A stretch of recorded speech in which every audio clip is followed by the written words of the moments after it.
They only needed 10 to do it. I thought that was total BS. Let's start there because there's a lot of things that got under our skin yesterday. The offsides first was not offsides. A good call. No, because when you see them actually make the pass, actually kick the ball, he was not offsides. They pick and choose when they draw that stupid little line with that graphic. It to me, that was total BS. And then they at the end of the game, they go with the red card and kick a guy out at the end of the game with 35 minutes left. Yeah. It just, I thought that was BS too. I had no issue with the offsides. I have a huge issue with the ridiculous red card. And it's one of several things that got under our skin yesterday. We'll talk about how you feel about the Tigers. Oh, my goodness. And how coaching like it's Game 7? Could have fooled me. And then what's Trajan doing leaving this finals MVP? Hanging out there for free. Anyway, the ridiculous red card. Yeah. You want people to get into this sport. I want more people to get into this sport. When that's a red card, incidental contact that on the pitch, John, they didn't even deem a yellow. Right. They weren't calling anything for the majority of that match. And then suddenly what looked like a couple guys bumping into each other, an awkward foot goes into another guy's foot, and we're kicking him out of that game. The ramifications means he won't play against Belgium. That's the real test for this country, right? Now we're going to get a top 10 European squad and a chance to show that we're really advancing as a soccer country. Yeah, but they put in your guy, Pepe. Yeah, he was out there. Mm-hmm. But we don't get Balogun now. And that guy has scored in multiple matches. He's been the striker this country hasn't had for years, and he's out now because of that? Right. And I did hear, somebody this morning who obviously knows a lot more about soccer than I do say that, you can appeal it. And then I saw somebody said you can't appeal it in the World Cup, whether or not you can. The guy this morning said, if you appeal it, they make it so hard and so difficult with the threat of increased penalty. Like if they appeal it and they say, well, no, this is a useless appeal, they can add games to the suspension. Oh, so simply for the inconvenience of going through the appeal. So it carries risk. It's like if you challenge in hockey and you're wrong, you go on the penalty kill. Right. A spite penalty. Yes, very much. Okay. Yeah, look, I'm not going to pretend, and neither of us pretend to be soccer experts. I'm just watching that going, how? Yeah. On the field of play, we say, not a yellow. Mm-hmm. But upon slow-mo video review, it's not a yellow. It's an out-and-out, get your ass out of the match. Right. And the ramifications, obviously, with a red are you're done for the next one. And we're in the knockout round. I'm sorry, there has to be a level of scrutiny on a call like that. You don't just flippantly make that call. And it felt like they just flippantly kicked him out. Yes, I agree. And it just, but you know what? It didn't matter because the U.S. did what they had to do. They took care of business, and they're moving on to. They get another opportunity Monday night. Mm-hmm. So you're talking about this appeal process. My initial reaction is you go for it and you appeal, because there's the evidence is there that it's not worse. And I think that the reasoning is with how it shouldn't have been called. Okay. I really feel like they could win that. And a team that's an underdog like this, I think you take that chance. Right, I don't think you blow because. Well, they're an underdog the rest of the way. They are. Imagine. Exactly. Yeah. I wouldn't be concerned about the quarters. I would be concerned about this game. Getting there. Yes. And they okay, but it's a moot argument because as long as Google is right. Oh, no. AI. Yeah. No, you cannot appeal an on-field red card or the resulting automatic one-match suspension during the World Cup. Okay. Oh, I thought you said you could. There. Conflicting. No, it was conflicting. Okay. John was confusing us. No, I was talking about. We're trying to talk soccer. I mean, I get the. I'm trying to talk soccer. I am too. But yes, but I do know that last night I received multiple text messages of gratitude, gracias, because a number of people had decided that they were also going to watch soccer via Telemundo. And if you did or if you didn't No, we don't have it yet. We'll get it in just a little bit. We have the opportunity to play both goals, but the first one I thought was the best. In the Telemundo broadcast? The Telemundo broadcast. We're going to have both goals from Telemundo? No, we're just going to do the first one because I thought it was the action. Obviously, the second one was a penalty kick. Free kick, whatever. I don't care, right? Get it right, John. Yes. It was a set piece. On the pitch. But the first one with the goalie trying to, clear the ball. And again, I don't know the terminology for soccer. Is great. Can you describe it for me? Yes, but it is so much better listening to the Telemundo broadcast because I don't understand either one. Right. Even if it's in English, I'm like, I really don't know what they're talking about. A question for those who did watch on the Telemundo broadcast. Could they make heads or tails of that red card? Was their explanation any better? I mean, yeah. It made the same amount of sense as the English broadcast. Look, it took the wind out of the sail, but to the credit of the team, they still scored another goal. Yep. And took care of business. I think they made a point of that towards the end. Hey, other countries will hang their head and hang their hat, and the U.S. played the entire 90 plus another 10. Yep. With a man down. Against two countries. Against Bosnia. Two states. And Herzegovina. Text coming in. He was clearly offside, John, but the red card was BS. Video review for a card is insane, by the way. It was a tackle and a good tackle. It shouldn't even be any card to begin with. Right. And one of the guy that I was listening to this morning said one of the components needs to be malice. Oh, there's or no intent. You couldn't even see his foot. Right. And the guy was saying if he tried to do that 100 times, probably wouldn't be able to repeat what he did. As a 32-year-old man trying to give soccer a chance, this was the first game I dabbled with for the 2026 World Cup. That red card was further confirmation for why I don't watch Will. Right. Well, and you could clearly see, like, when you did see the slow roll replay, like, I understand why that guy was rolling on the ground. Oh, yeah. But there are so many other ones where you could tell that they're just rolling on the ground so that there will be a penalty called. But my point was then they're up and running for the next 30 minutes like they're fine. Nothing happened. They weren't calling anything for the first 60 or so minutes. Yeah. So I was shocked that the first time they call something, we're going to slow-mo it down and kick someone out. I mean, Bosnia was clutching and grabbing, and there was incidental contact for much of that. Right. 248-539-9797. We start with one thing that bothered us, the red card. We get to something that really irked you, John. Oh, boy. That is the Detroit Tigers, and maybe it would have been frustrating. Now, ultimately, they win the game. That's the whole point of what we're trying to do here. But on the heels of talking to AJ and him saying, we want to win the series. If you have a chance to sweep it, you sweep it. And at some point, because of the sense of urgency leading up to the trade deadline and the fact that they dug a hole in May, you start managing these games like it's Game 7 in the postseason. Direct quote. So I ask our listeners, and I ask you, Jim, if you've got Troy Melton on the mound and he is dealing, he gets to 84 pitches, 6 1/3 innings. He's allowed 2 hits and no earned runs. 7 strikeouts, I believe it was. Yeah. And then, okay, you pull him out. You go to Drew Summers. Yeah. Only allow him to pitch 9 pitches. He's more of a matchup-based guy, but yes. Okay. No hits.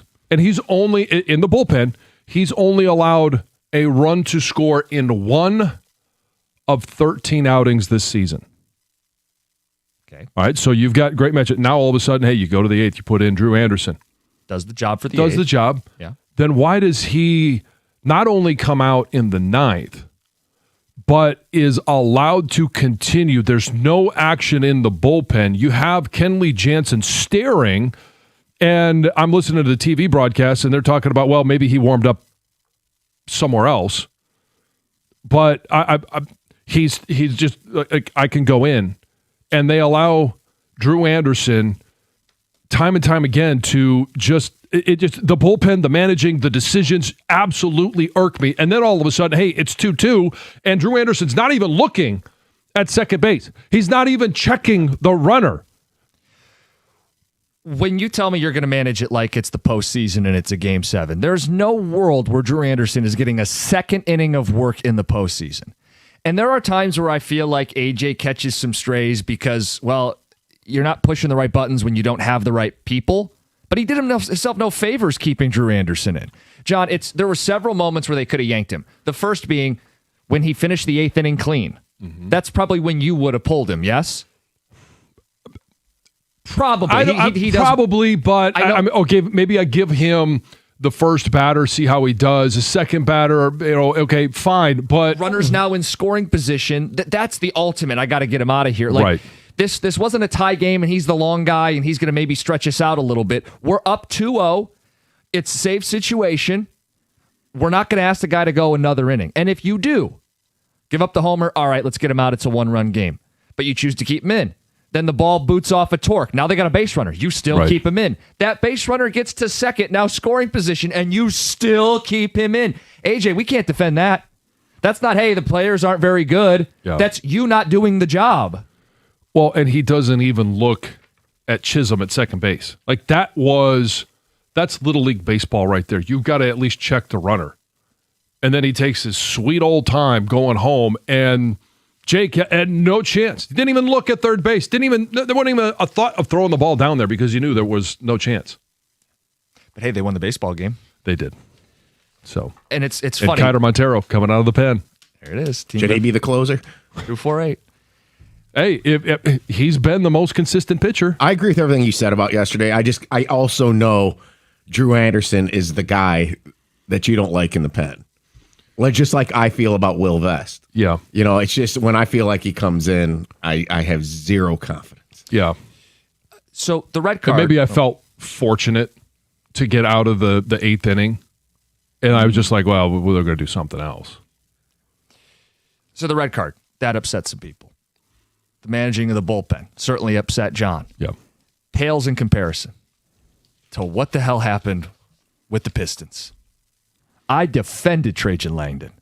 I said, this guy's going to make a swing, take a shot, be different. And the move was made in the NBA, and he was nowhere to be found.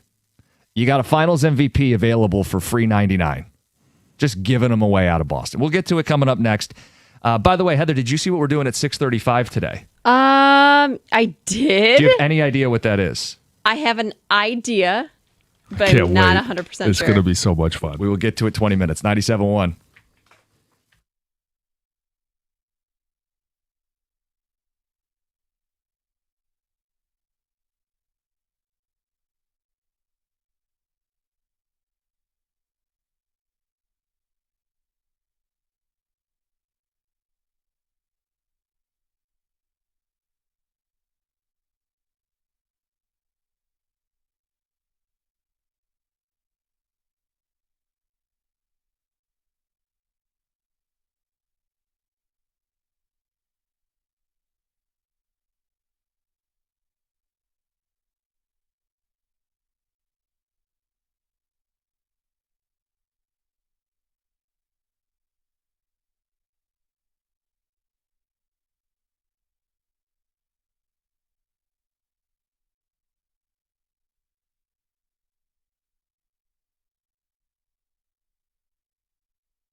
I was so mad yesterday.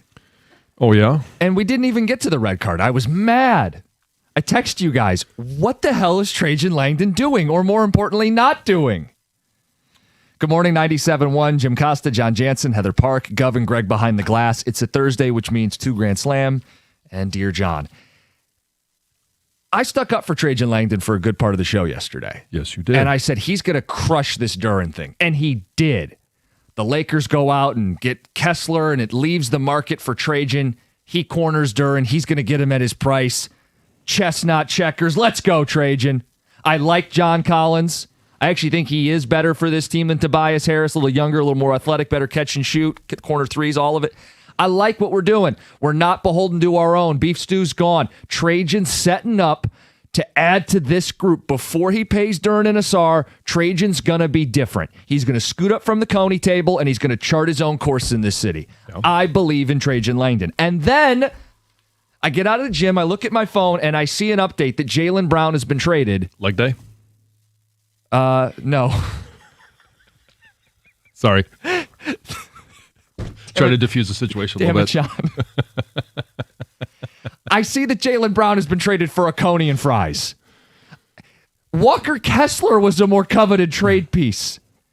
Boston took back a bad contract in Paul George, one of the worst contracts in the NBA, a guy who barely plays and makes a lot of money for the next 2 seasons, and a couple first-round picks.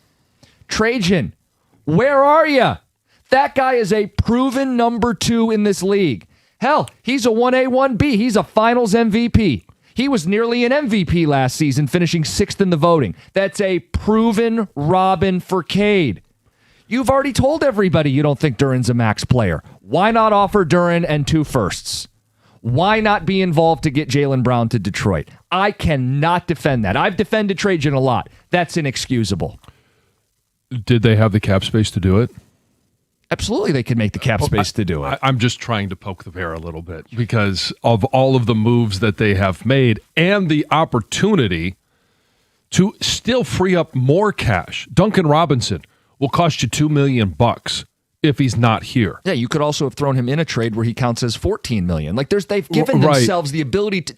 That's the thing. They've set this. You could throw LeVert and Duncan Robinson and Ron Holland and a pick or 2 picks, and Jaylen Brown's here.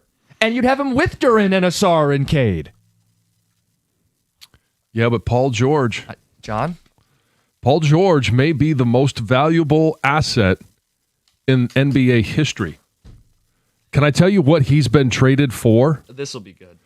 So in his career, he has been traded for Shai Gilgeous-Alexander, Jaylen Brown, Domantas Sabonis, Victor Oladipo, Danilo Gallinari. You want to try that one more time? No. And 7 first-round picks plus 4 pick swaps. That's what he has been worth to NBA franchises. That alone should get him in the Hall of Fame. Yeah. I mean, plus he's 6 years older than Jaylen Brown. Yeah, so I don't know if Boston viewed him as a positive in this deal, but he is regarded as a negative. That's a contract you'd have to pay to get off of. For Philly, here's the other thing. For Philly, this vaults them up. I know they have Embiid, so it slows them down, but they're a fun team with Maxey and Edgecombe, and now they're adding Jaylen Brown. Mm-hmm. The East isn't waiting around for Trajan Langdon to do it his way. So we know Toronto adds Kawhi Leonard. We see Philly going out and adding Jaylen Brown. Tyrese Halliburton will be healthy, and the Pacers will be back in the mix. We know the Knicks are the reigning champs, and they're in the East. We got to deal with them. Yeah, but Boston's not better. All right, John. Should have had leg day. Think about it. Let's say LeBron joins Cleveland or Miami. These other teams, we're not waiting around for the Pistons to slow cook. And now we're making Brad Holmes jokes. And I wanted to believe Trajan would be different. Yeah, but he'll get Duren at the price that he wants to get him at. And that's all well and good. Like, I was all about what he was doing. Walking arm in arm with Trajan Langdon every step of the way. What do you... I just pulled up Twitch. I apologize. I wasn't on Twitch earlier. Yeah. For all our Twitchers. They're not blaming Trajan Langdon or Boston or Paul George. No. They're blaming you. No. Oh, yeah. And clearly the Pistons didn't have the corpse to trade to Boston for Brown. Costa jinxed the Pistons the same way he jinxes all our teams. Followed up by, that's a good point. The Costa jinx strikes again. I'm not even allowed to believe in our teams. That's what you're telling me. It's the Costa jinx. I'm not even allowed to believe. It was a Costa lock, they're saying. Oh, God. Look, if you think I was irate, imagine being a fan of the Celtics. Oh. You thought you were getting Giannis, and you traded him for Paul George. Right. And there is one notable Celtics fan who works at this station. What was his reaction? He was spiraling. I was texting him, and he was making some colorful analogies that are not safe for radio involving chainsaws, and we don't need to go there. Let's get to Heather with the news. Good morning, you guys. Good morning. This news is brought to you by Fusion Energy. Well, you probably saw the daredevil couple that took their love to new heights when they climbed to the top of the Empire State Building and then got engaged and then got arrested. Yeah. Well, Love the story. couple that gets arrested together stays together. Yeah, and apparently. even though they might be separated for 90 days. Yes. So they obviously they scaled the antenna to the top of the Empire State Building. They hoisted a flag that said, "When the power of love beats the love of power, the world knows peace." Then they kind of climbed down from the very top to this landing, got engaged. She said yes. Happy fireworks went off, and then they were arrested. They were identified later as this Russian couple that are known, like these Russian climbers. They were featured on a 2024 Netflix documentary, Skywalker's A Love Story. This is what they're known for doing, embarking on these dangerous climbs with little to no safety equipment. Was he able to get on one knee? He did. Yeah, he got down on one knee. She hot? They were charged with felony burglary, reckless endangerment, criminal mischief, and then, of course, other offenses as well. No word exactly on how they were able to get access to this antenna because it's not open to the public. It's not something obviously Russians? People can go do. But the proposal did take place about 1,300 feet above the streets of New York. So congrats to the happy couple. Tom was saying there's a nickname for them. Yeah, I don't remember what it was. Ring Kong. Okay. Let's see. Michigan health officials are investigating what appears to be this major outbreak of a parasite that's causing severe gastrointestinal illnesses. How do they describe those gastrointestinal illness? Well, extreme, explosive, Watery diarrhea. Yes, and stomach cramps, lots of other things. Let's see. As of Tuesday, more than 170 cases of this parasite. I could be saying this wrong. Cyclosporiasis. That's the official name of it. Have been reported in just the past 9 days. So this is across, Wayne, Monroe, Washtenaw, Livingston, Jackson, Lenawee, all over those counties. Now, for comparison, Michigan typically sees about 50 cases of this the entire year. Yeah. Thank you. So the illness is caused by a microscopic parasite, which is usually spread, I guess, through food or water that's been contaminated, with feces. Oh, I guess not. You're not going to spread it person to person. Oh, okay. You're going to get it, whatever. But yes, unless you're symptoms. at a concert. Yeah. Where The poop feces concert. is being spread around. Yeah, I guess. But you're still not if I dropped a pretzel on the ground and it landed 5 in seconds. a particles of poop, and then I ate it, and Why would I you get do that? Well, you're talking about a concert, so Right. okay, and I ate it, and I get Well, sick. it's got to be a pretzel. You ruined I'm not pretzels going to for me. spread it to my husband if I Okay. were to kiss him. It sounds, you know what I mean? Right, unless he you would still have. had poop on your I guess so. Yeah. That poopy pretzel, That's it's killing you. gross.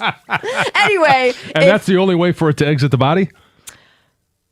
Sounds like it. yeah, because the symptoms can include prolonged watery diarrhea, stomach cramps, nausea, fatigue, bloating, loss of appetite, yada yada yada yada yada. So Something to look.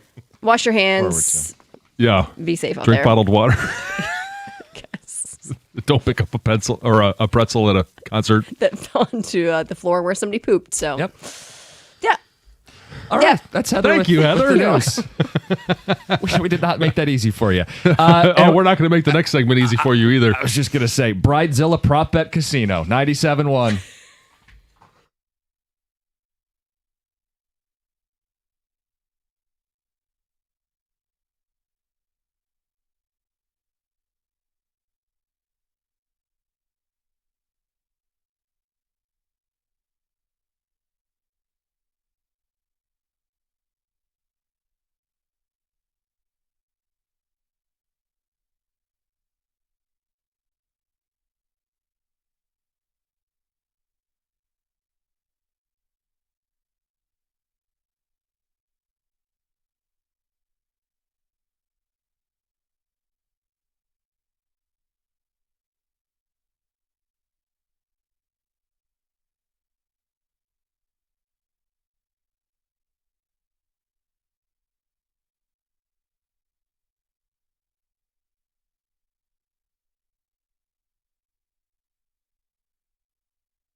It's happening this week. What day? Our Is it version of Saturday? the royal wedding. Tomorrow. Oh, it's tomorrow. Oh, that's The right. It's the 3rd. 3rd. Surprised it's not the 13th. Isn't that her lucky number? It is. Or maybe, you guys, she's already married and this is just like a, Performative. yeah. Why would they build a castle in Madison Square Garden after the fact? You do it Because to you're get going married. to party with your friends and She can do family. whatever she wants. She can, and they can. It's the Kelsey Swift, scratch that, Swift Kelsey Yes. wedding. And we have props for Bridezilla. Yes, we do. First up, what style of wedding gown will Swift wear for the vows? Your options are ball gown, trumpet, A-line, mermaid, and sheath. I don't know what most of those are. I like that you emphasized for the vows because there will be multiple dresses. I can guarantee you that. Okay. Probably some form of a ball gown. That's It's the more favorite. dramatic. It makes a statement more than the others. I'm sure she'll wear multiple styles, but that's my pick for the vows. You don't think she does the mermaid is the one with the like trail? No, the mermaid is a very tight fitted all the way down and then kind of like flares below at the bottom knee. like the yeah. fin? Oh, okay. Balls. Balls. What's Yep. sheath? I think it's more just like a Sheer, slip see-through? type dress. I don't know exactly. Okay. Okay. All right. The second one. How many outfits, since you referenced this, Yes. how many outfit changes will Swift make on her wedding day? And the over-under is set at 3.5. So is it 3 or less or 4 or more? Whew. If it was a half, that'd be kind of awesome too. She might actually Okay, this hit the event post on this one. is supposed to be a very long event Yeah. from what I've seen. That like doors open at like 3:00 and it goes till 2. I'm going to say over. Okay. She's going to wear at least 4. 4 outfits. So she'll have what? She's going to have her wedding dress that she walks Yeah. down the aisle to. Then she's going to go and change before the reception starts. Sure. She's going to have a reception dress. Maybe then later in the evening she's going to have more of A a dancing outfit. Yeah, so there's at least 3 and then who knows, for good measure throw in one more. Okay, you go with the over. There'll probably be one that we won't see. Will Kelsey or Swift be left at the altar? 50-1 if you believe it. Like not happening, not saying I do. Yeah. up. Peace out. No. Well, I mean, if somebody was to leave somebody at the altar, she would leave him standing at the altar. Certainly, he's not going to leave her standing at the altar. Right? Right. He can't leave her at the altar. Because he's The going to be there Swifties will waiting. Yeah. I mean, His he'd have life to will be in move to danger. Herzegovina. Yes. No. That's silly. Not even stop in Bosnia. All right. Will it be a shotgun wedding? And by this, it means Swift must have a baby within 8 months of July 3 to qualify as a shotgun wedding, meaning she's already, Bun in the oven. yeah, they didn't wait. No. No? You're not getting But- paid very much for that opinion. That is the prevailing idea. Okay. I mean, either or, good for them. Either way, when you said that, I'm like, I hope they have babies, but I Okay. also hope they wait and enjoy some time together before the babies arrive. Well, Jim will address that with this question. Okay. Will Swift announce a pregnancy before 2028? Yes or no? Yes is minus 200. No plus 150. Yes. Okay. Before 28? How old Yeah, is she? year and a half. Give me these details. She's in her 30s. Yeah. It'll be. Yeah. Would it be a geriatric pregnancy?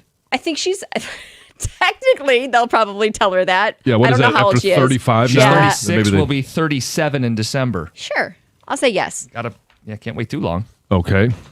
Will Brittany Mahomes be a bridesmaid? No.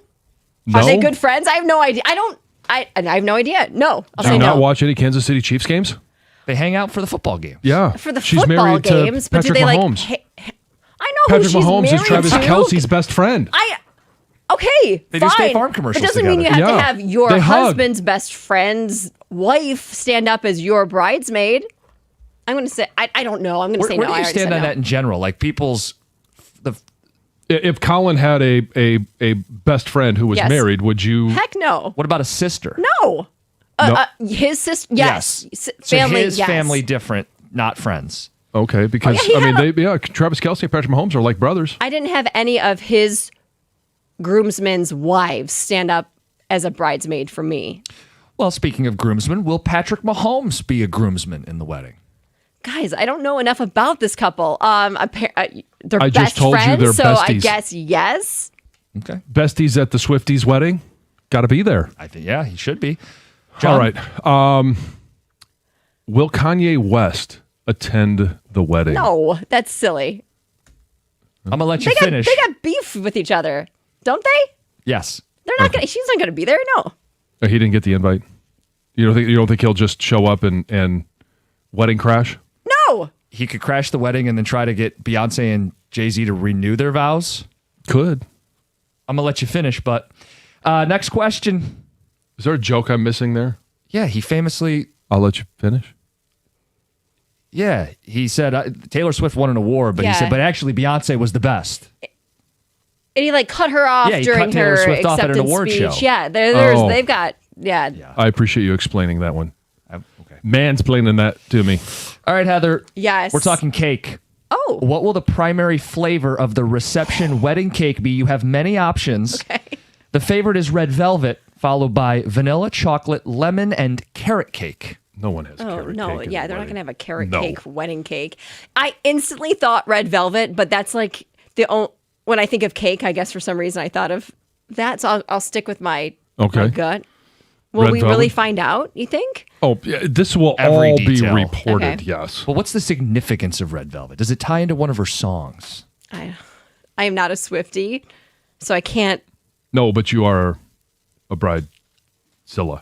One of her songs is Red. Well, there you go. Personally, my Wasn't favorite. that like one of the names of her album, or was the number one song off that album? I don't know. I'm not a Swiftie either, but Yes, sure. sure. Yeah, let's Yes. go with it. All right. How many pieces of wedding cake will the Chiefs coach Andy Reid eat at the wedding? The over/under is set at 2.5. Under. It's. Really?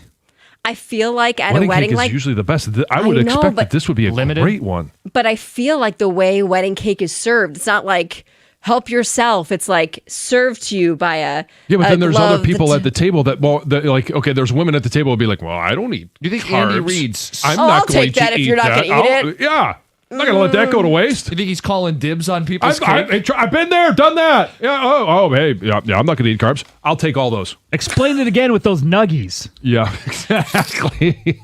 Heather, will Taylor Swift and Travis Kelce sing a duet at the reception? Yes or no?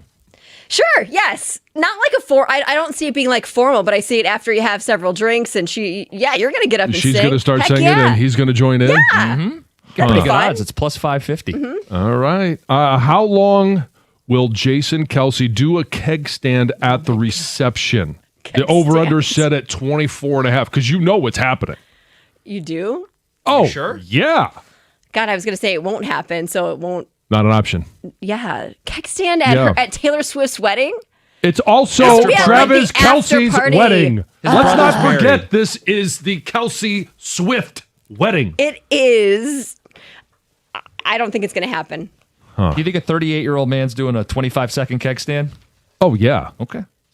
Taylor's wedding featuring Travis. Right, yeah. Yeah, it's like 2 to 6. Oh boy. Will Kelsey Swift be separated or divorced before 2028? Oh, I hope not. That's a bad thing to bet on. No, they're not going to be divorced. Will they announce the baby and then be And then separated before it actually happens? No, Could you that's imagine- even worse. But could you imagine the content for her career? Think about it. Oh, like yeah. that. I mean, she's got albums and albums Yeah. to write about this relationship. All right. What will happen first? Kelsey announce his retirement or Swift announces her pregnancy? He'll retire first. yeah, this will be Yeah. his last year, right? Yeah. Could be. Maybe not. How quickly are they going to be Maybe he's pregnant? going to, they're going to announce the pregnancy and then he's going to be like, well, I've got to provide, so I've got to work another year. Oh, yeah. that's what it is. I've got to provide. Slave away to put food on the Gosh. table. A couple quick ones to end on. What will the weight of their first baby be? Over under 8.5 pounds? Under. Oh, you think so? Yeah. He's a big guy. She's tall, isn't she? That's a big baby. I don't know. My babies were all 6 pounds, so I But just say Colin's under. tiny. Oh He walked right in. The What's crazy? Okay, you guys, is that people really think that he is like this really short man. My mother-in-law bought a new car the other day. And she's like, oh, do you listen to the radio? This is my daughter. And he's like, oh, so your son's Colin. She's like, do you know anything about him? And he's like, well, yeah, he's short. And she's like, oh my God. This poor guy, we've done so dirty. See, I'm really not from Tecumseh, but you see what happens. Believes you are. Oh my gosh. That's amazing. All right, one more. Will Kelsey Swift be seen together at a World Cup match in July? Yes is minus 200. No is plus 150. No? They're going to go off on a honeymoon? I don't know. Are they Right away? Are they going to delay that idea. honeymoon? Maybe they need to work a little longer to save up. They haven't been to any World Cup matches yet, have they? Not at this point, but they're, I mean, they're in the midst of wedding planning. or are they playing Belgium on Monday? Seattle? Is it Seattle? Because I know Arrowhead has hosted a couple of games, so they got the box there. Well, the final was in New York where they're getting married. So if they want to stick around. I don't know. Maybe is there another World Cup game this weekend? Maybe they just hang out and go to the World Cup game. Maybe that's the fourth outfit. There is your Bridezilla prop bet casino odds courtesy of Bet Online. Heather, we're keeping score. We'll see how you did. All right, we'll see. Let's look on the bright side. Let's talk about Brightside Dental, community dentist, the people I go see, cleanings, fillings, whatever I need. If you've been dealing with some problem teeth, skipping foods that you love, hiding your smile, let's get your life back. Forget about dentures. There's a better solution. All-on-4 dental implants, where you can replace a full set of missing teeth with just 4 implants. You get a strong, secure, most importantly, naturally looking smile that'll actually stay in place. 1-day transformation. Walk in and leave the very same day with that brand new smile. Call to schedule your consultation. Find out if All-on-4 dental implants are right for you. Your new smile is closer than you think. 1-800-PAINLESS, BrightsideDental.com. That's Brightside Dental. No judgment, just care.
Good morning, 97.1.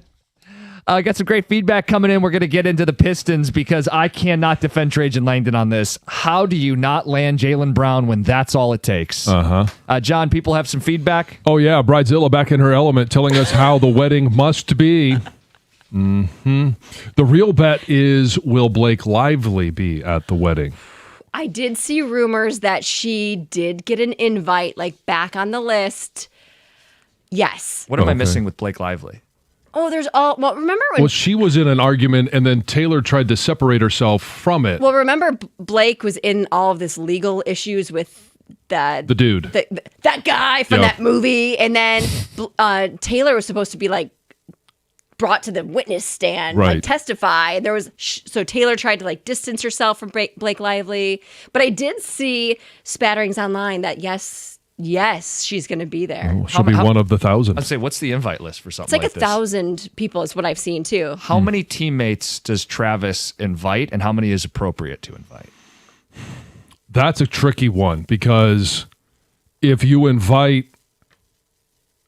part of the team, but not all of the team. Your quarterback will be there. Oh, yeah, sure. I mean, But like a guy who was a rookie last year, I don't think you should feel like you're going to get an invite to our version of the royal wedding. it depends if he thinks he's going to make the team this year or not. So Travis Kelce's going to pass down judgment on who's getting cut.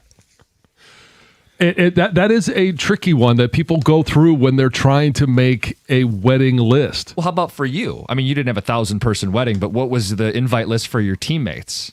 Small? Oh, at the first one, it was you're playing. smaller. Yeah. Yeah. The second one, Was there Tom were. there?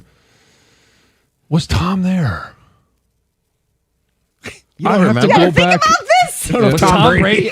Was Tom Brady at my wedding? Tom wasn't Tom at that point. No, I don't remember if he was there or Oh, not. because he wasn't a No, star. I know Backus was there. Hutch was there. Most of my offensive line was there. Was this when you were still in college? Yeah. Okay. Yeah.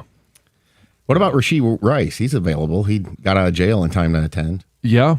Maybe he'll drive there. Hopefully not. Yeah. More Twitchers. You don't leave a billionaire at the altar. Good advice. Yes, that's pretty good advice. Kanye will show up during the vows. Yeah, wait. Yeah. Hold on.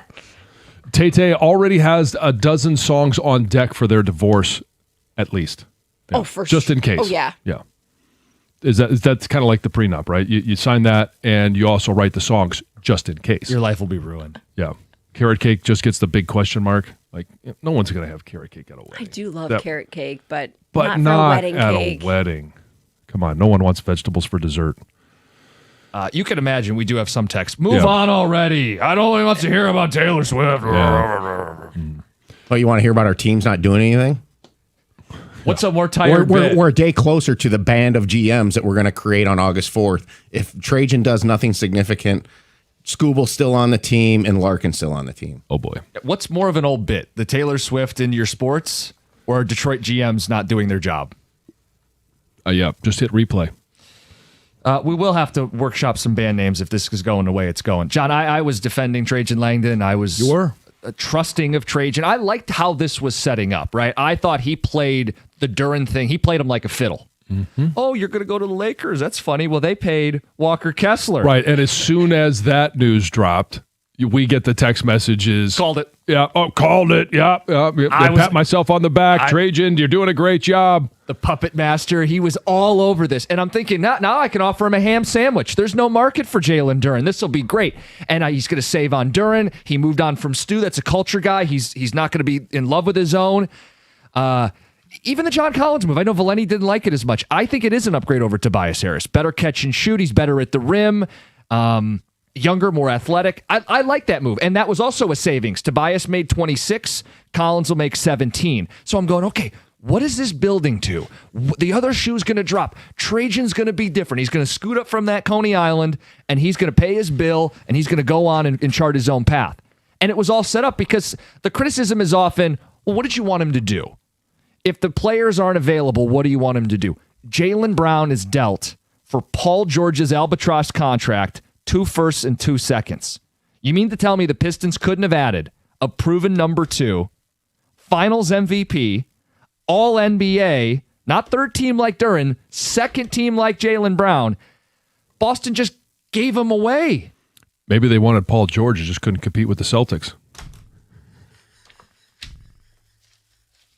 They didn't have a Jaylen Brown to offer.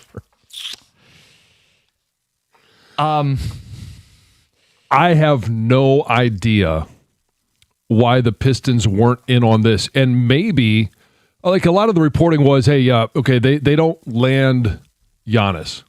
And then all of a sudden, hey, Jaylen wants out. But the reports out last night were he never requested a trade. Mm-hmm. He would have been fine going back to Boston. Yeah, I'm stunned. There are reports that this is a cost savings move, a tax saving thing, new ownership.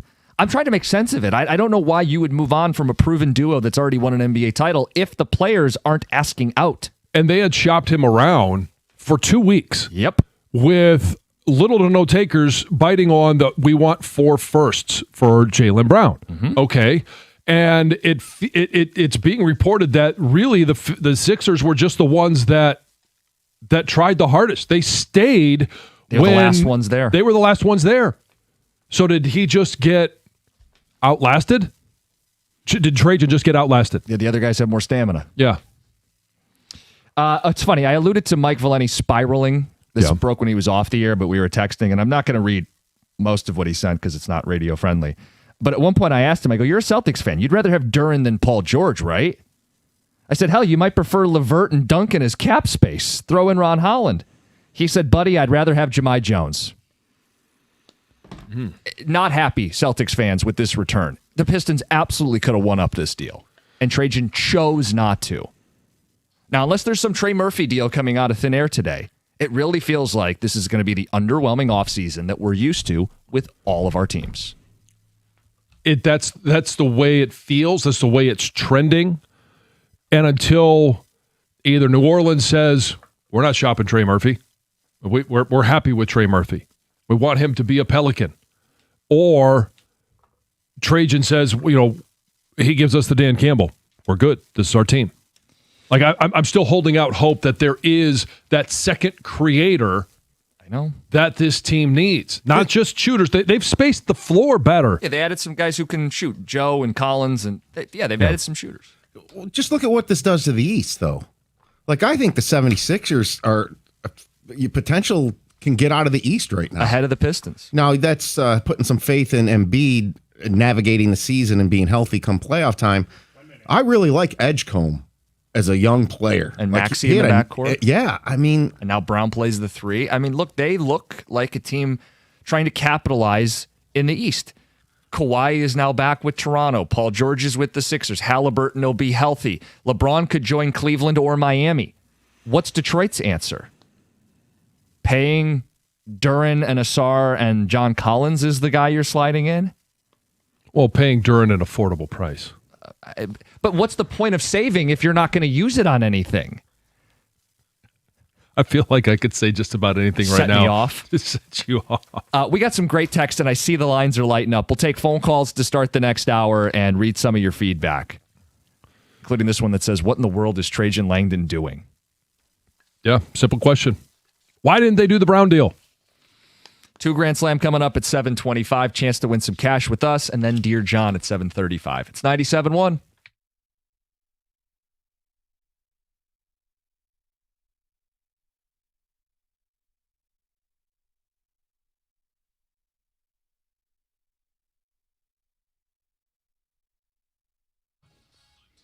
Brought to you by Twin Peaks. The United States eliminated Bosnia and Herzegovina with a 2-0 win in the round of 32 of the World Cup last night. The U.S. got on the board in the 31st minute thanks to Flo Balogun, but the goal was called back due to offsides. Balogun got his get back in the 45th minute.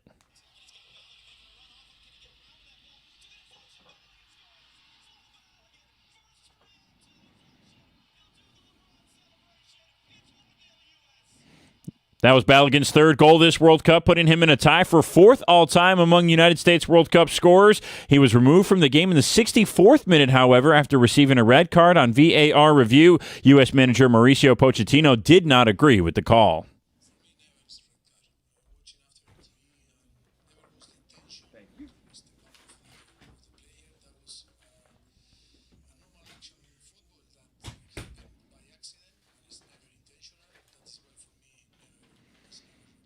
Team USA will now be without their top goal scorer in Balogun on Monday against Belgium, who was lucky to even be in the round of 16. They trailed Senegal 2-0 before scoring in the 83rd, 86th, and 125th minute in extra time to win 3-2. Monday's match is at 8 o'clock in Seattle. Tobias Harris signed with the Spurs in free agency yesterday. Tigers back on the road tonight against the Rangers at 8:05 after sweeping the Yankees yesterday. At the Corewell Health Sports Desk, I'm Brendan Shabath. For more, go to 97.1 The Ticket or Odyssey.com.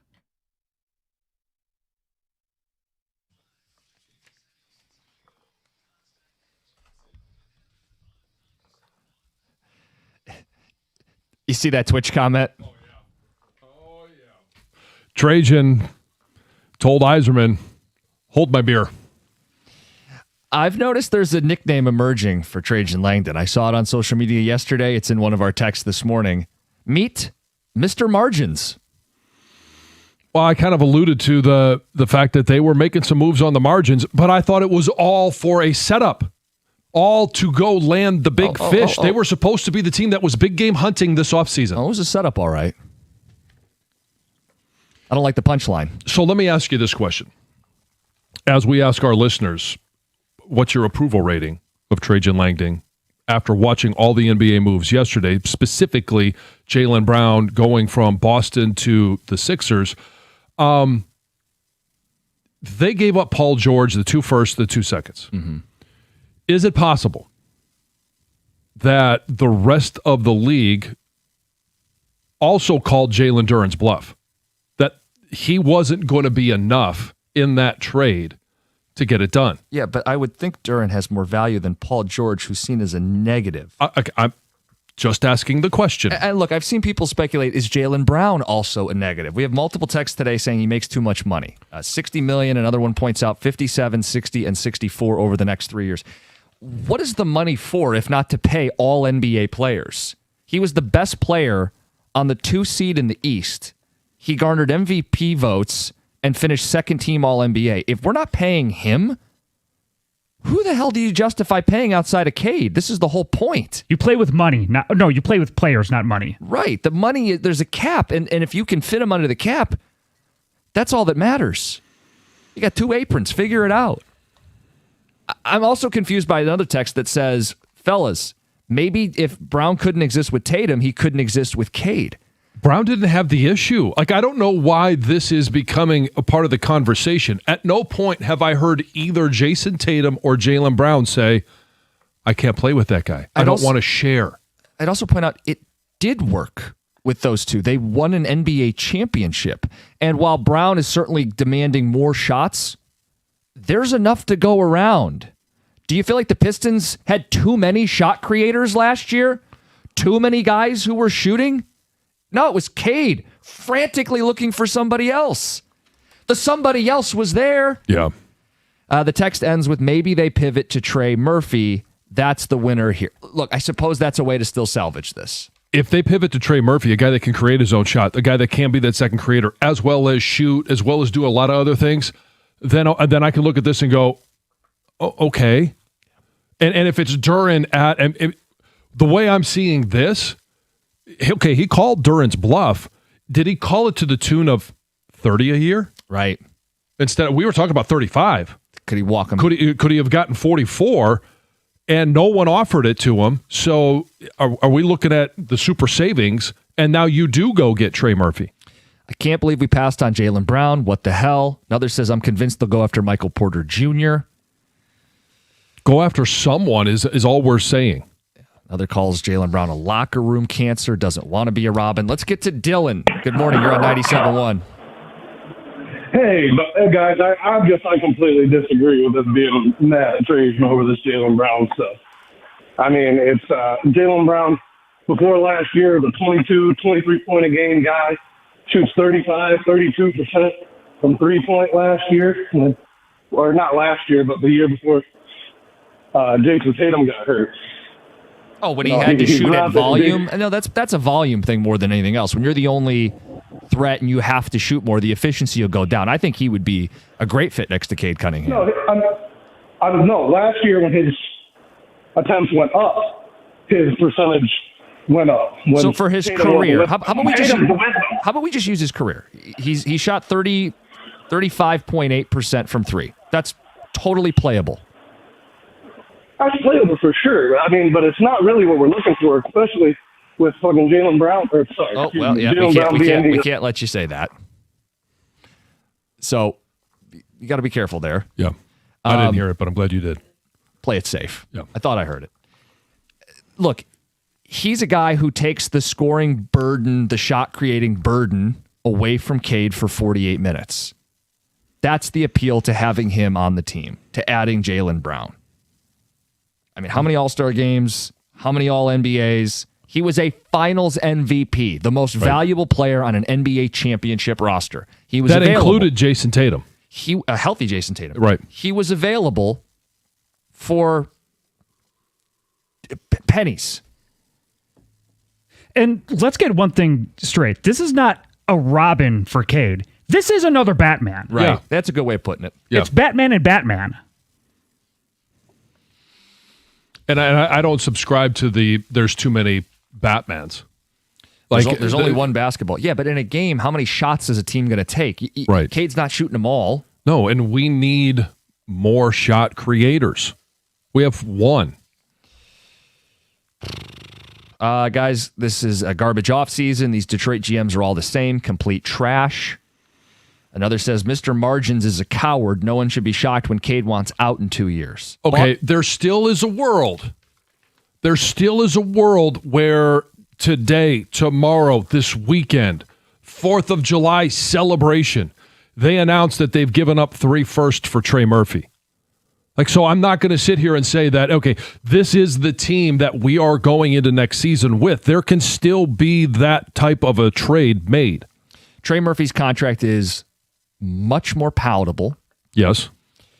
I continue to wonder why it hasn't been done yet. Are they waiting to get the final numbers on Duren, and then they offer everybody's favorite trade chip, Ron Holland, and however many picks and salary you need? Because between LeVert and Dunk, you got the salary for Murphy, you've got the picks. I've talked about it since the start of the offseason. I like Trey Murphy. Yeah. If you didn't get Brown because you got Murphy, I'm cool with it. I agree. Yeah. And so that's why I'm not going to sit here and say, we don't know what it looks like yet. There still is that opportunity that's out there. It's unfortunate because of what Jaylen Brown was traded for. I know. You see that it didn't take an arm and a leg. That Right. This was totally doable for the Pistons, and everybody else in the East are loading up. They're not waiting around for Detroit's young team to figure it out. Let's get to Ed in Alpena. Ed, good morning. Hey, guys, real quick. I'm going to say what the texter just said. You got a GM with the Tigers who doesn't like anybody that's not over 35 years old that can't play baseball. You got one with the Lions who can't figure out defense if it was laid out in front of him. You got the captain who has his captain wanting to get traded out of town because he can't build a team. And then you got Trajan Langdon who doesn't want anybody on the team that is better than he ever was. I don't know what the heck is going on with the GMs in Detroit, but as a group, we got to have the 4 worst in all sports. Well, hold on. We don't have the 4 worst. They just suffer from the same illness. Who's worse? There are cities where the teams can't even get to the postseason, Right. where they botch picks, and there are cities where the Boston Celtics general manager just traded away Jaylen Brown for Paul George. Okay, you know what? But is Boston still going to be better than us? Probably. We went from probably the first or second team in the East this offseason to probably the 8th or 9th. We could realistically, if you look across the East, the Pistons could be a playing team. And don't confuse this for me saying our GMs are all stellar. There are bozos that run teams and get fired. Yeah. These guys have done a job, most of them, other than Yzerman, have done the job of elevating these guys to the contention level. They just haven't shown the killer instinct to try to get the team over the hump. Right. Nobody's done the move yet that leads to a shot at a championship. It's just frustrating that all 4 are trying to slowly and build methodically. Yes. That not one of them kind of goes rogue. Not that they have an agreement with each other. Right. But it feels like they're making moves for job security. If we can just be good and competent every year, I don't have to worry about being fired. And it's a thing sometimes, Doug, well, you don't know that they're not involved in things and you didn't have the best offer. But, I think Trey Murphy could still be on the table here. And the thing is, if it doesn't work out, I need to hear that. Like, I need to hear some things that these teams have tried to maybe do. Okay. You've had all these teams, probably outside of hockey a little bit, just because there's not as much free agency movement, but opportunities to land superstars and change the game. But they're unwilling to give up anything. And you see divisional rivals or conference rivals doing it. If they land Trey Murphy and their thought is, we got to keep Duran to put with Murphy and Asar and Cade, and they tie it all together, I'll sing his praises. I have no issue doing that. I mean, to me, because maybe the calculus was I'd have to give up Duran to get Brown, which I would do. But maybe his thought is I want Duran and Murphy as opposed to Jaylen Brown. That would be a way to make this all okay. But it feels very narrow, right? Like you start free agency and it's all these names and all these possibilities and trades and targets. And I feel like the walls are closing in at some point, and then it's one dude. Right. Trey Murphy. And if you get him, it works. And if you don't, you screwed up. But for me, I know this 3 first thing, I would do 4. You're expecting to be good. You have a superstar not even in his prime yet. You should be a good team for 10 years. And what you hope doesn't happen when you sell these picks is you don't have a Halliburton year. Right. Cade, where everything goes wrong. And you've given up your first. Yeah, exactly. But if it happens, oh well, you took a shot. Yeah. Quickly, Quentin in Detroit, good morning. Hey, good morning, fellas. Just a couple points. No GM, so Troy Weaver, Trajan Langdon inherited Troy Weaver's gems. And, you have people saying, well, we got to give it to Troy Weaver. So basically what I'm saying is each GM that comes in, they inherits the other person's gems, do a few things, see some success, and then they get fired. It's the same circle. I've been a Pistons fan since I could put on my own boxers. Listen, it's the same routine, Like I told Mark last night, I might get a new team, man. It's getting bad, man. Now, we have time to salvage it. I understand that. But honestly, it's the same routine. We need a big swing. And like the gentleman just said in the back, give them 4 first rounds. If we're going to be good, we might as well enjoy it. We might as well. I don't see any point of keeping them. Now, if we plan on being horrible, hey, keep them. You never know. It might be another Wemby in 2-3 years. But with the new lotteries, you know what I mean. The lottery odds. I got you. Yep. It seems like it doesn't matter anyway. If you're going to be mediocre, you still get rewarded with the first round. With the first pick or whatever it seems like. If you just tank, you get nothing. So what's the benefit of keeping the picks? We need Trey Murphy the third, man. Yep, I think we're all circling the same name here to complete this offseason. Yeah, we are, and that opportunity still exists. I'm not saying it's going to happen. You think we're being a little heavy-handed, a little emotional? No, today? I'm just saying let's pump the brakes just a little bit. Let it play out. Yeah. Okay. Coming up next, we've got Heather's News, we've got the 2 Grand Slam, we've got Dear John, and don't worry, we're going to keep the conversation rolling for much of the morning, talking about the Pistons offseason and our U.S. soccer team. What a ridiculous red card, but what a great win. It's 97-1. Hey, Detroit, Tigers baseball is in full swing, and there's nothing better than a warm night, a great game, and an ice-cold Surfside. It's iced tea and vodka made with real brewed tea, super refreshing and perfect for the season. And as a proud partner of the Detroit Tigers, Surfside is right there with you all summer long. Plus, it's only 100 calories, just 2 grams of sugar, and 0 bubbles, so it's super easy to sip all game long. The iced tea and lemonade variety packs are so good. Just look for Surfside Sunset Stripes. It's not a seltzer, it's Surfside. Must be 21. Please drink responsibly.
give away some money. But first, Heather with the news. Well, you guys, the city of Dearborn is implementing a zero-tolerance fireworks safety enforcement and a new curfew for the 4th of July holiday. So, You hear that, J-Mo? The temporary 10 p.m. curfew will be in effect on Friday, July 3rd, and Saturday, July 4th for anyone under 17 years old, unless, of course, you're accompanied by an adult. So according to the city, the zero-tolerance fireworks safety policy is being put in place after years of dangerous and reckless firework incidents. And the Dearborn chief of police says the 4th of July is supposed to be this joyous, safe occasion everyone can celebrate.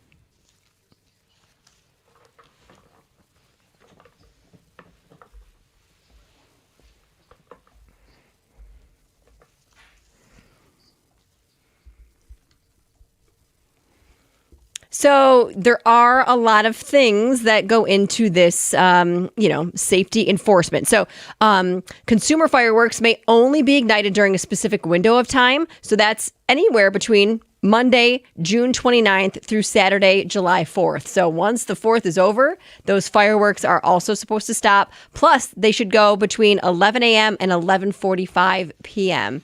So nothing after midnight. Which is tough. I mean, I've already heard them after midnight as Sure. well. But I know there are a lot of people that have issue with it. I don't. So I don't either, unless it does prolong, like way past the holiday. It's kind of, to me, it's kind of like, okay. So what's in your mind how it is? Like all weekend this weekend to me is fair, fair game. And I don't care if it's after midnight this weekend. Yeah. I mean, Go for I it. know vets and pets, but this is kind of what it is this weekend. And kids, Yeah. too. yeah, but that's not part of his equation. No, I know that. But there's if you break this, you could look at fines, you could look at court appearances, potential jail time even. Plus, obviously, like what the chief just said, like no spilling into the streets, which can be tough depending on where you're lighting these fireworks off, because a lot of them need to be on a flat surface, right? I always, when I was a kid, we used to always, not me, but my family would light them from the street. Oh, yeah, you just heard friends of yours. Mm-hmm. No, I mean when I was little, like my parents doing it. Yes. There's an age limit. It's strictly illegal for minors under the age of 18 to purchase or use fireworks. There's going to be parental accountability and so forth. So make sure you know the rules. A Clarkston man is expected to recover after a trench collapse in Orion Township on Wednesday. This 25-year-old man was part of this subcontracted excavation company digging a sanitary sewer in this new subdivision. This was right near the corner of Squirrel and Silver Bell. The trench collapsed around him right around 9:41 a.m., trapped from the waist down.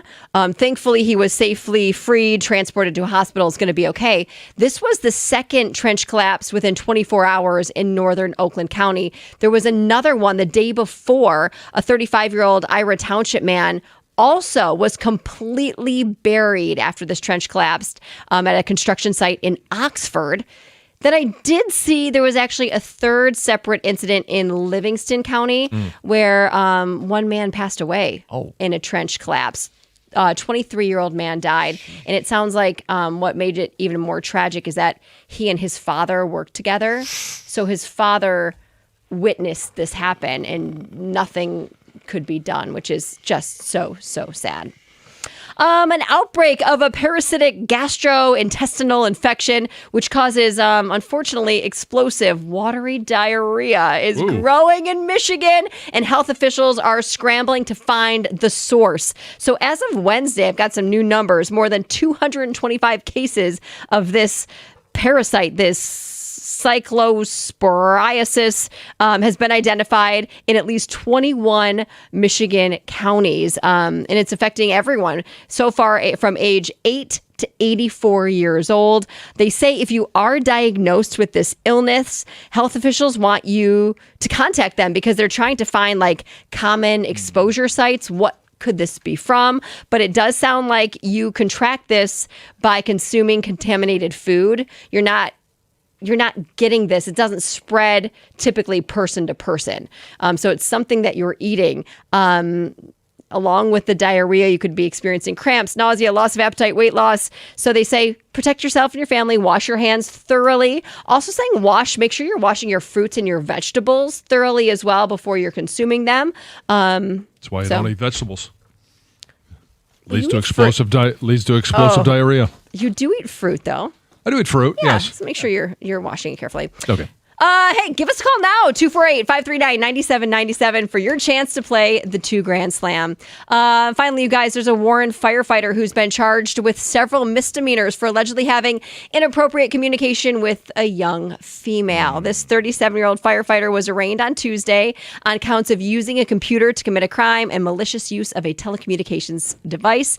Bond was set at $5,000. Next court hearing yet to be scheduled. But if he's convicted, he faces up to a year and a half in jail. But the man's attorney says, hold on, the authorities' case against him is weak. And he says that his client is a respected member of the community and maintains his innocence. But of course, First time we've ever heard that from a defense attorney. A trail record of your messages if it was done on, texting or I guess if it's Snapchat, though, those things disappear quickly. There's got to be a way. I don't know. I don't use it. They say that's true. I guess the screenshots. We'll see. It's Heather with the news. Time for the True Grand Slam.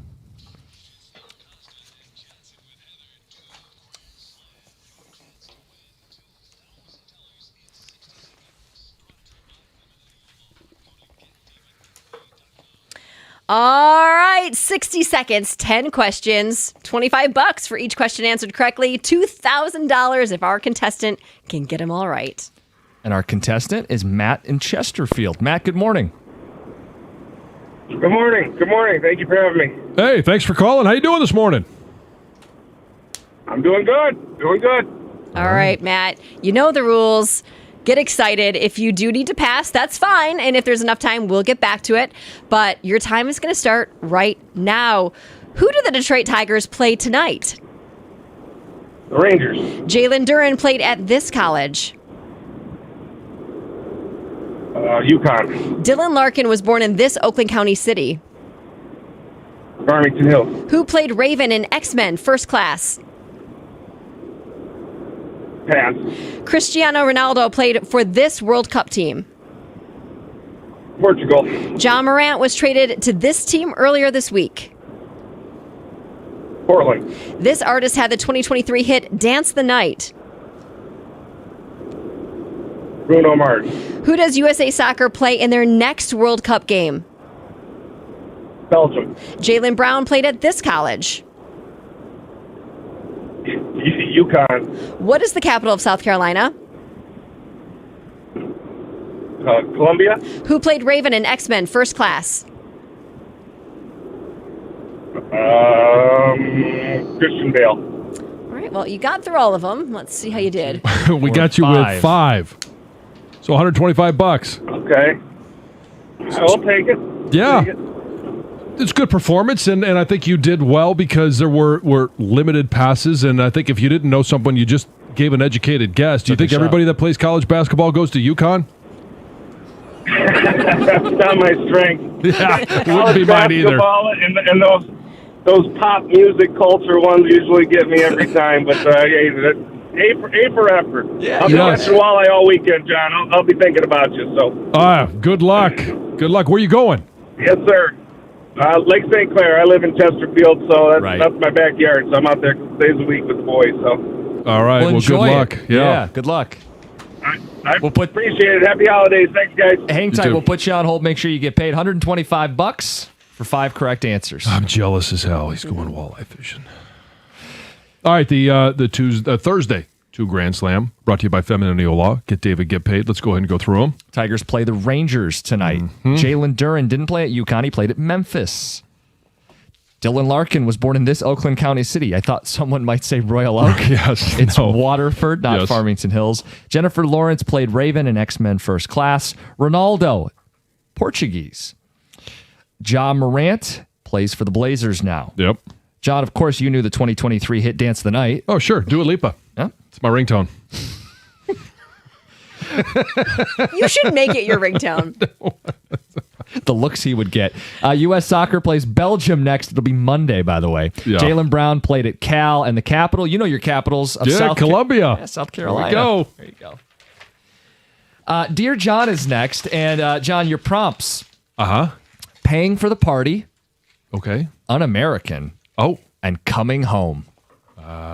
Lucy's actually on her way home right now. Maybe she sent this one in. She did. We do have one from Germany. Oh, wow. A Okay. German listener. All right. Well- She did not stop there. She's in the Netherlands. She'll be in America tonight. It's exciting. You get to see her. Yeah. All right, we'll get to Dear John next, 97.1. Shaner Roofing. For over 30 years, they got a proven track record serving Michigan homeowners. And it matters because 30 years, when they tell you every roof installation comes with a lifetime transfer warranty, they're going to be there if you need to transfer that and need to take advantage of it. Family-owned company, Shaner's local, family-owned business. They treat you like family because simply they are one. They'll answer to you and not private equity investors. And when I talk about being a family-owned business, comes with a no-pressure promise. There's no high-pressure sales pitch. You get a true, honest assessment of what your home needs. And if you don't need a roof, they're not going to put a roof on your home. They give you the truth and an honest assessment. They're locally committed to you, and they're here to do the job right. 4.9 star Google rating, thousands of satisfied homeowners. You can see for yourself, it's a reputation they've earned through doing the job right for decades. If you're ready to get started, get your quote today, mymichiganroof.com. That's Shaner Roofing, windows and siding.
Send them in, dearjohnjansen@gmail.com. We have one that comes from Germany today. All right. International advice. And your prompts today: paying for the party, un-American, and coming home. Okay. We start with paying for the party. Dear John, one of my coworkers invited us over for a barbecue last week, about 10 to 15 of us.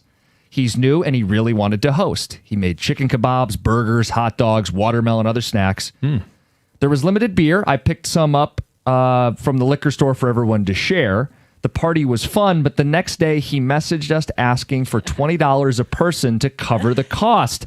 I don't think we should have to pay. He insisted and didn't tell us until after. What do you think? Okay, go to your boss. Fire this bum. New guy, get out. Like, are you kidding me? Not only this is the biggest faux pas ever. You don't ask, especially the day after. You don't ask to begin with. If you're hosting it, if the boss asks you to host a party, hey, introduce yourself to the new people, then maybe you ask the boss, hey, well, okay, I'm new. I've only had one paycheck, right? Can you chip in a little bit? But you have people come over and, okay, you got 10 to, say it's 15 people. You're asking $20 a piece. So you're asking for what, $300? To cover the food and drink. And, I'm sorry, dude, that's the people cost of brought hosting. beer and people brought, housewarming, whatever. Hey, new guy, here's a bottle of wine. That's on you. It's your expense. Oh, that's Don't have terrible. a party if you and can't then afford it. and then ask people to pay for it. That's the worst thing. It's like, oh, here's my Venmo. Send me some money. No, you don't have a party expecting people to pay for it. Normally, it's kind of like not necessarily potluck, but like you bring something, right? Like here, I'll bring some apps or I'll bring some drinks, and dip. and Right. that's kind of like your payment. If you feel It's like ridiculous. you're going to be cash strapped to even throw this party. First of all, don't throw it. Yeah. Second of all, hey, I'm going to provide everything that goes on the grill.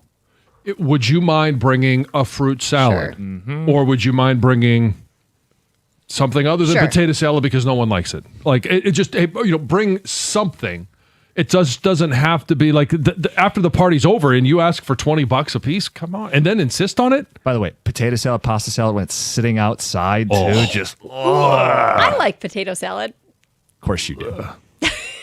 But also, if you're going to make people pay, you talk about this way in advance. Like, Sure. hey, you want to go in together on a I'm barbecue? happy to host, but I'm going to need some assistance. You talk about it beforehand. You never spring it on somebody. Like, Yeah. I need you to pay for this now after the fact. Imagine the next day, everyone's like, hey, that was a good time. I liked going over there. And then you get hit with this bill. Yeah. Here's $20. What? Yeah. Okay, next one. Dear John, I've really gotten into the World Cup, and while I don't really know much about soccer, my patriotism is overflowing with the 4th of July coming up. USA. Now, one of my friends refuses to root for the U.S. because they aren't happy with some things going on in our country, and I've started giving them the cold shoulder as a result. How would you handle it? They're bums. I mean, come on. We're not a perfect country. But just take a look at all the people that are coming over here and celebrating the fact that we have free refills. You get unlimited, bottomless chips and salsa. Oh, by the way, America has this great thing called ranch dressing. Now, none of that is involved in politics, Right. but can you just enjoy the moment? You got to put politics in everything. Get out. I'm so sick and tired of, oh, well, Trump did this or this Democrat did this. I can't cheer for America. I can't have a flag up at my house. Are you kidding me? That's total BS. Yeah, don't let who's in the White House or who was in the White House decide whether you get to be an American or not. You nailed it, John. To form a more perfect union. We're not perfect. Right. We strive to be better and we disagree with people on how to get there, but Yeah. we are all Americans. So how do you handle your friend who says, I'm not in on this, I'm not... Like, how do you answer this guy's question? So how do you handle it with your the friend? specific. Sorry, I went off on a rant. Well, no, it was fine, and I agree with you, but back to the question. The question is, Do you alienate this so dude? your friend is saying, like, I'm not rooting for the U.S., I'm upset with what's going on in the country. It says this guy's been giving him the cold shoulder. Like, how do you handle a friend who acts like that? I it certainly would adjust my view of that individual. How long have they been friends? It's just not going to say. Yeah. And like, have there been other things? Because I know that there's certain times, hey, an election comes up, and there are certain people that you can't have any type of conversation that doesn't involve politics. And for the election season, maybe it's not the cold shoulder, but you just don't go out of your way to have conversations because you just know how it's going to go. Well, I think this happens a lot with friends and, and sure. family I have members and certain relationships. things that I believe in politically. I believe in morally. I believe in a lot of those things. I also have friends that are completely on the opposite side. We can still be friends. When those topics come up, I just ignore the topic because it's not going to go anywhere productive. And I still want to have friends. And you could, I don't know, would you invite the guy over for the World Cup, or did you say you're just going to be a bummer? I'll talk to you when the World Cup's done. Yeah, I wouldn't want to watch a game with him. No. I mean, so if that's the cold shoulder, yeah. I mean, are you going to show up and root for Belgium? I mean, Bosnia fan. I'll charge you the $20 to come in. In fact, I'll charge you $200. The last one is coming home. This is from Germany. Dear John, my name is Kevin, and I'm from Germany. I lived in Bloomfield Hills back from 2008 to 2010 when I was 8 years old. But because of the work of my father, he worked at Detroit Diesel back then. It says, after those 2 years, we moved back to Germany.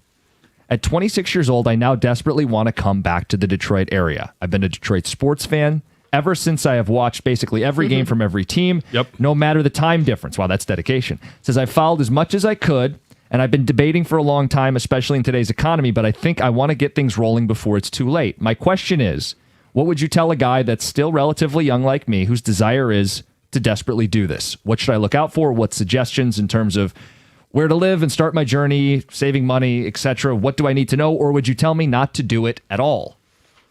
Oh, no. You come back, live in the States. Okay, go back to the beginning. That was a long one. Were they born here? I think just lived here 8 to 10. Just lived here 8 to 10. Mm-hmm. All right. So you're going to have to go through the whole citizenship thing. You're going to have to go through a lot of steps. But I would tell you, this is a great place to live. You're young. If you want your kids, future kids, to be able to have the same experience you had that you've fallen in love with, then start the process now. I don't know what it costs. I've never done anything of that nature, so I would be unqualified to give you advice. But I would say investigate it.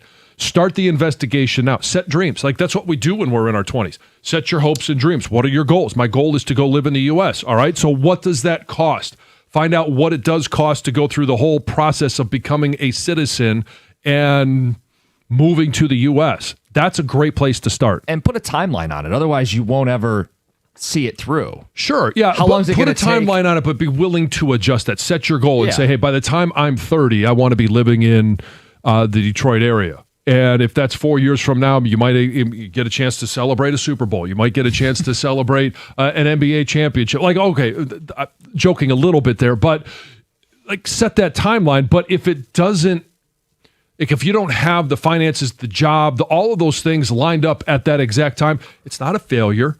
All those steps that you've taken along the way are setting you on that path to ultimately achieve your goal. And maybe, just maybe, it happens earlier than that. Yeah. Yeah, I agree with you guys. Like, if this is your goal, this is your dream. Yeah.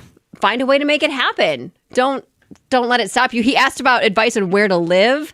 I mean, that's hard. That's up to your. I mean, it depends on your finances and your budget. But just there's Also a lot. your job. Yeah, what's appealing to you? Right. Where do you work? There's a lot of great places to live. There's a lot of great downtown areas. I would stump for. I live in the Plymouth Canton area. Mm-hmm. That's where I lived when I played for the Lions. It's where I lived when I came back to the Detroit area.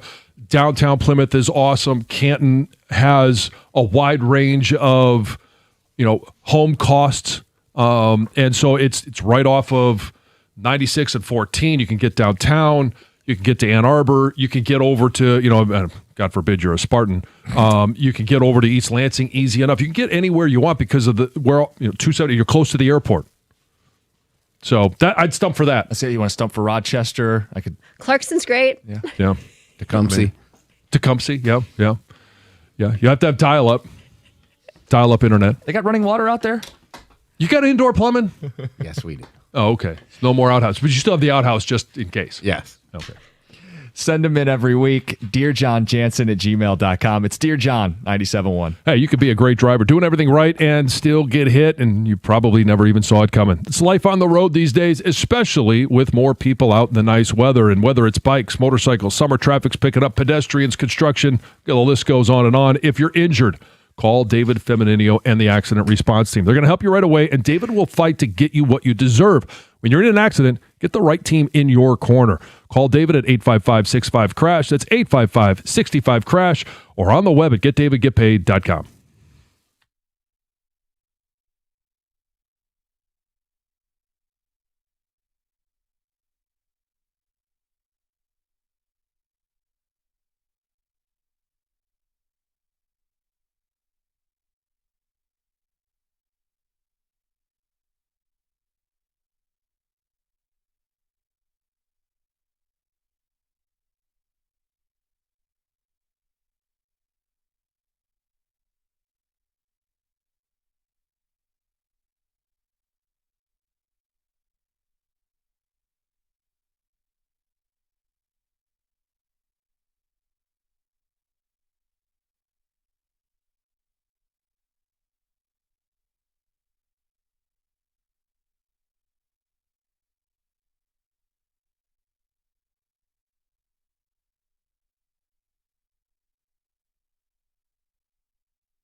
A lot of things set us off yesterday. The red card, a second inning of Drew Anderson, and Jaylen Brown. Really? That's all it took? We'll get to it. We got some feedback from you guys on Dear John, including this one that says, that guy, he may have a green card from when he's a kid, the German that wants to move to Detroit. Tell him to buy a house in Frankenmuth so he doesn't get homesick. Ethan Frazier. Oh my gosh. Then you can go up and visit him. yeah. Go to Bronner's for the first time. Of course. If you move here, you won't see playoff hockey, signed Mo in Detroit. Your German connection. On the coworker who's charging everybody after the party he threw. Jeez, way to endear yourself to your new coworkers, cookout guy. He's a schmo and probably has some other issues too, Jeff and Petoskey. Yeah, I mean, this is when you go to the boss and say, I don't think it's a good fit. It's really not a good fit. Potato salad, you don't like it? My wife makes Redskin potato dill salad, and frankly, it's the food I would choose if I ever had to pick a last meal. Really? I wouldn't go there, but I do like potato salad a couple times a year. It's kind of one of those things just once in a while. Sometime that one could be a little doughy, though. With the dill? Boy. Yeah. Okay. But yeah, the thing about potato salad, and There's reaction. Don't you know by now it always goes there? I know it does. It just, When I was in Washington, obviously I played for the Redskins. And for every party that I would go to, whether it was here, there, no matter where it was always Redskin potatoes. How come they're still allowed to be called that? Aren't you offended? The Redskin potatoes? Yeah. Seriously, think about that for a second. Well, the running joke for a long time was they could keep the name if they rebranded with a potato logo. Right. Yeah. You don't want to go down that rabbit hole. No. Fair enough. No. 248. As a Buckeye, I hate the fact that John seems so cool. It's really too bad he's a Wolverine, but hey, nobody's perfect. Hey, it's like politics. We could still be friends. We could just disagree on a few things. Well, that's where most people are responding, is that guy who can't root for Team USA because he's Right. not happy about certain things in the country. Tex says, I literally have a friend that's 37, lives in his mom's basement, and blames politics for everything. Oh, yeah. Love the guy. We just don't invite him to stuff anymore. yeah. Yeah, I mean, you separate yourself out, and you become a very lonely individual. Not cheering for Team USA because of politics might be worse than invoicing your guests at a party you chose to host. USA, USA, Yep. USA. Free refills and ranch. God bless America, signed Frank. That's right. So I had to ask this question. Now, Lisa has been to England, and obviously I've had limited conversations with Lucy. I'll ask her when she lands tonight, and I pick her up. Is there no way to get ranch anywhere overseas? I have no idea because we've had the news stories. I'm not a ranch fan. Connoisseur. Yeah. But I mean, I've never been to England. I've never been to Austria or any of these places. But I gotta imagine, like, what do they put on their salad? But they still have Obviously, in like Italy, it's Italian dressing. chain restaurants that we have here in some locations. Like the fast food chains exist everywhere. Well, and it's not like Don't they have ranch dip? They could make it too. I mean, Right. Yeah. Yeah. Here's a seasoning packet. Put it in a little sour cream, and voila. And those businesses that are here, if they aren't already, it's a market that they should be tapping into. 100%. Or is there some restriction on us being able to ship ranch dressing over there? Well, you've seen people trying to take it's the bottles tariffs. back. It's tariffs. Let's go into politics. Don't Oh, take it my on God. your carry-on. No, but seriously, is it the first time that all these people have ever experienced ranch dressing? Right. It is kind of wild to me that they don't have that in Europe. It's not like extravagant or difficult to source. Maybe it is not approved over there because of additives that we have here. That's Maybe got. I've it's heard just a little not- bit of that. Sure. Yeah. Oh, yeah. There's lots of different regulations in Europe Yeah. than it are here Yeah. as far as food goes. Yeah. So maybe Red it Dye tastes 9. different. Maybe they have it, but it's not like our It's ranch. not as. Ranchy. Yeah. It's. Well, you talk. It's more raunchy. Well, you've heard stories of people that go over to Europe and they'll eat whatever they want, and they'll come back and they lost weight Because you have to Right. walk everywhere. Well, yes, you do walk more, and then it's got to be some of the stuff that we put in the food that they don't. And Sure. I wonder how many people are coming back to Europe that gained. Oh, some of the memes are just epic. Oh, yeah. About or some of the skits that people are doing, trying to get back in, and you don't look like your ID. Well, I just spent 3 weeks in America, and now I put on the American 25. You have a triple chin now. Yeah. Jeez. You're going to have to stand up straight for this photo. America.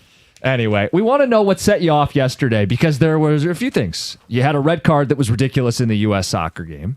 You had the 8th inning into the 9th inning with Drew Anderson. Why is he still pitching? And the thing that really irked me was this whole Trajan Langdon. I built you up to be a hero, and you didn't trade for Jaylen Brown? And that's all it took? Yeah. So we'll throw all of it out for you guys to respond to. 248-539-9797. A lot of things set us off. What stuck out to you? Well, I think I could probably rank those for you. do it. At least number one, I would say, is probably Trajan Langdon.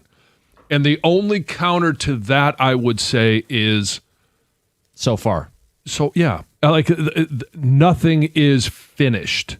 Or it doesn't have to be finished. Maybe it is, and we just don't know. Maybe it's not. And again, we just don't know. Trey Murphy is still down in New Orleans. You still have your draft picks. You still have trade capital that you could send down there to ship him up to Detroit.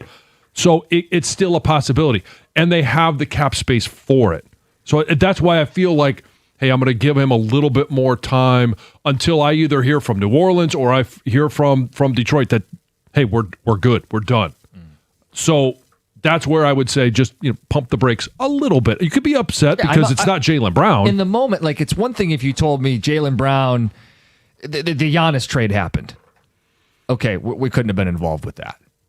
But I would have traded Jalen Duren for Jaylen Brown. Yeah. And throw a pick on top or two if it really came down to it. Trajan told you he didn't think Duren was a max player. Brown is. He's a proven number 2. Hell, call him a number 1. He's a finals MVP. And they couldn't get that deal done? Yeah. That irked me the most. That's the one that set me off the most. For me, it was AJ Hinch. Really? And one of 162. Well, because it is one of 162, but it happens time and time and time and time and time again. Where we get to how many blown leads have we had after the 7th inning? Games that we don't get a chance to go into extra innings and win. Now, yes, it ultimately was a win, but he was on with us yesterday morning. And I asked him, is there a sense of urgency? Because there's less games in July. You've dug yourself a hole in May. The trade deadline's coming up. And he said, yes, sometimes you're managing these games at this time where you want to win a series, but you'd like to sweep it. Sometimes it could be game 7 of the postseason. That's how you're managing these games. And then you leave Drew Anderson in there after Troy Melton, after Summers, after these guys have put together great performances. Drew Anderson for a 2nd inning. Homer still stays in the game. Base runner into scoring position, stays in the game. Like, AJ, we can blame the players, but this is you, dude. It's 97-1.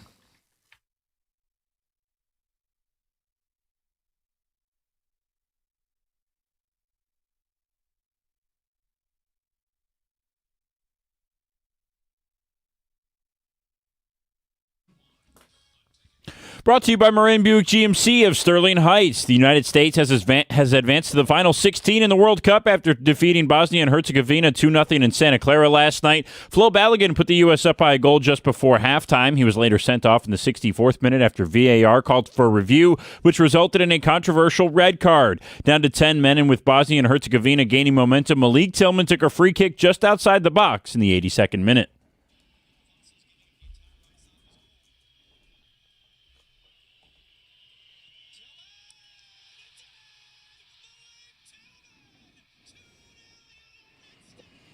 That was Tillman's just 3rd goal in international competitions with Team USA, and it was enough to help the Americans advance to the next round. Tillman was asked about Balogun's red card and having to play without him on Monday after the game.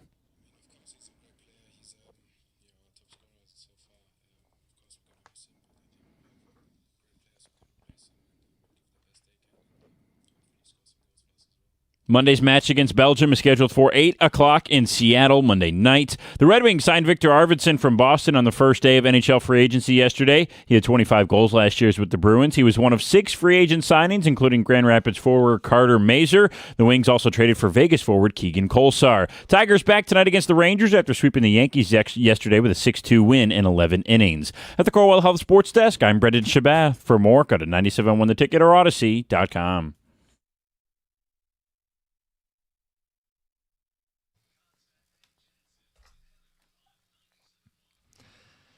USA, USA, USA. Yeah, baby. Let's go. Beat a European team, beat 2 countries with 10 guys. Bring it on. Bosnia and Herzegovina. Yeah. And they had to do it man down for 30-plus minutes to wrap it up.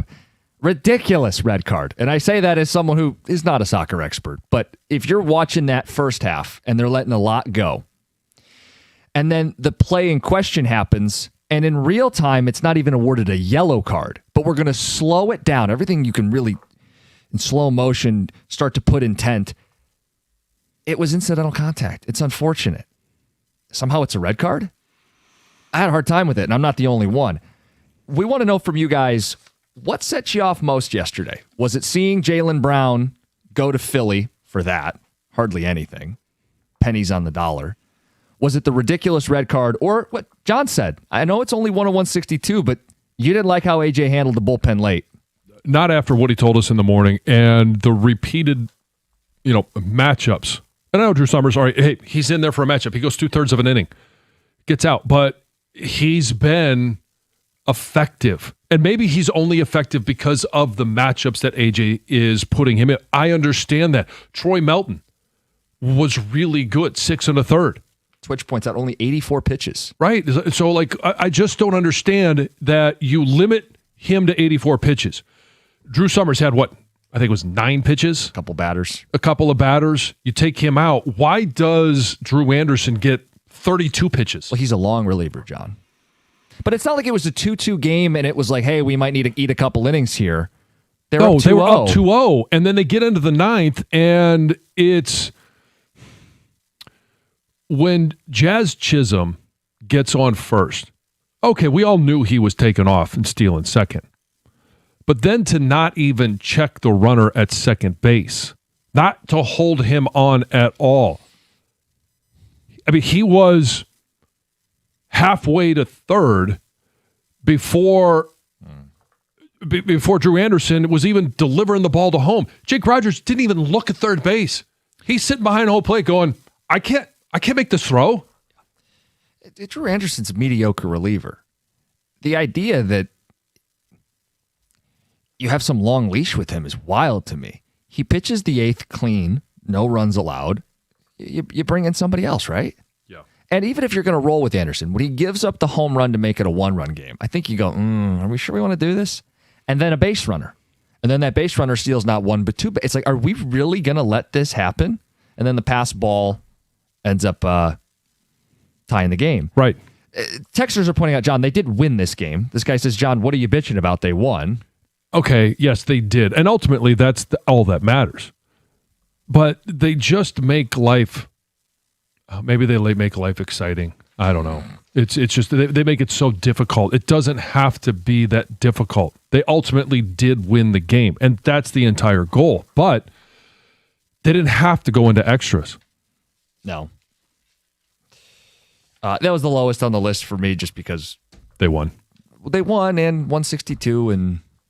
Well, part of it, yes, it is one of 162, but it's higher stakes for this red card because now we're going to be without our striker. Yeah. That's what's been different, among other things, with U.S. soccer. We finally got a guy that scores, and now he doesn't get to play against Belgium. We get a showdown against a top 10 country, a chance to show that we're actually taking a step because everything else up till this point, we've been the favorites. And rather than get a shot to play them with our best against their best, we're going to be without Balogun.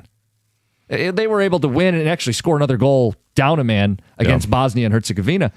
But the stakes of that are so much greater. And look, they only play once every 4 years. The Pistons were a little more invested. I'm irked that I invested a lot into what I thought was going to be a hell of an offseason from Trajan Langdon. And now it's got to be Trey Murphy or Or what the hell was the point of saving all this money? What was the point of saving of on getting Duran Duran at 30 or 35. And losing Stu. And I like Collins more than Tobias, and they save money from what Tobias made last year to what Collins gets this year. What's the point of all of that? If it's to get Trey Murphy, if it's to get Murphy and you throw in a couple first-round picks and some salaries and you get it done, job well done. But that really feels like the only path to salvaging this, as the teams in the East add Kawhi Leonard and Jaylen Brown and eventually LeBron James. He could be in Cleveland or Miami. Halliburton will be healthy for the Pacers. Like, the East isn't waiting for the Pistons. So that's what kills me is Jaylen Brown was available. It's all the things we talked about for a number 2 for Cade, and he was super available. It's one thing to go, well, what did you want our GM to do? They couldn't trade for Myles Garrett. They couldn't trade for Max Crosby. What do you mean? This guy actually got dealt, and it wasn't for a king's ransom. Oh, and this has been brought up a couple of times. I brought it up earlier. Maybe Boston just didn't want Duran. And they would prefer Paul George. I don't know. I really don't know. I'm just saying there are some possibilities. And it's also, I don't believe Trajan Langdon is done. Okay. I can't believe that. I can't, because of all the things that you just talked about. All the teams in the East that are getting better. Some of it's just health. Some of it's additions that these teams have made. And Trajan Langdon at the end of the year said, yes, we need more shooters. We need another creator. I just need people to use the context. And this maybe will. And maybe it was just the fact that they signed JC. Another creator. Really? Well done. Dad joke. 248-539-9797. It's one of my favorite drops we have. But going back to Jaylen Brown, I need people to really understand what took place here. Walker Kessler was traded for 2 firsts and 2 first swaps. Walker Kessler was traded for more than Jaylen Brown was.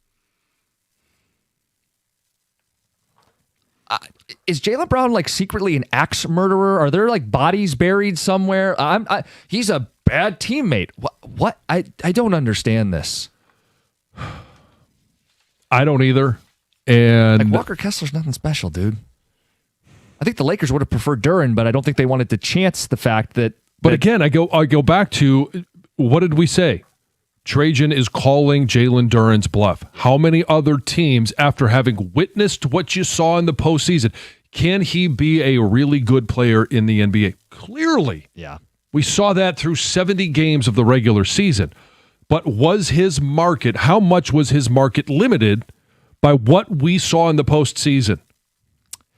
And maybe LA thought he's not our best option. We'll pivot to Kessler. Maybe Boston said, we don't want Duran. We'll go Mitchell Robinson. Let's get to Jason in New Baltimore. Jason, good morning. Hey, guys. John, I think you're spot on. I take offense to the ticket texter that complaining they won. This team has the most losses. I believe the graphic was they've lost 14 games after having a lead after the 7th inning. Yesterday, if they would have lost, would have been 15. And it's the direct reason as to why I don't know if they're 12 or 13 games under 500 right now. But if you win even half of those games, you're only a handful of games back. Right. And the attitude that, we won, so let's not complain about all these things that have taken place all season, which are directly the reason why you're in the position you're in. It's just frustrating to listen to other fans give A.J. Hinch a pass. I think it's an astute comment by John to recognize that, hey, you said you're gonna do things differently. There's a sense of urgency, and boom, that afternoon you give this guy 30-some pitches and he hasn't been effective all year. Real quick about the Pistons, I just wonder, did Boston not want to give the Pistons Jaylen Brown? Was he not offered to them? And not so much about Duran. Do they really want to make the Pistons? Did they want to give Cade or Robin? Maybe they just weren't willing to trade. He went to the Sixers. He went in division to a playoff team. But do you think the Sixers are more dangerous with Jaylen Brown than the Pistons would have been? Maybe the Celtics didn't want to make the Pistons stronger. I don't know. Didn't the I'm not Sixers trying to give him. No, I know. I get what you're trying to find an explanation because it's really hard to accept what happened. Didn't the Sixers advance just as far as the Pistons did last year in the playoffs? Yeah, I think the Sixers are the ones that knocked out Boston. So Yeah, they sent him to the team that knocked him out, and plus they've got Maxey, they've got Embiid, who I understand is banged up, but Jason, I'm with you. Like, you're grasping at straws, trying to figure out why it didn't happen here. Crazy. Yeah. It's crazy. They need to give him, as everybody says, not to be a cliche, Cade needs a Robin, and Jaylen Brown would have been a really nice Robin. Thanks, guys. Thank you. Thanks, Jason. Text coming in. Expecting a Detroit GM to make a big splash is like thinking Charlie Brown will really kick that football. Trajan aced the offseason, signed Scott, Steve, and Brad. Yep. At the Coney. Didn't show him up. Pistons got worse this offseason from an unnamed text. If that's through the context of everybody else, competing with everybody else, I see what he's saying. Trey Murphy and John Collins play the same position. It's not happening, guys. Murphy can play the small forward and Collins can play the power forward. And it's really positionless in today's basketball. Collins can play a little small ball 5 in pinches. You can play. You mean those two guys that score can't be on the court at the same time, but you can have two guys that can't score it on the court at the same time? Both guys can shoot. Both guys can hold their weight. You can play both of them. And you play Asar at the 2 in that scenario, and you've got a long lineup. For the people who didn't want him to do the Jaylen Brown thing because of his contract, this is the Pistons' chance to use the money before they lock up Duren and Thompson. And Asar, yeah. This is the window where he had great optionality to make this roster a lot better instead of maybe just a little better. We've had the bots thing with the Scott bots, the Brad bots, the Iser bots. Mm-hmm. And I remember a few months ago we said if Trajan didn't do much, that we were going to officially say this offseason that the defenders are bots. Yeah. Do you think they are? Or too soon? Well, I want to be clear. I'm very upset they didn't add Jaylen Brown. I liked the setup, and if they land Trey Murphy, all is okay. I agree. If they don't add Murphy, or even worse, Murphy gets dealt somewhere else. Yeah, if you're still defending this, it's Mr. Margin is what people are calling him. I think the moves, I don't mind Isaiah Joe. I like Collins, but it would be moves on the margins. I know I heard a little of Valeni yesterday. They had a shorter show, and he's like, you can't tell me that Collins is any better than Tobias. I think he is, and I can give you numbers. He's better catch and shoot from the corner. He's better at true shooting percentage and finishing at the rim. He's a better shot blocker. He's more athletic. I could be sold that he's a better accent piece and complementary piece for Cade Cunningham. But at the end of the day, I'm only talking about an accent piece. Right. I'm talking about a little decor in your living room. I'm not talking about the couch or the love seat. They needed to add a significant piece to fill out the room. So it's Mr. Margins we're going with him? That's what people were saying, yeah. I like it. I think if he doesn't deliver, Mr. Margins fits. Yeah. Do you like Mr. Margins? Yes, I do. What are we doing here? It's so stupid. 8:35. Well, you're the one that wanted to come up with the band name of the What are we doing here? Remember we had the thing a few months ago, Trajan Horse? Yeah. Oh, God. Is that what this offseason was? Yes. He's got a virus. He can't make big moves. 8:35. Hopefully it's not the one Heather's been talking about. The virus? Yeah. Diarrhea. Yeah. Oops, I hit the wrong button. We'll put the spotlight on Heather coming up at 8:35. It's 97.1.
Hey, America's favorite place to watch all our great sporting events. Maybe you want to watch some soccer there. Maybe you're making plans for the fall and some football.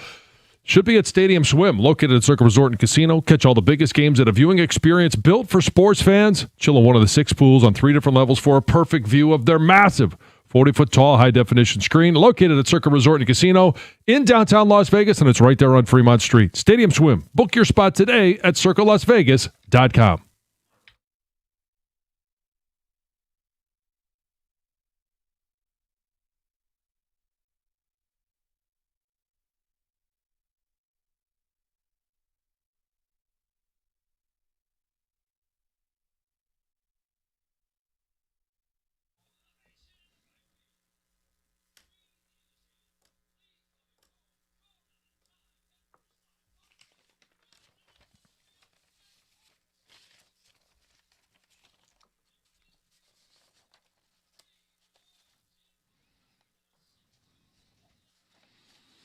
Yeah, they won. What's the big deal, John? Sweep the Yankees. On to the Rangers.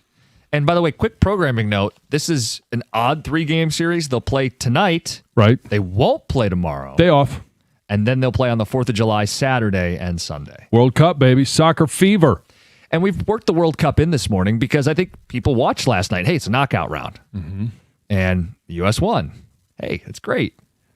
But Balogun, our big striker, gets this awful, ridiculous red card. And now he won't be able to play against Belgium. So we won't have our best against the best team we'll face so far in the World Cup. Yeah.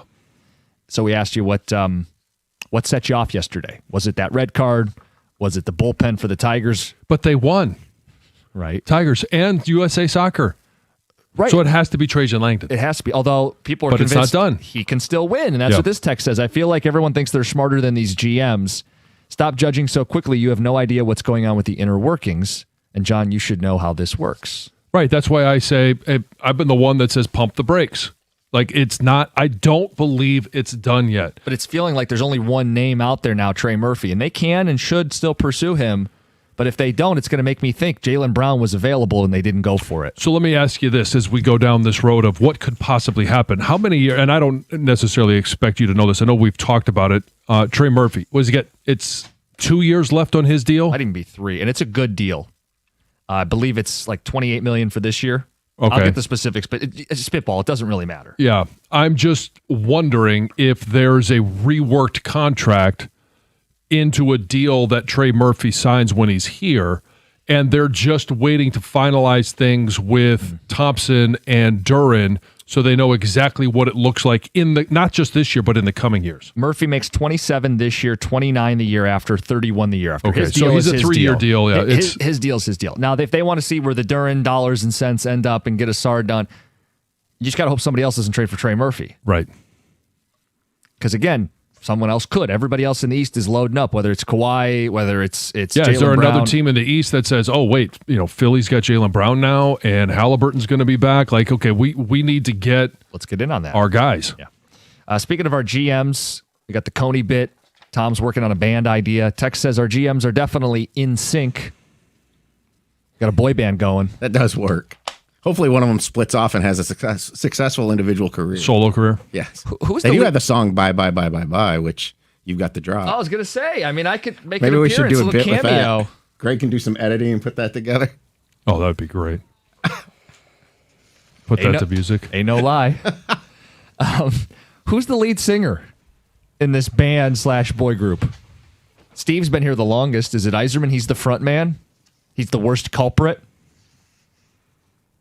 Could be. Or is it Brad because football's king? Football's king, yeah. I mean, I'd probably put Brad as the lead. I don't know how Trajan's vocals are. He's more of a soft-spoken guy. Yeah, he seems to be the background singer. He'd do that one slow song like every band has where the other guy sings it. Yeah. I don't know who the lead singer is. We need somebody to take the lead. It's true. We got 4 backup singers. Yeah, I mean, Trajan needs to just call for the check. Tex says, I can't believe Cookies actually thought he was going to get up from the Coney table. Just next time you see the waiter or waitress, check, please. I'm ready to get up and do something. Yeah. I'll pay the bill. And there's still, that opportunity still exists. Yeah. Rick in East Lansing, good morning. Good morning, guys. I'm just wondering before we get too mad at Langdon, maybe Boston did not want to trade to Detroit. maybe they thought that would be Jaylen Brown at Detroit would make them such a threat to them that by going to Philadelphia, they have less to worry about. But Philly beat them last year in the playoffs, and that's in their division. Yeah, but Boston had some other issues. I'm just wondering if... Well, they have even more now. Yeah. And so they added playoff P, and that's not a compliment. Way off P is how he's been renamed. You know where Jaylen Brown is not a threat? On your roster. There's that too. Right. Would they be a better team? Let's do Boston radio for a minute. Mm-hmm. If it's Jason Tatum and Paul George, or Jason Tatum and Jalen Duren? I think you can convince yourself Duren's cheaper, younger, and Paul George is neither. He's old and washed up and expensive. Yeah, they went from Jaylen Brown at 30 to Paul George at 36. No, I text Valeni as a Celtics fan. I go, you'd rather have Duren than Paul George, right? He said, I'd rather have Jahmai Jones. Oh, boy. Yeah, he was not doing well yesterday. Wellness check today at 2. Let's get to Heather with the news. Good morning, you guys. Good morning. Michiganders are apparently big fans of OnlyFans. Oh. Yeah. A new study found that last year, Michiganders spent $82 million on OnlyFans subscriptions. So that ranks the Michigan. That ranks us 19th out of 50 states in terms of dollars spent per 10,000 residents. That's a lot of money. It is a lot of money. I think I saw a headline that Cadillac was number 1 in our state. I thought it was Grand Rapids. Okay. It depends on what they're looking at. Grand Rapids ranked first in the state, followed by Detroit, Lansing, Warren, and Sterling Heights. Maybe mine was per capita, the headline I saw. So yeah, it depends on how you're got an IP address over in GR? Looking. Clinton Township, though, at least they're not into OnlyFans, apparently. Oh. Or not big time. Okay. Not spending a lot of money on OnlyFans. I actually thought Ann Arbor was going to be number 1. District of Columbia spent $129,655 per 10,000 residents in 2025. Okay. North Dakota and Nevada followed in second and third. And then Mississippi spent the least. Yeah. Get ready to celebrate all things taco at Taco Fest in Royal Oak this weekend.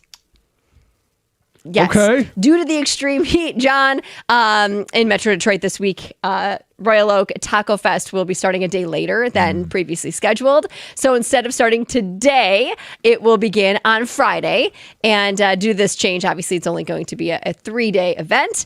Lots of things going on, though, besides tacos. There's going to be live music. There's going to be some sort of wrestling involved. Oh, I know. Yeah, I saw that. Where is it?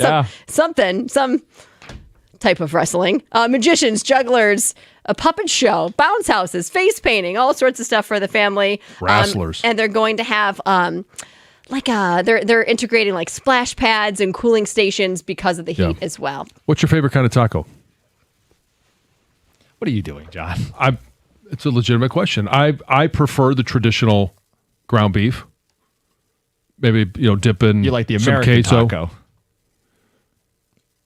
Okay. Yeah. Well, the ground beef taco is not the traditional taco. It's the Americanized version of the taco. Traditional American taco. Well, a Lyft driver in Metro Detroit was taken into custody after allegedly driving drunk and causing a violent crash. 2 20-year-old women thought that they were making a smart choice by getting a Lyft after they had been drinking themselves. But now they're recovering from injuries after their driver got behind the wheel intoxicated. So the women say that they got in to the driver's car. Huge red flag. Guy would have jumped right out after this happened. Apparently, the driver saw that they had alcohol on them or had been drinking and said, "Oh, look I have my own. Do you guys want to take a shot with me?" There's where you should have been like, peace out, I'm gone. But apparently they didn't. The next thing they said they knew they were in a crash. They say the driver crashed into a parked car, that it flipped several times. Now, according to a spokesperson from Lyft, they say the alleged victims did not contact the company after the incident. And they say, obviously, they're investigating it. The Lyft driver, however, was taken into custody at the scene. Charges are pending after a toxicology report is given. So the two 20-year-old passengers now say that they have filed a police report, reported the incident to Lyft, and are looking for attorneys. You probably saw this yesterday. A daredevil couple climbed up the Empire State Building. They had this big flag with them that said, "When the power of love beats the love of power, the world knows kindness." And then they got engaged. And then afterward got arrested. So they have been identified as these Russian climbers and now an engaged couple. They've been featured in a Netflix documentary called Skywalkers, A Love Story. They're kind of famous for embarking on these dangerous climbs with really like little or no safety equipment at all. They were charged with felony burglary, reckless endangerment, criminal mischief, and some other offenses as well. Criminal mischief. Yeah, that will get you. Sounds like they were rushing to get married. Yep. Yeah. I got one more, but I can save it. Let's save it. We got one more Florida news. woman story. Oh, this is it. Save this one. Okay. Comments needed. It's Heather with the news. Coming up next, we need our Bridezilla expert for the big wedding. Who would that be? 97.1.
Hey, I've learned a number of different things throughout the course of my career, whether it's been playing or it's here at the station. You got to have the right team in your corner. It's exactly why I love First Merchants Bank. They've been my bank for a number of years because they do something a lot of big banks have forgotten about.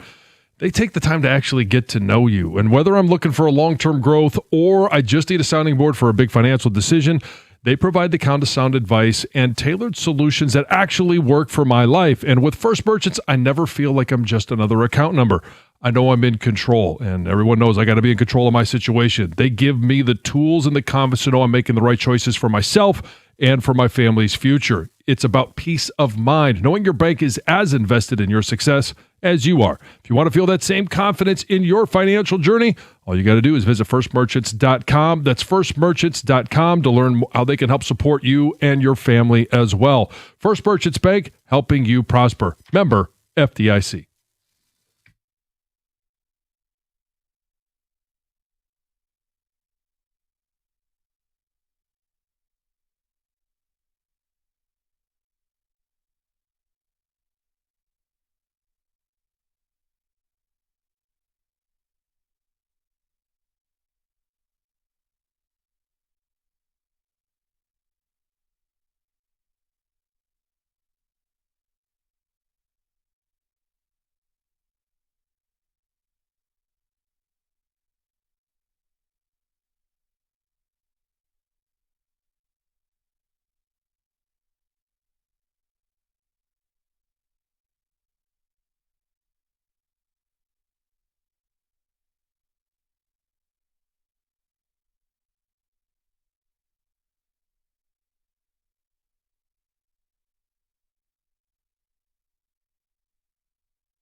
I am curious, John. Did you keep the commitment to watching soccer on Telemundo? Oh yeah, that's the only way to watch it.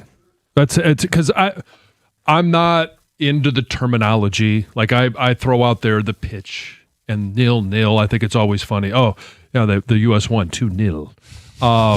And there's some of those things, but I don't know a lot of the appropriate words to use. So whether it's in English or in Spanish really doesn't make a difference to me, except, and I thought Gator brought up a great point, the passion in the language might actually be what's selling it. But this was, and I received numerous text messages last night. You were spot on. I can only watch soccer now on Telemundo. And this was the first goal for U.S.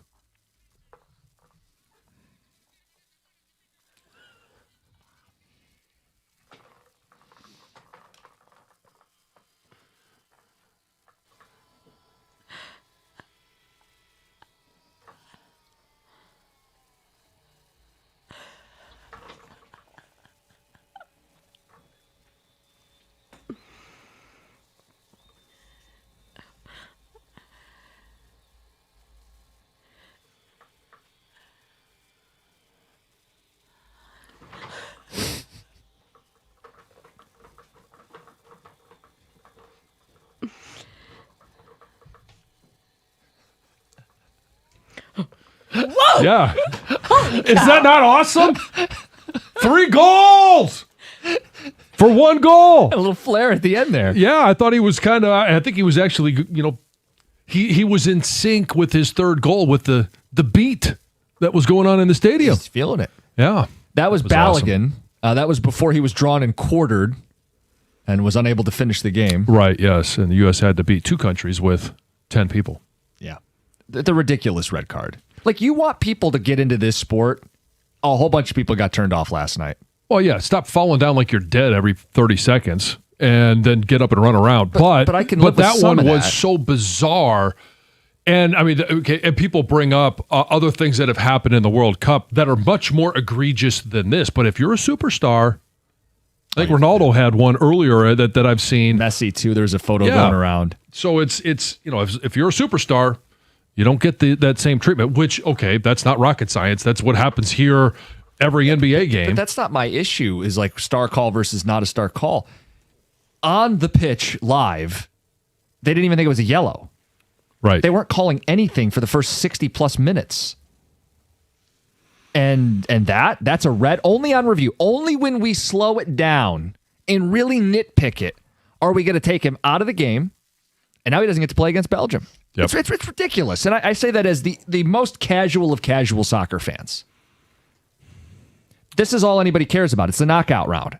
Right. And this is what people tuned in for maybe the first time all tournament. And this is this young striker that's made us different. He can finish and score goals.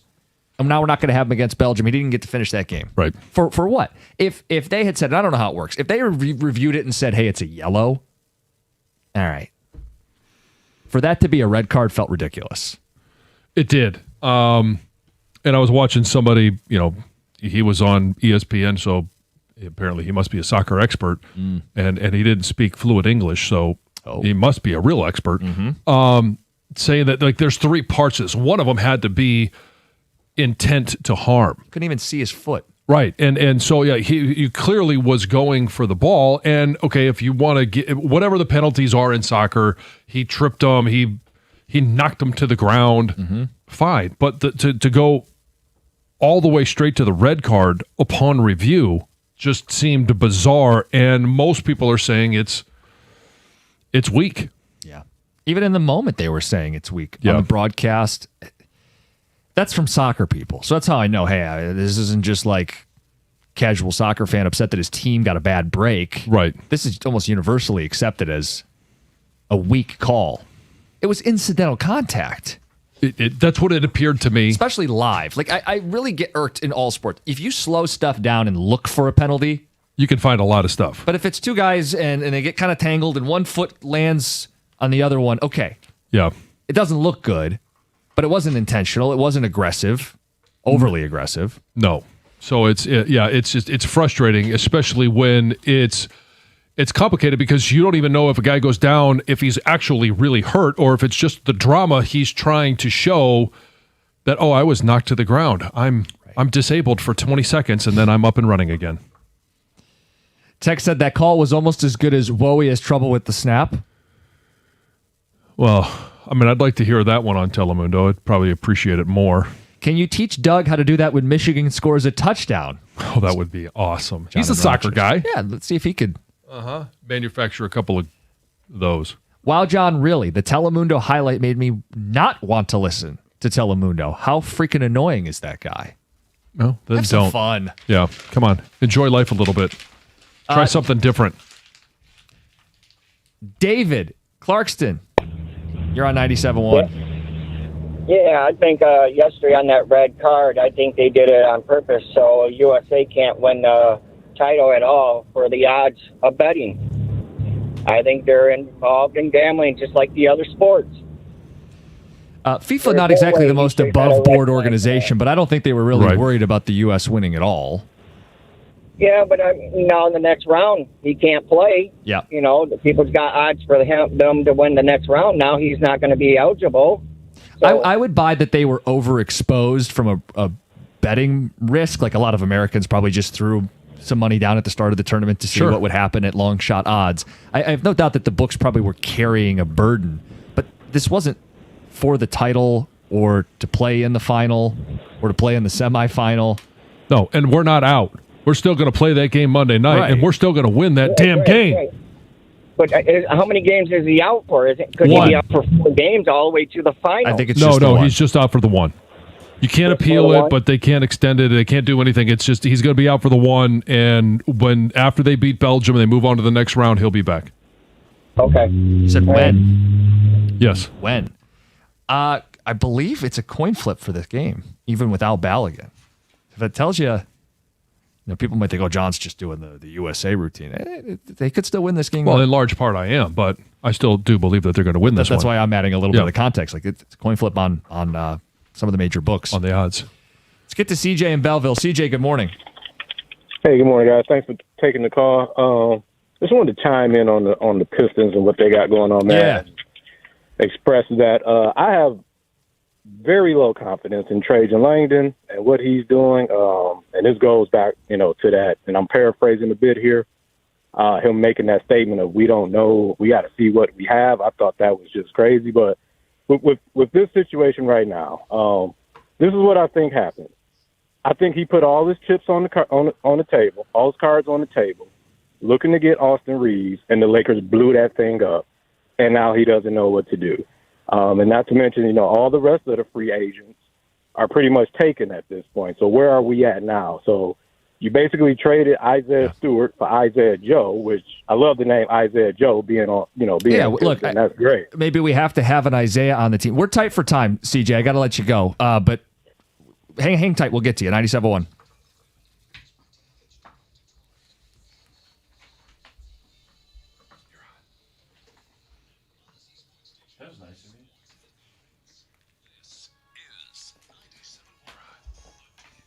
Team USA defeated Bosnia and Herzegovina 2-0 in its first knockout stage match last night, but it came at a great cost. The Americans' leading scorer Flo Balogun was sent off in the 64th minute after VAR review led to a red card against the striker. After scoring 3 goals in this World Cup already, including the first for the United States last night, Balogun will now be sidelined for Team USA's next match against Belgium on Monday. U.S. defender Chris Richards shared what the team told Balogun in the locker room after the game.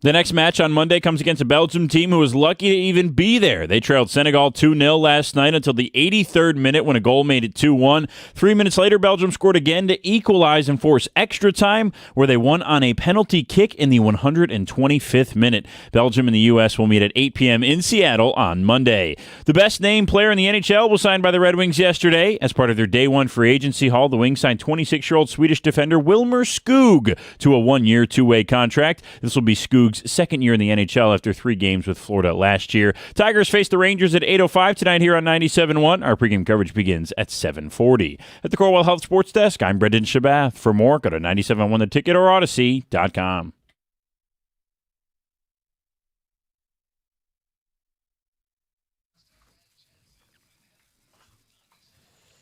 CJ, that was my fault. I shouldn't have taken the call so close to the hard out. Let's get back to that conversation about Trajan Langdon, your waning level of trust and confidence in the Pistons.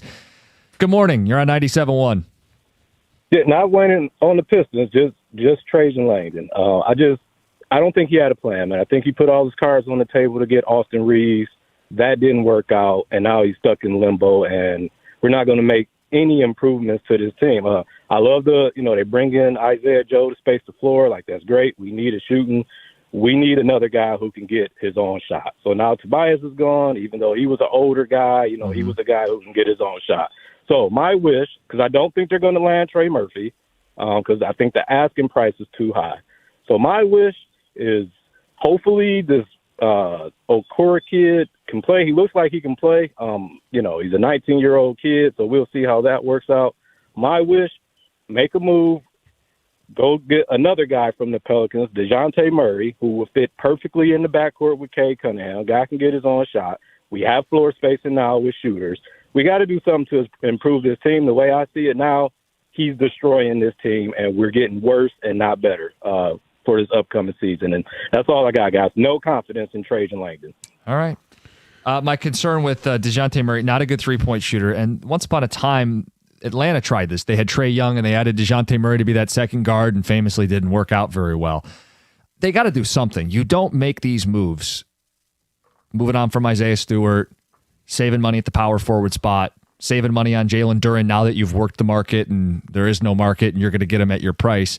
What is the savings for? That's what I keep coming back to. And I thought it was to take a big swing, and then Jaylen Brown goes for very little. Right, but and that's I'm left going, what the hell? It's not the only big swing he could take, and that's why we've looked at Trey Murphy as another option. Yeah. When we get to the point where the offseason acquisitions are done, if this is all they do, I'll be in the same boat as you. Yeah. I still think there's a chance, and I think you don't do all these things. Like you just said, you don't clear this space. You don't win the battle with Jalen Duren, because he could end up signing for as little as $30 million a year. And I say as little as $30 million. I kind of chuckle to myself. Yeah. But what's a guy to do with only $30 million? Right. But when you think about all of the reporting that was coming out, they're miles apart. Right? Jalen Duren wanted the max, 44. If they came to him with 30 and said, okay, go ahead, shop yourself. When you come back to us, the deal's still on the table. Yeah. It's what are they doing with this savings? I still believe there has to be something there. Well, there were reports they were interested in Kawhi, but he goes to Toronto, right? Yeah. And I certainly thought there's an opportunity to pivot off of Duren to get Jaylen Brown. They didn't see it that way. Right. Trey Murphy's a guy we circled from day one. The connection to New Orleans, reasonable contract. They could still make that happen. And I think that is an all roads lead to Trey Murphy offseason. But if it doesn't, or he goes somewhere else, God forbid, I'm going to have a hard time. Like, I really thought this was leading to something, and we're running out of options for it to pay off. And at the same time, the East isn't waiting around. It's not like, well, the Pistons are young and they're going to have a bunch of cracks at this. There are no promises. There are no guarantees. And the other teams are loading up. Like, I don't know how you feel about it. Do you think Philly is more of a title threat now than Detroit? They had a finals MVP to a team with a young backcourt and the always questionable health of Joel Embiid. That's the big thing, yeah. But we've all seen Brown throw a team on his back. Yep. And so I think they're on par with Detroit. Okay. So and we wonder what will happen. We've brought up LeBron. What if LeBron joins Cleveland or Miami, places he has a history in, and wraps his career up there? Those teams suddenly become more formidable in the East. I think that's part of the backdrop, too. It's wanting my team to get better and our team to get better while also recognizing other people are making moves, too. Yeah. It's definitely complicated, but I got to believe that there is something still in the works. So we've got Pistons in the hopper. I know that's something that set people off yesterday, waiting for the big move that still hasn't come. We had the ridiculous red card and we've got soccer calls that we can mix in. John, you were really bothered by the Tigers, even though they won. Yes, they won, and Trajan still has a chance to win. But when I watch the Tigers, and I'm looking at on the heels of the starting pitching that we had from Casey Mize, Tarek Skubal, and then you have another really good start and performance by Troy Melton. Then you bring in Summers, and he's only in there for 2/3 of an inning, but he's been really effective. And maybe it is just the matchups that AJ puts him in, but that's been a matchup that AJ he's called his shot, and he's been successful. Yeah. So there's like 9 or 10 pitches. And it was only 84 pitches by Melton. And then you allow Drew Anderson, and maybe it's my own bias that I just don't like Drew Anderson on the mound. I don't think he's very good. Gets out of the 8th, but then gets in trouble in the 9th. And I don't know that I necessarily had an issue with him coming out and starting the 9th, but as soon as you get in trouble, get him out. Get him out. Yeah, don't let it become a problem. He gives up the homer initially, then there's traffic on the bases, then that runner's in scoring position. Well, and it's, okay, we all knew that Jazz Chisholm was going to steal second, and he did. First pitch, he's gone. And Rogers throws the ball down. It's really not that close. But then you got to keep him on second base, and Drew Anderson doesn't even look at him. Yeah. No, I get it. Jazz is taken off before he's even halfway into his windup. Jake Rogers had no shot, didn't even look down to third base. No, and then Rogers on the pass ball too. Look, it's frustrating, and I know they ultimately won. But it's blown leads, which have been too frequent too often this season. And it's on the heels of AJ telling us yesterday that, there is a sense of urgency. Like, they've got to make something happen in the month of July. Not as many games because of the All-Star break, but they've got to make something happen, or this team is going to be blown up at the trade deadline. He didn't say that, but that was implied. The sense of urgency is there. And he even mentioned sometimes you're managing these games like it's a Game 7 in the postseason. And yesterday, that was not managing like it was Game 7 of a postseason. You get a chance to sweep the Yankees in New York. So the question, we've lumped all of these topics together. What set you off most? Some bullpen mismanagement, a ridiculous red card, or the frustration we have with our GMs, Trajan Langdon being the latest? Let's get to the phones, and let's talk to Jim in Macomb. Jim, good morning. Hey, guys, good morning. So glad you guys are talking about soccer. Played many, many, many years, and I want to make a couple of observations on this game. First of all, that game last night they played was a clean game. On both sides, there wasn't many fouls going on compared to, like, if you watch Germany versus Paraguay, those guys were, pulling each other, ripping shirts. It was crazy. So my point of that is just like you see it in the NFL sometimes, you got some of these refs feel like they're involved enough in the game, so they have these egos, especially these foreign soccer referees, and they feel like they have to get involved in the game and create some drama because they want to be part of it, in my opinion. Second of all, FIFA, like you guys said, that organization, God bless them, those guys are criminals, man. And any documentary you watch about them, who knows what they're telling these refs to do. And my third portion I want to say is I haven't seen a ref that speaks English yet. None of them are from the United States. So I don't think it's a stretch to say that maybe probably a lot of these guys aren't fans of the U.S. soccer team. And and one other thing. That penalty was not a red card penalty. You guys are 100% correct on that. There was no intent on it, and it was not a gross foul. It was incidental contact. That's it. Go USA, baby. Yep. Thanks, Jim. USA. America. That Don Cherry? He hit all the great food groups. These foreign refs. They don't even speak English. Well, I agree with his point. Like in regards to the dumpster fire that FIFA has been. Right, but if I was FIFA, we make this argument in other leagues and other sports. You want your big brand to have success because it's a rising tide lifts all boats. If the U.S. soccer team makes a run, that's good for the game, is it not? You could kneecap them in the final or the semifinal. U.S. soccer's not their big draw. Well, neither is Bosnia or Belgium.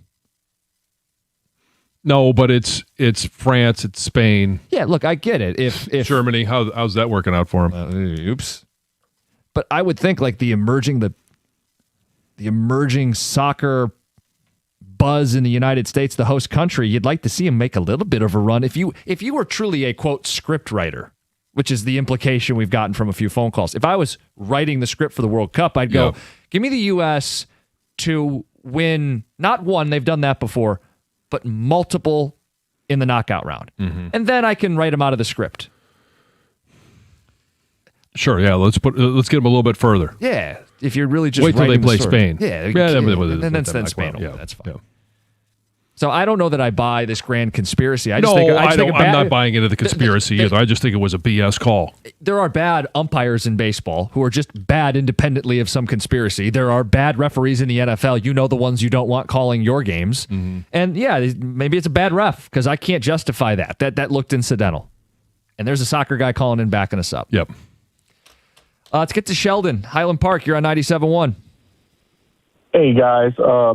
I really look at Jalen Duren, the trade with Sacramento. I will not take Sabonis back. I would take Maxime Reynard and DeMar DeRozan. I know DeMar DeRozan is 115 years old, but helping Ron Hollins and getting him, ready and being more stylistically made for Cade. And the reason why I would get rid of Jalen Duren, obviously, Trajan Langdon haven't figured out what was the problem with Jalen Duren in the playoffs. Because if he did figure that out, he would have been re-signed him already and gave him however much money he wanted. But I don't believe the Pistons organization figured out what was wrong with Jalen Duren during the playoffs. I don't believe it was the way Orlando played us or the way Cleveland played us. I believe it was something in Jalen Duren's head, and he's refusing to sign that check because he can't figure out what it was with Jalen Duren. And if Sacramento really, really wanted him, I would make them give up that rookie that they got from Stanford last year, 7'1", averaged 12.7 rebounds, and DeMar DeRozan, and I think we would be okay. The only team that got better in the East was Philadelphia. Everybody else in the East are, where they were before. You don't think Toronto got better? The number one seed. And Toronto, okay. I'm sorry. And Toronto, they did get and better. I would add Halliburton coming back. The Pacers are going to be a threat too. Not worried about that at all. Well, they Not played worried for the about final. Okay. I just happen to think it's going to be much harder than it was a year ago. And we could fight about an individual team. We're on the same page there. I do believe that also, that it's going to be harder than last year, but Detroit was the number one seed, and I think they have got a significant improvement getting John Collins over Tobias because John Collins fit what Cade does with being a lob threat and those side three-pointers a lot better than Tobias Harris. Yeah, like if you look at their just raw point totals, you're going to go, it's kind of a one-for-one lateral move. I think when you're a Cade-centric team, you want players that complement Cade Cunningham. He is better at the rim than Tobias Harris, field goal percentage. He's better shooting corner threes than Tobias Harris. He won't create his own shot in the in-between the same way. And that continues to be a concern for this team. But I think Collins is a better fit, and I'd call him a complementary piece and a slight upgrade. I don't want to call it significant, but a slight upgrade. I don't think there's anything with Sacramento. I know he threw that in his phone call. Yeah, too. I don't think so either. And I just go back to they've made moves to clear space. They've made moves to do something more than a swap out for Tobias Harris or to bring in Isaiah Joe, who's not even a starter. Like, he does add floor spacing. He does add that threat from downtown, but he's not going to be a starter. He's a guy off the bench. Isaiah Joe. Yes. I just believe that there is, because Trajan Langdon did say, we need more shooting and we need a second playmaker. And if you were grading so far, Isaiah Joe and Collins are probably some of the more shooting. But in terms of creation, they haven't added that. I'm not counting on a rookie who they took at 17. No. So that is still a vacancy for this team. And the other thing I keep circling, Trajan Langdon said, once we pay Duren and Asar, and it's obvious, they won't have the same optionality. Well, I was hoping for more than John Collins out of that optionality, and that they're going to have an opportunity, but you got to make it happen. It's 97.1.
Let's get some phone calls, get to Heather's news, and then Dear John on what's essentially a Friday for you two. Yeah. Tomorrow is the observance of the 4th of July for us here. It is. I will be observing. And I'll get some good Stony time. Yes. Who doesn't love some good Stony time? Let's go to Brian in Farmington Hills. Brian, good morning. Yo, what's up, fellas? How you doing? All right, man. How about yourself? Good. I wanted to call and clear up that rule that the reason why we saw that red card last night in the game. There doesn't have to be intent, from what I understand, but the contact with the spikes on the cleats to the back of the calf or the skin is what prompted the red card. So there doesn't have to be intent there. There just has to be, contact with those cleats. And unfortunately, that's the rules. I'll take you at your word for it, because some of the experts that were on, whether it's Fox Sports, ESPN, were saying that wasn't the case. That wasn't a determining factor, that there needed to be intent, and they didn't see that either. Really, that from what I understand, I was reading all last night and this morning. That was the case. That was the reason why they determined that they would give out the red card, because there doesn't have to be intent. There just has to be contact with those spikes. Even if the contact is incidental like that, like guys are going to get tangled up. I mean, it's not exactly. Yeah, exactly. You're exactly right. Even if there's no intent, that's like wild. that. I guess what irks me too, Brian, and I'm just speaking as a casual fan, they didn't see anything wrong live. They had to go with slow-mo replay to determine that a player not only got a card, but a red card. Right. That's just a raw deal, given what's at stake. Yeah, I think it was a terrible call personally, and I was really upset. So that's why I did some serious digging, and I found that to be the case. It doesn't have to be intent. It just, if the player makes contact with those spikes to the back of the leg like that, that's the reason for the red card. It's just like you're jumping. Your feet are gonna be in the air. You're gonna come down. It's not always gonna be pretty. Right. Yeah, I know. I mean, I guess I would just ask him. I think it was Messi had one that was on the back of a calf as well, with a spike on a calf. Yeah. You got to keep give it playing. to him. I know. Balogun's not Messi. No, he is not. David, wrap us up. You're on 97.1. Hey, good morning, guys. Happy 4th of July. Yeah, you too, man. So a couple things. You absolutely have to watch the soccer matches in Spanish. It's just so much better. Yeah. The American commentators, I don't know who that guy is. He's kind of a jackass, but he's so biased. That was absolutely a foul. That was absolutely a red card. That was totally intentional. The spike on the cleat dragging down to that dude's ankle, that was brutal. And they didn't see it initially. I know that, but I think that looked intentional to me. I was a defender. I played soccer. I was a defender. I've done it before, and it was totally intentional. So let me ask you this, David, because you're a soccer guy more qualified than us. Our chances against Belgium, what are they? I think they're pretty good. Belgium, they always fall apart. They're a good team, but I think Bosnia is a better team than them. And I think I'm not afraid of Belgium. Bring them on. And one more thing, I'm really proud of our defense last night. Like down 10 guys. That was amazing from the defense. That was just great. Yeah, and it was for more than a half hour of game time. I think it's 36 minutes playing man down, and they outscored them while they were a man down. They had the free kick, and then they played defense. Squash the waffles. Squash the waffles. Yeah. You're proud of that one. Let's get to Heather with the news. This news is brought to you by Fusion Energy. There was a tragic crash on I-75 in Oakland County that claimed the lives of 4 people, 2 adults and 2 children Wednesday night. The crash happened around 9 p.m. in the southbound lanes near Grange Hall Road in Holly. Police say that the family's vehicle was disabled on the side of the road. 23-year-old woman, 24-year-old man, their 2 kids were in the car when their car was struck by a truck. Devastation. Of course, the truck driver was injured, taken to the hospital, and arrested there. The highway was closed down for hours, about 9 hours after this crash. It does remain under investigation. Police are trying to understand what caused the crash in the first place. But man, it's very, very tragic accident. Yes. A Detroit man has been charged with murder after allegedly hitting and killing 2 people with his car last weekend.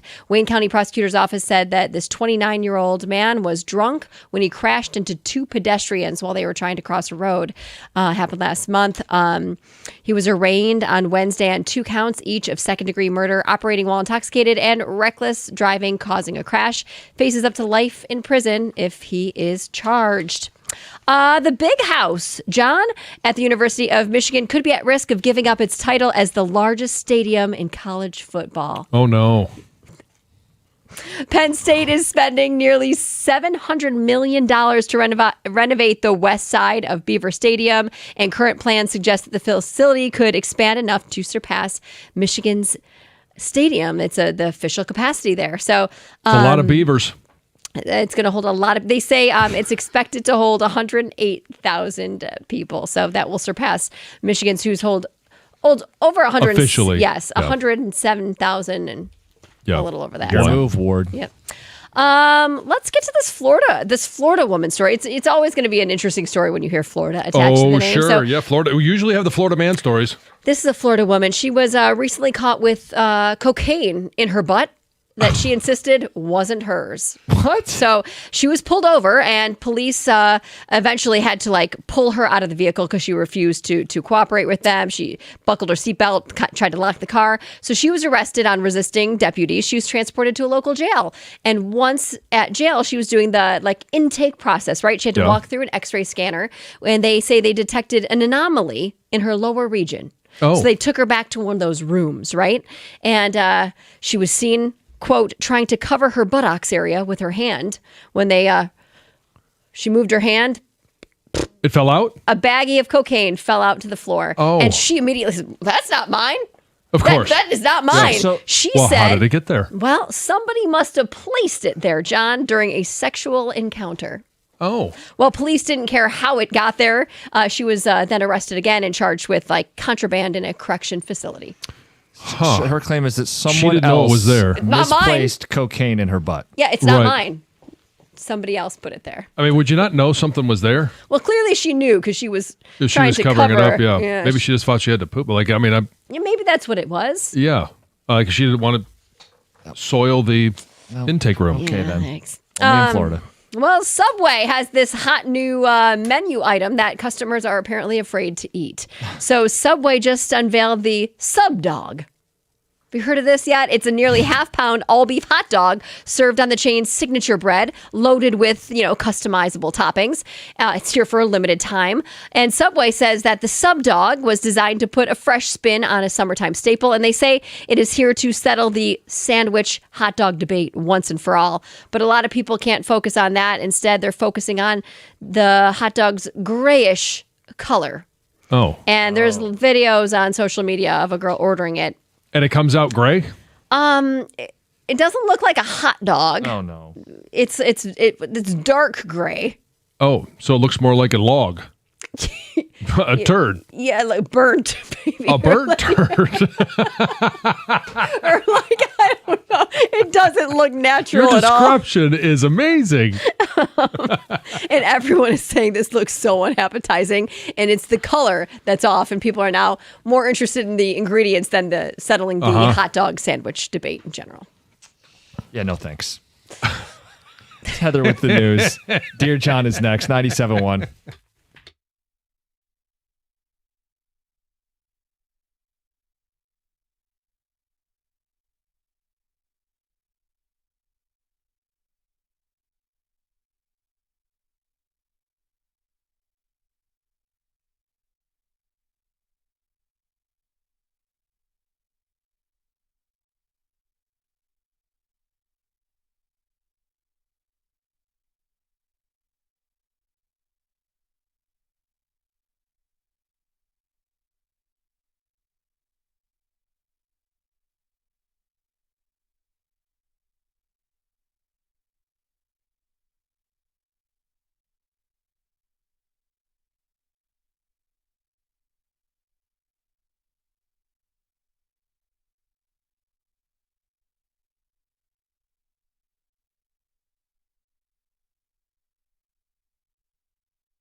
So I was just talking to Hoopshead Evan. Oh. And he was telling me, keep an eye on Boston as a Trey Murphy destination. That now they have more picks to offer to land Murphy. And they could offer them in the upcoming seasons as opposed to over alternating years. They could put together a package to land Trey Murphy. You want to talk about heads exploding. That would be it. Yeah, they go, hey, you can get 4 firsts that'll all pay off in the next couple seasons. Right. And I mean, I guess I would go back to they'd rather have George Paul versus Jalen Duren, but it's also the picks. And it just... Because we've tried to rationalize, and I stress tried, because I really don't like that they weren't in on Jaylen Brown, that they couldn't trump that package. The justification is, well, we can get Trey Murphy. Right. We want to keep Duren and put Murphy with him as opposed to having to give up guys to get Jaylen Brown. But if you don't get Trey Murphy, if he ends up going to Boston... Oh. So he threw that out there. It's something we'll keep an eye on. And then I was asking him and Kang, they're big NBA guys. I said, with how the East is stacking up, how far could the Pistons fall in the Eastern Conference hierarchy? They were the 1 seed. Right. And they were saying 5 or 6 is on the table. So you start thinking about it. The Knicks are the reigning champs. Pay them their due. The Raptors added Kawhi. The Cavs are ahead of us, right? And what if they add LeBron? Right. The Celtics with Murphy would be ahead of us, I think. Sixers with Jaylen Brown. Yeah. Pacers back in it, Halliburton. Miami Heat. I don't know if Miami's ahead of us, but similar. You start thinking, John, yeah, just but named like now 6 you're already teams. at 5 or 6. Play-in? We're avoiding the play-in? I know that's a little spirally. Right. But it is, and it's also it's not done. And Greg brings up healthy Orlando. We kept talking, if they were healthy, they would have been a team that would have avoided the play-in last year. The point is not to say it's doom spiraling for the Pistons. It's just, if you don't make the move, someone else will. If you're not in it to win it, other teams are. Yeah. Yeah, because obviously Orlando has the kryptonite for Jalen Duren, which known as Wendell Carter Jr. Ridiculous. We did get a text coming off of Dear John that says, and there's really just no other way to put this. Heather definitely puts ketchup on her potato salad. You know it. Do you really? I don't put it on there, but I have definitely dipped the potato in ketchup. I don't always, but when I do. But I have, yes. You guys, I put ketchup on everything. The base of that is potato.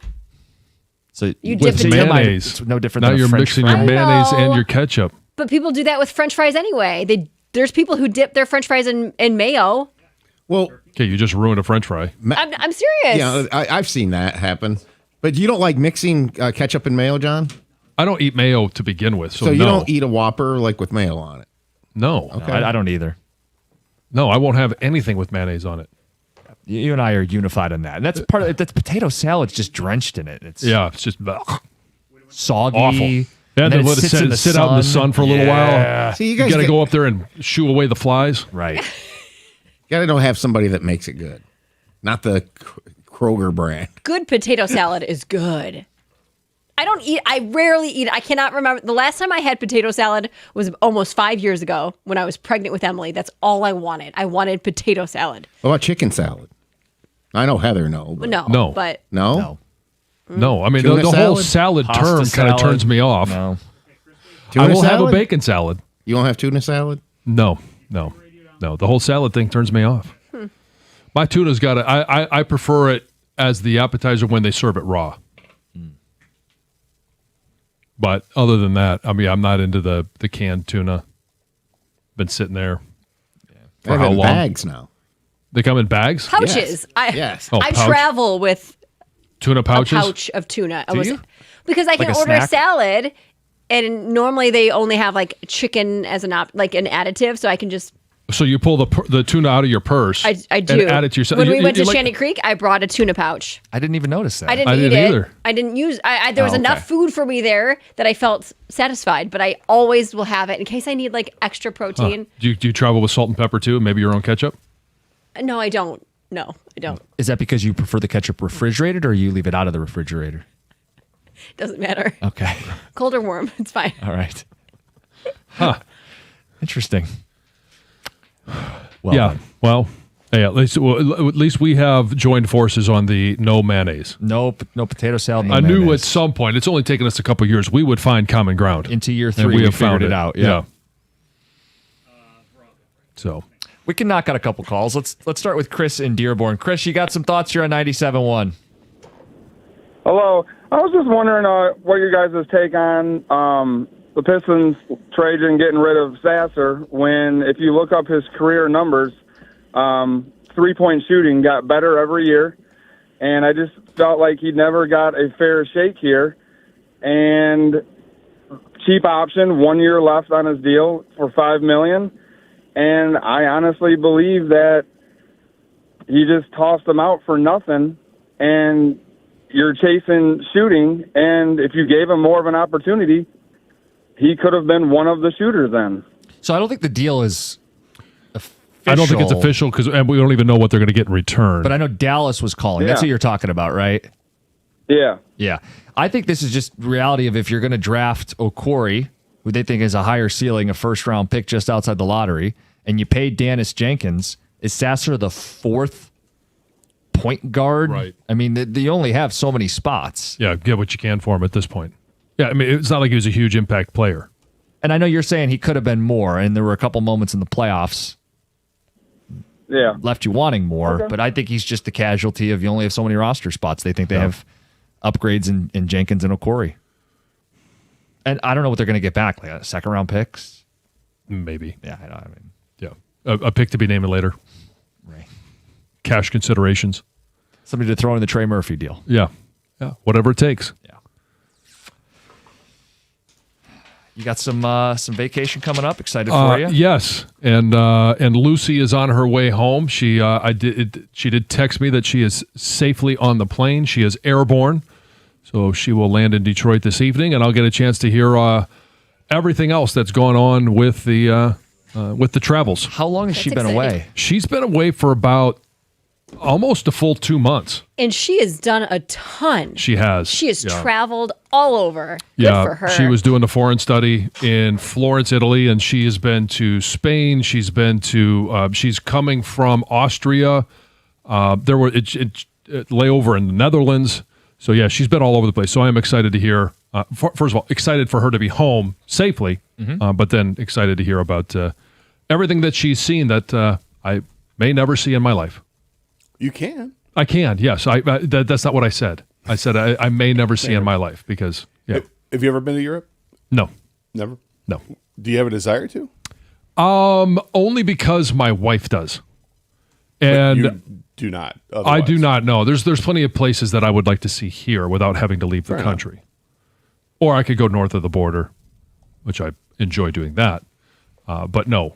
Overseas, there's nothing that draws me over there. Austria is one place that I've said, if I was going to go overseas, that is a place I would like to go. I spent a week in Europe when I was in high school, and we went to Germany, Austria, and Switzerland. Favorite place? Switzerland. Okay. By Me far. too. Me too. And the other places were great. It really was. I was probably too young to really appreciate it because I just turned 16. Yeah. It was a good time though, and Austria was beautiful. We were in Innsbruck where the Olympics were. So we could have. A bunch of guys went up to walk up the ski jump hill. Oh, sure. I just stayed at the base of it. I'm like, yeah, no, there's a bar over here. And girls were on a trip with us, came out with some beer. Like, yeah, okay, let's do that. We'll hang out with beer, drinking with the seniors. This is nice. But it was a great trip. Switzerland was amazing, so beautiful. We were in Lucerne, and Lake Lucerne was amazing. Beautiful. Yeah, good times. But I get it. Look, there's plenty of places here I want to see. Sure. Yeah. Have you been back since?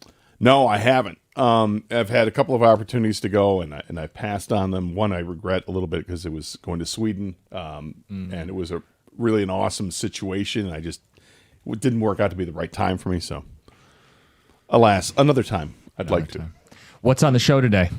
Well, I mean, obviously, there's a lot to get to with Red Wings. Some signings there. The Pistons not signings. And we got to some of their signings, and then there's the World Cup, which is what we're going to start with. Perfect. That damn red Telemundo. card. That's the ticket. It's 97.1.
Good morning, everybody.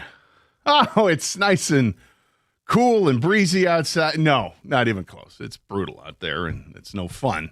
Absolutely no fun. I really feel these are the weeks that when they come through, when you get days like this, and they're elongated into the majority of a week, and what it will end up being, that you really feel for the people that are working outside, working their asses off, and might literally be working their asses off as all this sweat is going on. You know, the people that are up in the trees with working with DTE or with the cable companies and whatever it is, the landscapers out there. I mean, the roofers. Oh my God! No respect for the roofers. I got tons of respect for the roofers. Shout out Shana Roofing. Tons of respect for everybody that's out there doing what they got to do. It's their job, and you know it's one thing when it's like, oh, it's 85 and humid, and then it gets up to 90, ooh, and then 95, and then yesterday was 96, and today it's supposed to get close to 100, all with humidity. It's just brutal. If you have to be outside, like obviously if you're working, and if you're working, I assume you know what you're doing. You know, you've been through this drill before, and you have your tricks to stay cool or whatever, and it's just awful and oppressive out there. And I hope everybody's taking care of themselves, making sure that they're staying as hydrated as you can. Drink tons of water. Take breaks to get in the shade. Fans help, but they're not great. But like a cheering system, support system, like yeah, fans like that. I'm like, here for go, yeah, work. Stay dry, stay cool. I mean, when I get like if I've had in the past when I've had landscapers working and stuff like this, I absolutely will do what I can. Like, hey, open the garage and see if you guys want to get some shade that way, or here's don't you don't have to drink from the hose. I'll bring you water. I'll bring you cups of ice, whatever it is that you guys need. $5 ice cubes if you have to. I mean, I got to make money off it, so there's that because those are expensive. But no, I mean, you know what I mean. You feel. I mean, even if I saw somebody 3 doors down, I'd feel bad and want to carry over a big glass of ice water to these people because it really is unbelievable of what you're going through. The postal workers that are out there walking the beat today and yesterday and the next few days. It's awful out there, man. But so stay hydrated. We got some heat topics coming up a little bit later in the show. They need some more hydration breaks, right? Stay with the theme of World Cup. That's right, because you see those hydration breaks in the World Cup. Yeah, there's that.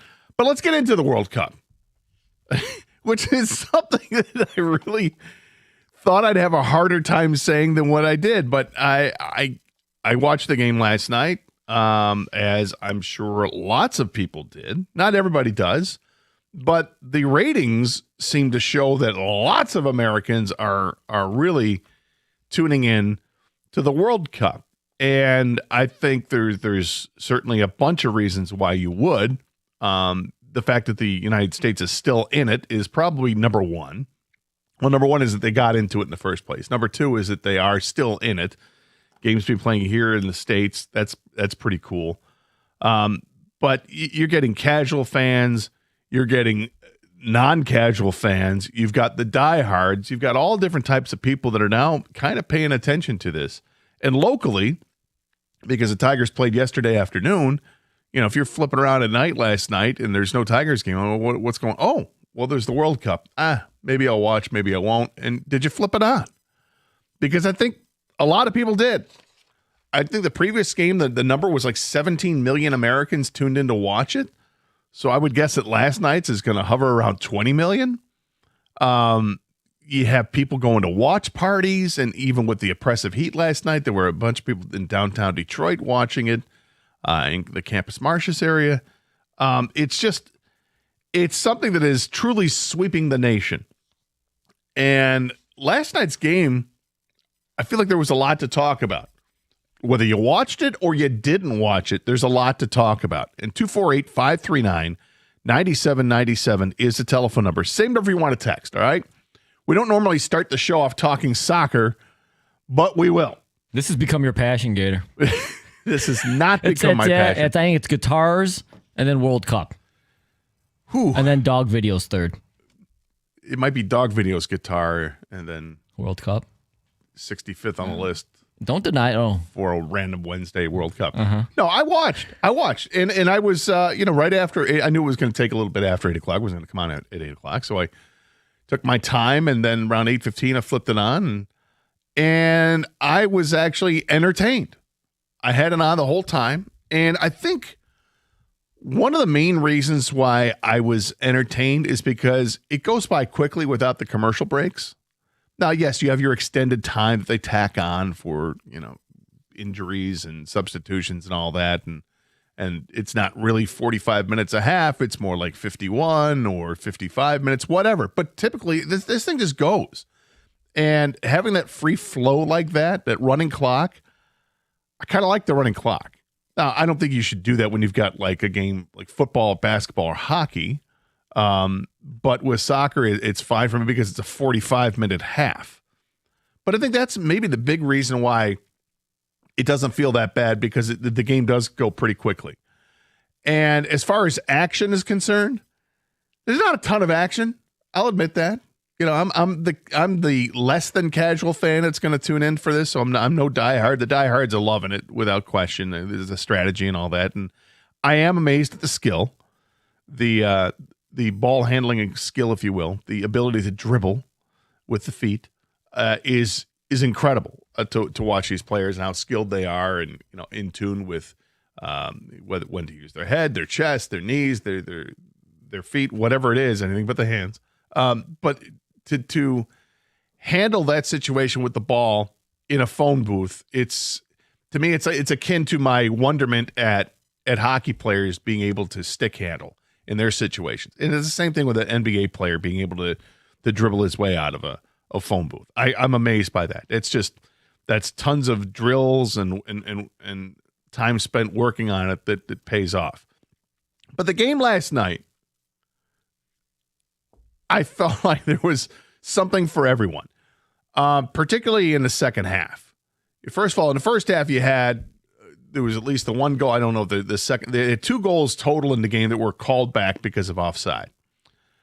Then you had the first U.S. goal that was actually allowed, and it's exciting because most times it feels like one goal is all you need.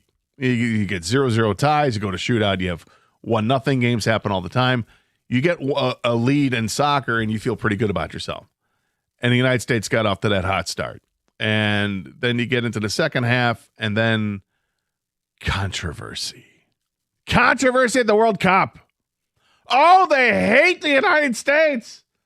FIFA hates the U.S. That's what I was hearing this morning. That's what I was hearing last night. Everything went upside down when Folarin Balogun, after he scored the first goal of the game, in the second half, he gets flagged for a red card. What does that mean? Yep. No, what it means is that there was a foul on the play. They actually went to review the VAR. I think it was a video assisted review. They went and looked at that, and then they came back and determined not only was it a foul, but a red card, which bypasses the yellow card for those that don't understand. A yellow card is, okay, it's a warning. Red card means you're ejected. But not only in soccer, in the World Cup, does a red card mean ejection for this game. It also means you're gone for the next game. So the United States holds on to wins, actually extended the lead when they had to play with 10, by the way. They don't just lose the player, they lose the player on the field, literally. So they're playing 10 against 11 for the remainder of that game. They scored a second goal on a free kick, and the free kick was freakish. It was amazing. Shout out to... Look it up, Gator. Yeah, I got to look. Malik Tillman. I ain't lying. I'm being honest. Oh, shout out to Malik Tillman. With that freak kick, not free kick. With the freak kick. I said it was a freakish kick. The way the spin on that ball, when you watch the slow motion replay and you see the spin on the ball, it's amazing. It literally just gets over the heads of the defenders that are standing, forming a wall and holding their schnutz so they don't get drilled there. And it starts to move right to left at the goaltender. He has a hard time picking it up because it's just over the heads of the defenders. It's not like it's from way up in the air. It was spectacular. They hold on to win the game. But the whole controversy about the red card is what has everybody talking today. If you're at work, I'd love to hear how things are going at work. 248-539-9797. Or what was your reaction when you're watching at home last night? Did you start getting texts? Did you start texting your friends or whatever? Because even a guy like me, who's a non-casual, less than casual soccer fan, I was like, well, this is interesting. And the foul that Balogun got called for to deserve, in quotation marks, the red card, that's where the controversy lies. Because it looked like it was simply a collision of players, and then Balogun's foot lands on the side of the foot of the opposing player as he's going to the ground, but he steps on that side of the foot. There's no question he steps on it. But one of the three criteria you need for the red card is intent, and they're saying, I guess, that he intended to do it. I don't know if I'd buy that, but that's what they were selling, and the red card gets pulled.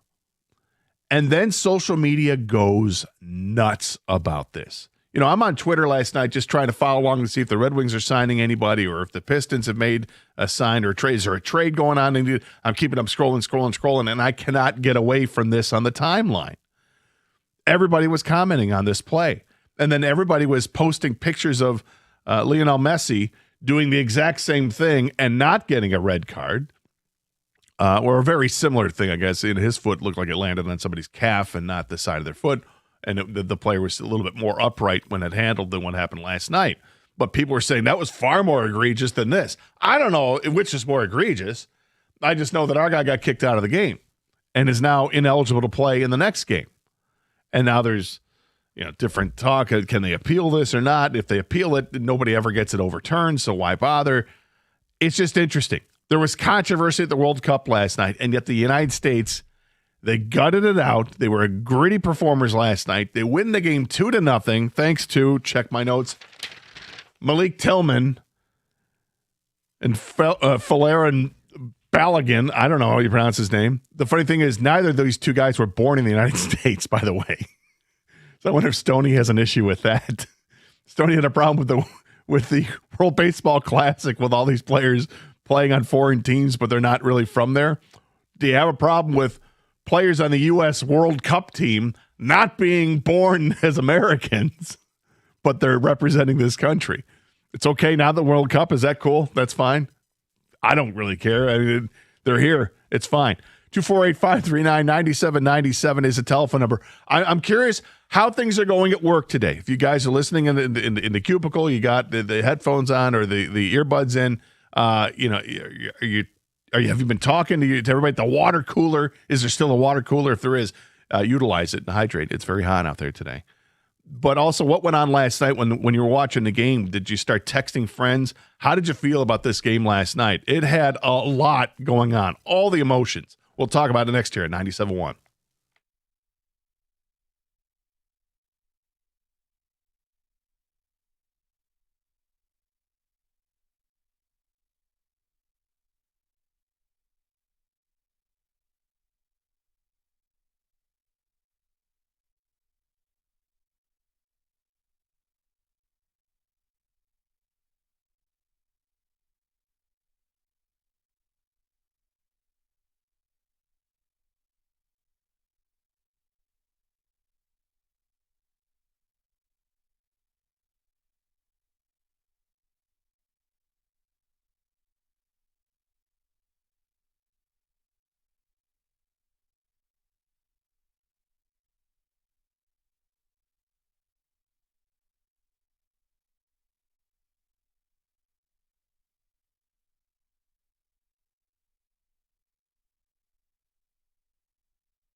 Before everybody flies off the handle here, yes, Balogun was technically born in the United States in New York, but at 1 month moved to England.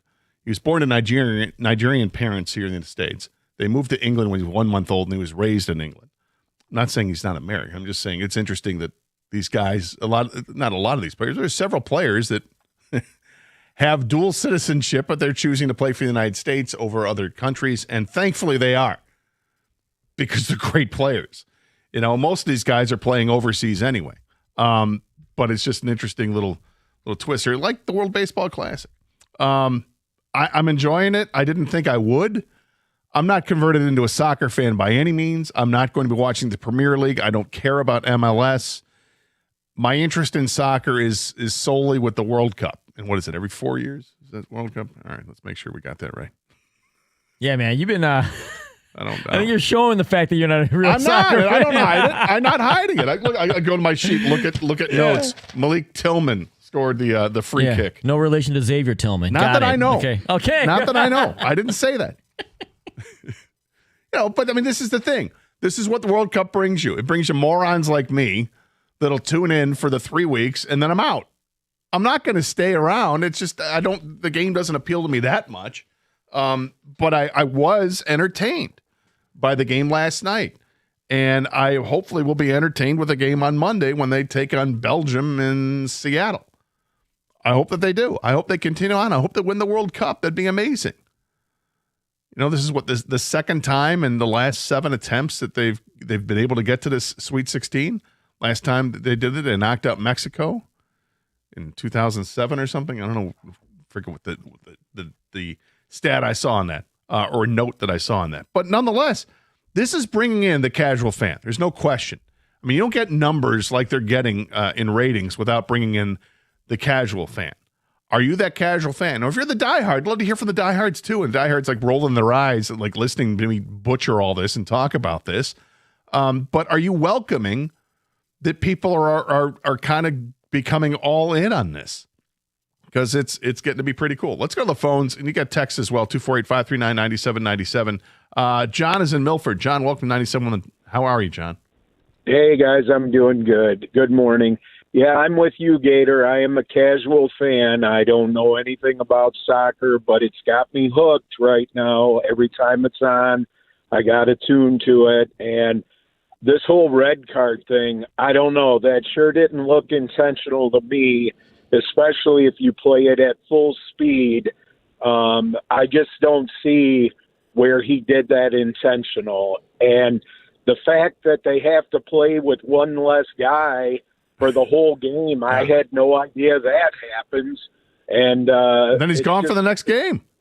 Right, exactly. It's a travesty that good of a player is going to be out for the next game. Yeah, I don't understand that. But, yeah, it's going to. Anyway, I was just going to say it's hard for me to really have this strong opinion, passionate opinion about it when I don't really watch the sport all that much and see it, right? You know, but nonetheless, it's eliciting that out of lots of people here. I don't know if that was egregious in the world of soccer or not. I don't see enough games to tell you that, yeah, that's a red card all day.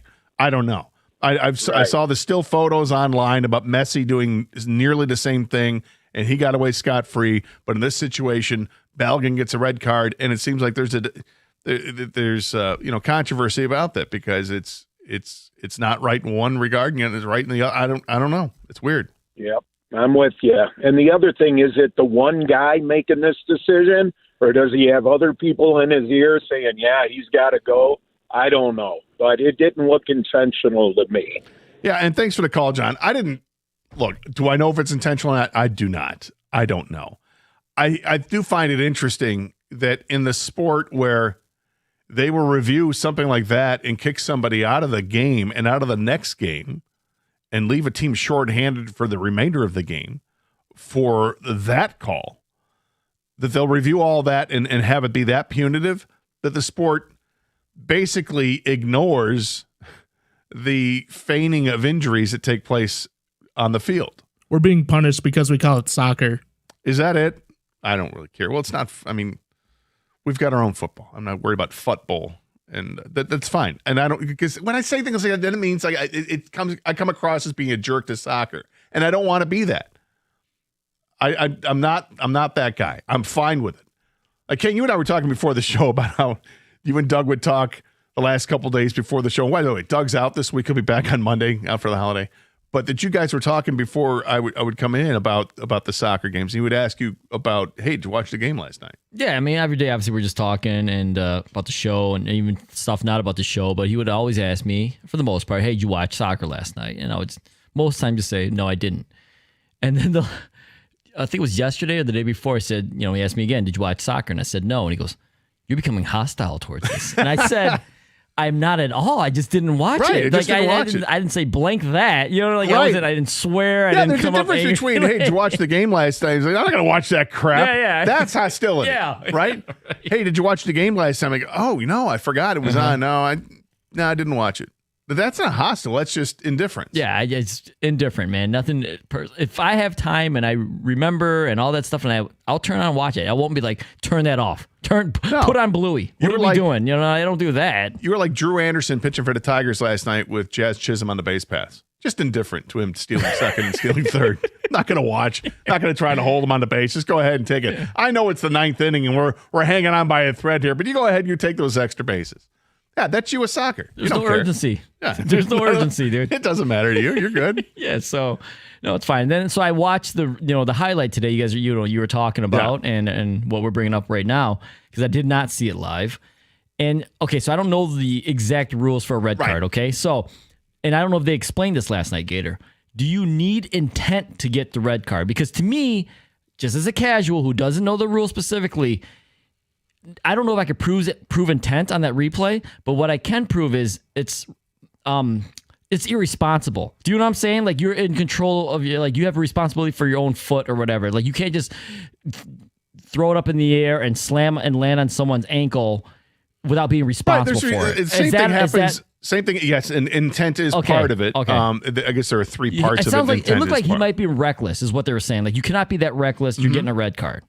Is that a possibility, or do you need to I think there are other criteria that have to be matched as well. It's like targeting. Sure. You need certain criteria. And for the red card, intent is, it was explained to me last night, that intent is one of those pieces that you need to have. Okay. So I have a hard time saying that somebody intended to do this or intended to do that. I know famously years ago, I talked about that with, was it Teddy Dupay, who stepped on Mateen Cleaves' ankle? That looked intentional. That was a purpose. That looked intentional. Oh, it looked intentional to me. I don't know if it was or wasn't, but nonetheless, you're trying to debate whether it was or wasn't. Same thing happens with targeting in college football all the time. It's like, can you talk about the intent? And because all the time, like, he didn't mean to do that. The game is so fast, you don't know. Like last night. But there's personal responsibility, though. That's the thing that they allow for, at least in college football. And when it comes to this, should he have been more responsible where his feet were going to land after they had that collision? Maybe. But, because I'm like you, a neophyte to watching any of this, I'm going to take a step back and let everybody else argue and debate about it. I do think it's a little precious, though, when some people that are in my same shoes now are offering a very strong opinion on it and saying things like, well, FIFA hates the United States. Yeah. Or the referees have it out. I heard somebody call in this morning and say, well, a lot of these officials, they don't even speak English. I feel like they're not even going to give the United States benefit of the doubt. And I'm thinking, okay, well, first of all, I'm going to guess they do speak English. And more importantly, what? You think they're going to have it out for the United States? Well, that's how they feel, right? I mean, like, this never came up when I was the emergency head coach for the Watermelon Sharks. Never? Never. We didn't have to explain the intent of a red card, so I apologize for that. Yeah. So I am asking the soccer elite or the football elite. The soccernistas out there. I do think it's interesting, though, that they're going to have a review for this and eject the player, but guys can fall around and fake an injury all day long, and there's no penalty to it. Like, sometimes there is, most of the time there isn't. And, when these guys go down and they're grabbing their ankle and writhing in pain and pounding the turf, and meanwhile the play is still going on, all you got to do is wait 30 seconds, and the player all of a sudden springs up and starts running back in. That's a guy I would penalize. But that's me. 248-539-9797. This is 97.1.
you can't escape it. You just can't escape the World Cup. And if you're upset that we can't escape it, I'd love to hear from you as well. 248-539-9797. The show's for everybody. Obviously this World Cup is bringing in lots of new viewers, myself included. I don't think I've spent anywhere near this amount of time watching the World Cup in the past as I have this year. Not that I've watched a ton of it, but in World Cups you remember? In World Cups I remember. This is the most? This is definitely the most, but by far. The only other time I can remember watching like an entire game was like when the women were going for a championship. I remember that the Brandy Chastain? Yeah. Ripping off the jersey, got the sports bra. What year was that? It was like 98. Dang, I think 98. Well, I remember it because I just moved into. It was a summer that I just moved into my house. Summer of 98. I think it was 98. May have been 99, but I think it was 98. Yeah, but I remember that. Watched that whole game, and it was pretty sweet that happened. And I've watched a game here or there, but not really caring too much. But I've watched several halves of games this year, and then I watched a full game last night. And then there were games that didn't involve the United States that I've actually paid attention to and watched some of those too. But you can't escape it. Like I'm scrolling through Twitter here and looking at other stuff, and here's another. Hey, let's take another look at the controversial play from last night. Is this red card worthy? And watching, Balogun come down on the foot, and watching it it's not completely slowed down, but it's slowed down from the full speed. I could see why. Maybe does it make me a bad American that I can see why this is called a bad penalty? I mean, I think he blatantly steps on the ankle and doesn't have to. I mean, I could also see it going the other way. Well, that's why I want to know the rule, because to me, if intent can be part of the rule, but doesn't need all of it to be all of it, and he's just reckless, then you can give a card for being completely reckless, then a red card could be warranted. But if you need to kind of prove intent as well, then I don't know if you can prove intent. Yeah, it's tough. It's so tough because you're watching it, and his right leg kicks the calf of the player, and then the foot comes down on the side of the foot of the player as the player's going down, right in his ankle-ish area. I was gonna say, is that one of those things where it looks worse, so they have to call it? You know what I mean? Like, with the end result is really bad. Maybe. I mean, I honestly and legitimately hope this doesn't cost them on Monday against Belgium. But it looks this is one of their best players, if not their best player. He's clearly a difference maker. I mean, he had the goal that was called back, and then he scores the goal. He's a hell of a player. So this is going to have great impact on the team. Where there was already, I heard Jim Costa saying this morning, it was already kind of a toss-up who would win this game before he's ejected from this game. So we'll see. I hope it doesn't end up hurting them. 248-539-9797. Wyatt is in Flint. Wyatt, welcome to 97.1. Hey, how you guys doing this morning? Good. How are you? Doing good. Got a couple quick things for you guys. First of all, first-time caller. Been starting listening to the ticket here in about the last year and a half, and I just want to say that your station does a great job all across the board, across all the shows covering sports. Thank you. All your different personalities and everything make it great to listen to when I'm on the road. Second of all, I am definitely questioning my life choices out here working outside in this heat. What do you do for a living, Wyatt? I'm actually a drain cleaner. I do anything with the clog, but this is my time of the year where outside gutter drains get clogged up, and I'm out here digging up lines that are filled with tree roots and replacing them, and I'm already through a gallon of water today. Wow. But the next thing I want to say is about the World Cup. First of all, I grew up playing basketball, baseball, and football. And so those were the sports I followed. And being here in Michigan, obviously, the Wings were really good, and my father watched them all the time, so I watched the Wings. So I never got into soccer. But with that being said, I'm a very patriotic person, and I don't care what the name on the back of the jersey says. I'm like the movie Miracle. It's all about the name on the front. And I want Team USA, no matter what they're doing or who the players are, to do their absolute best. And the next thing about the World Cup I'd like to say is, honestly, I'm enjoying seeing all the people from around the world enjoying what the United States has to offer. I have seen nothing but good things of people enjoying our culture and the way of living here, and that's what's gotten me the most excited about it. And with the World Cup being on, I work a lot, and obviously I'm not a big soccer fan, but I tune in. I get on the ESPN app. How are they doing? And then when I watch it, it's honestly I'm just confused because I don't know the rules. and so that's a lot of times I'm just cheered for the ball to go in the net, not knowing really anything else going on. But that's where I stand on the World Cup. I think it's great. I don't care who the players are on the team. They're representing the United States, so they're representing us, and that's what I got to say about that. All right, thanks for the call, Wyatt. Appreciate it. Stay cool out there. Stay hydrated. Sounds like you're trying. Whew. Out there cleaning out gutters and tree roots from gutters and replacing that. That's got to be tough work this time of the year. No question about it. Josh is in Berkeley. Nope. Josh is put me on hold, so I'm going to put Josh on hold. We'll go to Clayton, who's in Berkeley. Clayton, welcome to 97.1. Hey, good morning. How you guys doing? Good. How are you? Awesome. So, Gator, I'm like you, casual fan, but definitely tune in for the World Cup. The one thing that's driving me insane, and I can't wrap my head around it, is the offsides. Of course, I understand. If the ball's on one end, you can't have a guy cherry-picking down the other end of the field and then have a breakaway, right? But, like last night, our first goal got taken away because half of his big toe was in front of the defender. Or behind the other one that I don't understand, it's like corner kicks. Okay, everyone's in the same area, but yet you can't be behind the defender. You can't. I don't know. It just doesn't make sense to me. But hey, I guess that's why it's not America's game. I don't know. Well, I guess it's once the ball is kicked, then you can get behind somebody. But when the ball is kicked, the second it's there, you have to make sure that there's a defender between you and when the ball is kicked. That's the best way that I understand it. But look, I'm not going to sit here and pretend like I'm, Mr. Referee when it comes to the soccer rules, but you do the best you can to navigate through it, and hopefully they can explain it well enough and you understand it. But that first goal was interesting because you're like, well, is he really? I mean, is he behind him or not? Yeah, I guess he's technically he's behind him. So okay, well, it's. You just think of it as a blue line in hockey in a similar situation. Right. Okay. Yeah, that's a good way to look at it. I mean, but they throw up that graphic and you're like, really? That's the offsides? Okay. Sure. Oh, that's clearly offside. Oh, okay. Thank you. Yeah, well, but you're watching though, right, Clayton? I mean, you are watching. Yeah. No, totally watching. It's super exciting. Have we ever been, I should probably know this, have we ever been to the round of 16? We ever made it this far? Yes. The last time they did, they had beaten Mexico to get there, but it's been a while, like 20 years or so since that happened. I think it was 20 years. Got it. Well, I appreciate it, guys. You guys stay cool out there. Let's go USA. All right. Thanks, Clayton. Appreciate it. 248-539-9797. We got some ticket texts that have come in wanting to talk about this as well. Last night's game, that red card was bogus. Made a nice, easy game, 2 tenths. That's from Geyer.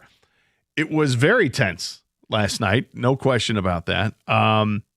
I don't know if it was bogus or not, but that's how it was called. What I do know is, man, that is a punitive rule.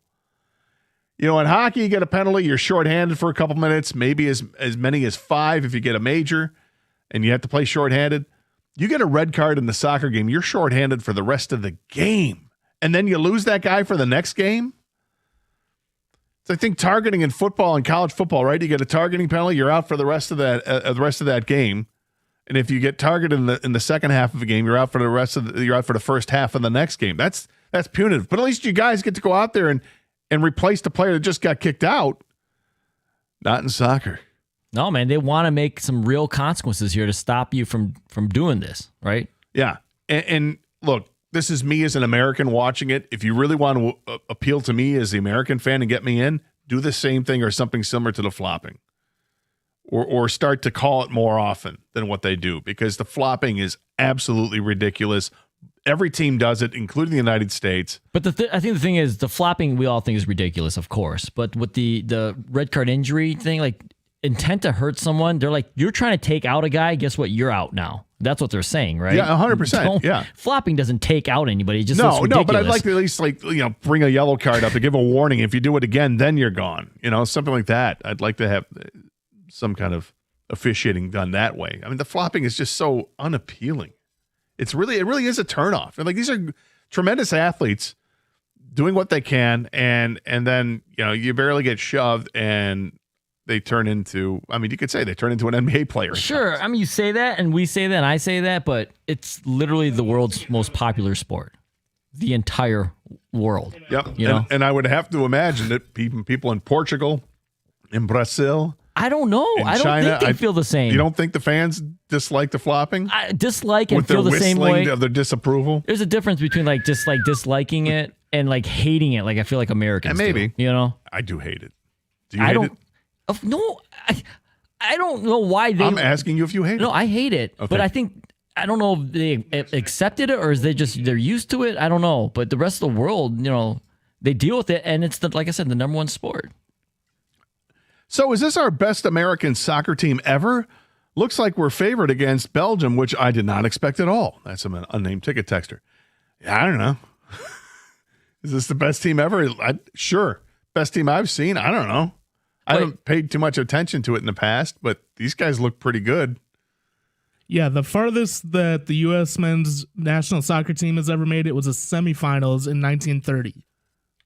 Yes, they've never won the World Cup. I think they got to was it the field of 8 in 1960 or something like that. But you're talking 1930. They made it to the semifinals. Yeah. But okay, so I'm not even asking for the best result U.S. soccer has ever done, but coming into this tournament, maybe because I didn't follow it, Gator. But you know how we don't know in the other sports like basketball, hockey, we know how good of a team we have. Hey, this is the dream team. Exactly. Was this billed as the best U.S. team ever? I don't know. You just shrugged your shoulders. I don't know. So I'm asking. Maybe I'm not you're asking you. the wrong guy. I'm asking people out there. Yeah, I guess. that's what we'd love to hear. 248-539-9797. I mean, what were the expectations going into this, and where are they now? I mean, because the games I watched, King, they look dominant. Even when they were shorthanded last night, they looked dominant. Bosnia Herzegovina had the man advantage, and they didn't take advantage of it. I'm like, you guys have 10 minutes left. We're at the 90-minute mark, and you know that you've got 10 minutes of extra time. You might want to start pressing a little bit and forcing the action here, and they weren't. And in large part because the United States did just such a great job of keeping the ball away and keeping the pressure on. The fact that they got a second goal down a man is really impressive. 248-539-9797 is the telephone number. We're talking World Cup. We're going to get into some Pistons talk coming up at 11:05. The Red Wings were making some moves yesterday to add some serious toughness to the team, which is great, but don't know if it's necessarily making them better. We'll see what happens there. And the Tigers, hey, they swept the Yankees. That's lots of fun. We'll talk about all that more next here on 97.1.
Doug Karsh on the call. Doug wishes. He could only dream. That was the first goal from Balogun. As I check my notes again. I admit, I'm not the soccer fan, okay? I look down and goes, Balogun. Yeah, I'm like, do I want to try to pronounce Folarin Balogun? Sure. That's it. Is it? Yeah. Well, the first time I saw it last night, Kang, like you when we talked this morning, I thought it was Florian. Yep. Like Kenny Florian, the MMA fighter. It's Ken Flo. We got Florian Balogun. That's a weird name. And then I'm going through the Twitter feeds last night, and everybody's writing it as Folarin. I'm like, no, it's Florian. Like, I got to look this name up. I don't think I'm buying this. And then I look him up, and it is Folarin. Okay, sure. In hometown, England. All right, here we go. Works for me. Sure, whatever. That's good. Heck of a player. And now he's out against Belgium. And that game will be Monday in Seattle. I imagine that crowd is going to be insane. I saw somebody last night that said that the get-in price for that game last night was $3,100 to get in. You talk about the Knicks game to close out San Antonio, and the price was like $2,500, $3,000 to get in there. Well, the Garden seats 20,000 people. Seattle Stadium seats 70? Good grief, that's a lot of money. And now FIFA's going, yep, this is what we planned on. So for all the people that think that FIFA has it in for the United States, do you really? Because I think FIFA would love for the United States to keep advancing, given that we're the host country, driving the prices up. They control that stuff. Very interesting. But I found the game last night entertaining. I enjoyed it to the point where it's going to have me watching soccer from here on out. No, I'm not there. And I'm not trying to be tough exterior guy and be, I'm anti-soccer. I'm not anti-soccer. The game just doesn't really appeal to me that much unless you get a World Cup thing, and then I'm kind of all in. Just like I'm sure there are people out there that don't give a rip about hockey until the Olympics come around. Same thing. 248-539-9797. Some more texts coming in. Not much of a soccer fan, but me and my buddies, we went to Woodhaven, Buffalo Wild Wings game, last night for the game. Honestly, might have been the best experience. And King, this is something you and I have talked about that you and I agree with. Soccer to watch at a bar might be the best bar sports viewing you can get. Yeah, I think soccer is a good bar sport. Very good bar Everybody's sport. on board. Whereas like you go there, if you go to the bar to watch like the Michigan State game, it's a house divided. But if you go to watch soccer game, it's Team USA. We're all in tune here, right? Everybody's rooting for the same team. It's got to be crazy. Well, I mean, obviously you have the patriotic side of it, but I just feel like the sport itself is better for because there is a lot of downtime, right? You know what I mean? You don't have to completely focus on it. You can drink your beer. You don't really need the commentary. Yeah, exactly. And then, there's chants. And then when there is a goal, look at what, they celebrate like that might be the only goal. Doug went nuts on that goal. The entire game. That might be it. So let it out and celebrate, man. Exactly. This might be the only opportunity I have to say that somebody scored. So let them hear about it. He said goal 4 different times, but there was only one goal scored. Well, that's right. In that cut. In the cut, just one. Yeah. 2 in the game. Well, technically there were 4 in the game, but 2 were called back. That call that I just played. Yeah, that guy. Yes, man, that red card was blasphemous. It wasn't intentional at all. Should have been a yellow at most. Complete robbery, says Marcus. Okay. We're asking the people. I'm a less than casual fan. I'd love to hear from diehard soccer fans. Was it really that? Was it an egregious call? Did they make a mistake? Or could you understand why it was called that way? What I think is crazy is the penalty for it, that you're out for the next game. That's wild. That's a lot. Let's get back to the phones. And Randy is next here at 97.1. Hey, Randy. Hey, how's it going, guys? Good. Just first of all, that goal call is amazing. The one you guys just played a minute ago. Yeah, I thought Doug did a great job on that. Kind of put it up there with the gentleman who's the referee in NHL that likes to get into calling. Yeah, Wes McCauley. He's great. Yeah. No, what I wanted to touch on, first of all, I will say, casual soccer fan, I never thought I'd call in about soccer. I grew up football and hockey guys, so to me, to watch these guys flop around is a little sickening. But if they're not going to call flopping penalties, I think what could fix that is if they were to make them leave the game every time they act hurt. I think they would stop acting hurt. But as far as the red card situation, to me, once they played it in slow motion, to me it was obvious that it wasn't intentional, and it was because when you look closely, he's looking downfield, and that's when he steps on his foot. If he did like the Ndamukong Suh and he's actually looking at it and stomps on his ankle, then give him the red card. But at best, it should have been a yellow because he wasn't even looking at the guy. He was looking downfield when he stepped on his ankle. So that was pretty much it. It's funny you bring up Suh because remember when, and thanks for the call, I appreciate that. Can you remember when Suh was with the Lions that he was he wanted to kick because he played soccer as a kid? Can you imagine it's Ndamukong Suh doing that last night? Well, he actually did kick an extra point in the preseason. He didn't did, yeah. Okay. Or, then, I think did he make it or he missed? I thought he missed it. I think he missed it, but and then he also had the stomping issue. Yeah, but that's what I'm saying. Right? And he said he was trying to release his foot from right. the guy. What? Yeah, I think it goes back to you have to be responsible for your own foot, and it looked reckless. Like he looked like he was kind of stomping like a possum or something. Like, you know what I mean? Like he was like that's what it looked like without looking down. Yes, at exactly. It, yeah. I think you have to. It doesn't matter if you're looking or not. It's like he feels the tail of the possum on his leg, and he's going to shake it off. That's what I'm assuming because the experts, not me or you or the callers, the experts I'm no expert. Said it was a red card. They gave him the red card. Yeah. As far as the flopping is concerned, Jimmy, our boss, came in. We were talking during the break a little bit. I think that I came to this conclusion. I think one of the reasons that they allow the flopping to happen is because the game is a running clock, and they don't mind the stoppages every once in a while. Like, hey, you know what? We've been going for like 10 minutes straight here. You want to flop around? We're going to call time out here and make sure you're okay, even though we know that you're completely embellishing. But we could all use a 45-second rest here. We'll see how that goes. 248-539-9797 is the telephone number. More of your calls and texts. We're going to get into some Piston talk and Red Wing talk as well as we continue here. We'll continue the discussion with the World Cup as well on 97.1.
Brought to you by National Benefit Plans. New this hour, Pete Thamel has more good news for Michigan men's basketball as he says Wolverine big man J.P. Estrella is going to remain in Ann Arbor after transferring from Tennessee at the end of the season. Despite Dusty May's departure, Thamel says Estrella quickly bonded with now interim head coach Mike Boynton after arriving on campus a few weeks ago. Estrella averaged 10 points, 5 rebounds, and shot 60% from the floor with the Volunteers last year. He and Mustafa Sham were both of Michigan's big gets this offseason, and both announced they are staying this week. No major updates yet on day 2 of NHL free agency and day 3 in the NBA. Most NBA talking heads seem to still be reeling from the news of the Jaylen Brown trade yesterday. The Tigers start a 3-game series down in Arlington tonight against the Rangers. ABS victim Framber Valdez takes the mound for Detroit against Nathan Eovaldi for Texas. Eovaldi has a 3.95 ERA and 16 starts this season. In 100.1 innings, he has 101 strikeouts and just 23 walks. First pitch is at 8:05 tonight from the Lone Star State. Our pregame coverage begins at 7:40 right here on 97.1. And some superstars are back on the big stage in the World Cup today. 18-year-old sensation Lamine Yamal in Spain face Austria at 3 o'clock before Cristiano Ronaldo in Portugal hit the pitch against Croatia at 7 p.m. The night ends with Switzerland and Algeria at 11 o'clock. From the Corewell Health Sports Desk, I'm Brendan Shabath. For more, go to 97.1 The Ticket or Odyssey.com.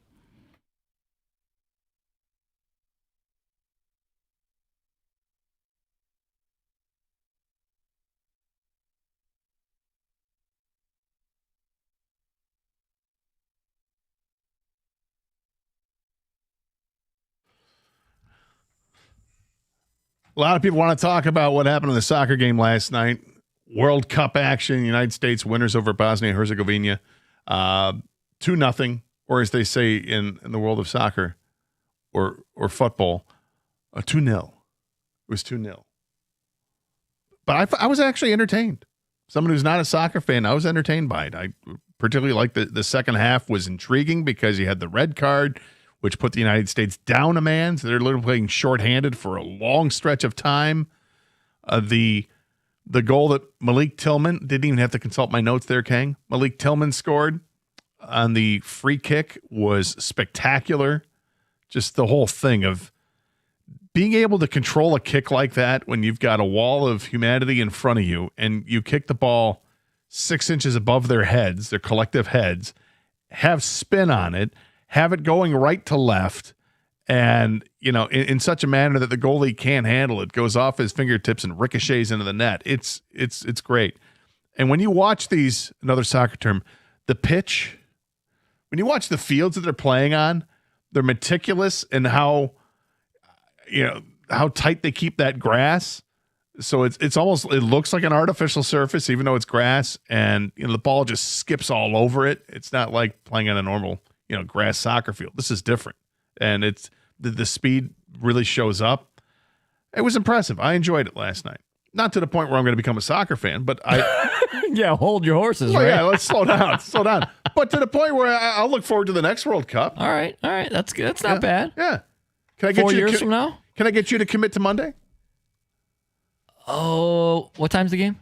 I think it's an afternoon game. What time's the pitch? At the double. No, they play on the pitch. Because I'm going to be in the West Coast time, so I just want to. Oh, is it Vegas time? Yeah, it's Vegas time. You in a sports book? Yeah, while this is going on? I should go to the book. You're right, and see how that goes. Yeah, that would be fun. Yeah, I don't know if they set a time for it yet. I thought I heard something would be like in the afternoon, but we'll have to double check. 8 p.m. 8 p.m. Oh, it's 8 p.m. That's not in the afternoon. Okay, so that's 5 in the p.m. evening for me, where I'll be at. I can make it happen. You could make that happen. There you go. See what's on the agenda, man. Not going to hold you to it. Hey, don't. No. Don't. You'll be sadly disappointed if you do. Jason is next up here at 97.1. Hey, Jason. Hey, Gator. Gator, where do I start, man? It's so, I don't want to speak for the soccer elite, and I just want to say a couple things. I love your show. I love when you guys talk about, traditional Big Four sports and you have knowledge base and whatnot, but one of the things when the World Cup comes around, when it's World Cup time for soccer fans, and soccer is the third most popular sport now in America. Fans identify behind football and basketball, above baseball and hockey. So when you listen to traditional sports radio and you're a soccer fan and the World Cup comes around, and you guys start talking about it like it's underwater basket weaving or it's some fringe thing, or, and I get you don't understand it or whatnot, but man, it's like if you take your wife to a baseball game and she's asking all kinds of weird questions about, well, why do they hold the glove on that hand, or why do they, it kind of makes me mental with traditional sports radio in America. And you guys really, at this point, you need to have someone on staff. Hold on. So let me ask you this. Let me ask you this, Jason. Let me ask you this. Have we been that bad about it? I mean, I can understand Gator, you're like Jason's wife, man. I can understand being soccer elite on this, all right? I don't have a problem. I admit it, right? I'm not the biggest fan in the world. I played the game when I was younger. I have a basic understanding of the rules. But what is it that we've said so far today that has you compelled to call in to the point where you've almost lost it with us? Well, I mean, it's just the way you talk about it. I mean, you wouldn't talk about, football or basketball with the same, why do they stop outside of that arc and shoot the 3-pointer? Why don't they just throw it under the basket? Again, what have we said? I don't have a problem with you being upset, but what was it that I said that upset you? Well, I mean, just not understand. So the flopping thing, and look, there is.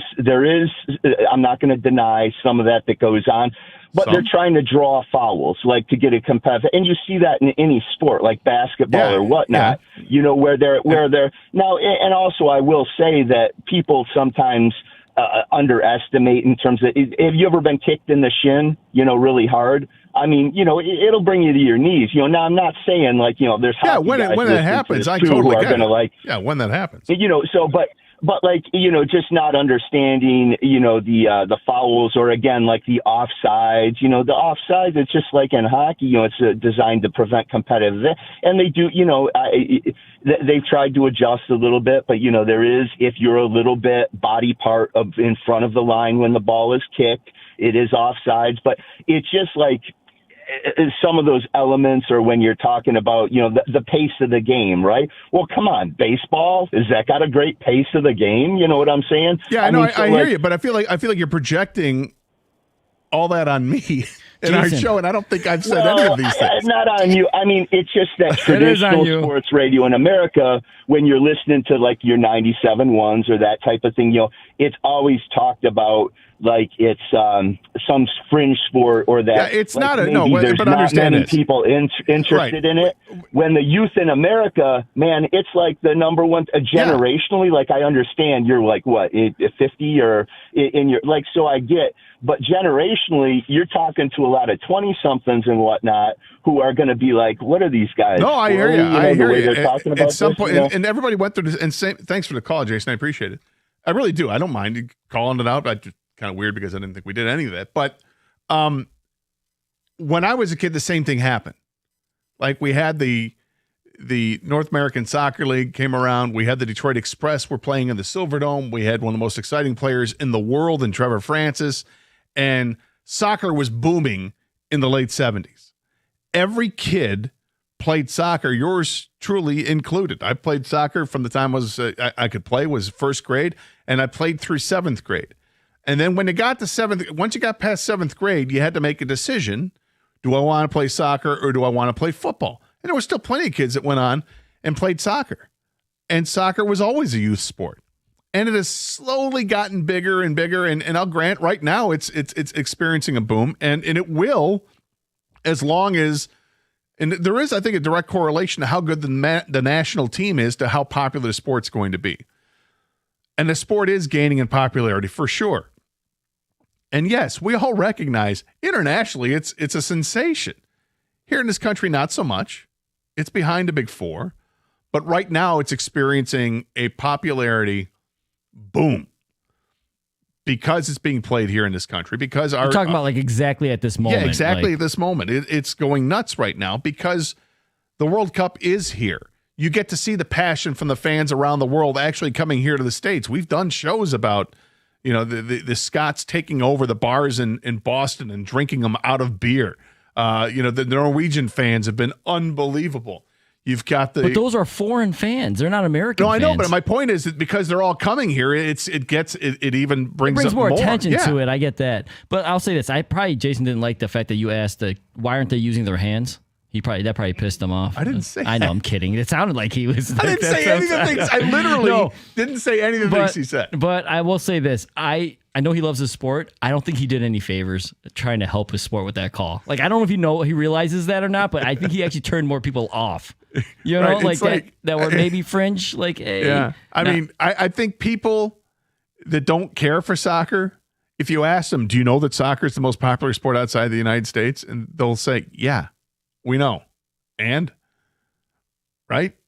Okay, it is, without question. And it'll gain in popularity. I hope it does gain in popularity here. I hope that MLS becomes a sensation here in the States. And that one day Detroit has a franchise that's, going to pack 50,000 people in a stadium to watch. That'd be great. But I think we're a ways away from that, and we've been led down this road before. But I do think that there's more young people playing soccer than ever before. I don't have the numbers to back that up, but it's just a gut feeling. No, that it's like that because knowing friends of mine that have kids and they're all still playing soccer. The girls' soccer has absolutely exploded. Listen, I have two Well, young that's probably children. more popular than men's soccer. I have two young children, and you factually and statistically they may be correct, but also you bring into the fact that the business end of youth sports. Well, that's the soccer. business side You know of what I'm it. talking about? Travel, AU. I mean, I'm not saying that's the only reason, but you can't ignore that. That maybe more people are into soccer because they've they got a want you financial to. commitment. Yeah, to it exactly. now, right? They want- My kid's not just playing the rec league. Now I actually got to pay, yes, $6,000 for the kid to play. I got to go to this tournament out in, East Milwaukee Dude, next week. And this ain't pro bono, man. Somebody's making money off of this. Absolutely. You know what I'm saying? That's why It's they're not- building that soccer, or talking about it at downriver or least. whatever, yeah. I mean, this is there's, people are getting paid. It's a business. They're not doing it, there's profit involved. Absolutely, there's profit involved. Nonetheless, thanks for the call, Jason. Appreciate it. And I did ask for it. I wanted to hear from the soccer elite and what are their thoughts of what's going on right now. And it sounded like he wasn't thrilled with the parachuting in of the sport, which if you want the sport to grow, you're going to have to appreciate the parachuting in and have to cultivate that and try to help those fans along to really respect the game. Maybe trying to defend the flopping, that's not going to work out too well.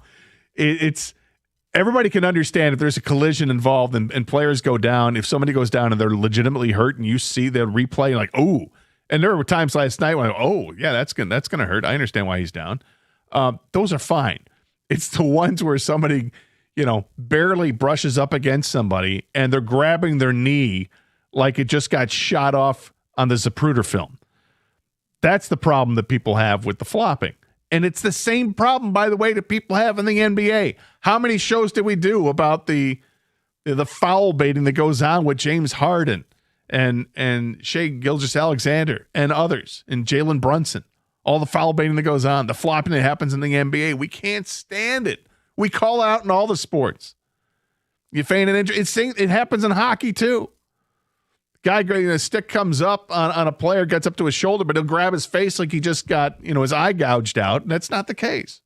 We call it out. Yeah, when a quarterback gets barely touched and he flies to the ground and looking for a flag and then he holds his head, we don't like it in general, the over embellishment. Yeah. And I get why it's there because they're trying to get an advantage for their team. Exactly. The But- pushing and shoving after a play in football, and then some guy a player yeah. recognizes there's an official Yeah. by and he gets touched and he goes flying. Like he's like off a launching pad. Yeah, exactly. Like Brock Lesnar just, they threw him off of the ring. Yeah, that's a little much, and we call it out.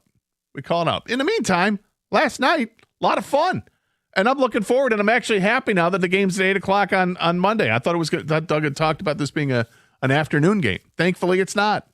That's great. 248-539-9797. This is 97.1.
just saw something online that's pretty cool. And not a bad thing to do this weekend and perhaps today when you get home.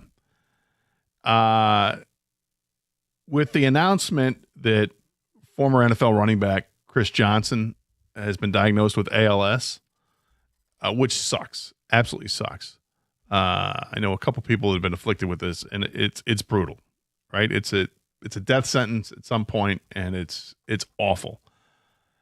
Remember years ago we had the Ice Bucket Challenge, and that was to benefit ALS, and people would do, dump a bucket of ice on you, ice and water, and you try to raise money that way, and then challenge other people to do it, and they would donate money, and they would film themselves doing it.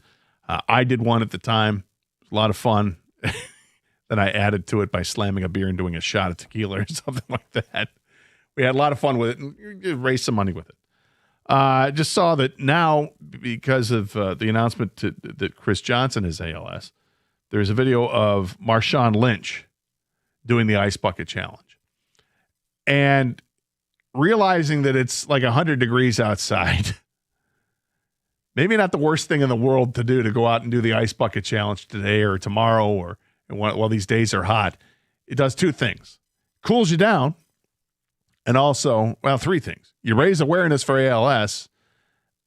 And more importantly, if you put your money where your mouth is, you can make a donation as well for research for ALS. So I think it's a cool thing to see. And Marshawn Lynch did this like a boss, which he is, beast mode. Just watching it again, where it's a bucket of. That looks cold. But on a day where it's 100, yes, go for it. That should be good for you. Mentioned we get into some Pistons talk and some Red Wing talk, Tiger talk as well. Real quickly, Kang, because we're going to do this throughout the show. We will be talking about all the major food groups, and soccer is included in the food groups. Got a lot of people still lined up, want to talk about the World Cup and the controversy, and is this the best team USA has put out there? But I did want to get to the Pistons a little bit here, because this is I heard some growing concern from people as we're 24 hours into the free agent period, and Jalen Duren has not been signed to an offer sheet by another team. So there has not been any thought of a sign and trade. That it looks like Jalen Duren, his market is kind of dried up now with other centers going to other teams. And, we welcome him back here with the Pistons, which I think all along was the plan the Pistons had. They were going to match any offer anyway.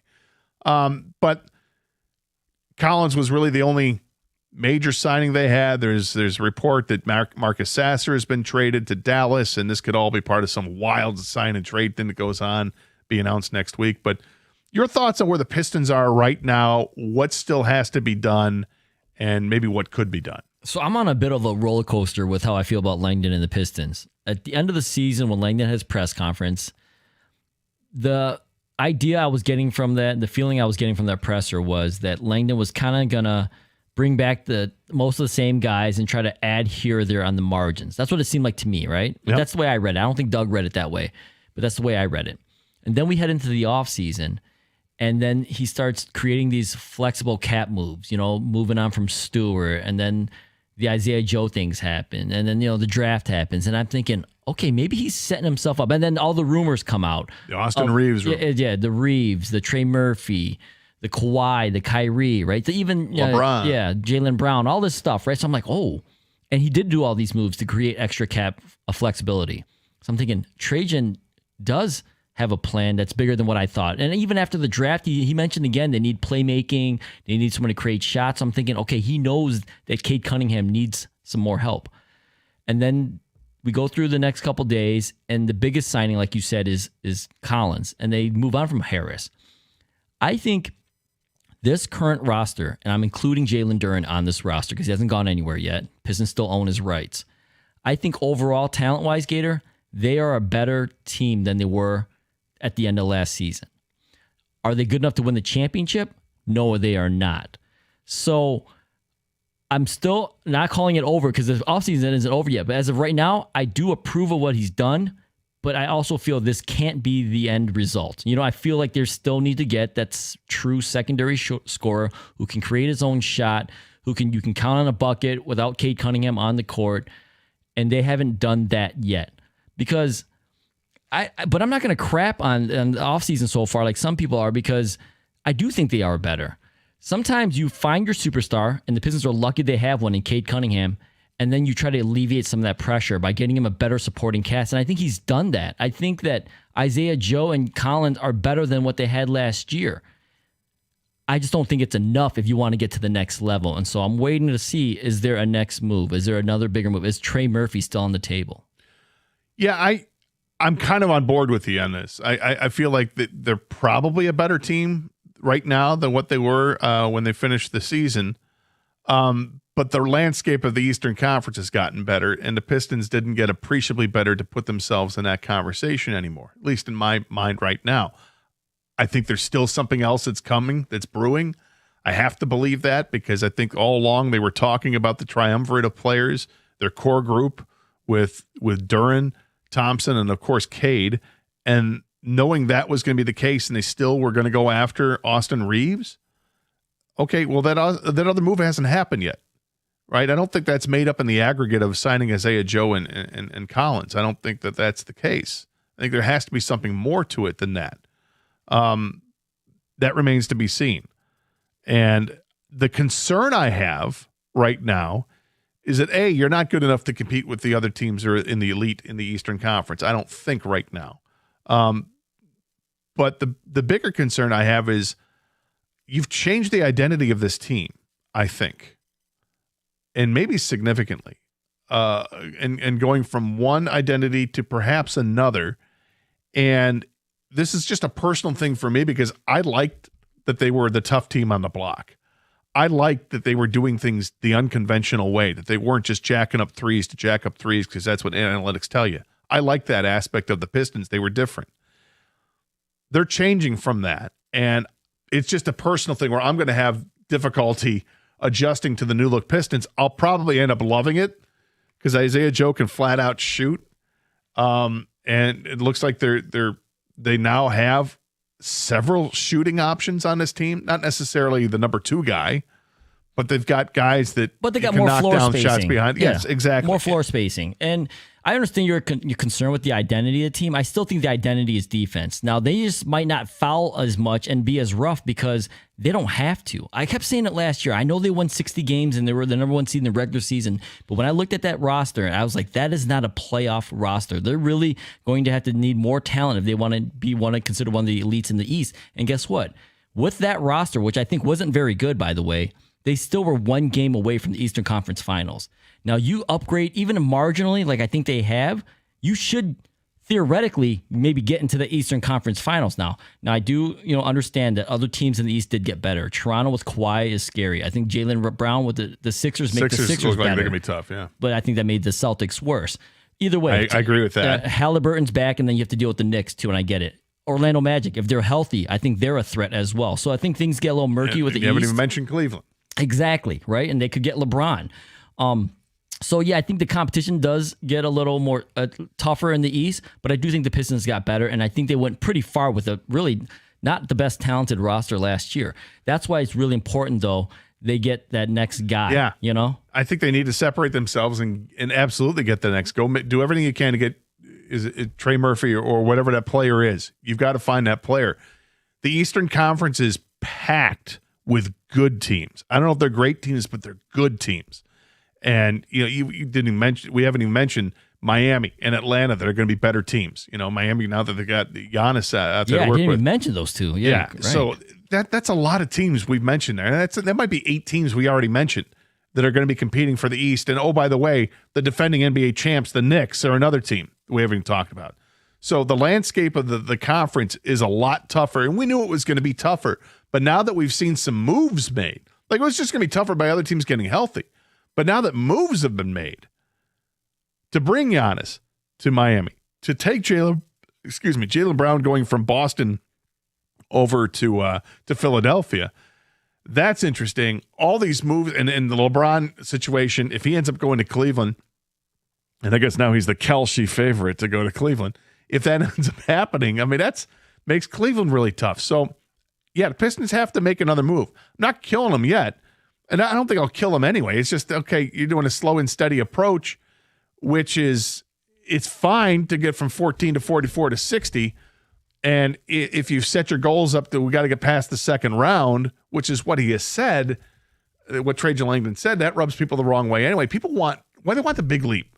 Well, the big leap was this year, but they want the bigger leap. They want you to go for it. Everybody wants every team in town to go for it, make the big move, and they haven't made the big move yet to go for it. No, and I know you don't get a trophy for trying, but Right. I do feel like the fact that they've been involved in so many rumors of bigger players, that does tell me at least he sees the need. He sees the hole, and he's trying to do something about it. Now, where I'll get really upset is if Trey Murphy does get moved and it's not to Detroit, then I'm like, man. Yeah, that means he was really available. You just need to go and press the issue. I want Trey Murphy as a Piston. That feels like the move that they can make. If he gets moved elsewhere, it feels like a missed opportunity. Yeah. 248-539-9797. This is 97.1.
So we're 24 hours into the free agent period in both the NBA and the NHL.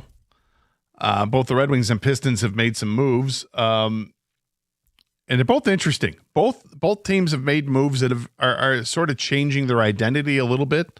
We'll get into the Red Wings later on, but they made a couple of pretty good additions. I like to this team, but I'm not sure if I necessarily love them. I like them, but it feels like they've got so much more to do.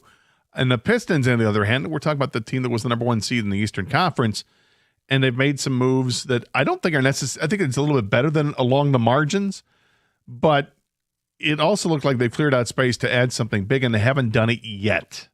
Whether they swung and missed on Kawhi Leonard, did they get involved in the Jaylen Brown sweepstakes and not have enough to offer? My guess is, that's difficult to do if you have to give up a player in there. If Boston just wanted to get draft picks, then you could have made something happen, but I don't think that was the case. There's lots to be talked about with what the Pistons have or haven't done. Earlier this morning on ESPN, Brian Windhorst, their NBA insider, was talking with Kendrick Perkins, former player and current analyst over there, about the direction of the Pistons and where things kind of stand with Trajan Langdon and adding to this team 24 hours in.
So that's Brian Windhorst. And I think it's interesting because Brian Windhorst started all this mess last week, right around this time.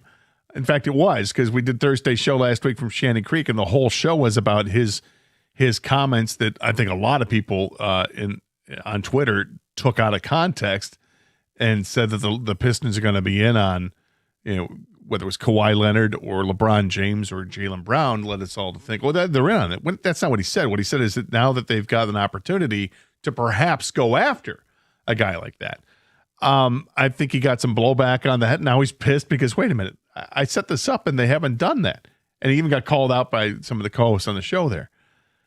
It's interesting. We have Kendrick Perkins talking as well. So Kendrick Perkins offered up his opinion on where the Pistons are at.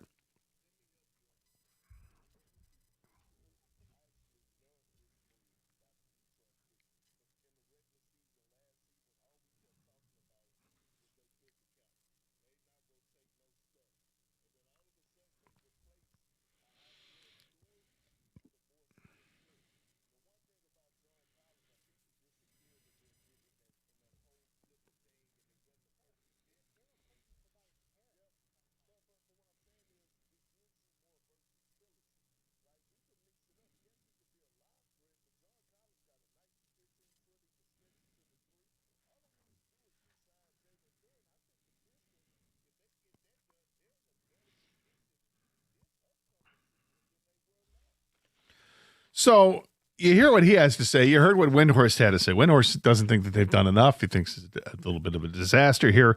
Kendrick Perkins seems to think more along the lines, I guess, of you, King, and that. Well, to be honest with you, I think I agree with both of them. Yeah, I know you're still waiting for more, but at least you right now, as they're constructed, you think this team is better than what they were last year, which is what Kendrick Perkins is saying.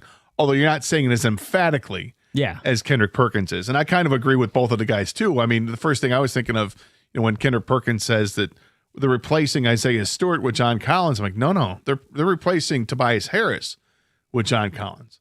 They're replacing Isaiah Stewart with Isaiah Joe, perhaps, at least player for player. They're Paul different Reed. players. Paul Reed's going to get the minutes. Paul Reed gets the minutes, so that's probably more appropriate. And that's where you're looking at. But, yeah, I'm with – and we asked the question, 248-539-9797, is which side are you on right now? You kind of like on the Windhorst side, it says they haven't done enough at this point. Or are you on the Kendrick Perkins side that says, wait a minute, I actually like what they've done. They're changing the identity a little bit. They're becoming more versatile as a team, a better shooting team, and you like the direction where they're at. I'm waiting for more. And maybe that's probably the safe place to go for any fan is you want more. You want to see them do more. And when you see teams like the 76ers go out and swing the trade for Jaylen Brown, you're like, wow, that player was available and they got him. It's in the division. It's to a rival. He just went from Boston to Philadelphia. We're seeing signings where players are going from New York to Boston. We're seeing all this movement in the Eastern Conference. It's all within the Eastern Conference. Giannis stays in conference and goes from Milwaukee to Miami. And there's opportunities there, and the Pistons missed out on Kawhi. Kawhi now comes into the Eastern Conference, goes back where he started at Toronto, and what's left? And the one thing I would caution is okay, maybe there's not that free agent move. There's LeBron, but I'm not holding my breath that LeBron's going to sign with the Pistons. It's a trade. And it doesn't have to be just the names we're hearing or we've heard that Trey Murphy could be on the trading block. Oftentimes a trade happens and you're like, whoa, I didn't know that guy was, because you don't hear about it. So when people say the trade market's dried up, well, no, the trade market that maybe we've heard about is dried up. It doesn't mean the trade market's dried up. We don't know who's available, who's not available. You're thinking maybe there's something we don't even know about yet. Yeah. Odds are it's just, something plain, but maybe there is something really cool that we haven't heard. Yes. And maybe Lauri Markkanen is available. I don't know, but something like that. Okay, but like you, I'm holding out. I want that other move, though. I don't think they've done enough. I think, yes, they might be slightly better, but it's going to look like a different team out there. And part of the slightly better is, the crossing the fingers and hoping the guys are going to get better year to year. I think some of those are good bets, and I think others are like, I don't know. Do I think Cade can get better? Yeah, I think Cade can improve on things and become a more complete player. but I don't know if you're going to see an increase in points or assists necessarily, but maybe it's a decrease in turnovers, which helps. Maybe it's an increase in his 3-point percentage, which helps. I do think Jalen Duren, when he is re-signed, is going to be that's a player to watch. But I think he's got a lot more meat left on the bone to mature as a player. I think the same thing with Asar Thompson. But I think other players might regress. Guys that come off the bench. Is Karis LeVert going to take a step back? Is Duncan Robinson going to take a step back? I don't know. You can't expect everybody to improve by doesn't even have to be leaps and bounds. It has to be steps. Well, I think that how Cade gets better is not just himself getting better, but he gets better when the supporting cast is better. Yeah. You know what I mean? That's how you help Cade get better. And as far as the other guys, they're definitely expecting Asar Thompson to take some kind of leap forward offensively. It may not be him knocking down threes all of a sudden, but he's got to find better offensive game around the rim in the paint. He's got to develop maybe some kind of floater or just at least a 10-foot, jumper. B-Ball Paul is more offensively gifted probably than Beef Stew. Beef Stew, his big pro on him and his big benefit was elite rim defender. He could body you. I mean, he would use his force and he brought toughness. Right now, they're going, and Tobias, he brought this veteran leadership. He was your number 2 scorer in the playoffs, and you're not going to get far, with all due respect to Tobias Harris, as your number 2 scorer in the playoffs. And so they think that getting John Collins, who has a more offensive skill set, more athletic, that they got better there. But he may not be better. He may not. I mean, it may be marginal, too, and I think they want it to be a little bit more than marginal. So, and as far as Duren, he just has to get better in the playoffs. Full stop, end of story. Like, he cannot come into the playoffs and average 10 and 8. That's not what a third-team All-NBA player is supposed to be doing. Absolutely not. Nick is in Flint. Welcome 97.1. Hey, Nick. Hey, guys. Appreciate you taking my call this morning. Sure, thank you. I'm kind of leaning towards I want to see more with the Pistons. We had a good run this year, 60 wins. That's awesome. It looks like Duren's market's dried up, except for Sacramento. So if he wants to go there and light the beam, that's one thing. But Lakers are out now with Walker Kessler. I don't hate the John Collins signing. It was sad to see Tobias go. His second stint here was good, and I liked that. You hear rumors about Rui Hachimura that's still out there, at least as of last night. But the big ones, Trey Murphy. The Pelicans have been, fielding offers and having discussion on that. And I think one of the things that concerns me is that Jaylen Brown trade from last night. Boston got back some draft picks. Correct me if they're swaps, but they added more draft picks to their collection where, they could go dangle those to New Orleans, and then all of a sudden Trey Murphy's in Boston instead of Detroit. Therefore, the East just gets stronger around us. So it's concerning on my side. Yeah, and thanks for the call. I appreciate it. I think we're all waiting to see what the next move is. If Kendrick Perkins is really of the belief that they're done good, they look better, I guess I'm left underwhelmed. They may be slightly better. It looks like they're changing what this team is really going to be about. They're going to be a better shooting team, and hopefully that results in better play. I've said before, this team's not going to win 60 games this year. I don't expect them to win 60 games in the upcoming season because I think the landscape of the Eastern Conference is just too damn tough. They need to make the playoffs, and they should make the playoffs. Once they're in, every series is going to be a dogfight, as we just talked about. Every team looks like they've gotten better in the Eastern Conference. Every team looks like they've gotten deeper in the Eastern Conference. And right now, the Pistons need to add more to the front court. And when I say front, I mean more to the starting rotation. They need another piece. They need the number 2 guy. I thought the number 2 guy was going to be Jalen Duren, but after watching him in the playoffs, that clearly wasn't the case. He was during the season, but they need somebody who's going to be that way throughout. 248-539-9797. This is 97.1. Hey, if you're looking at your home and you're realizing it's time for a new roof or windows or siding, the biggest hurdle is usually finding someone that you can actually trust. That's why you need to call Shaner Roofing, Windows, and Siding. They've got over 30 years of service right here in Michigan. Shaner has built a reputation that is frankly unmatched. They are absolutely trustworthy. We're talking about a 4.9-star Google rating that's backed by thousands of homeowners, and you don't get those kinds of numbers by accident. You get them by doing the job right every single time. These guys get up in your attic, they get up on top of the roof, they look and assess the issue and assess the problems, and in some cases it might just be a repair, and they'll be honest with you. They'll be upfront with you. Hey, you just need to repair, we can fix this. Or they'll be blatantly honest with you and say, yeah, dude, we looked up in the attic, it looks awful, and they were going to do a total tear down of this roof. We're going to help you out, though. And these guys are great. You see these guys out there for the last 30 years, and they're a local family-owned business. They skip the high-pressure sales tactics. They provide a true, honest assessment of your home's needs. And when the job's done, here's the best part. You're protected by a lifetime transferable warranty. And while other companies are being bought out by outside investment firms, Shaner stays committed to our community. They're here to stay. And when you're ready for quality that you can count on, visit Shaner Roofing by going to mymichiganroof.com, and you get the 5-star treatment that your home deserves. Again, mymichiganroof.com.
Welcome back to the Karsch and Anderson program here on 97.1. Doug will be back on Monday's program.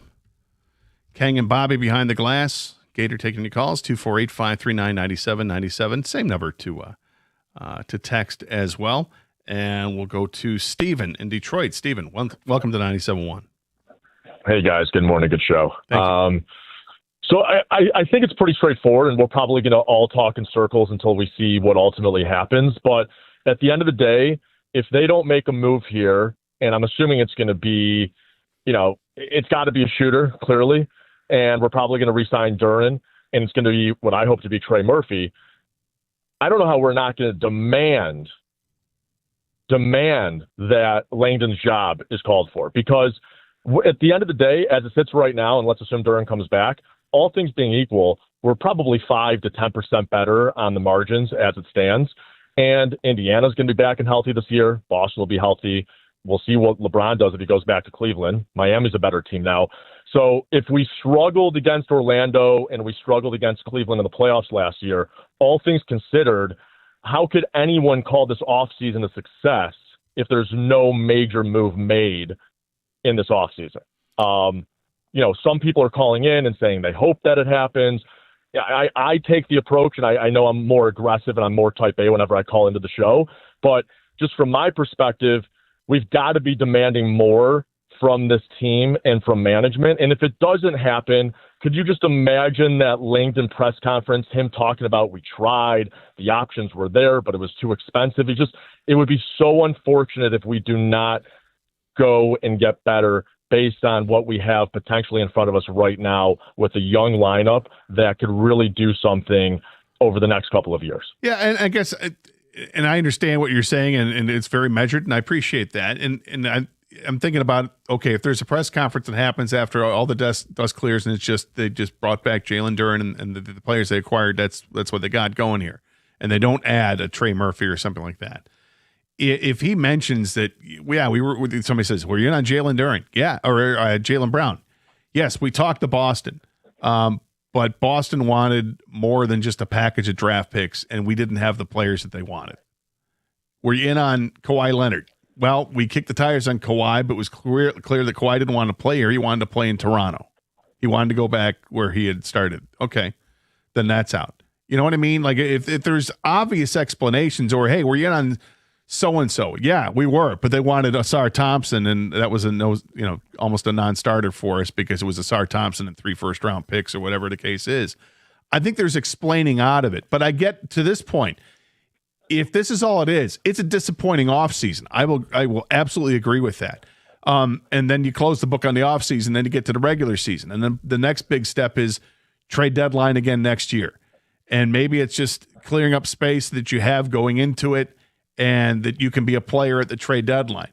But then if it's a bad offseason, if this is all we see in the offseason, and you get to a trade deadline and there's no moves made at the trade deadline, then it's like, okay, both opportunities there came and went by the wayside. So I'm glad you brought up the trade deadline. So no matter what happens this offseason and they go into the 26-27 season with a roster, that might not be the final roster when the season's all said and done. The trade deadline is a big part where, let's say Trey Murphy doesn't get moved this summer, he could get moved during the season. If the Pelicans are terrible and they're finally like, all right, that's enough is enough. We got to get assets back, and we'll want to move Murphy, and Langdon gets Murphy. That's one option, okay? But before we get to that point, I would address, like, if this is a team that's going to start the year, including Duren coming back, I would be disappointed that they didn't get that true viable second scoring option, but I wouldn't be demanding for, like, I don't know, he said demanding for answers, demanding his job. I don't want Trajan Langdon fired. That's a bit of an overreaction for a guy who took over a team that won 14 games. No, there's another piece yet to fall for, like, that's why I brought up the No, but I'm talking about the caller. Yeah. He was like, he even said he's admittedly aggressive. Yeah. Like, what did he said demanding? Demanding what? Like his job?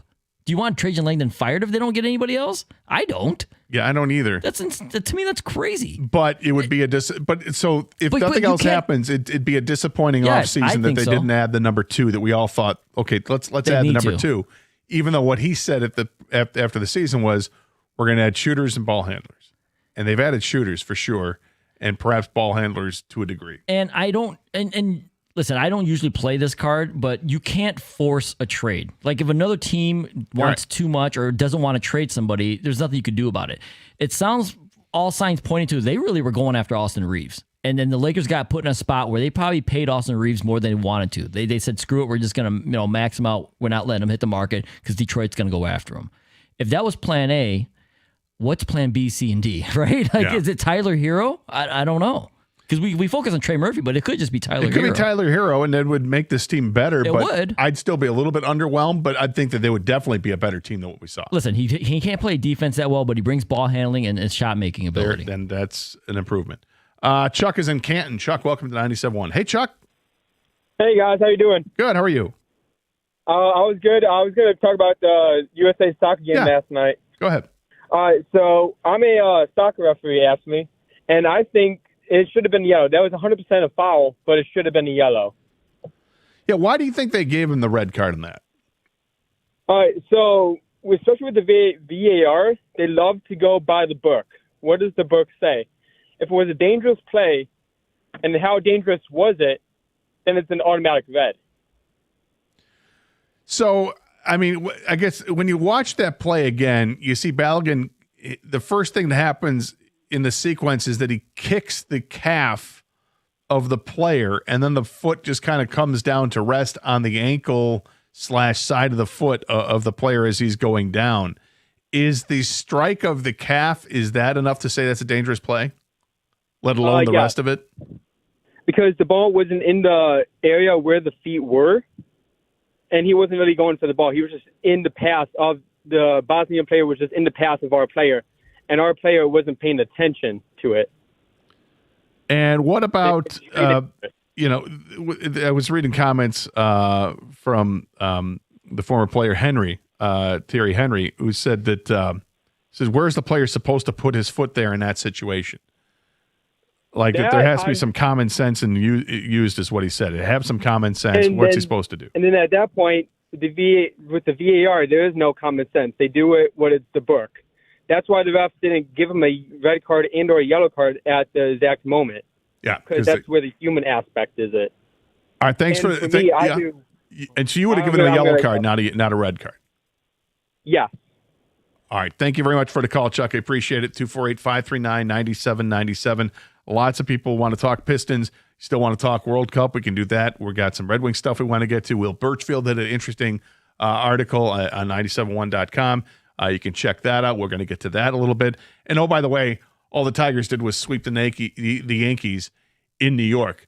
That's pretty great. All that and more coming up next year, 97.1.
Brought to you by Guardian Alarm. Michigan basketball is keeping most of its key pieces going into next season, as Pete Thamel reported today that Tennessee transfer J.P. Estrella will be staying at U of M despite Dusty May defecting for the NBA. Michigan added 2 big man transfers this offseason in Estrella and Mustafa Sham from Cincinnati. Both announced they are remaining with the Wolverines through the coaching change this week. Estrella averaged 10 and 5 last season in Knoxville while shooting almost 60% from the floor. Not much movement in the NBA or NHL yet today. We do have a trade in the NHL as the Minnesota Wild are sending Jake Middleton and draft picks to Calgary in exchange for Blake Coleman and Ali Mata. In the NBA, the only news so far is that the Toronto Raptors have extended their head coach Darko Rajakovic with a multi-year contract. The Tigers start a 3-game road series tonight down in Texas against the Rangers. The two teams will not play tomorrow, and speculation suggests that's because right across the street from Globe Life Field where the Rangers play is AT&T Stadium, which will host Australia and Egypt in the World Cup round of 32 tomorrow at 2 o'clock. Tonight's game begins at 8:05 with the pregame show starting here on 97.1 at 7:40. Speaking of the World Cup, 3 more elimination games take place today with Spain and Austria first at 3 o'clock. Cristiano Ronaldo and Portugal then take the pitch against Luka Modric and Croatia at 7 p.m. The night concludes with Algeria and Switzerland at 11 o'clock. Tomorrow marks the end of round of 32. The final 16 begins Saturday. At the Corewell Health Sports Desk, I'm Brendan Shabath. For more, go to 971theticket or Odyssey.com.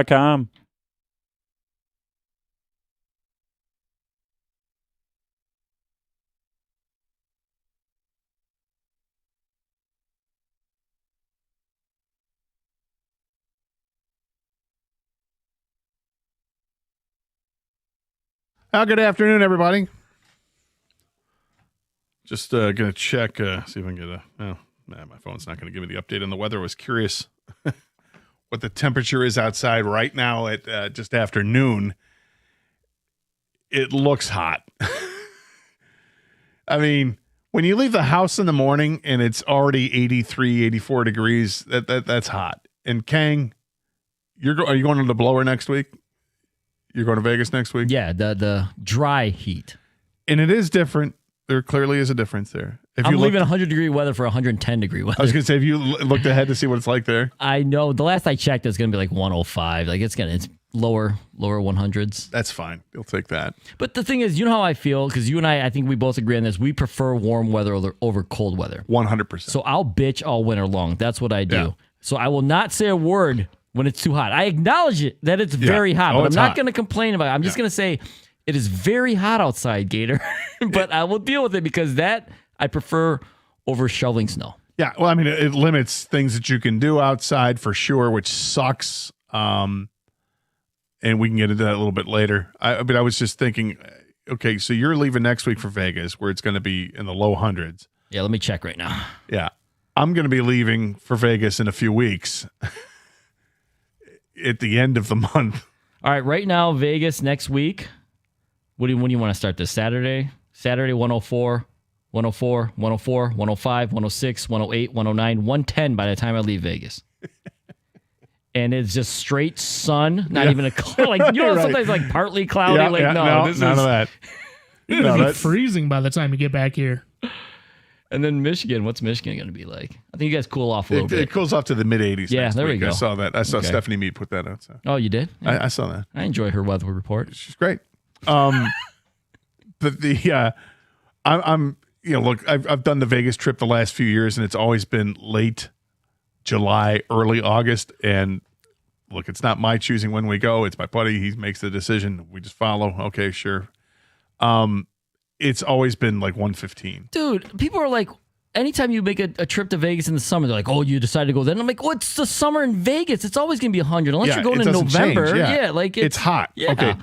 Now, the interesting thing is that there's still stuff to do. Oh, yeah, there's tons of stuff to do. You can handle, like, walking in Vegas when it's 115 in the dry heat, it does make a difference. Absolutely. And the other thing that makes the big difference in Vegas when you're walking in the heat is that you can always duck into a casino where it's 40 below. Yeah, exactly. It's so damn cold. It's like, I carry sunglasses with me, so I walk outside with sunglasses, and I'm constantly changing my glasses to my regular glasses when I get into a casino. Sometimes there's might be some precipitation, like they fog up because of the temperature difference. It's really just crazy. But when you're in a pool It makes a world of difference. Yeah. Well, the thing is, like, this is tough right now here, though. Yeah, we speak of dry heat, but it's true because it's not sticky. You know, you're not like, you know how it is in Michigan when it's the hot, humid summers. It's like you're just people that don't sweat. I don't really sweat that much. I'm a sweat. I got to bring a towel in my car. My lower back is like soaked. You know what I mean? When you're driving around, it doesn't matter if you have the AC on or not. But in Vegas, it's just straight heat. It's a furnace. So, Bobby, you run. Oh, he's answering phones right now, but I have a question for him. Because he famously says that he runs cool. You famously say that you run cool, right? We've been on a bunch of remotes where it's hot out, and you're like, I run cool anyway.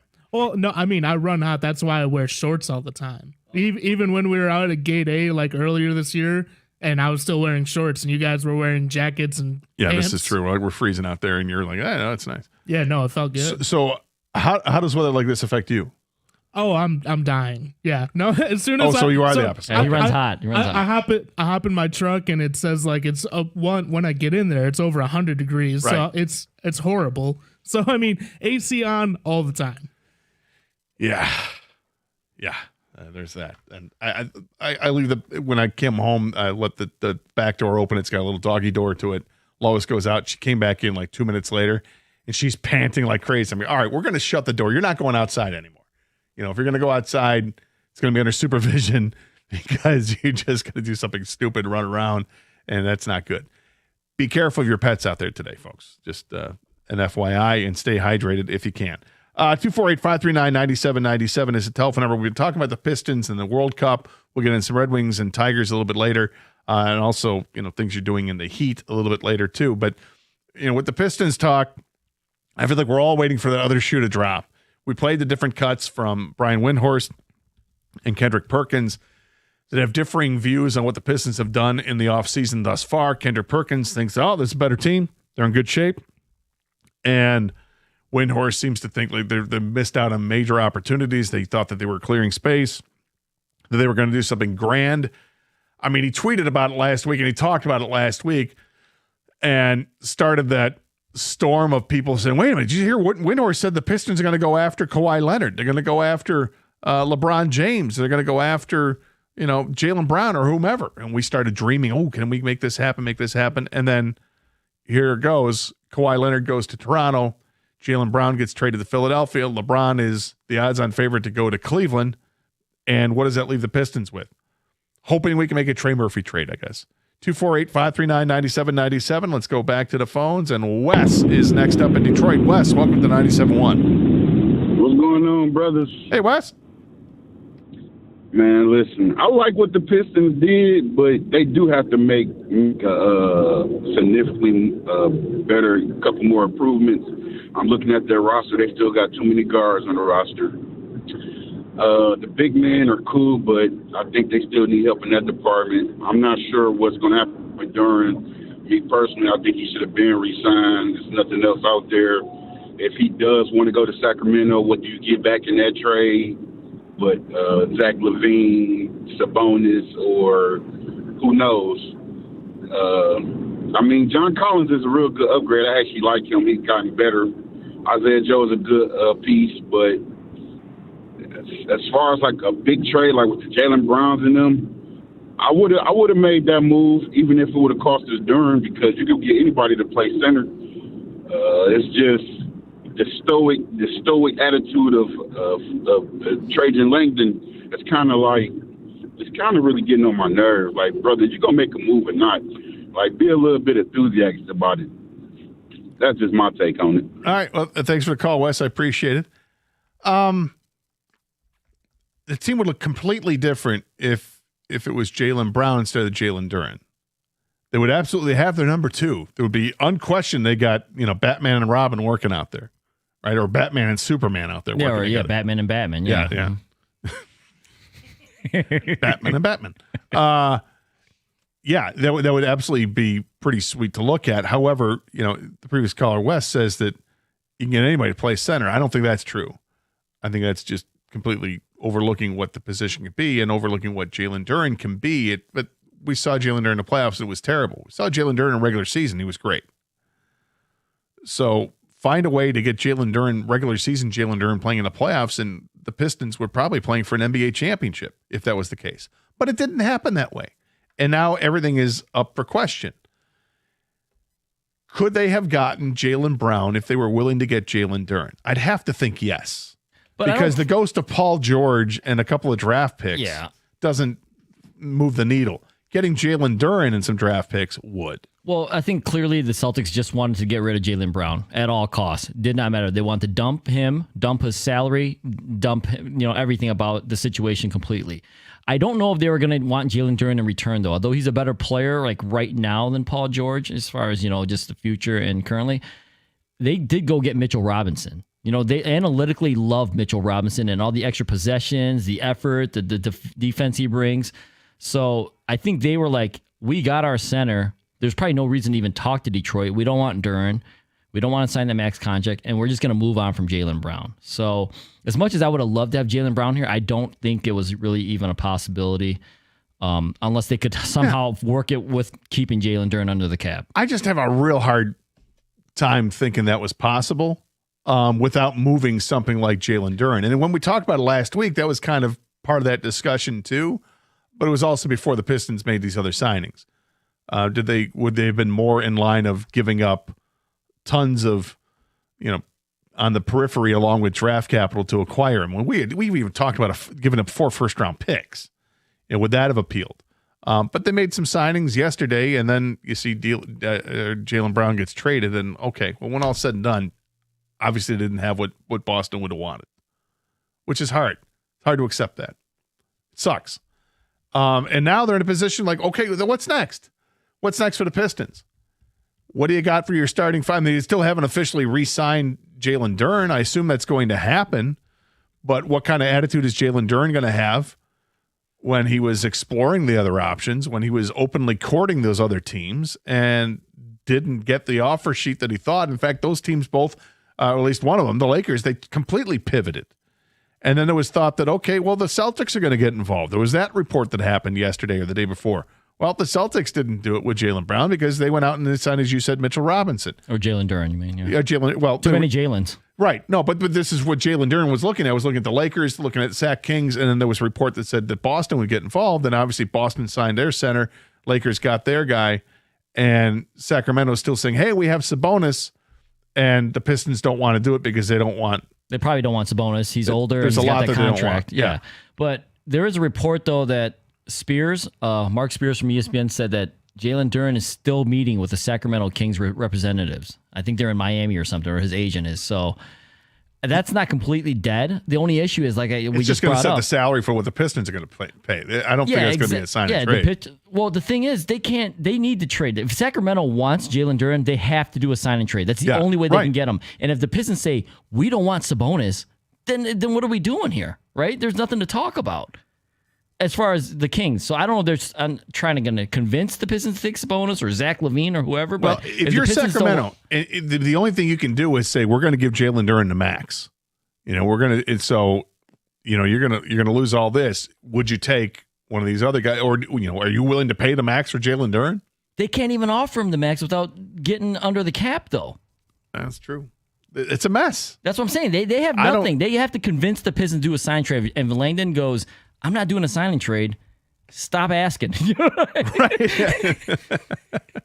I'm blocking your call.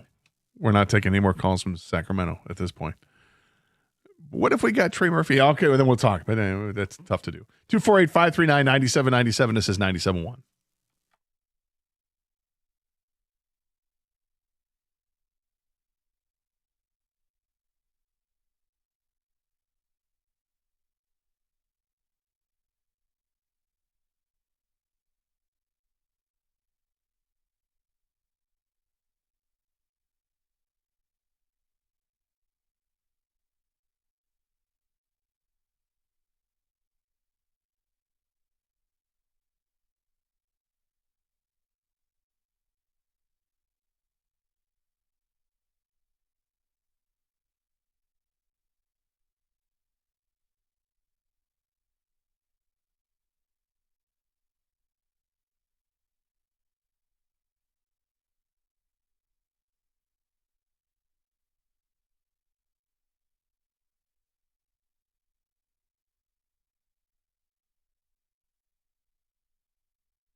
So do you think the Pistons missed out?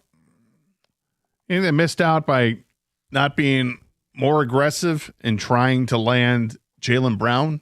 Understand, if you had to be aggressive, you'd be talking about Jalen Duren and others, and other draft capital probably to acquire Jaylen Brown. It would totally remake and revamp this team. It would have changed and gone against exactly what Trajan Langdon said was going to they were going to look at in this offseason. He has been very upfront that they want to build around Jalen Duren, Cade Cunningham, and Asar Thompson. Those are the three that they're building around. But at this point in time, they also haven't landed that number 2 guy yet. We're all hoping that the Pistons are going to be able to find. And at this point, it seems like the only way you're going to find that number 2 guy is to come up with a trade scenario.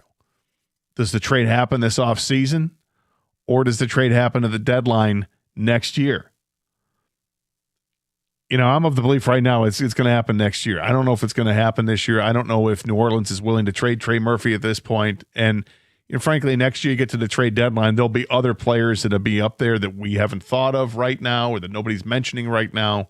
They'll be on the verge of free agency, and teams want to get something before losing guys. And it just seems like there'll be a bigger pool to look at in February than what there is right now. I'm glad you brought that up because it's not over if nothing else happens this offseason.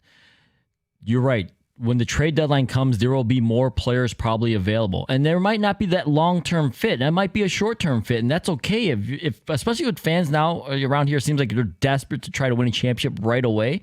That short-term guy, I don't know if it's, I'm just throwing out a name, Kevin Durant, if it's available during the trade deadline where, hey, we just need this guy to come in this second half of the year and help us win a championship.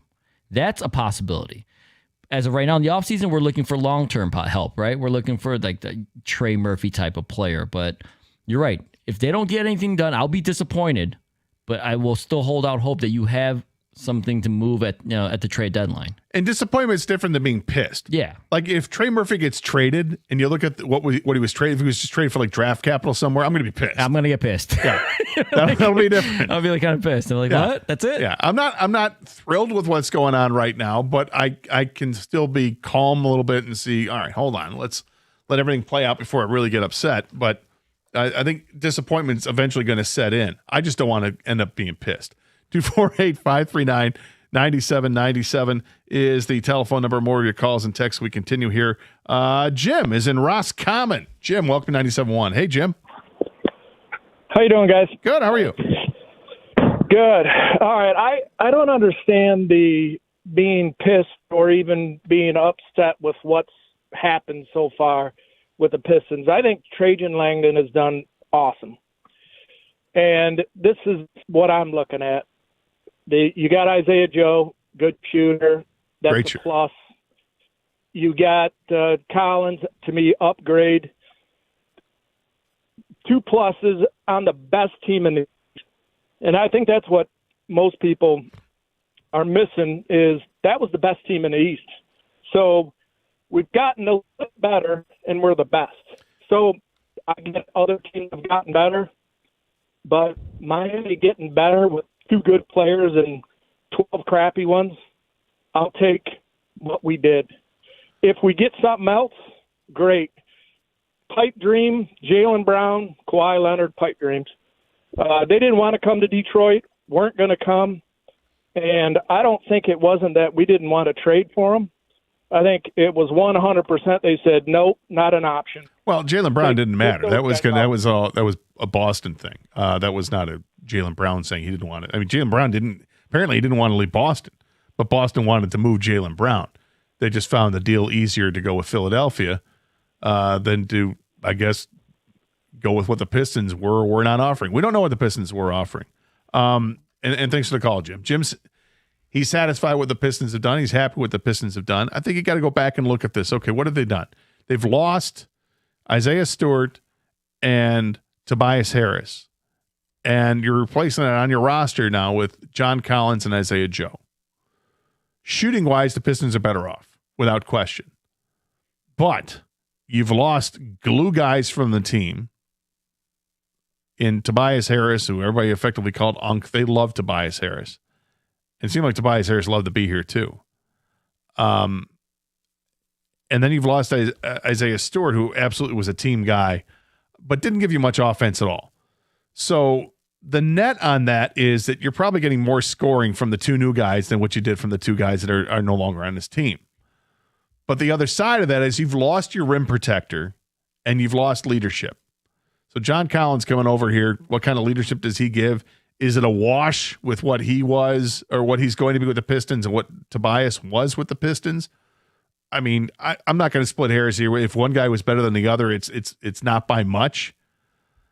Really, it comes down to what you've added offensively and what you've lost offensively. What they've lost is Isaiah Stewart, which wasn't much, and what you've added is Isaiah Joe, which is a lot.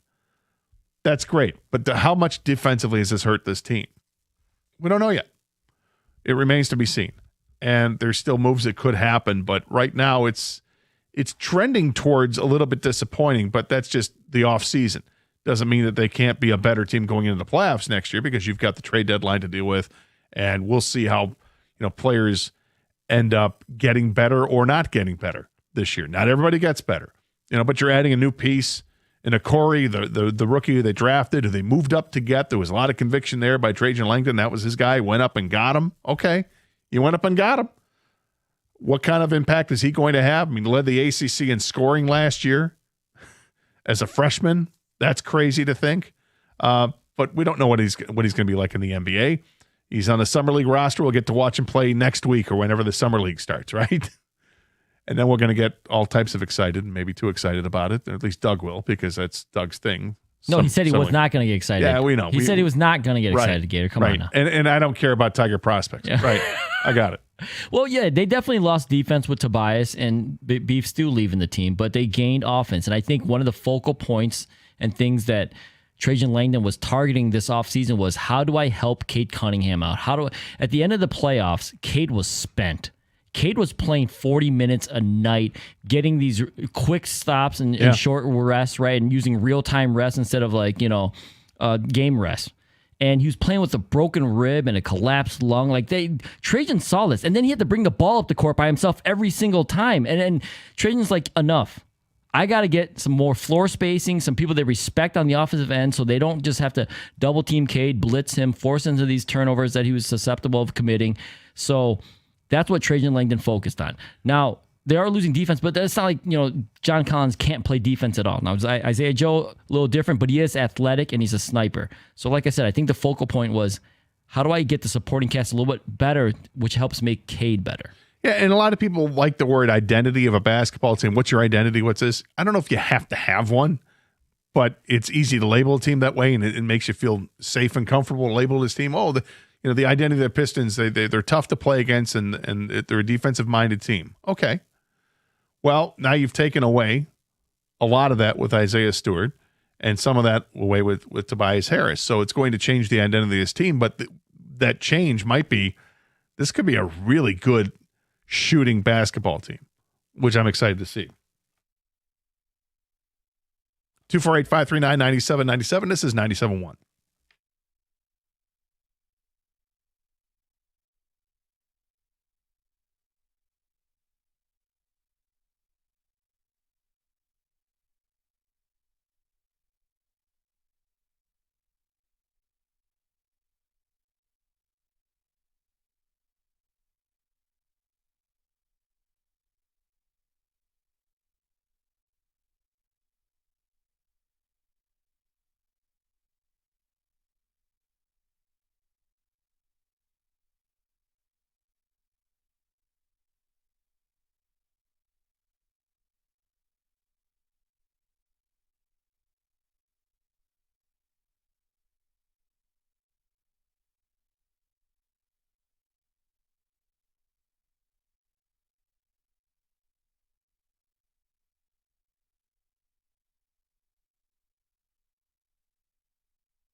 Guys, some texts that have come in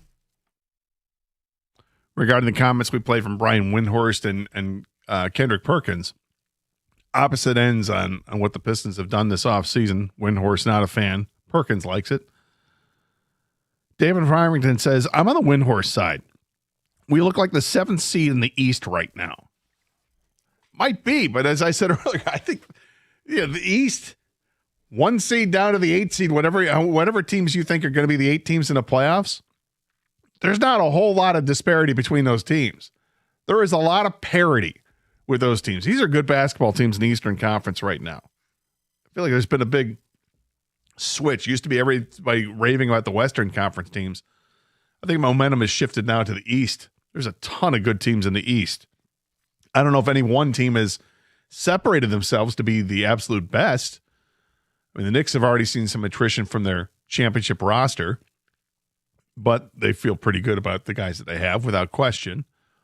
I think Boston, Ken, you pointed out, you think Boston may have gotten worse. I think they did, yeah. Hard to question that with no Jaylen Brown. Yeah, I mean, basketball-wise, on the court-wise, they definitely got worse, but they probably feel like, in the locker room and off the court, they got better because they just literally wanted to get rid of Jaylen Brown. And there's the analytic police out there saying that this was a good move, but, I watched the team last year, and I didn't watch every Celtics game or anything, but Jaylen Brown set career highs in points, assists, and rebounds. He was in the MVP talk. He carried that team without Jason Tatum.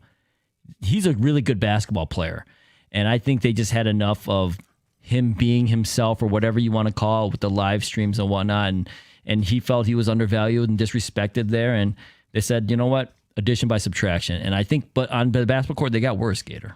Yeah. I mean, does Boston try to reel things in and stop be this ridiculously 3-point shooting all they do team? is I mean, that's all they threes, do. Right? I like Collins and Joe, but without Beef Stew, Tobias, and they will likely be without Javonte Green. I don't see how they're better. Bench will be weaker. We need a hero. We need Tyler Hero right now. What's that song? I Need a Hero? Yeah. I need a hero. I need a hero. But it's got to be strong. Yeah. Was it Bonnie Tyler, I think, back in the day? Like you don't know. You're right.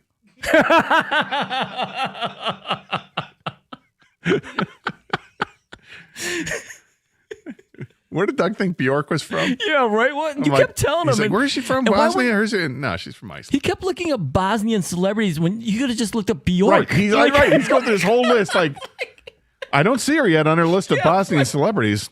We kept looking. She's from Iceland, dude. Trust me. Look up Bjork. Right. Don't look up the. Yeah. Look. Start with this one. New Google search. Bjork. Oh, what do you know? She's the one that wore the swan, right? Yes. Okay. She's the one swan. I'm Yes, just she making did. sure, Yeah. right? Yeah. She wore a swan to an award show. Yeah. Who doesn't? Right? Gator, I'm on Windhorst's side. If Collins winds up being your second option, the Pistons are in trouble. That's on Quentin. I would agree with that. I don't think Collins is the second option on that team. I think it's interesting to ask the question of who is the second option on the team? Because right now they don't have. Let's look at it and say there's no Jalen Duren, even though I think they're re-signing him. Who's number 2 option? I don't think it's a Sarr. Is it Jason Collins? Or I'm sorry, John Collins? Yes. Is it Duncan Robinson? See, this is the issue we had last year, And when it came playoff time, because Jalen Duren completely no-show, because during the regular season, although he wasn't a true number 2 scorer, Jalen Duren was your second guy. I mean, he was getting 19, 18, 20 points a night, right? That's the guy who's scoring the second most points. Then came the playoffs, and he disappeared completely. And then that's when Tobias Harris stepped up, and he was forced to step up. Tobias is scoring 20 points a game. It was unbelievable. Like, Unc was doing something that 8 or 9 games in a row. Yeah. They don't have that right now, and that's an issue. That's why this offseason would be disappointing if this is the roster they come and start the season with. And unless Okori has some kind of, unbelievable rookie season, which I don't expect because it's really hard for rookies to do that, you don't have a true second option still. So, I've been on the show for the last several weeks when we'll be discussing free agency into Pistons. Doug brings up Tyler Hero, and I've been like, we might need a hero. Yep. They might need a hero. Cue Bonnie, because he would be your clear number 2 scorer on this team and second option. Clear. Yeah. I need a hero. Yeah, we might need that hero. Go talk to Milwaukee and see if you can make that happen. I mean, everybody kind of thought that, okay, he's in that trade, but are they going to hang on to him or not? More draft capital? How much draft capital does it take to grab a hero? Does it take that much? Is it a first-round pick? Is it more than that? Do you have to give 2 first-round picks? I hope not.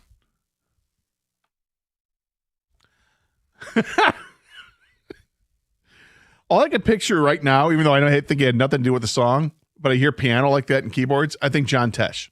Like this could absolutely be an NBA theme song too. And probably was to an extent, you think about it. If you're the New York Knicks, this could be your theme song. You needed somebody to step up in the heat of the night. Who is it going to be? Yeah, where have they gone? Milwaukee. I know this is like a generational thing, but this is Shrek 2 for me. Is that where it's from? Yeah. Oh, Shrek 2. All right. Shrek, not Shrek 1. Shrek 2 for my man. Yeah, I mean, this could have been in a Rocky montage. This could be Rocky 6 montage. I mean, it wasn't from Rocky 2 or Rocky 3 for sure. Or Rocky 4 for that matter.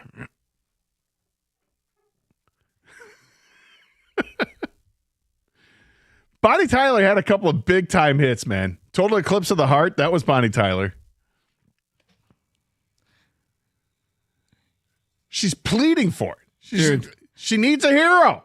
The Pistons might need a hero. Is Trajan Langdon picking up the phone and talking to Milwaukee right now about a hero? Is Joe Dumars just sitting down there in New Orleans going, nope? What about Trey? I'm not talking to you. But why? Detroit. You won championships here. Yeah, but fans ran me out of town. Come on, Joe. We need a hero. I really hope that there's no, that wouldn't hold Joe Dumars back from, making a move with the Pistons. Even Troy Weaver being with Joe right now. It doesn't help. I don't think it helps. Thinking about it. I brought it up. Joe, let's go to Troy. Oh, Troy Weaver too. Oh. Yeah, see? Uh-oh. That's not good. Is there Stan Van Gundy too? We got to worry about that. Oh. I mean, I don't think it helps.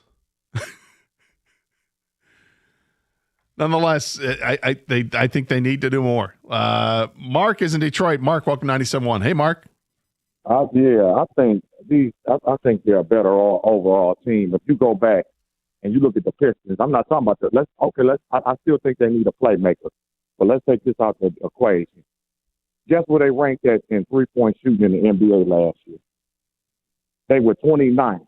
If they could make some shots in that series last year against Cleveland, they win that. They better because they're a better shooting team, and then John Collins gives them better spacing. And then, let's be honest, free agency is just for you go out and get what your team needs. The thing that's going to take them over the top is Durham and Thompson and Cade improving, along with what they added. That's what's going to take you over the top. But I do still think they're going to get one more player because they still need a wing. So I think they got something up their sleeve. I hope they have something up their sleeve, Mark, and thanks for the call. I think Kang and I are both on the same page. Hope they got something there. Hope that they're working on Trey Murphy or Tyler Hero, I guess. I hope they're working on something because if it's just expecting guys to get better, I mean, I don't. Even though I expect some guys to be better, I don't know if they're going to be. They're going to have enough improvement where you're saying, "Oh yeah, here we go." Now we got All-Star Asar Thompson, not because of his defensive prowess, which is one of the best in the league, but because Asar goes from averaging 9 points a game to 16 points a game, and he's now a 35% shooter from 3-point. Like that would be a huge leap for Asar Thompson. I'm not expecting that kind of leap.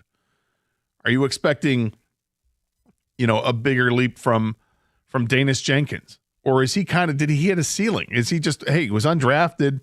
All of a sudden he burst on the scene. It was incredible. But there were games in the playoffs. You're like, where'd he go? What happened to that guy? Because it felt like at one point Cleveland just said, we're we're shutting you down. Like you've embarrassed us enough, and then there were like games in a row where Danis just was not the offensive force that he had been, and then kind of rediscovered things. Whatever, maybe it was the Orlando series, I forget, but it was, you just there was too much. It was like a polarization of what their actual output was. It was all or nothing. It seemed at times when it came to Danis Jenkins, or Jalen Duren never really got going. They didn't trust enough of the minutes in Paul Reed. There was a lot going on in the playoffs that let you go, But now they've had the offseason, an opportunity here to reevaluate things and reconstruct things. But if the plan is just that, we expect guys to be better and that's what we're going to go on, I don't think that's much of a plan. And I don't think that's what they've done. I don't think that's the full plan, but they do have expectations for improvement. They did add a couple of players here in Collins and Joe, which, as I've said earlier, and I think we all agree, offensively, it's going to be better than what they had with Tobias and Isaiah Stewart.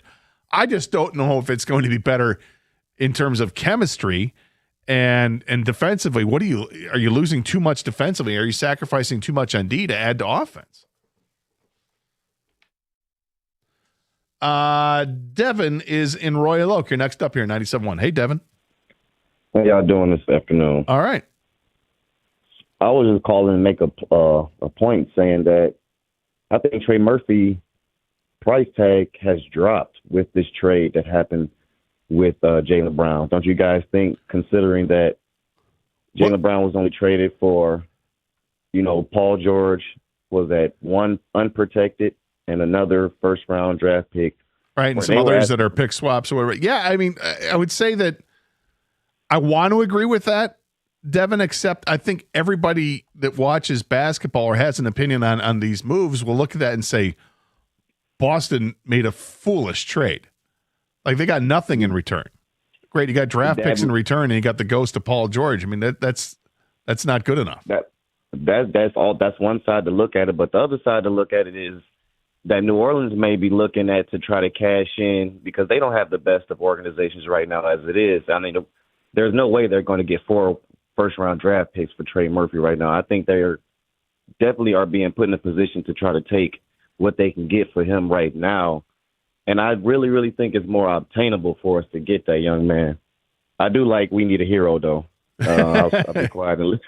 I'll be quiet and listen. You guys have a good one. The more I look at this roster, Gator, I'm thinking we should go get Tyler Hero. We really need a hero. I don't want to panic or anything, but like I said before, Cade Cunningham had to do so much for this team that to bring him back with no real legit second option again, because as much as I do think overall the talent's better than it was last year right now, they may have overachieved grossly last year, right?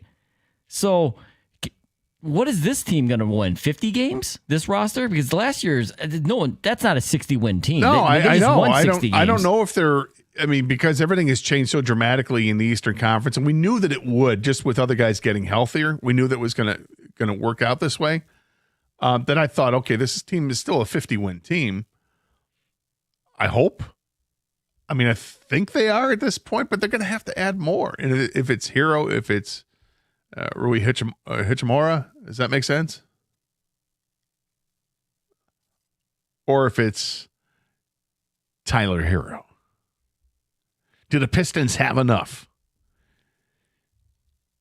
Does Milwaukee want to move on from Tyler Hero after having him for just 107 hours?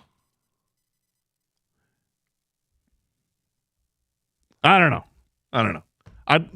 I'm warming up to the Hero, and I never thought I would.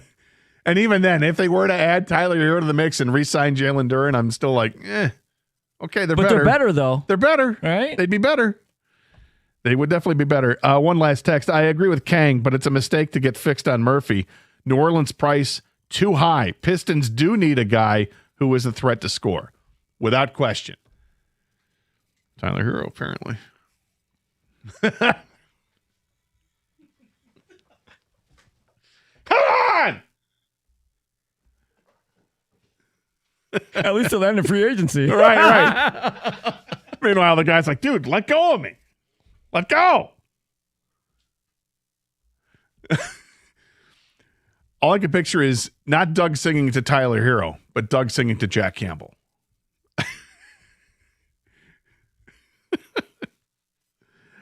248-539-9797. More of your calls and texts next. We'll talk some Red Wing and Tigers discussion as well. You want to talk World Cup? We got a lot of discussion there, and the red card that was handed out last night, and really going to hurt the United States' chances against Belgium on Monday night in Seattle for the next round. We'll talk about it next year on 97.1.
Welcome back to the Karsch and Anderson Show.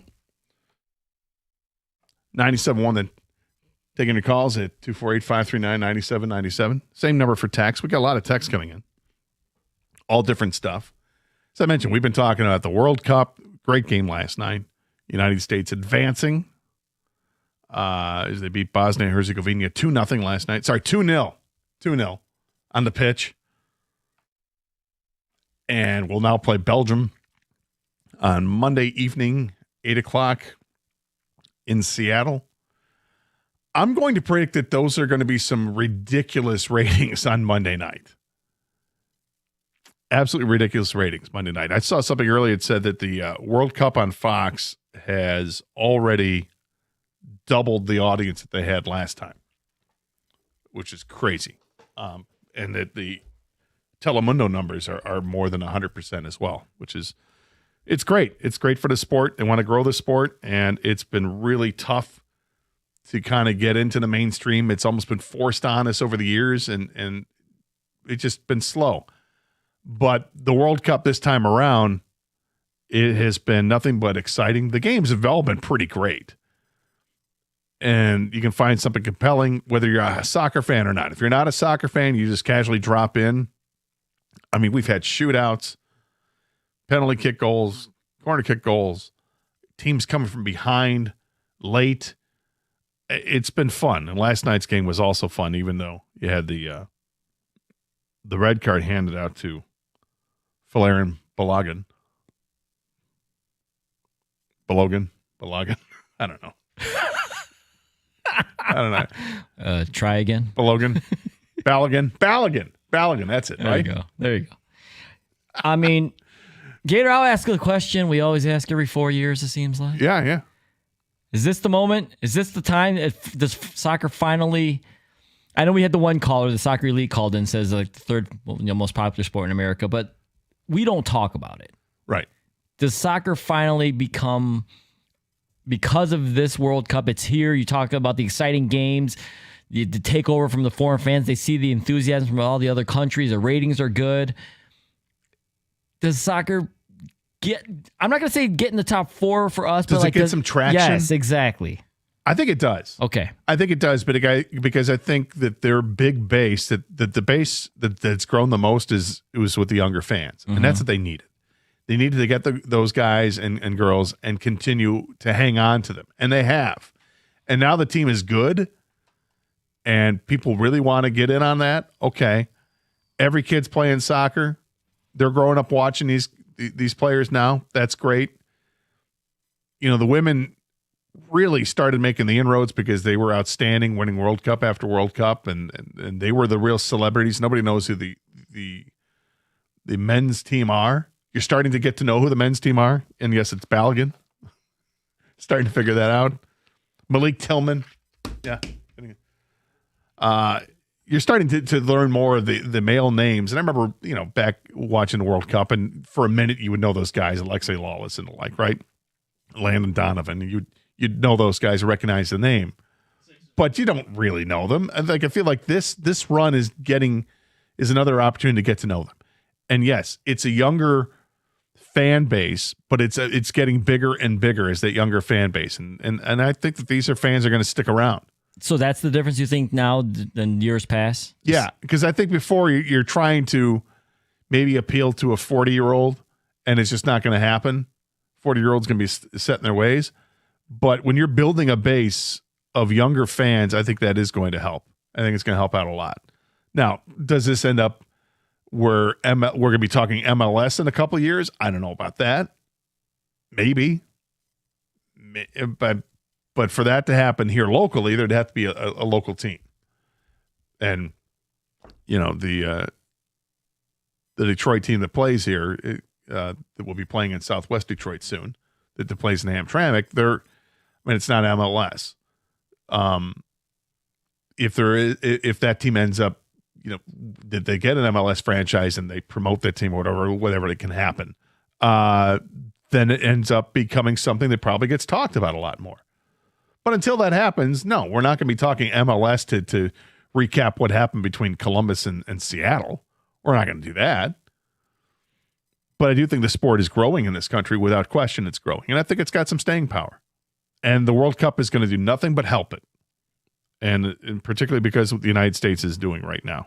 It's been fun. Ticket text came in. I think Trajan's lack of aggression needs to be brought up slightly. Not saying he's doing a bad job, but the fact that you've been sitting on draft capital for the whole season, plus this offseason, and you sat on an inspiring contract that ended up leaving for nothing is a slight red flag. That's Travis in Westland. Mike in SoCal regarding the Pistons, waiting for more, but the Pistons' moves thus far have made them better. Would love to see the Trey Murphy deal happen. Seems like a great fit. I think people overrate the Kawhi Leonard acquisition. Played 65 games this season. Paul George, 41 2 years ago, 37 this season. I really think the added floor spacing will help Duren and Cade. So I think it's legit to bring up about Kawhi Leonard that, okay, he had a great season this past year, 28, 29 points a game, and he was healthy, but he has not been a guy who's been healthy in his career. But the counter to that has been for us on the show is that Cade Cunningham hasn't been healthy. I mean, he was healthy enough to get this team into the playoffs and then lead the team in the playoffs, unquestionably. But he wasn't healthy going into it. He had the collapsed lung. He had a broken rib. And King, I'm glad you brought the broken rib part because I always forget about the broken rib part. Like collapsed lung, once it heals, you feel like, okay, it's just a matter of time before you get your breath in you. That's great. But the broken rib, for any of you who've ever had a broken rib, you know that lingers quite a bit. That's a constant pain that just, it takes forever to go away. Did you see the padding he had to wear? Yeah. So I think that's something that went almost completely overlooked in the playoffs and part of the collapse of the Pistons in the second round. 248-539-9797. This is 97.1.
Brought to you by Mastercraft Heating and Cooling. New this hour, Terrion Arnold's lawyer told USA Today that 3 NFL teams have reached out with interest in adding the cornerback after he was waived by the Lions earlier this week. Arnold's lawyer would not say which teams are interested, but did add he expects Arnold will join another team, quote, within 30 days, unquote. League rules dictate Arnold must be claimed off waivers by July 6th. That's important because he has another hearing in Florida on that same day to relitigate whether he needs to wear an ankle monitor now that the Lions have cut him. It's unclear if the verdict of that hearing will dictate how much, if any, interest those teams will still have in Arnold. Tennessee transfer J.P. Estrella will remain at Michigan despite Dusty May's departure, according to Pete Thamel today. In the NHL, according to Nick Kypreos on Sportsnet today, the Minnesota Wild and Vegas Golden Knights don't have anything that excites Detroit. He's referring to a Dylan Larkin trade. The big news of the day in the NHL, Alex Ovechkin is not retiring yet, as he has re-signed a 1-year deal to return to the Capitals today. The Tigers play the Texas Rangers tonight at 8:05 for the first of a 3-game series. Neither team will play tomorrow as AT&T Stadium will host a World Cup game across the street, meaning the Tigers finish their series in Texas over the weekend before returning home on Tuesday next week. First pitch tonight with Framber Valdez on the mound for Detroit against Nathan Eovaldi for the Rangers is at 8:05. Pre-game starts at 7:40 here on 97.1. At the Corewell Health Sports Desk, I'm Brendan Shabath. For more, go to 971theticket.com.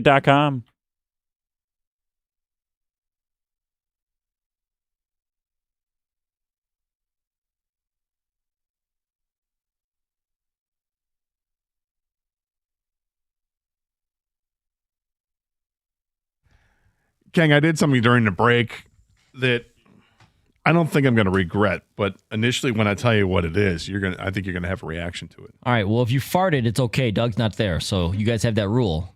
Right. So right now, let it fly if you want, man. I didn't. That wasn't the case. 2 cuts was coming in. I didn't need to cut one while 2 cuts was coming in. Because I respect him. That's not what's going to happen. But what I did that I don't know if you're going to approve of this or not. I just deleted an email that I got that would have given me a credential to the Nathan's hot dog eating competition. Whoa. Yeah. I know we have a spam folder. Is there a hot dog folder? There is not a hot dog. It just comes straight to my directed email there. Oh, okay. Regular. Just primary, it was. huh? Yeah, right. I mean, wave them through. If it says hot dog, you get waved right through. But that happened. I had an opportunity, if I wanted to gain a credential to tomorrow's hot dog eating competition. It's tomorrow? Yeah, they're doing it July 3rd because it's a Friday. I believe they're doing it July 3rd as opposed to 4th. Now, did you read this email at all? Is there specifics? Where does media sit? Do they sit front row? I don't know if you want to sit there. It doesn't say, and Lord knows that I would not want to sit front row for something like that. Do you get access to the locker room? I don't think you want that either. I mean, no. I don't. Well, I mean, beforehand, sure. Yeah, because they haven't, right? They haven't yet. Yeah, I mean, afterwards, no, man. I don't want to be 300 yards anywhere near a bathroom where these guys are going to be. Absolutely not. No, but I had the opportunity, and Did you decline or did you just not respond? I didn't respond. I just deleted the email, and I'm looking back at it. They sent me one the other day too, announcing this whole thing. It's Friday, July 3rd. Yeah, at noon tomorrow.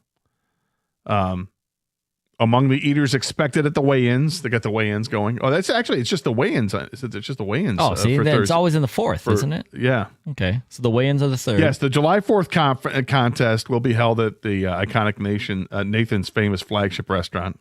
And that'll be from 11 to 1 on Saturday, July 4th, because they have the women's competition too. But among the eaters expected at the weigh-ins, you got Joey Chestnut, who's the 17-time champion, reigning mustard belt holder. He had 70 and a half hot dogs and buns last year.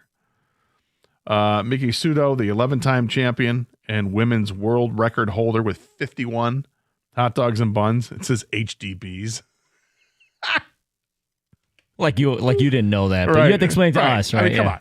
HDBs, everyone knows hot dogs and buns, man. We got this. Come on. Patrick, hot dog elite. Right. We're hot dog elite. Patrick Bertoletti, who was the 2024 champion when he put down 58 HDBs. James Webb of Australia. You got Eric Badlands Booker is back. Radim Dvoracek of the Czech Republic. And Max Stanford of England. Got an international field this time around. But I didn't want you to think less of me that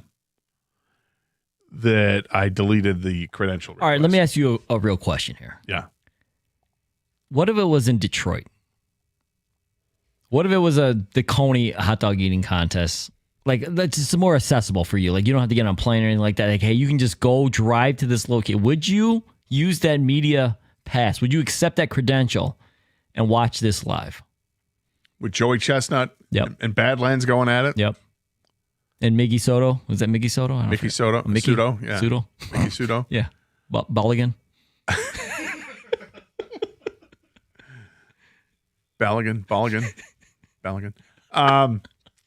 Would I think I might. Oh, yeah. I think I might if we're local. I think that would be quite an event. You have it, Hart Plaza, everybody cheering them on, but it's not just HDBs. It's hot dog buns and Coney and Coney sauce. God. HDBCs. Like, can you imagine you throw a ladle of Coney sauce on there? Now, would you say that they have to have them, done onions the whole and way with mustard? onions and mustard too, or can you just get away with just I say onions and mustard. all the full on? Yes.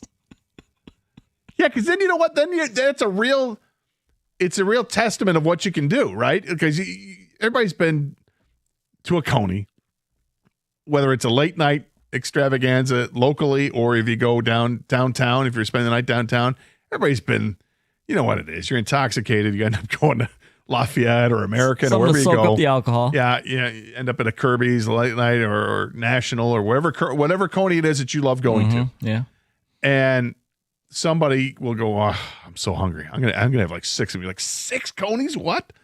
Like, I'm not like that. All right, I'm a big fat guy, but I'm not gluttonous when it comes to that. Like, I was never a guy. Let me see how many Coneys I can put down. Let me see how many slices. You never of pizza I tested can yourself, huh? No, because I enjoy them too much. And to test yourself, I feel like you got to just keep shoveling them in. And I just love the Coney that I get through 2. And I'm like, I think I'm good. You want a third? I can go for a third. I'll try a third. I think the most I could ever put down was probably 4. If there was a competition and money involved, this was 25, 35 years ago, maybe I'd go 5. But that's it. I'm out. I'm tapping out. But I knew guys that could do more. And they weren't bigger than me. They were just guys that had a whole different they just wanted mindset. it more. They than you, wanted man. it more. Absolutely, they wanted it more. So to think of, okay, your hot dog eating contest, the hot dogs and buns, that's cute and all, dunk it in the water and help dissolve the bun and you shuffle it in. That's all cute and all. But the real test would be full on Coney with mustard and onions. The full on. How many could Joey Chestnut throw down then? Are we talking, does the number drop from 70.5 hot dogs and buns? Does it drop from 70.5 down to like 30 hot dogs, buns, and Coneys? I think it does cut it like close to half, dude. That's a lot of extra. It's right a now, lot of extra. Yeah. And you're not, and by the way, you're not dunking the Coney because you got the Coney sauce and then you got the onions and you got the mustard. That's going to fall off and that's going to disqualify you. So that's going to change the game altogether. So now your hot dog eating prowess going to a Coney eating contest, I think it levels the playing field. I think all of a sudden now it's not so much about technique. Now it's really about the mindset. Do you want it more? You've just had 17 Coney dogs. Do you want the 18th or not? Would I? And you're asking me if I would get a credential to witness that firsthand out at Hart Plaza? Yes. Wouldn't you want to go? I don't know, man. I think we'd be in Bobby's on board. I'm down. Bobby uses a whole brick of cheese for his mac and cheese or whatever. Facts. Okay, Total good facts. food. But here's the thing. I think we'd all be in awe, but in a bad way. Yeah. You're like, oh my God. like, what did I just witness? Yeah, you're like pointing to the guy in the corner going, oh my God, look at this guy. Look what he's doing. He's going for another one. No. Katie barred the door to the bathroom. I mean, but yeah, I think it would drop significantly. You're not putting down 60. You're not going to have 60 Coneys. You take away the water aspect, like you can have water, but it's got to sip it out of you the gotta drink cup. it after. You're yeah. not dunking the hot dog in there. That doesn't happen. Not in a coney eating contest. I think he would knock it down. I think it's a 30 hot dog difference. I'm going from 70 to 40. I think that's the difference. Am I off? I think it's maybe even more. I think you're being conservative. Maybe I am. Bobby, what do you think? I thought my initial reaction was 70 down to 50, but 40 sounds accurate. How many conies do you think you could put down? Me? Yeah. Like 4, but I don't really like hot dogs. I know that's blasphemous. It's not blasphemous, but you said it. I mean, you got to own it. Ticket texture from Chris. You guys know about hot dog eating contests and soccer. Facts. I think you do know more about hot dog eating contests Hot and dog soccer. elite. Oh, man.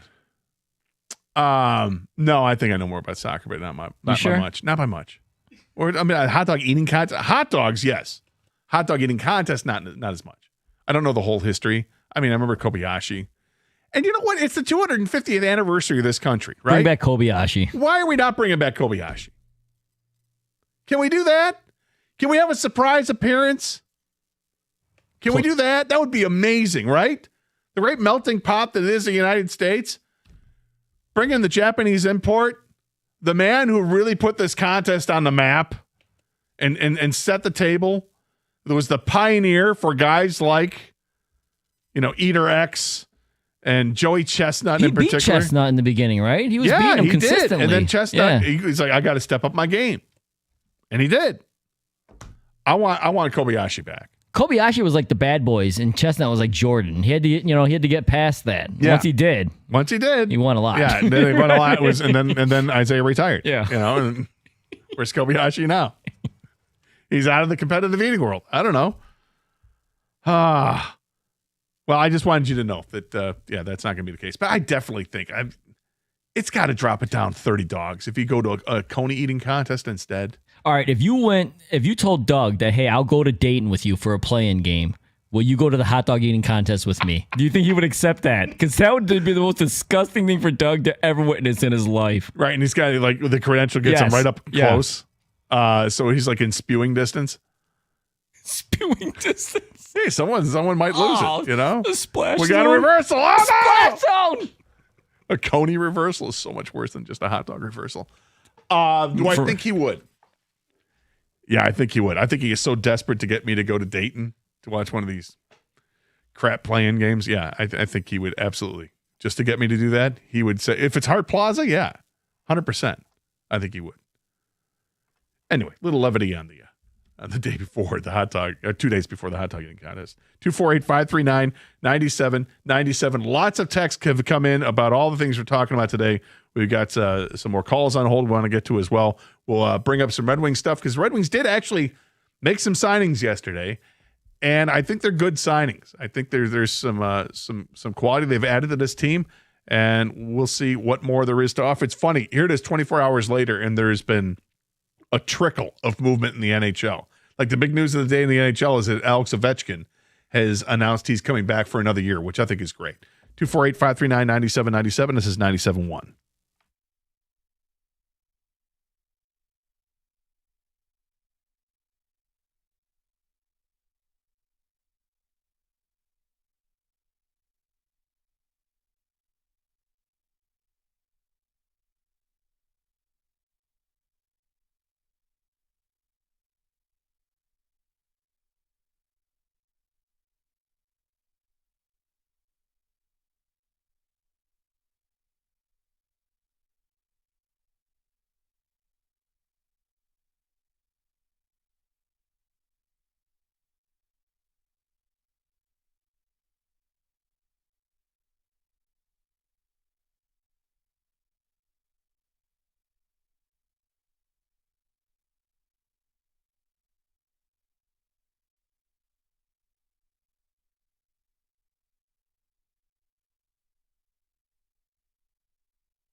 I sent Doug a text asking him the question. We'll see if he responds by the end of the show. The question being, of course, if I had credentials to go to a coney eating competition at Hart Plaza that included the likes of Joey Chestnut and others, would Doug accompany me to watch this competition if I agreed to go to Dayton to watch a play-in game? We'll see if he responds, King. But I'm saying, yeah, I think yes. I think he's so desperate to have me go to a game in Dayton one of these days that he would agree to go to the hot dog eating, the coney eating competition that we're creating at Hart Plaza. I think I'm going to say no, because I think it's going to disgust him so much he couldn't stand it. Even though he wants you at Dayton so bad, this would be like a point. He wouldn't cross this line. We talked earlier about how it's ridiculously hot out there, and you're actually going to Vegas next week. I'll be going to Vegas a few weeks after that. But it is different with the dry heat and the humidity for sure. I got some ticket text that came in. Gator, you have an invitation to join our girls' trip in Vegas the first week in October. The weather is always beautiful. Guarantee a fabulous time. 4 sisters, mostly Michigan fans, but one's a Michigan State graduate. Come on. I'll have to look at my calendar. We're talking October in Vegas. October in Vegas is great. It's a great time to be in Vegas. Football season, too. Yeah. And it sounds like I'll be with some lovely company. Looks like they need a hero. Are they looking for a hero? I don't know if they're looking for a hero. They're looking for a gator. I need a gator. Yeah, all right. It's a possibility. It's you never know. Never know what's going to happen. I grew up in Michigan, just moved back to Arizona. Thank God I spent the last 3 years in Michigan. And there's no punctuation here. This is always an issue. I grew up in Michigan, just moved back to Arizona. Thank God.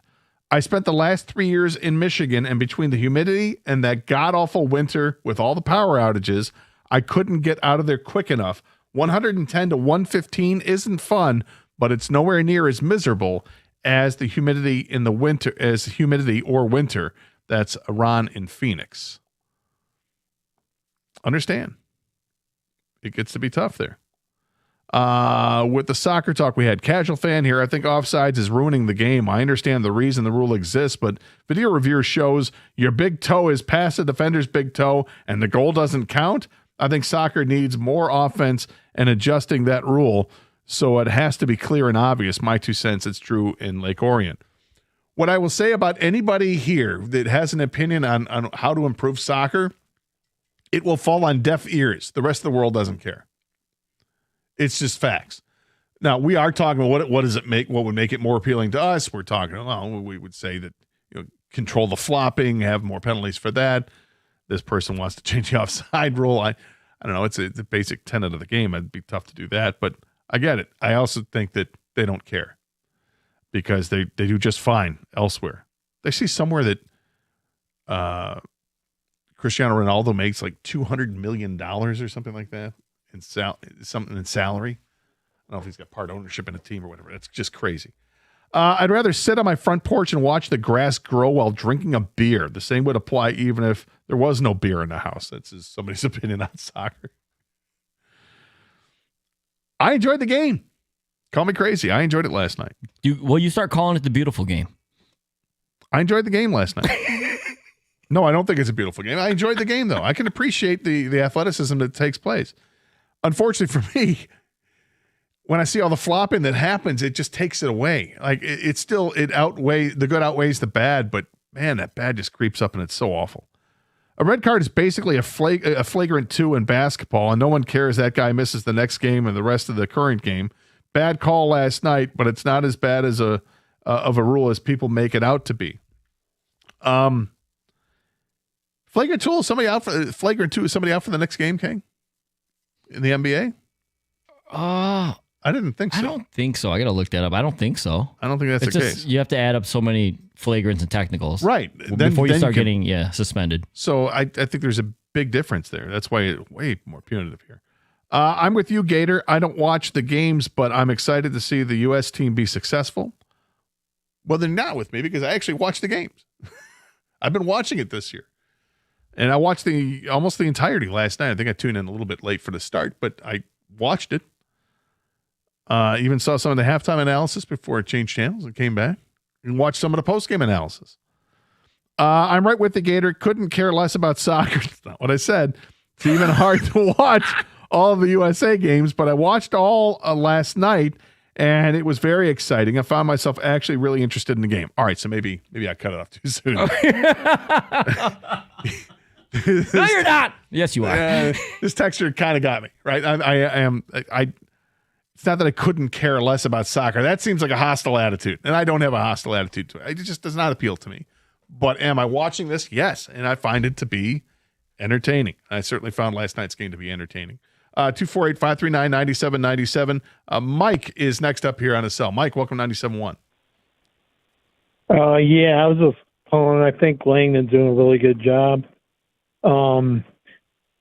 You guys were talking about them missing Stewart, and I think that Ugana guy from Virginia, I watched some ACC, and he's probably equivalent to Mara for Michigan defensively. He was second in the nation in blocks, and I think he's going to be a seamless replacement for Stewart. So, losing Harris is bad, but if Collins can even, match him or maybe be a little better, I think they're definitely an improved team. So Ghana's a guy that and thanks for the call, Mike. Appreciate it. He's the guy they took in the second round of the draft who is long and tall. He's a beanpole. Needs to put on some weight. My guess is that he's a project before he sees the court. He's probably a G League player. Again, it's just my guess that he's going to have to get acclimated to the physicality of this game. But that is his calling card, is that he's a rim protector, an elite rim protector. But it's a specialty he has, and he offers nothing else. I mean, offensively, I suppose there's lobs that you can give him, and that's it. And people will say, well, that's just Jalen Duren. I mean, Jalen Duren's more than that, but yeah. But this guy is half the size of Jalen Duren in terms of his weight. I mean, he is no muscle, obviously. Like 220 pounds or something. He's listed at 236, but yeah, he's in college elite rim, defender. Yeah. That was college, where like when you're just taller than a lot of people, you can do, I'm not trying to degrade what he did. Like he was a good shot blocker, but he was tall, skinny, like you mentioned. Has a knack for blocking shots, of course. I think he broke like Tim Duncan's record for like most blocked shots or something, but that means he stayed in college for a while too. With that being said, he's a project guy. I think the hope is he can fill into like a third type of center maybe. But as far as next year, yeah, I doubt he sees the floor much at all. But he is going to be on the Pistons Summer League roster in Vegas. So Doug, go ahead and watch him and go ahead and get overly excited about him. Gator, I know you won't, but Doug. I know I won't. I bet I'm curious to see how he's going to handle himself in the Summer League. I will be paying attention to that for sure. So we shall see. So I mentioned the Red Wings, right? They did make some moves yesterday. Several moves, in fact. We talked about, backup goaltender for this team. I was hoping they're not going to go out and get one. Just go ahead and promote one of the young guys they have, whether it's Postova or Augustine. Let them fight it out, and one stays in Grand Rapids and one gets promoted. That's not going to be the case. Both of those guys are going to start at Grand Rapids and push each other there, which is probably a good thing. And instead, what the Red Wings did was they signed a veteran, Daniil Tarasov, who comes over from Florida, who actually in the two games he played against the Red Wings was awfully good against the Red Wings. But it's a backup goaltender. So it didn't cost them that much. That's one move they made. They went out and they got Victor Arvidsson, the forward. This is a guy who adds a ton of grit to the team. He's got scoring ability, 5-on-5 scoring ability, which is something they desperately needed. I think 18 of his 25 goals last year came with 5-on-5. He's also a power play presence, plays in front of the net, and likes to muck it up there. There's a lot to like with Victor Arvidsson going to the one that probably a top 6 forward. That he is someone's going to give you maybe 50, 60 points in a season. Okay. I don't mind that. I like the fact that he's gritty and has a nose for the net. They need more guys like that. Then they added Keegan Colasar, another forward. They got him from Vegas. And you're talking about a guy who isn't going to, show up a ton in a score sheet in terms of points. He had 17 points last year with 6 goals. He's going to be a bottom 6 forward, but what he is a hitting machine. He had 270 hits last year in the NHL. I believe that was top 10. I think it was 7th overall. He is a guy who's not afraid to drop the gloves. He's got good size, 6'3". Having somebody out there to add more toughness to the team, I think that is probably the number one complaint Red Wing fans had. There's no toughness on this team. Well, adding Kolesar adds that physical presence. Adding Victor Arvidsson adds a guy who's tough in a different way than dropping the gloves. Hard-nosed, will do the dirty work. That's kind of what you want. So those are a couple of the moves that they've made that I think have added to this team. And getting your backup goaltender, I just didn't want them to overspend. They clearly did not overspend to get the goaltender. They also signed some other smaller players. There was Jacob Bryson, Cameron Butler, Wilmer Skog. To very small contracts. Some of these guys might just help populate the roster they have in Grand Rapids. Others will have an opportunity to earn a spot with the Red Wings. We'll see who makes the team and who doesn't make the team. But the names that I mentioned earlier, the Kolesar and Arvidsson, I really like those additions to this team. Now I want to see what happens with Dylan Larkin, as we all want to see what happens with Dylan Larkin. And it seems like every day that goes by, it feels like it's going to take a lot longer for this to happen. I think people thought it was going to happen before the draft. It did not, and it still hasn't happened. When will it happen? We'll talk about it here, 97.1.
So I was mentioning Dylan Larkin's situation. What we know is what Steve Yzerman told us is that shortly after the season, that Dylan's agent called Steve Yzerman and said that he's requesting a trade. And then shortly after that, they presented Steve Yzerman with a list of teams that he would like to be traded to because he's got the no trade clause in his contract. This is what we know, and that's it.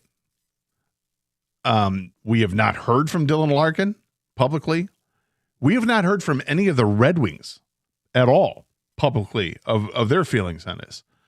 The only one we've heard from is Steve Yzerman, and it was very brief after the draft. And he said, look, there's not much to say right now, and hope you respect it until something happens. And we're really not going to talk about it too much. But he did explain what the situation is. If like 4 or 5 days ago, the Columbus Blue Jackets all of a sudden reports were that Norris Trophy winner Zach Werenski, the defenseman, the great defenseman for them, probably wasn't going to sign an extension with Columbus when his contract comes up. And that got all these reporters working in a tizzy and saying, okay, well, if he's not going to do that, then clearly he's on the trading block. And then all of a sudden there were all these reports of teams that have inquired about Zach Werenski and his availability in the trade. Looked like some teams were ahead of others and making something happen. He ends up not getting traded. And in fact, the Blue Jackets came out with a statement along with Zach Werenski. Each side had their own statement. Here's what Zach Werenski said about this whole thing. And talking about the GM, Don Waddell. He says, Don and I have had very open and honest dialogue since the season ended. Ideally, this wouldn't have become such a public thing, but that's the world we live in now, and everything got blown out of proportion, in my opinion. I want to win, and I want to do that in Columbus. As I've thought about these things and discussed everything with my wife and my family, we want to be in Columbus. It's been my home for the past 10 years, and I've always been proud to be a Blue Jacket. We have the best fans in the NHL. I love my teammates and coaches, and I'm looking forward to doing everything I can to get us back in the playoffs to compete for a Stanley Cup. Don and I are completely aligned on that and are excited about what's to come with our team. Is it at all possible to substitute the name Dylan Larkin in this? If there was a statement from Dylan Larkin that said, Steve and I have had very open and honest dialogue since the season ended, and go through this whole rigmarole. What do you have to say? We love the fans. We love the team. We love the city. Love all of this. Things got blown out of proportion. I want to be here. I want to help bring this team a Stanley Cup. Is that at all a possibility that could happen for the Red Wings? Now, maybe it's an easy no. Maybe things are too far gone. It's obvious that he asked for the trade. Steve Yzerman told everybody he asked for a trade. It's different than this situation, or his speculation was that, well, he doesn't want to sign an extension, so clearly he wants out, which wasn't necessarily the case. But I wonder if there's still that avenue to go. And it would have to happen quickly, because then you got all summer long to kind of rehab the image. If he does even want to be here, which I don't think he does, because he did ask for the trade. But if you're Steve Yzerman, you come back to him and you say, look, you're signed here for 5 more years. The teams you want are unrealistic. Nobody's got what we want, and what we do want from them, they're not willing to offer. Minnesota's not going to give us Matt Boldy. That's not going to happen. We're not going to get Jack Eichel here. These are things that aren't going to happen. So expand your list, and if they expand their list and like, yeah, again, these teams aren't going to give us the players that we want to make the trade worthwhile. We're going to still try to work on a trade, but maybe we should start working on a way to let you know that you're going to stay here. I don't know if that's even possible, but I put it out there because I'm like an eternal optimist. And initially my thought was, when I heard about the Werenski stuff from last week or over the weekend, when the news is kind of building that this could be possible, he could be traded, I was like, oh my God, can the Red Wings get involved and make a trade to acquire Zach Werenski, which would have been the similar trade that they should have offered for Quinn Hughes, but were reluctant to. But actually put that in play, something similar to that deal. Would that be enough to get Zach Werenski? And if Columbus were to do that, could you then go back to Dylan Larkin and say, look, we just got Werenski. Do you want to be here? But it appears that the Werenski part of that equation is gone. But I always kept in the back of my mind, is it possible to still go back to Dylan Larkin and say, we can kind of figure some way out publicly to both get in front of the cameras and the microphones and explain, yeah, things got blown out of proportion. There's some truth to this and some truth to that, but in the end, I really just want to win. And Steve has talked to me about this, and I feel confident in his commitment to making this a winning organization, and I definitely want to be part of the turnaround and continue what we've tried to do here and now are committed to doing. Could it happen? It could. I'm not holding my breath. I put the percentage of something like that happen at less than 10%. But it might be a bigger percentage than I thought, now that I've seen what Zach Werenski has put out there for Columbus to kind of ease that fan base. 248-539-9797 is the telephone number. We've talked about the Pistons and how they've changed, kind of look like they're changing their identity a little bit here. The Red Wings, a couple moves they've already made by acquiring Victor Arvidsson and Keegan Colasar. That's definitely adding some toughness to the forward lines. That's interesting. You know, are the Red Wings trying to change their identity a little bit? Because the big knock on the Red Wings was that they were easy to play against. Well, you add a guy like Keegan Colasar to the mix. That's not easy to play against. You have Victor Arvidsson sitting in front of your net. That's not easy to play against. I think those are two really quality moves. Does that make them a playoff team? Probably not, because you're going to have to trade Dylan Larkin. And we don't know what the return for Dylan Larkin would be. We've heard reports that the Red Wings aren't interested in just draft capital coming back or futures, that they want players right now that can contribute right now. Will Birchfield has an article in 971.com, 971theticket.com, that talks about 4 potential trade sites outside of the 3 teams that he listed. And it's an interesting article. I encourage you all to read it. One of the things I've always gone back to, because one of the original teams he said was Florida. And I still think something could be done with Florida. Maybe it's less likely now because they've made some other signings in the offseason. I don't know if they have enough cap space at this point to make that deal, but I thought that they could because they had Anton Lundell, who's a young forward who's very coveted, and apparently that's a player that Ottawa really wanted in return when they traded Tkachuk over there, but they were unwilling to part with him. Would they part with him to get Dylan Larkin? Because Larkin's an upgrade, and he'd have him for 5 years. I tend to think that could have been perhaps discussed, but we'll see. I don't know. There's a lot that has to happen with the Red Wings this offseason still, and that feels more of a certainty than the Pistons offseason with what Trajan Langdon has to do still. I mean, we're kind of iffy. We were joking around with the Tyler Hero stuff, and the Pistons need a hero, but the reality is this offseason will be disappointing if they don't add a player to the mix that can create their own shot and be the number 2 scorer on this team. Because it's hard to envision who the number 2 scorer is on the Pistons right now. If it's just Jalen Duren that they're bringing back, that he's the number 2 guy, and he was a great number 2 guy in a regular season, but clearly not in the postseason, that would be a disappointing offseason. Which team is going to pull the trigger on making something happen here first? I don't know, but I think it's a certainty that Red Wings will do something. I don't know what it is. We know that the asking price is high, but we also know that the field is limited based on what Dylan Larkin is willing to concede to, which teams he's going to add to that list. We had the discussion yesterday. I saw the comment from Joe Shad online about the no trade clause, and I thought it was interesting because King and I are on opposite ends of this.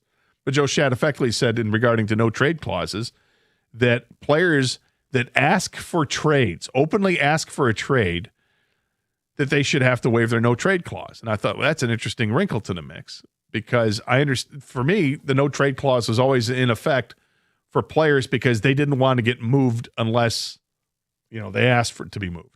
So that's protection for them. Oh, you want me to move? Well, wait a minute. I have a no trade clause to protect me. I'm invested in this team. I'm invested in this community, and I don't want to go anywhere. That's why the no trade clause is there. But there is another side to it for sure, and that is you do want to have full control of what you want, and I expect that from that's Kang's side of it. But when you ask for a trade, I thought that's an interesting way to look at it. If you're going to ask for a trade, you should probably waive a no trade clause, or it certainly include way more teams than just 3.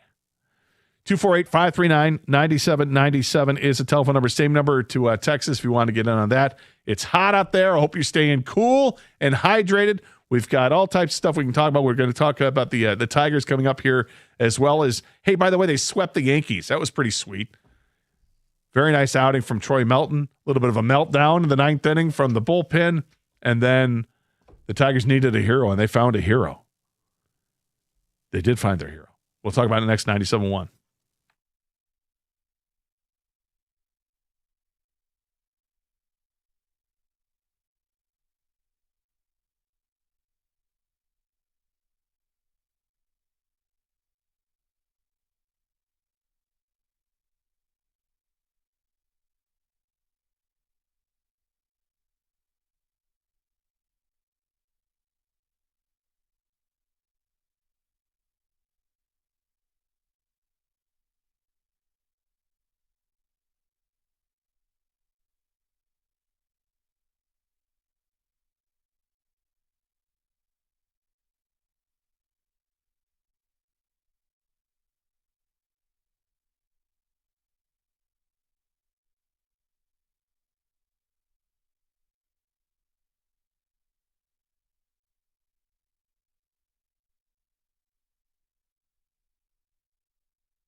All right, some more texts coming in. Had a lot of soccer texts come in today. It was kind of cool. Really entertaining game last night. Americans win it 2-0 over Bosnia and Herzegovina. 2-0. 2-0. Thank you very much. Thank you very much. Wings. The United States got goals from Balogun and then from Malik Tillman. Had the free kick. It was really an outstanding goal. I was quite impressed with it. I was actually texting with Doug last night, and I said, this goalie for Bosnia kind of sucks. Jeez. I said, right. I said that, and because there were 2 goals that he gave up that were ruled offside, right? And then he gives up the other goal, and I'm like, hey, this guy, come on. So you don't have a chance on. In other words, barely gets a hand on, or he gets a hand on, it still goes. Then he had the free kick, and I'm like, how are you scoring on that free kick? Like, as much as I marvel at the kick, like you see the direction of where it's going, and you get a hand on it, you still don't make the save. Hell of a goal.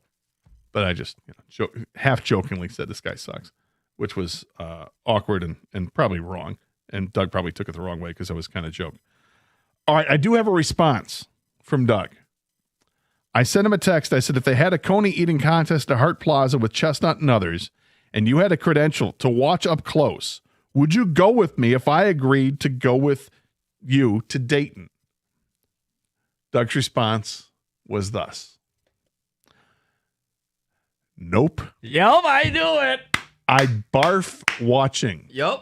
I knew it's too much for him, man. He can't even be in a room with like bologna. Remember that? Like, could you imagine a hot dog or coney eating contest? Throw the piece of bologna Yes. against when we used to have a glass window looking into the conference room. It. He threw it right over there, right? Yeah. See? Come on, Doug. Wow. I know, Doug. That's weak. All right, some ticket texts come in. Hey, Gator. I'm on the same page as you. I absolutely hate soccer almost as much as I love Bonnie Tyler. All right, I didn't say I hate soccer. Man. I didn't say that. I'm not hostile towards the sport at all. Another text. I tried to watch the game last night, and just like Gator, I fell asleep in boredom watching these figure skaters try to kick a ball. All right, come on. I didn't say that. I said I was entertained. I watched the entire game. Figure skaters trying to kick a ball. Come on, man. I'm with Gator. We should boycott the soccer games, OB. No, it's not what I said. Man, you're giving the impression off, though. How? You're setting me up, man. I'm just sending text over. You just sent a text over. Okay. People that never watch soccer want to change the whole game. Stop watching and shut up. I could see the soccer elite saying that. And to the soccer elite, I would say, okay, what is it that you would change about the game? Is there anything you would change? Did you think that the red card was egregious last night? Some more text. I think it's great these guys are playing for the United States. Historically, Americans with dual citizenship would have played soccer for another country. It's a sign U.S. soccer is on the upswing. Only boomers are bothered by it. Well, I'm not a boomer. It's another whole other generation ahead of me, and maybe they are bothered by it. I do think it's interesting that the dual citizenship that they're gonna take with the United States and playing on a soccer team. Now, is that because they wouldn't have made the other team? Balogun's pretty great from what I've seen. He's pretty great. He's already got a few goals in this tournament. Tillman looks like he's. I mean, that kick. I keep marveling about that kick. Would he not have been able to play for? I think he has German citizenship. Interesting. The heat thing cracks me up. I live in Raleigh, North Carolina. It is hot all the time. People work outside all day, every day. You get through it, though. It's not that difficult. So I went to Raleigh. I've been to Raleigh twice. Once was for the Stanley Cup in 2002, and that would have been June, and it was really hot there, but I didn't feel it was as humid as what it is up here. That was then. The other trip I made to Raleigh was to go to Pinehurst with my friends to play golf, and the last day of that trip, it was sweltering how hot it was. But I also got a lesson in how to keep cool, which I use to this day, and that is you take a towel, you throw the towel in water, and then if you can, and you've got like a cooler with ice, throw it in there, and it becomes a frozen towel, and you have that thing draped around your neck, and it cools you down. Or if you were bald, like my buddy Uncle Walty, as we call him, he took it and wore it like a sheik's hat.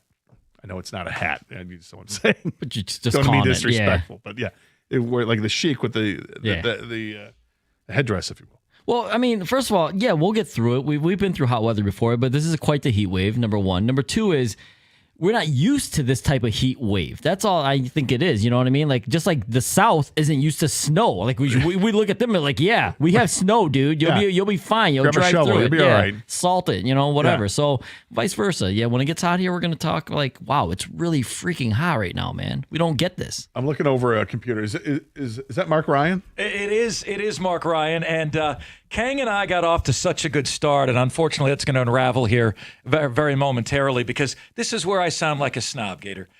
Having come from the South, nothing I've experienced here meets any definition of hot I've ever used in my life. We got to toughen up around here. This isn't hot. We have no humidity whatsoever. Today's not none whatsoever. Kang, I still like you. I still do. But I mean, you guys sound like, captain of Wuss. I'm not Central complaining, here by the way. I said it earlier. I only complain about the winter. Bring on the heat for me. I'll just acknowledge the fact it is extremely I hot. just want people to be prepared to make sure you're hydrating. We have Chic Gator over here. Yeah, I would have if I'm going to be outside, and that's just a little trick, and it works. It's There you nice. go. Rico's in the studio as well. Did you spend any time watching the soccer game I last have night? no idea what you guys are talking It's all right. about. Yeah. I see Kang flailing his arms, so Kang's just very demonstrative. Okay, Kang's not talking to me for some reason. I don't know what I did to him. If you don't know, then I'm not telling you. Okay. It's him, not me. Did I spend any time watching soccer? Yeah. You know what? Yes, I did. And then I was like, okay, why is that a penalty? Why is that a red card? Gator, I need your help with this. Why? I need your help. We got to bring him to the light. Why is the U.S. in the This penalty? is tremendously exciting. And Why is the I U.S. can't in the get him on penalty board. box for 30 minutes? Well, Really? There's no penalty box, but But he's you know what? kicked out of the game. Yeah, it's 10 on 11. Yeah. Do you not realize you just ruined my parlay? They didn't care. Oh. How'd they ruin your parlay? Because I needed the dude that got kicked out Yeah. to have one more shot on goal or his substitute. But when you get kicked out, you don't get a substitute.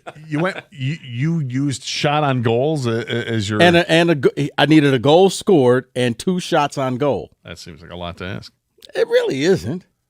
I mean, Corbin and in I have been- soccer, how many shots are there on goal in the game of soccer? Corbin and I have been cleaning up. You just go for 2 shots on goal by the star players, and you normally cash in unless they get the red card and kicked out the game. So, Mark, are you part of the Great soccer sport. elite? Great sport. No, I'm not the snob, but He is. I'm into it. I'm into it, Gator. Are you catching the fever? He was out there singing Sweet Home Alabama. What is it that they sang afterwards? Freebird? No, no, it's Country Road. Yeah, whatever. Yeah, there you go. Mountain Mama, Little John Denver. Sweet Home Alabama. I'm not a soccer fan. I don't dislike it. I'm not hostile towards the sport, but I found myself watching it this year in the World Cup. It's the only time I tune into soccer is when World Cup is around. But I've watched more World Cup soccer this year than I ever have in the past. So I found it very entertaining last night. I assume you guys are going to talk lots of soccer, perhaps what the Pistons have done or not done and what the Red Wings are doing as well in 5 seconds. There you go. Sounds like your show. You summarized Gator. it. See you tomorrow. Thanks to guys behind the glass. We'll see you tomorrow here at 97.1.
Brought to you by Northfield Lumber. Former Lions corner Terrion Arnold's lawyer told USA Today that he's been contacted by 3 NFL teams and he expects him to land somewhere in 30 days. Arnold due back in court on Monday after the prosecutor filed a motion for him to wear a GPS tether after his release from the Lions as well. According to Pete Thamel, Michigan basketball transfer commit JP Estrella plans to stay with the Wolverines despite the coaching change. Estrella averaged 10 points and 5 rebounds at Tennessee last season.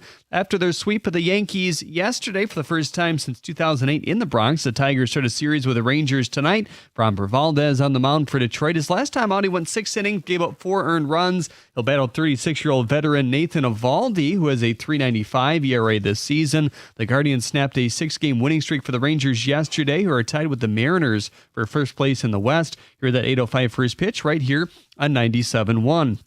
Tim Hardaway Sr. says he will not allow his son, Tim Hardaway Jr., to wear his retired number 10 in Miami. The NBA also testing out new free throw rules in Summer League where Are players... you serious? What's that? He's not going to let his son wear his number. Yeah, he says it's his legacy. He's not. Wow. He's not taking it down. Okay. The Happy NBA Father's Day. The NBA is testing new free throw rules in Summer League where players will shoot a maximum of 1 shot. 40-year-old NHL star Alex Ovechkin has signed a 1-year deal with the Capitals as well. At the Corwell Health Sports Desk, I'm Jeremy Otto. For more, go to 97.1 The Ticket or Odyssey.com.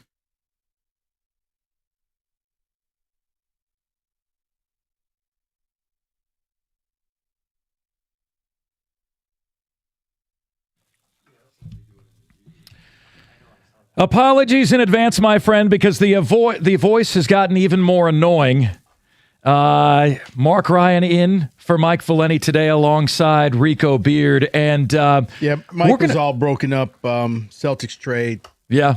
Jaylen Brown didn't really know what to do. I said, Mike, why don't you just go ahead and take a day? This is a very hard time for him. It was. He was just throwing things. Seriously, Mike was just walking around his house like, I can't believe this. So... yeah. Well, I need to tell you guys something. We need to help Rico Beard exercise his demons. Because you look around, what do you see? Rico, we got 2 TVs here. What are both TVs talking about? They're talking about the same thing. Oh, the other TV behind you. What is that TV talking about? Oh, it's talking about the same thing. Yeah, that TV and that TV are the same TV. Yeah. Okay. So Rico Beard and I have been having a little office war as opposed to an office romance. And it's because every chance I get, Rico is taking pot shots at my sport. He's taking pot shots at the beautiful game. He's taking pot shots at what is the crowning moment, what has been the crowning moment for soccer in this country. And I need your help today showing Rico the light, showing him the right path. Yeah, because you always pro soccer, right? Oh, always. Okay. Always. Yeah. As a matter of fact, I've said that the one event that would get me to run naked through the streets of Detroit, which is what no one wants to see, is the United States men's team winning the World Cup. Okay. It's probably a good thing they haven't won it then. Look, I'm not anti-soccer. It's just a lot of stuff doesn't make sense to me. You're anti-soccer. No, I'm not. But, okay. But, David, it's just kind of funny because I texted with a person last night who I'll leave nameless, okay? He may or may not be sitting across from me. He may not. So when all the stuff was going down with the red card, question, is this still a great sport? Answer, man, total BS. Yeah. Okay. Yeah. It was Flo Balogun gets the red card. Total BS. In this hour, we're going to tell you why that might actually help the team. But Rico, number one, there are other sports that have that BS, and it's college football. They've got targeting. It does. You got a running back lowers his head at the last second. You make contact with his dome. You're out the rest of the game. You're out the first half of the next game. Yes, except in a real sport. Oh. You know what can happen? And he's not a soccer hater. You listen to this? No. You know what can happen? Guys, man, you could appeal. You could appeal the targeting. They could go back and look at it and say, you know what? It actually wasn't targeting. You can go ahead and play in the next game. Can you appeal this? No. Soccer doesn't have the appeal. That's it. What sport does not have an appeal process? Well, soccer doesn't have the appeal for you in general. No. And I'm looking to change that. No. Soccer has no appeal. And you know what I say? Exactly. Well, last night, Flo Balogun, who got the red card, got the U.S. off and running in early on in the game. Got them off and running early on in the game. They score right before halftime. They take the 1-0 lead. 60th minute, he gets the red card. And then you're like, oh my God, can we hang on for dear life? Like, there was about a 10-minute period where I thought we were going to lose the game. Then, in minute number 82, set piece, Malik Tillman, I'm just going to get out of the way.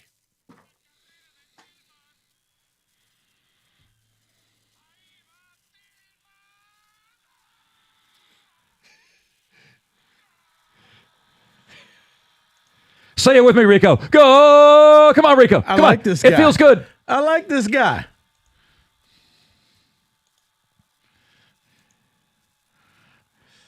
Okay.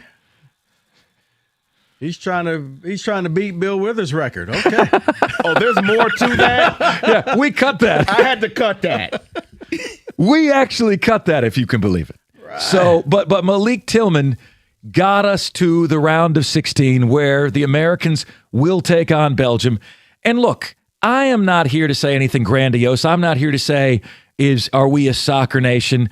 I actually agree with you that this is a little party right now. Mm-hmm. And then in a few weeks, we're going to go back to doing what we normally do.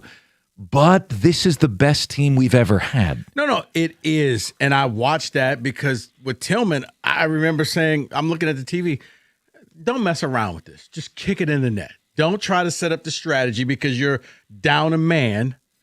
And he did. He just, you know what, right to that corner. Ball game. Walks off. I don't like the fact that there's no penalty box, but it felt like you were in a penalty for 30-plus minutes of the game. The 10 minutes of extra bonus time, which is just another joke in and of itself. There's extra time. Not going to tell you how much. Just keep playing until I blow the whistle. But, yeah, so I'm like, so there's no substitute. And it was a bogus call because I've said this before, and it's not because it was Team USA. Mark, everything looks worse in slow motion. Of course. You slow it down, yeah. And oh my, how did you miss that? Because I saw it at regular speed. I think that officials should be forced to watch it at regular speed, unless it's like, did the person go out of bounds or not? Or like a tag in baseball. But other than that, normal speed. Normal speed, if anything, a yellow card, and I thought that was pushing it. But they're like, yeah, he's gone. And he's just like, are you serious? And not only is he gone, at least in targeting, if you get to targeting in the right time, you could play the next game. So I could see if he had to sit out for the first half. He's got to sit out the entire game. Great sport. Hey, listen, great sport. Listen. You're proud of yourself? Cut the crap on the soccer bashing here, all right? You cut that out. Okay. But let me, to your point. Stop me when I say something incorrect. Okay, I didn't think so. And I digress. Can you imagine, to your point, in the NBA, if you lost Rasheed Wallace for the game every time he popped off at the official and got thrown? Hey, guess what? You guys are 4-on-5 the rest of the game. It is absurd how penal that is, right? Right. That's what I'm saying. In any other sport, okay, a backup has to come in, but it's like, wow, they're going to have to play because it happened in the 60th minute at some point. So you got another 30 minutes, and then you got whatever the extra time is. That it's like hockey. It's a penalty kill for the rest of the game. You got to play defense. How beautiful was that? Fortunately, you got that, or else it was a lot of people already to say how they don't want America in here, and I was flabbergasted. Like, wait, so he's gone. Well, I'll tell you this. There's a lot of hosts. Hold on, real quick. Here's what I do like about your sport. I like the little cool luxury airline car seats that the whole team gets to sit on the sideline. Those nice. Luxury airline car seats. I love it. Okay, they paid for the big seat there. Bro, them like first class seats. Like is this leather? Oh, this is nice. They got them from Spirit Airlines. No, the comfy seat. Yeah, extra $50. Like, man, they They got were the- available. Spirit seats were available. I thought they had extra 1901 Society Club seats. Exactly. Like, Those are the home plate seats. right, like, Yeah. this is nice. Okay. Hey, Mark, going in. Actually, I'm kind of comfortable. I'll order some wings. Go ahead and put David in. I'll just sit here in these nice cushy seats. How much of this abuse am I going to take over the course of this show today? I'm convinced. That's not I will abuse. tell you what. There's a Those lot. are nice There's a lot of hosts around America. A lot of hosts in different markets, and I don't necessarily think you're one of these guys. But they secretly want the U.S. to lose because they don't want to continue to have to talk about soccer. Right? There's a lot of hosts around America. Right? No. First of all, there are. They're hoping they lose. I will be flying my Cape Verde flag when they play Argentina because we picked them. That flag's going to last for about 10 seconds. No. Upset of the year, right there. There you go. We're gonna win. Okay. You believe that we will win? Yes. Okay. So I want to ask you guys this question. I'm totally into the World Cup. As a matter of fact, I was telling myself this last night. I don't remember the last time I was this hook, line, and sinker invested. Quite honestly, like I'm invested, but like I'm like in bed thinking about this stuff. I'm dreaming about it right now. That's my level of excitement. Rico, I'm having to drag him kicking and screaming. So when it comes to the U.S. and the World Cup, whose side are you on? And I will be so incredibly impressed if one of you guys can convince Rico Beard to get on the train with me. Okay, I have failed miserably. I need your help getting Rico on the U.S. World Cup soccer train. Yeah, this hurts. This hurts. My feelings are deeply hurt. 248-539-9797 is where you guys can get to us on the show. If you were putting up a billboard to sell Rico on the World Cup, what would your billboard say? I want to know what you're thinking. Interesting. Tell me what's on your mind. It's Valeni and Rico, Mark Ryan in for Mike here on 97.1. You know what? Usually when something is way too good to be true, it is. Imagine somebody says you can cut your mobile bill in half. Sounds like a fantasy, but with Xfinity Mobile, it's the real deal. Because when you have Xfinity Internet, you can cut your mobile bill in half. Plus, try Xfinity Mobile free for a year. No commitment. So that's a lot of streaming and sharing and scrolling or whatever else you do with your phone. All for half the price and none of the commitment. That means you save big over Verizon, AT&T, and T-Mobile. Wow, right? I know.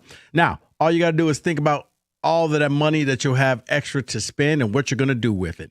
Call 1-800-XFINITY. Go to XfinityMobile.com or just visit your local Xfinity store today to switch. Xfinity, imagine that. Restrictions apply. Savings compared to one line of Xfinity Select to comparable plans of T-Mobile, Verizon, and AT&T as of 3/24/26. Taxes and fees extra. $30 monthly discount limited to new mobile customers only. After 12 months, regular rates apply.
So I got to deal with the abuse not only from Rico, but our boss comes in and is just crapping on soccer as well. I can't get away from it. I honestly can't get away from it. So I'm asking you guys, are you seeing the light on the beautiful game with me as the U.S. gives us our best team we've ever had, looks like the most dangerous team they've ever been, and yet the boss is crapping on it. Rico's crapping on it. I guess you guys are number one in the number two business, huh? I guess that's what's going on over here.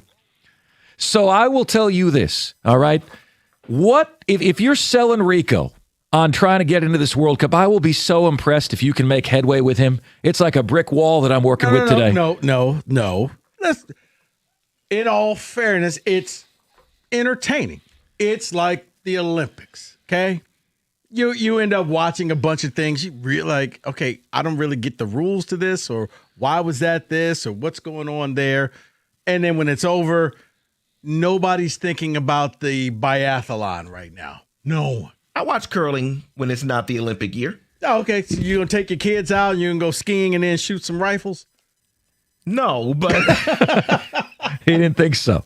So, Rico, here's my billboard for you. Mm-hmm. All right, you tell me if I make any progress here. All right, you're driving by. I'm trying to get you into the World Cup. My billboard for you says, American World Cup soccer, the best thing you can do with your clothes on. Are you in? No. Why not? It's not the best thing you can do with your clothes. It absolutely is the best thing you can do with your clothes on. All right? So start watching it. Let it turn you on. I can go outside and grill with my clothes on. That's a better thing you can do. That's Yeah. Oh, I'm World so Cup soccer. hurt. I am so hurt by this. This is a horrible. This is why you didn't go into advertising, my friend. Among other things. That's Yeah. horrible.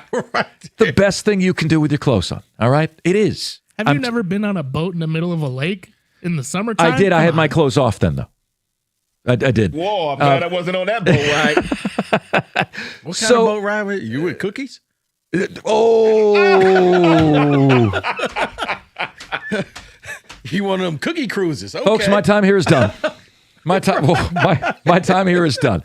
But all jokes aside, I would love for you to try to sell my stubborn cohort today on this World Cup run. Can you sell him? Can you make any headway? I am so totally into this. He is totally not. 248-539-9797. What is your pitch to Rico Beard? All right? And he'll let you know if you made the sale. What do you say we get to Sam? Grand Blank. Sam, your leadoff. Mark, Rico, how you doing, boys? Hey, Good. Sam. I got a counter offer for you, Mark. I'm going to pitch you that the World Cup is not that exciting. Oh, God. I side with Rico here. Oh. Go ahead, Sam. The floor is yours. Take us to 6. Yeah, I mean, it's like the middle of the summer, dog days.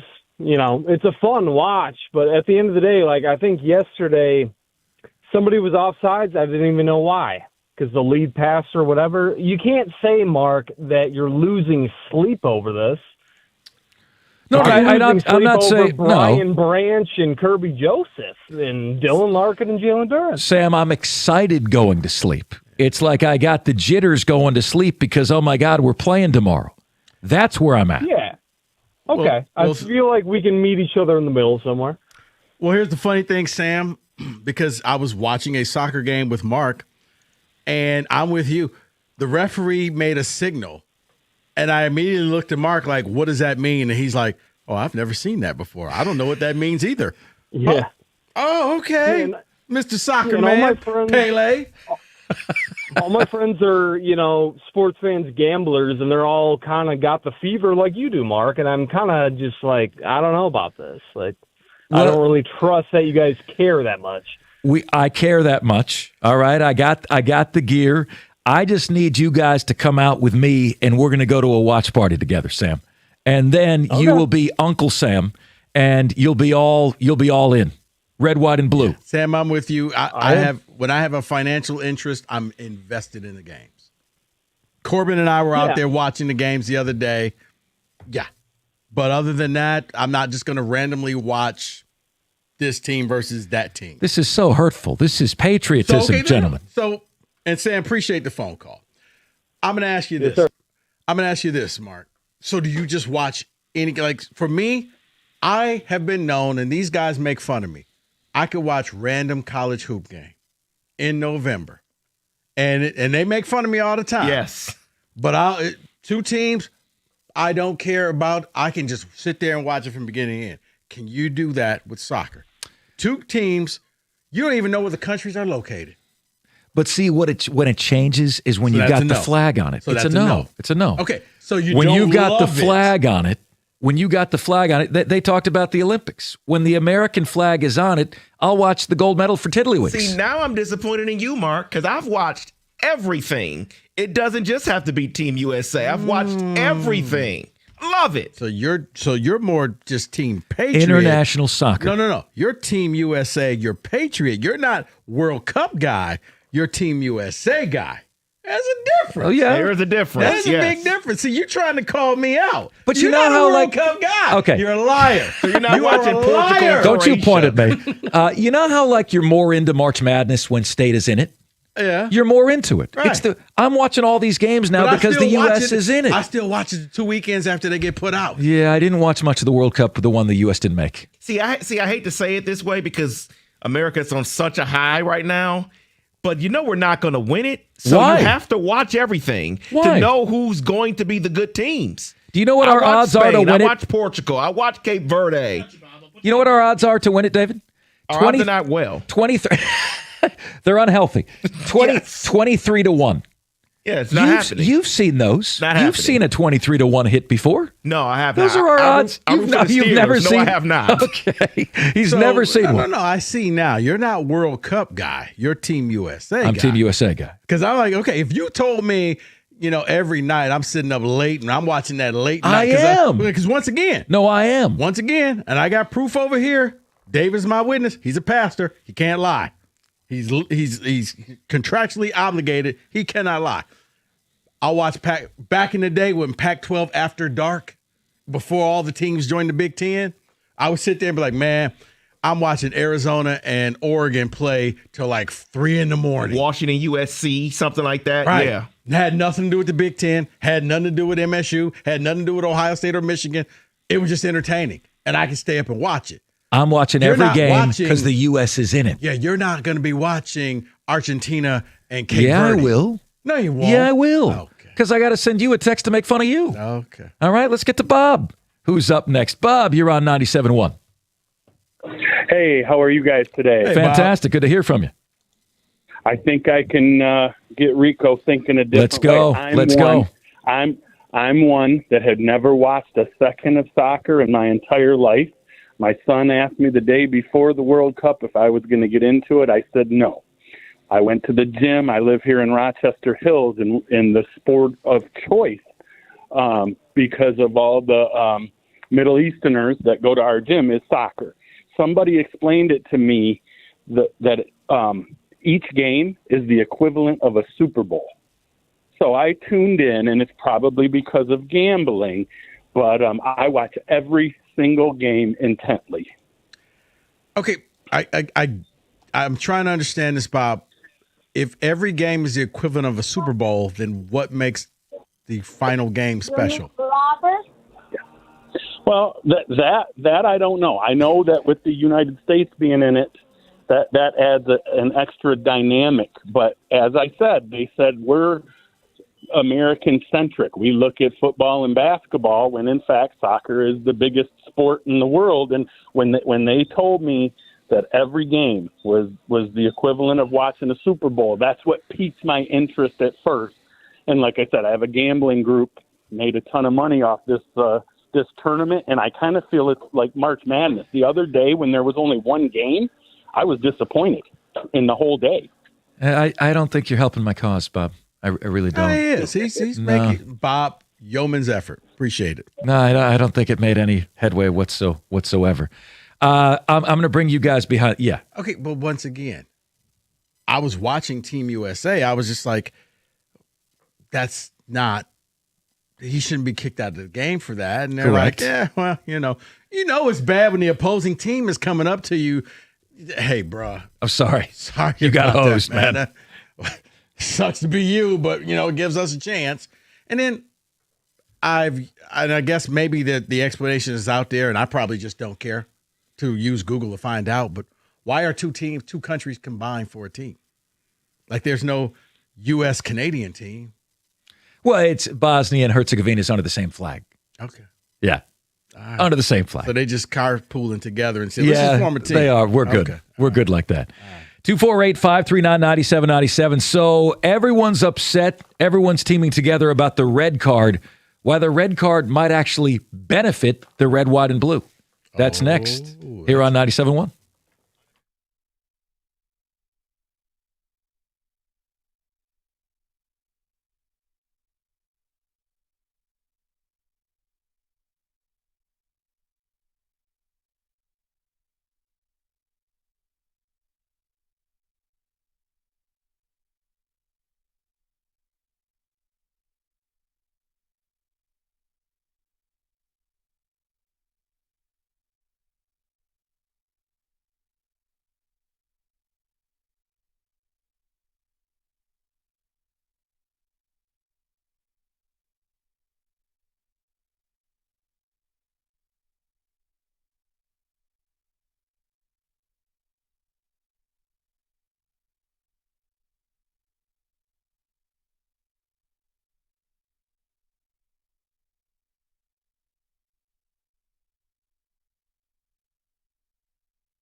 All right, so I feel like Sebastian and the Little Mermaid, completely hopeless child, because I'm trying to get Rico on board with soccer, and I'm striking out more than a single guy at a bar. right now, trying to make any progress with him, trying to show Rico the light because I'm totally in. I'm feeling it. I'm passionate about it. No, you're being a little disingenuous, Mr. Ryan. I'm passionate about our team. Okay, right. You're not My into the number World one Cup. wish. If I said to you, what's your number one wish in sports, what would it be? The number one wish in Yeah, sports? your number one wish. I'm waving the magic wand for you. What's your wish? For my lifetime, I'd see MSU do what Indiana did. Win the college football Football national championship because you made one playoff. It didn't go well, Did right? they, though? Yeah. What's that? If you don't score, did you make the playoff? Did you don't score? My team hasn't made the playoff. Okay? Yeah. Florida Gators haven't even made the playoffs. So be that as it may, we're trying to sell Rico on the World Cup. And props to you if you can make any headway with him because I'm failing miserably. One more question, just to reiterate the point that you're – so if that moment happens that Team USA gets eliminated, are you still watching the World Cup? Less. But it's like hate watching. You know, you watch them for the same reason you watch the Knicks. I wish I had the Fred Flintstone backpedaling because that's what I'm hearing right now. Oh, I've got the truck on there. Yeah, no, just that Fred Flintstone with his feet as he backpedals because that's what you're doing.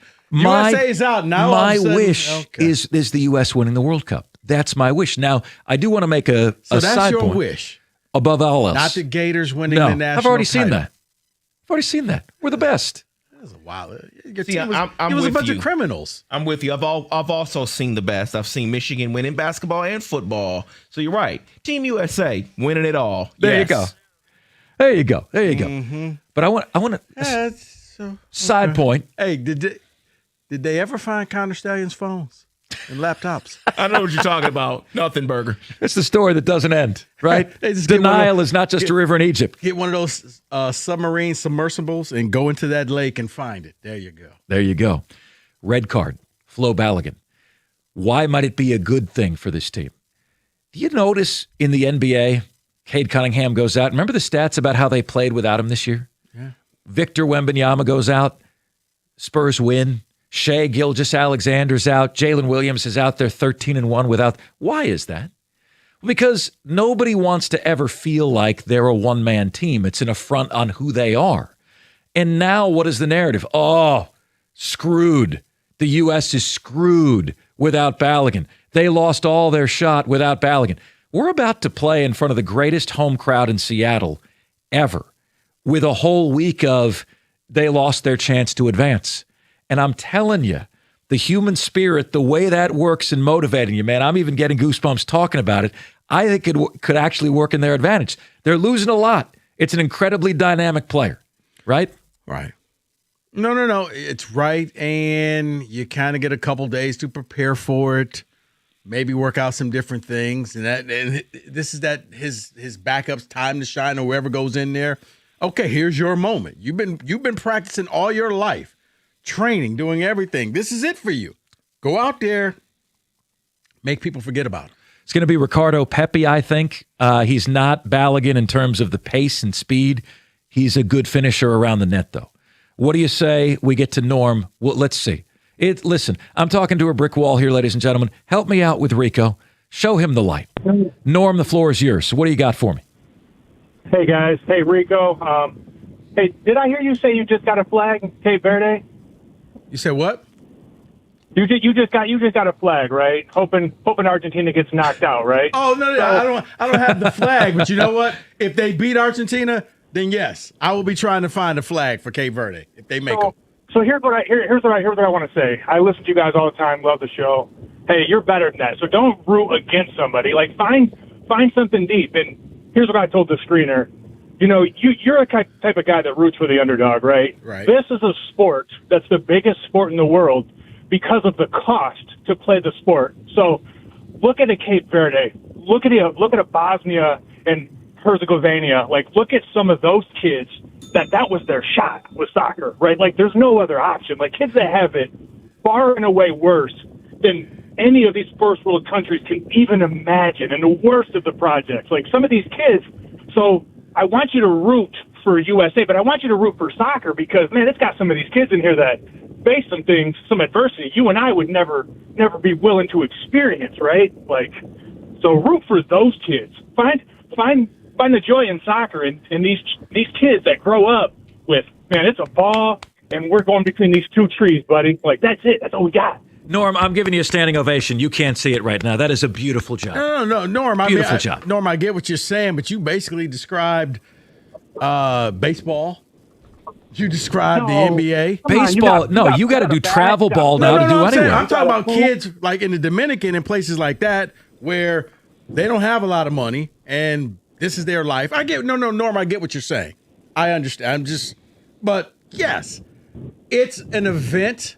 I'm kind of watching it, but I'm just not all in like Mark because it's like the Olympics. It's fun to watch at the time, but this ain't make or break. This isn't like, oh my God, Team USA won and that's it for me. I can turn off sports for the rest of my life.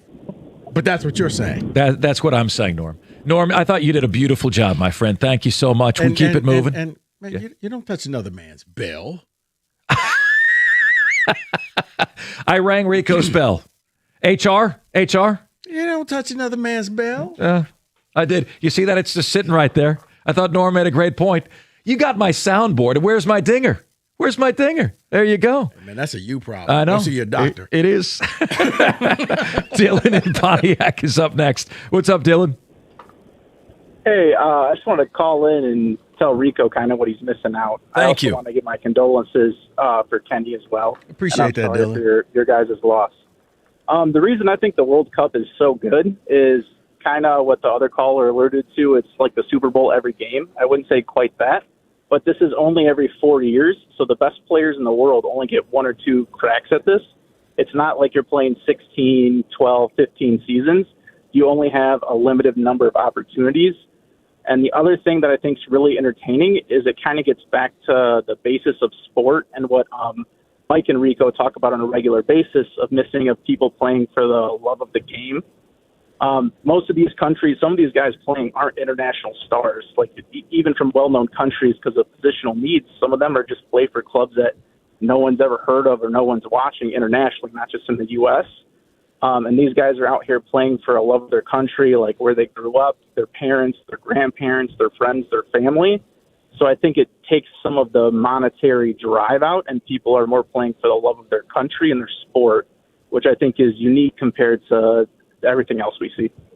I mean, I think that's beautifully said, Dylan. I mean, it's, in an era where we're all turned off about college sports because of the dollars, pro sports, the dollars are out of line.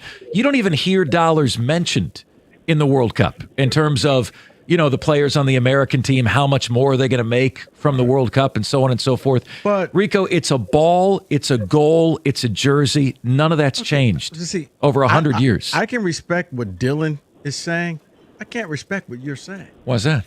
Dylan is talking World Cup. Right. You're just talking about Team USA.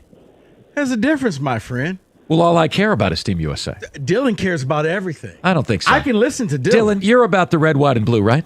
I care about the World Cup in total. Obviously, I care about. Thank you. Wait, Dylan, it's the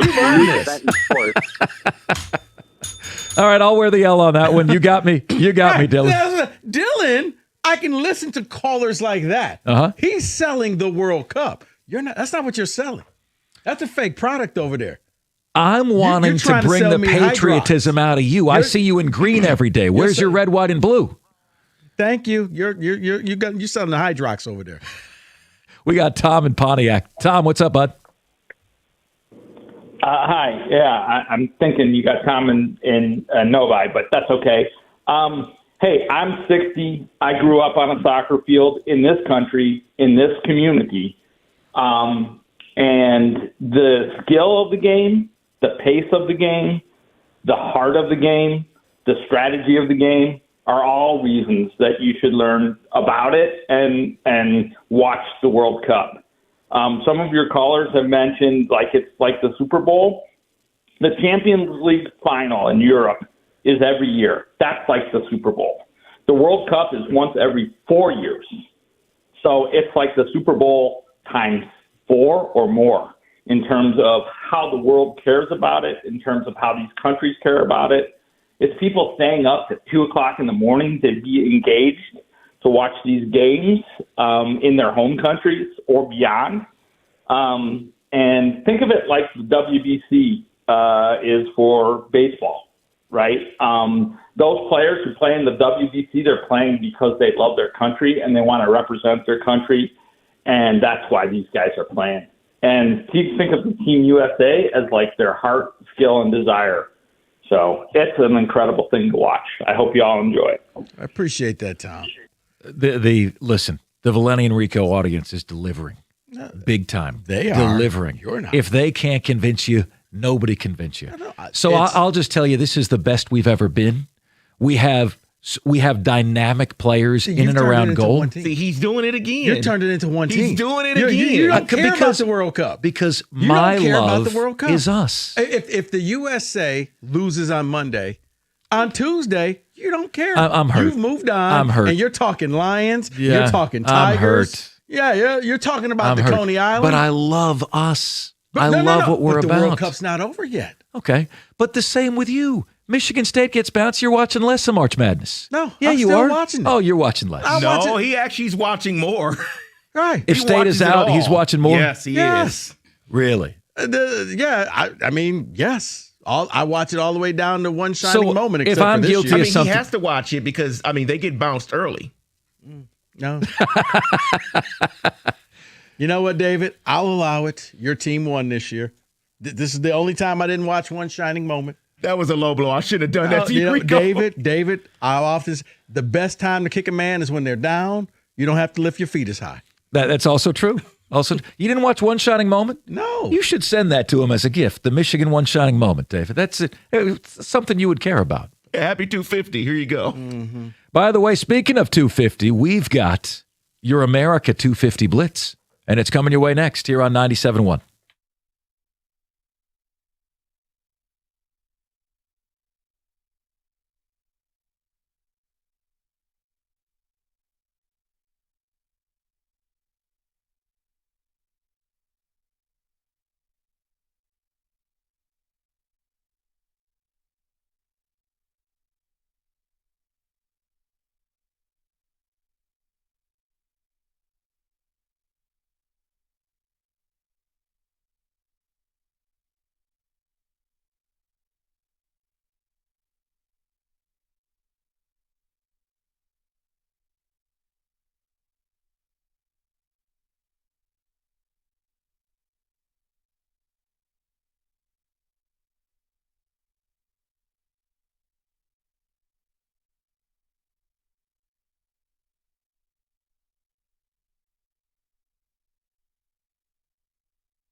All right, let's have some fun.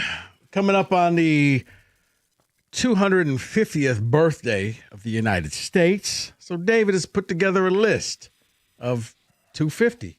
United States something or another. We'll know by the music. David? Oh, very regal. My fellow Americans, yes, we are celebrating 250 on Saturday. I'm glad you're not a politician. So SI put together a list. They did every state here and the greatest athletes from each state. So let me give you how they did this. It's based on where they attended high school, primary residence as a child. If an athlete did not attend high school or their home school or whatever. And so it's not necessarily where they were born, but where they show flashes of greatness. So you want to throw out a state here of where you think the greatest athletes in America come from? Greatest athletes in America. David. Go by population, Rick. I'm going to go Texas. Texas. He stole mine. Texas is on my list because I think this list of athletes is amazing. Simone Biles, Patrick Mahomes, Cheryl Swoops, Shaquille O'Neal, and Clayton Kershaw. I forgot about Shaq from Texas. Right. See, I didn't realize Shaq was. See, that's why I said not necessarily where you were born, because he moved from place to place. His father was in the military. Right. So when he started high school, I think his sophomore year, he was in Texas. So he started showing signs of greatness, and they put him in Texas. I'm going to go where I went to junior high, high school, and college, and where my parents still reside, spring training home with the Detroit Tigers, Lakeland, Florida. Let's go with the state of Florida as the best athletes. Florida is on my list for what I think this list is great here, okay? Deion Sanders. Oh. Emmitt Smith. Deuce. Steve Carlton. Oh. Chris Evert and Ray Lewis. That's pretty good. I think we just beat Texas. I don't Sorry, know if you Texas. beat Texas. I don't know about we that. We got a Shaq. Yeah, that's true. It's like the Avengers. We got a Hulk. We got a Shaq. You got a Shaq. Florida's doing pretty well, though, man. California is what I'm thinking next. California is also on my list. I think, and I went through every state here, okay? I think California has the greatest list of 5 athletes. They just list 5 for each state. But this 5, you can't top. So it's like a Mount Rushmore +1. Yeah. Okay. You can't top it. Tom Brady. Oof. Serena Williams. Oof. Tiger Woods. Jackie Robinson and Bill Russell. You can't top that state. That's a great choice, It's over. Rico. Vince Carter's giving you the it's over right now. And that's just 5. You can name so many more great athletes from that state. Who you had to cut, I think, is interesting. Who are the 5 again? Brady. Tom Brady. Russell. Serena Williams. Tiger Woods. Jackie Robinson Okay, I was and about Bill to say, Russell. I was about to say, yeah, okay. Now, obviously, I think You Florida, got Texas. 3 GOATs on there. I think Florida, Texas, and California are the easy 3. Mm-hmm. If you had to go with a 4th, my guess, David, because the recruits, so many recruits, Maryland, D.C., you feeling me? As a number 4 state? The Maryland was also on my list. There you go. I think it's one of the greatest lists here. You got Babe Ruth, Michael Phelps, Katie Ledecky, Kevin Durant, Cal Ripken Jr. Yeah, but after California, that sounds like small fry. It really does, doesn't it? All right, you know what? I know it's not popular. The state of Ohio. How dare you say that? I did turn not in put your that one turn on in my your list. state colors. I did not put that one on my list, but they do have a decent list. LeBron James, Jesse Owens, Jack Nicklaus, Pete Rose, Katie Smith. Wait, that's decent? That's decent? It has LeBron in it, so whatever. Okay. And it's Ohio. That's the greatest sense of decency I ever saw in my life. It's Ohio, whatever. I think it trumps Maryland. Yeah, I think you beat me. I think you got me in Ohio. So let me give you one that many people don't think of. Mississippi. Mississippi, I saw this stat, David. They have more NFL players per capita than any other state. Their list here is all NFL players. There you go. Walter Payton, Jerry Rice, Brett Favre, Steve McNair, Archie Manning. So I would see why they have the most NFL players. Yeah. Okay. Per capita than anybody. And I would just say, David, that what you just said, I think, is number 2. That's number 2 to California based on what I just heard. That's fair. Let me give you Michigan.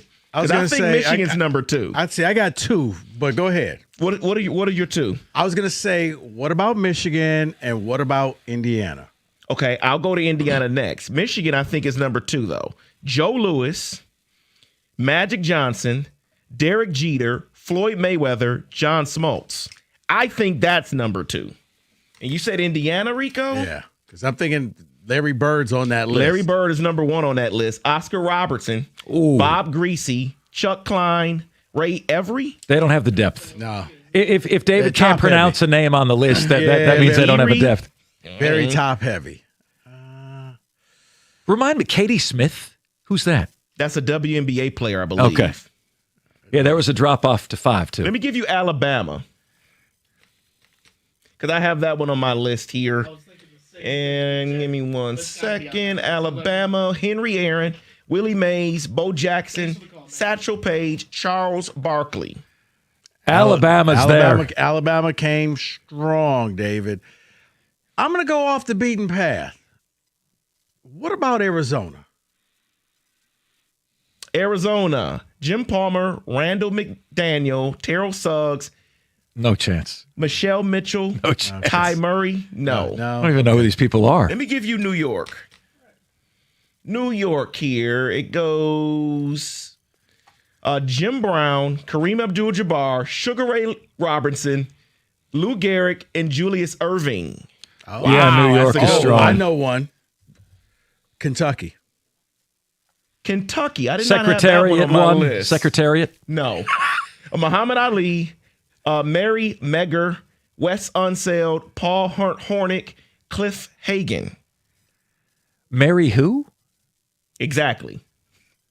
Yeah, so swing and a miss, Rico. Swing and a miss.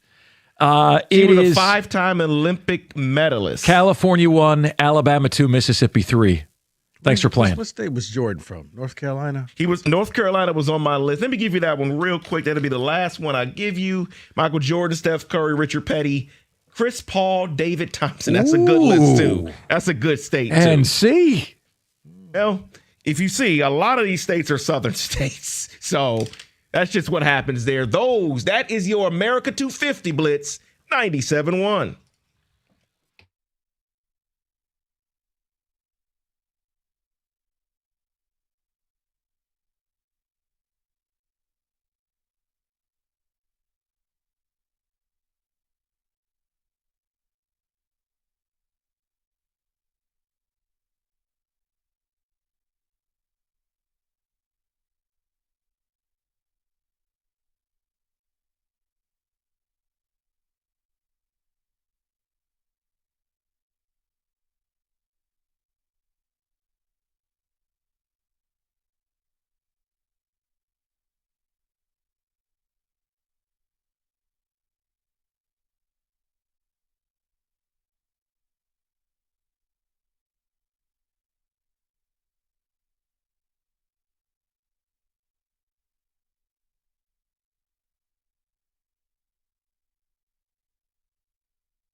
Brought to you by Michigan Auto Law. The judge originally ruled that Terrion Arnold would not have to wear a GPS tether after he was granted bond earlier this week. That was while he was still employed by the Lions. After he was waived, the prosecutor filed a motion to relook at that ruling with a court date set for Monday. Now we're hearing from his attorney that 3 NFL teams have reached out about him, and they expect him to land with a new organization in 30 days. The Red Wings... Great question. The Red Wings signed forward Victor Arvidsson to a 2-year deal yesterday. Today, he was introduced to the media on Zoom while Birchfield asked if he had to weigh the Dylan Larkin trade request when deciding to sign here.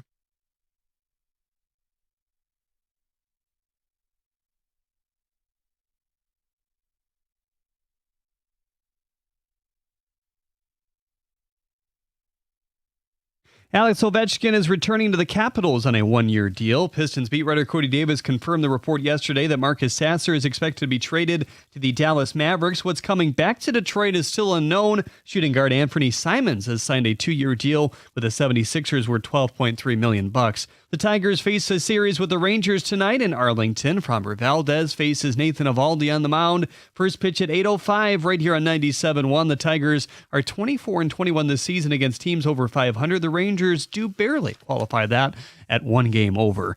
At the Corwell Hall Sports Desk, I'm Jeremy Otto. For more, go to 97.1 The Ticket or Odyssey.com.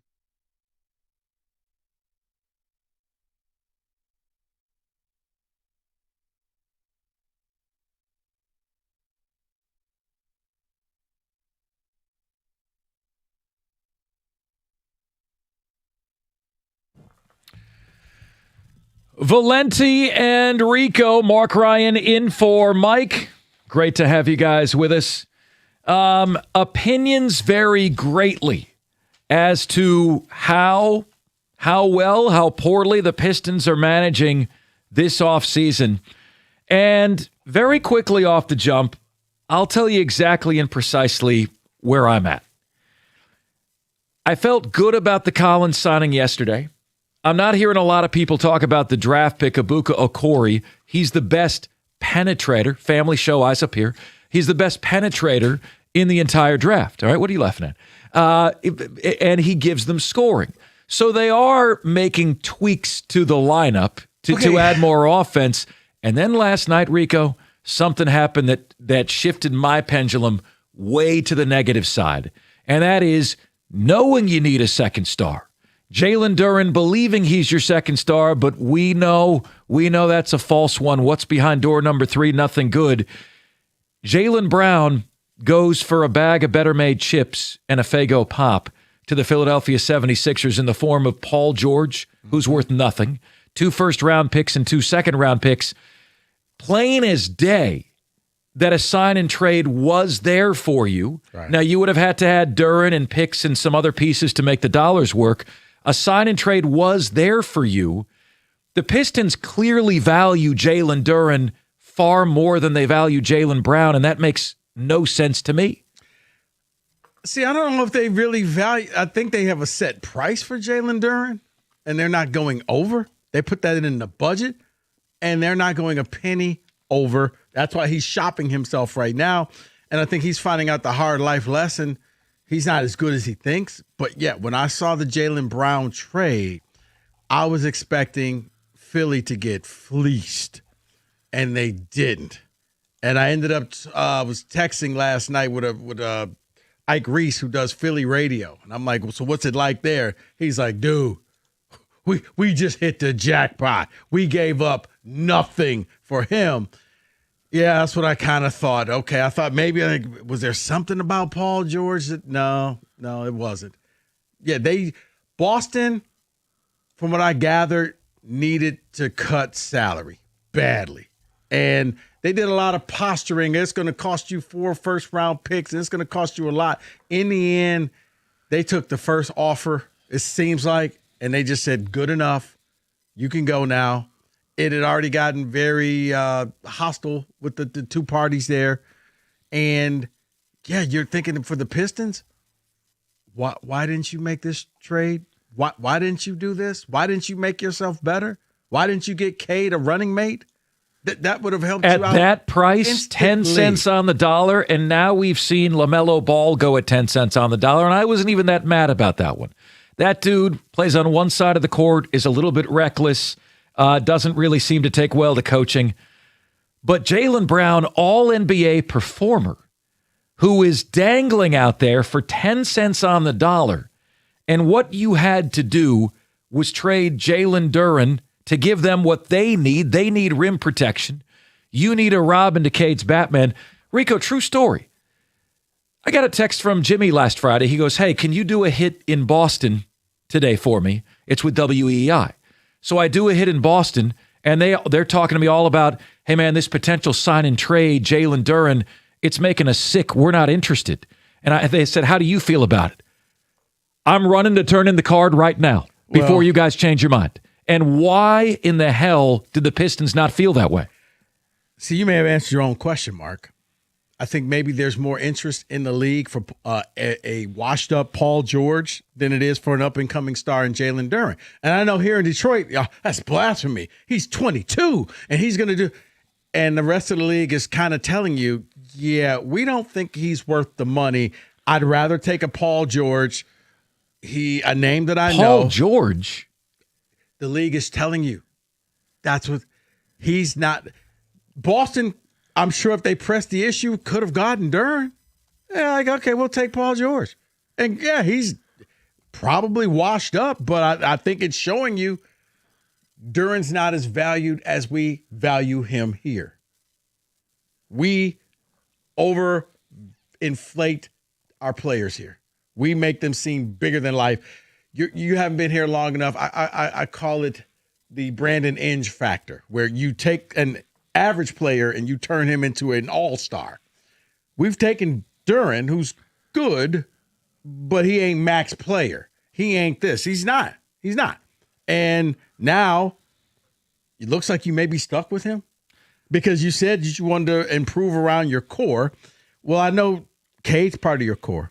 I know Asara's part of your core. I thought maybe Tobias. See, he didn't say who the third person was. So I'm like, so it's either going to be Duren or Tobias. Tobias is gone.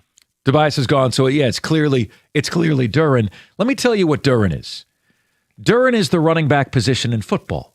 You have 2 or 3 dynamic running backs that are worth paying.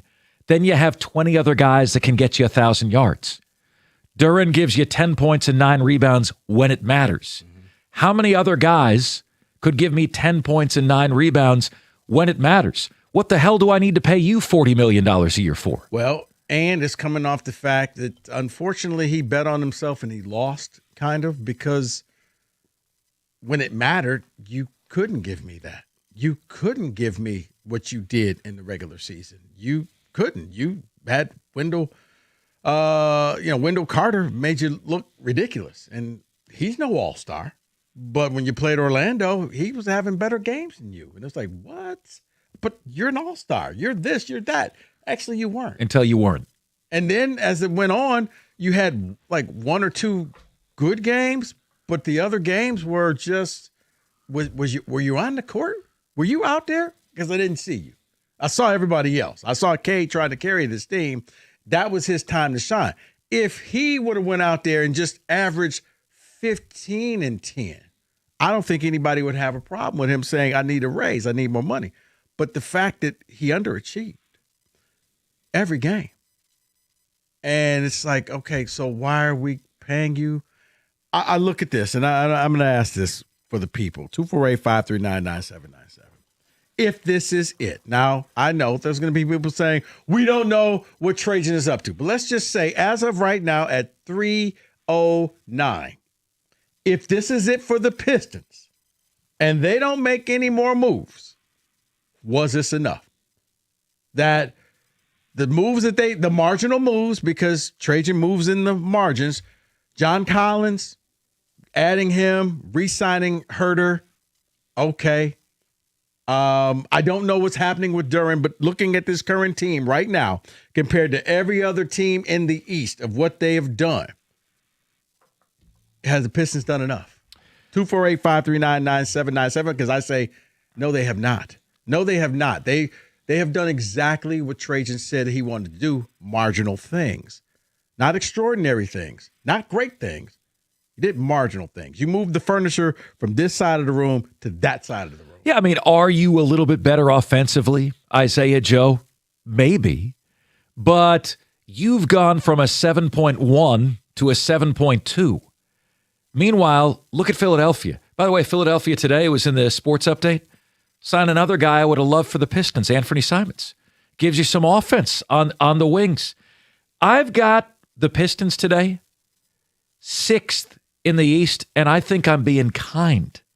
I've got them behind the Knicks, 76ers, Cleveland, Toronto, Miami, and Miami.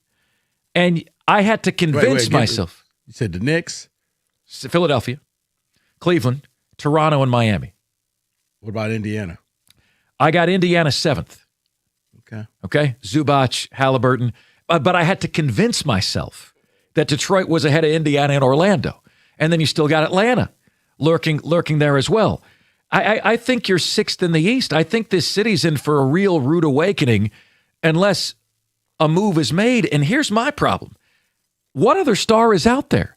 Trey Murphy's not a star. That's everyone's wish list wonderkind. He's not a star. What other star is out there? He was there last night, and they didn't make a play for him. Yeah, I'm with you. I look at what Trajan is doing, and this is very underwhelming. This is very Coney Island-ish. It's like, Trajan, are you really trying to get this team better? Because if this is it, you're right. Mark, you got him at 6. I'm quite sure you can make an argument and say, look, Halliburton coming back, I would give it to Indiana. You can make an argument of, hey, Orlando should have beaten you. If Wagner is playing in that game, he got injured. There's a lot of – you made a marginal move. You didn't make a move that solidified you back in that top spot. Is Collins even better than Tobias? Tobias can create his own shot. Can Collins create his own shot? No. Collins is more of the rim runner, throw it up, and I can dunk it type. Okay, so and for those who say, well, he hits threes, he doesn't shoot that many threes. Who is helping Cade Cunningham? Who is there to take the rookie coming from Stanford? Guys, he played for Stanford, okay? Scored a lot of points on a bad team.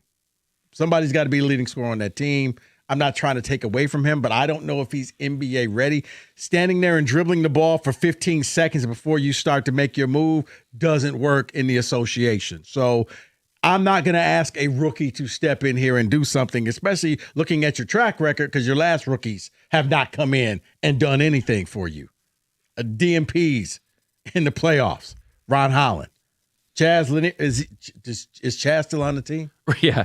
And everybody talks about how the team has gotten screwed over in the draft, right? Should have gotten Wemby, got the 5th pick. Move past that. But let me tell you, the fact that they were 1 pick below Stephon Castle, that's the guy you need, right? You need a wing with that kind of ability, and you missed it by a single pick. Yeah. 248-539-9797. If this is it for the Pistons, have they done enough? Valenti and Rico, Mark Ryan in for Mike, 97.1.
Valenti and Rico, 97.1. Mark in for Mike today.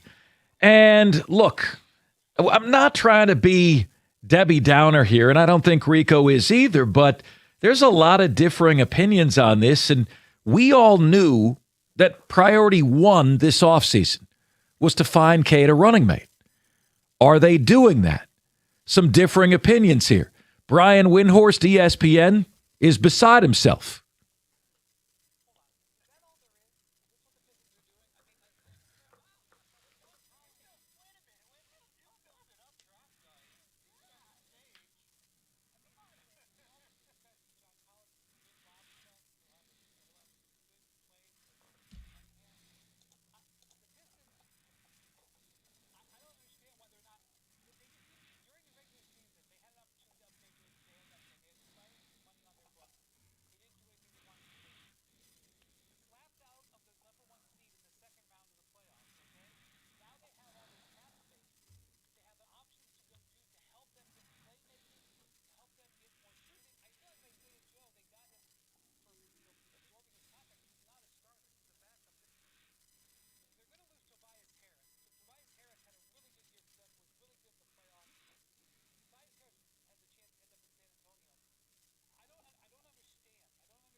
ESPN, Rico calls the Detroit Pistons a loser in free agency, ending their rant by saying, when will Detroit finally add a proven secondary playmaker to make life easier for franchise guard Cade Cunningham? Let's go, you and me, inside Detroit Pistons offices for a minute there. What do you think the mindset is? Have they swung and missed on something that we haven't heard about? Were they in it for Kawhi Leonard and Kawhi didn't want to be here? I mean, what do you think is actually going on here? Because it feels like there's got to be either too much inaction or they're just swinging and missing on a lot of things. Well, I mean, it was Kawhi Leonard made it known he didn't want to come to Detroit. If you sign him, don't bother. I don't want to be there. So I think that kind of took him off the books. I do wonder if a lot of this was attached to Duren, but you didn't have him wrapped up. So teams are like, well, you know, what are you guys going to sign him or no? Because we need to know something right now because there's a move to be made. Pistons made a hard number, looks like, to Duren, and it wasn't anywhere close. So Duren is shopping himself. I don't know what Trajan is trying to do. But then again, when I look at this, Mark, he told us, you know, about moving in the margins and improving in the margins. And I'm getting tired of hearing that margin. But you know what? Word. He's living up to what he said he was going to do. We as or fans, living down. No. Because as fans, you always want to say, well, that's just a smokescreen. They're really doing. Now, the one thing a lot of these GMs in Detroit are brutally honest. And if you just take aside your fandom and just listen to their words, that's it. Period. Like, if all of a sudden when you got married and she's like, Mark, I don't cook. Okay, but you just saying that now. And then 2 years in, you're like, well, you don't cook. I told you I didn't cook. That's what they're telling you right now. We don't cook. We're just moving in small increments. Because that's what I hear when I hear marginal. Small increments. We're trying to get him. Trajan's biggest thing was getting out of the first round. It was not winning the NBA title. He said that. His words, not mine. Now he wants to get past the second round. That's where he's looking at. Not the big splash that we all want to see. There was a window, and I said it. Last year's East will never be as bad. Kudos to the Knicks.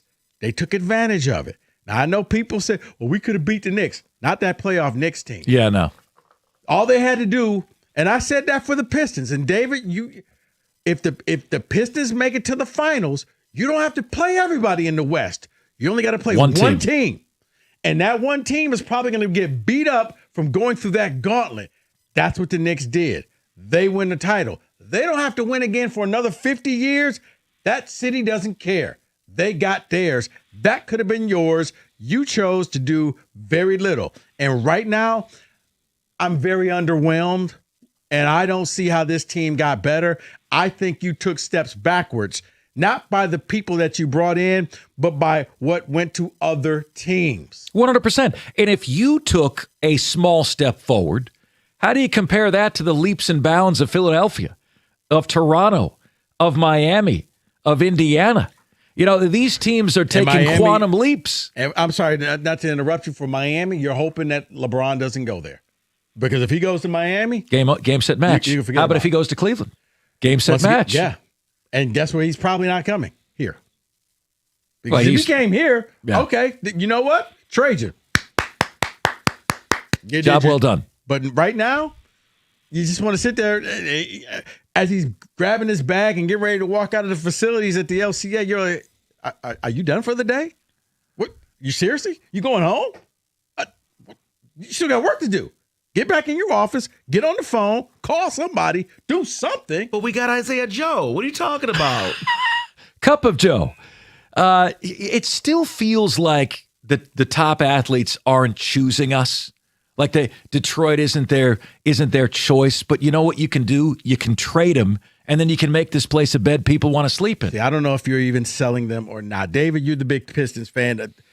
I don't think that this is enough for this team. Mark says he doesn't think this is enough for this team. What about you? No, it's not enough for this team. Sadly, though, you're right, though, Rico. He told us exactly what he was going to do. It was last offseason, he said margins. This offseason, they kept asking about a second score, and he kept saying about shooters, space. We need spacing. We need spacing, shooters. And that's exactly what he did. He operated that way this offseason. Isaiah Joe keeping Duncan Robinson because there was a report that they were going to release him. Nope. They want another shooter, so they kept Duncan Robinson. No, it looks like Duncan's going to get waived and is going to end up back in Miami. I have not seen that. I've seen that they're not releasing him at all. Oh, well, I was just looking at some rumors. So I have no idea what this. I mean, this just is not good enough. I have aspirations for a championship, and this isn't good enough. I have them, and you all mentioned Toronto. I completely forgot about that there. So I now have them in the play-in currently. From number one seed to play-in team, by talking in the margins, they have marginalized themselves by operating in the margins. It's really sad, and I think we're going to all have this bitter reality pill to swallow once we get to November and December. What do you say we get to Jerome in Detroit, who's up next? What's up, Jerome? Well, listening to you guys, I think you're right on the money. I thought I was going to tell you something different than you thought, but you're saying the same things I thought. Number one, I think Duran's not that good, and he overvalues himself. He's a person who cannot shoot the three in today's game, so I didn't like that. I like Joe. I didn't like them getting rid of Beef Stew because I thought he brought more to the team than they felt. I thought he brought intangibles. He was getting better each year, and he was still poor with his outside shooting, but he was even getting better than that. I thought Harris was the second best player for them in the playoffs. He played better than he did the regular season. A lot of games he hit 20 points. He seemed to be pretty good, at least most of the time in the clutch. I didn't see getting rid of him. And I just don't like them going down the stretch with two starters who can't shoot. Thompson and Duran. You're in the playoffs. Everyone's playing tight defense. It's time to win or lose the game. You got two players on the floor who really can't shoot. And one of the two who could get their shot, Harris, is already gone. So I just didn't like their moves. I don't think they're as good as they were last year. Thank you for the call, Jerome. I appreciate that. Is there a wish list item that's still out there for you, for Detroit? Like if they were trying to salvage this offseason that's already looking like it's going in the negative direction, what is that wish list item for you? Rico and I are talking about it next, 97.1.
97.1. Valeni and Rico. Mark in for Mike today. Going to check in on some of your texts here real soon. And then you've got the Jalen Duren situation going on as well. And boy, has he ever had to wear the egg. I'm going to tell you exactly where I think the Jalen Duren's Pistons relationship is. Detroit wanted an exclusive boyfriend-girlfriend relationship. Duren wanted to play the field. Langdon says, go sow your royal oats, but just don't leave me hanging too long. And now is the time when Duren is crawling back, tail tucked between his legs, begging for forgiveness. He went and played the field, didn't like what was in the field, and now there's more of a market for the lemonade stand on the corner than there is for his services. What do you got now, JD? Right? Right. What is the market for JD now? It's what it always was. And that's why, it's like, oh, we could have traded him to Boston. Maybe Boston didn't want him. And I know that's a difficult pill for people to think about, but maybe Boston was like, Detroit's on the line and they want to trade Duren. Yeah, we'll just take Paul George. That should be very sobering. They chose Paul George. I don't think there was. Well, they chose Mitchell Robinson. It's what they chose in Boston. Mitchell Robinson, 3 years, $47 million. Yeah, I'll take that over paying $40 million a year for Jalen Duren. Wins. David, you win. No, I don't think the Pistons ever made Duren available. I think he was the obvious choice if he was available. I got to think that Trajan is just, if not, you know what, that's borderline. You should just be fired. You got to place a call. All right, hypothetically speaking, what are you guys looking for? Seriously. I know you're asking for 4 first-round picks. That's not going to happen. So that's to chase away losers. I'm on the phone with you, Mark. You're running Boston. What do you need? I need Duren and a first-round pick. And that's where we start. Okay. Or you like, there's really nothing that you have that we want. We got what? It's kind of like we got other offers out there that we're looking at. I'll get back to you. And there's no possible way you choose what they took over Duren and a first-round pick when you need rim protection. That is their number one weakness. Unless there's another shoe with the Boston situation. I am reading reports that Trey Murphy still could happen for them because of all the picks they received in that deal. If that happens for Detroit, no, for Boston. Oh, so if that well, not for Detroit, I know, but if that happens for Boston, then that changes your mind on the trade, right? If they use the picks they got to further improve the roster, then that. But still, though, they need rim protection, David. They need rim protection. Got Mitchell Robinson. Okay, they needed that, but they had the ace 22-year-old Greek god physique of Jalen Duren. They had it all in one fell swoop, which tells me that it was never offered. It tells me that Detroit prioritizes Jalen Duren over Jaylen Brown. They got the wrong Jalen. So in no world can you grasp the fact that Boston may have just said pass. I don't think it was ever out there. In no world, correct. I'd like to think that Trajan floated that out there because that's just disheartening. According to you, you just said it. It's the Brandon Inge. According to you, hey, do you want him? No, we don't. Thanks for calling. Exactly. Appreciate it. And I don't get that. I don't get that. It almost feels like a dereliction of duty, doesn't it? If you're who? Boston? If you're us. No. If Boston says no, you offer, Boston says no. I don't know this before people start sending text messages. I'm speaking hypothetically. Trajan has to do his job, picks up the phone, just like he did for everybody. Like right now, he should be asking, what's it going to take to get LeBron here? What's it going to take to make this happen? What's it going to take? And if the price is too high, you move on. I don't think there's a single GM in the NBA that would select Paul George and 2 first-round picks over Jalen Duren and 1 first-round pick. I don't think there's a single GM that would do that. So you think it's Boston that walked away. I'm saying there's no chance that happened. It was definitely Detroit said, we like our Jalen better than yours. That's exactly what it was, because I saw all the beat writers saying that there was no interest on Detroit's side. to trade Jalen Duren. They kept saying it over and over again. Even when the reports saying where they were reaching out to the King, or he was reaching out to the Kings, and he was reaching out to the Lakers to meet, they kept saying Pistons have no interest. Pistons have no interest to give up on him. Why? Okay, so now and again, why? Okay, you know what? I stand down. I yield to the senator from Florida. What does the senator from Novi, Don, have to say about this? Don, you're on 97.1. Man, I don't know. Pistons was doing so good, man, until yesterday. Man, what? How did bottom just fall out? I don't understand, man. What is the GM doing? What is he doing, man? How do you let things get so bad, man? This team that you got together now, man, is nowhere near as bad as the team last year, man. How do you not see this, man? What is your problem, man? Jalen Duren, man, ain't going nowhere. They ain't gonna do nothing with Jalen Duren. All they doing is don't want to pay the boy. If you're not gonna pay or whatever he's gonna do, let him go and get somebody else, man. Don't tell him, man. Y'all just I don't know, man. I don't know what they're doing. Don, I have that same frustration. I think Mark, David, Bobby, the city of Detroit. The question, what are you doing? What are we doing here? What would you say you do here? You got to give us something, Trajan, because he's not locked up. Why do you value him over everything, but you don't value him as much to pay him what he wants? So I have no idea, Don. I'm with you. It's all speculation right now. Can I say this, Don? Can I say this? What? It's 90 plus degrees. Again, I don't agree with the offseason so far, but this is on paper. No. It could turn around to be great. We just have a disagreement with how he's running the team. It could be great in the end. Only way to be great, if you ain't nobody else left but Murray. So you got to go get him. You got to go get him. That's the only way to save your free agency, man. You have to go get him. You gonna come out there with this team? Are you kidding me, man? Trajan, are you hearing this, Trajan? The fan base is not doing well, Trajan. And Don, that's why I said your team didn't improve. You made moves, but other teams made better moves than you. Big better move. I believe now. I want to think what are you penny pitching for, man? What are you penny pitching? Lord knows help if something happens to Cage. Oh my God. Oh Lord Jesus Christ.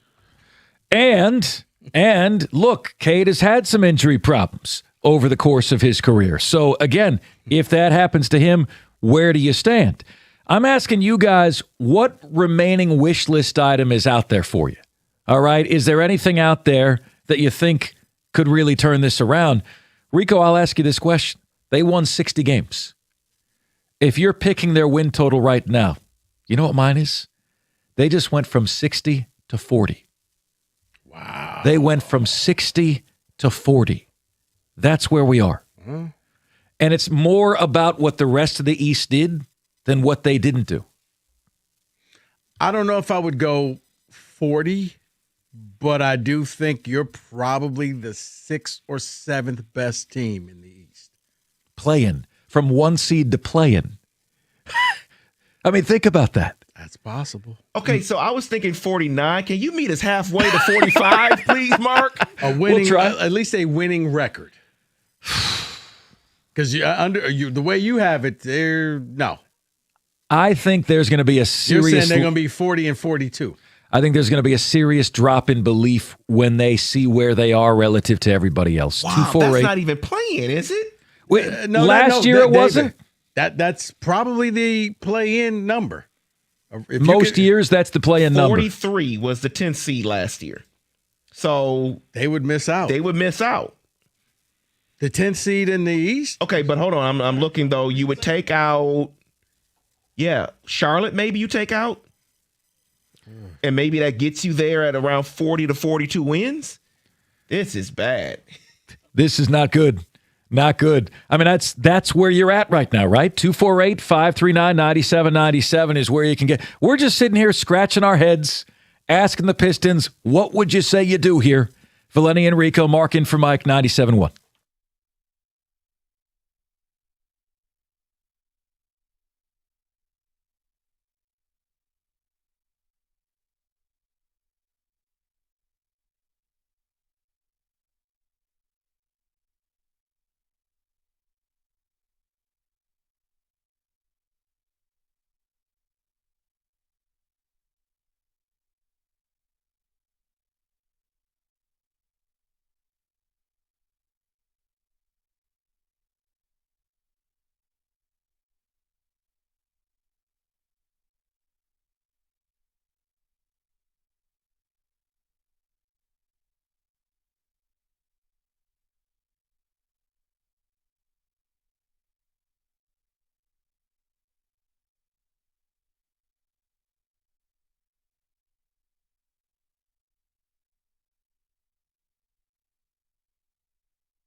97.1, we're coming right to you.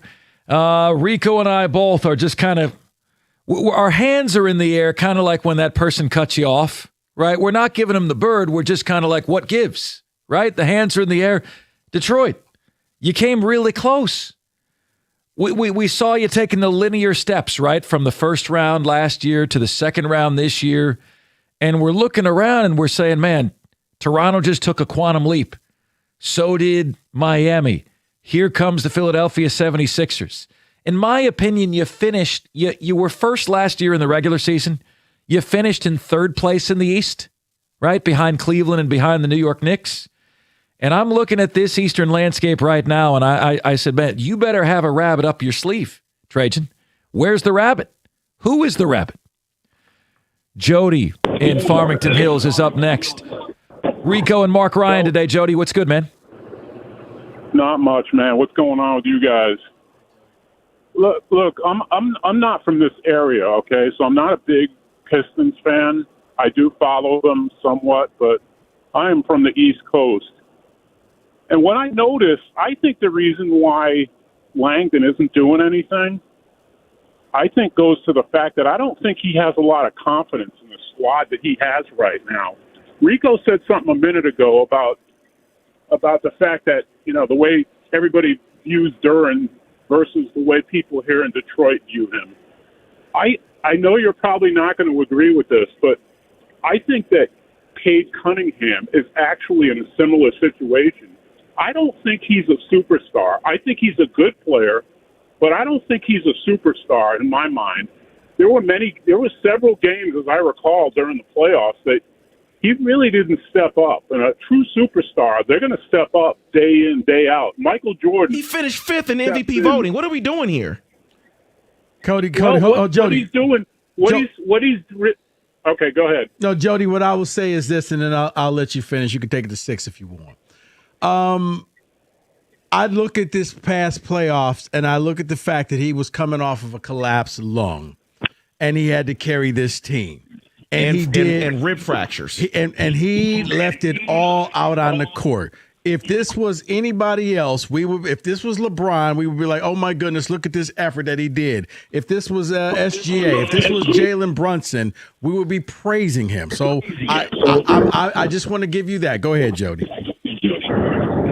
What the other thing I was going to say is that I think that he knows that he doesn't have the horsepower to compete with anybody in the East or the West for that matter.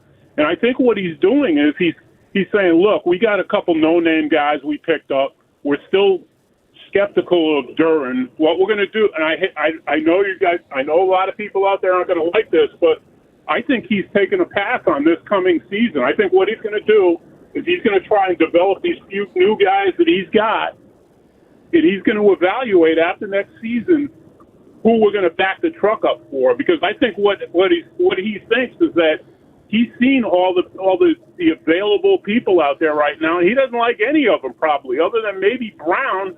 And Brown and Cade are not going to bring a championship on their own to Detroit. So Jody's point is that Cade isn't the scorer that Anthony Edwards is. Okay. Show me one other player that would have taken that Island of Misfit Toys roster to 60 wins in the number 1 seed in the East. One other player. No, it's funny that you say that because I kind of view Cade and Anthony Edwards the same. We're both had teams that really weren't that great. Both had to carry those teams. Edwards had to play in the West. Cade was in the East. I thought Cade had an easier pathway there, but I'm not going to downplay him and say he's not a star. Now, maybe we do overvalue him a little because he's ours. 5th in MVP voting. We're going to overvalue that. Top 10 on everybody's David, list of top 10 players. I'm trying to do a kumbaya moment. because here's my problem with the caller's theory. Okay, so Trajan thinks he doesn't have a good roster. When you don't have a good roster, what do you try to do? Improve the roster. You try to go out there and get something that improves it if you don't think you have something. So this offseason still wouldn't be good with his theory. Yeah, I need Trajan to make a roster move that for the first time ever, he's excited at a press conference. Because Every press conference, it's like somebody died. You literally got to put a mirror under his nose to make sure he's okay. Trajan, you breathing? You there? You excited? How's the blood pressure? There is no blood pressure. I'm so happy to be here to run the Pistons. This is a blessing. That's what he needs. Right. I want him to say, got it, got him, got our guy. Yes. We just landed. He's a little too cool. And he just walks in. Shaquille O'Neal always said what? You need a 1-2 punch. The Pistons have a left but no right. Where's the 1-2? Mark, I swear to God, it's like everything in this city. You have a chance to make that next step, and each and every We're going to get to that. We're going to get to that. Ways to just disappoint you. What do you say we get to Richard in Detroit, who's up next? Hey, Richard, you're on 97.1. How y'all doing? First of all, that's what the guy on the phone like one of Jalen Duren's representatives with that nonsense there, trying to downplay Cat. Look at that. Then with Jalen Duren, if I was to sign the guy, I'll give you your $44 million, but it'll be 3 years. It'll be first year will be on me, and the last 2 will be a play option to make sure you perform at a level where you can go out and get the rest of your money. But if you just sign this guy and he pissed, he couldn't get it on his own. I'm not saying he ain't gonna, but what to say he will. Jalen Duren overplayed his hand more than anybody since when? Major overplay. This smells like a fired agent to me, if I'm honest with you. You look at that situation like the Jaylen Brown situation. Boston was forced to get rid of him. Not that Brown act like Jalen, but Jalen was verbally and out there saying, well, he didn't actually hear it out his mouth. A lot of printing and whatever said that what he wanted, and he felt betrayed and all this. If I felt betrayed by somebody, I can't feel comfortable being around you. I don't care if it's for $200 million. That's not what LeBron said. I just want to be happy. It ain't about the money no more for me. I want to be happy. Yeah, I think so that we caught, but and with Trajan, we gonna ride up with DeRozan from Sacramento. If they cut him, players of this ilk, that's not gonna get you done. It's not gonna get it done.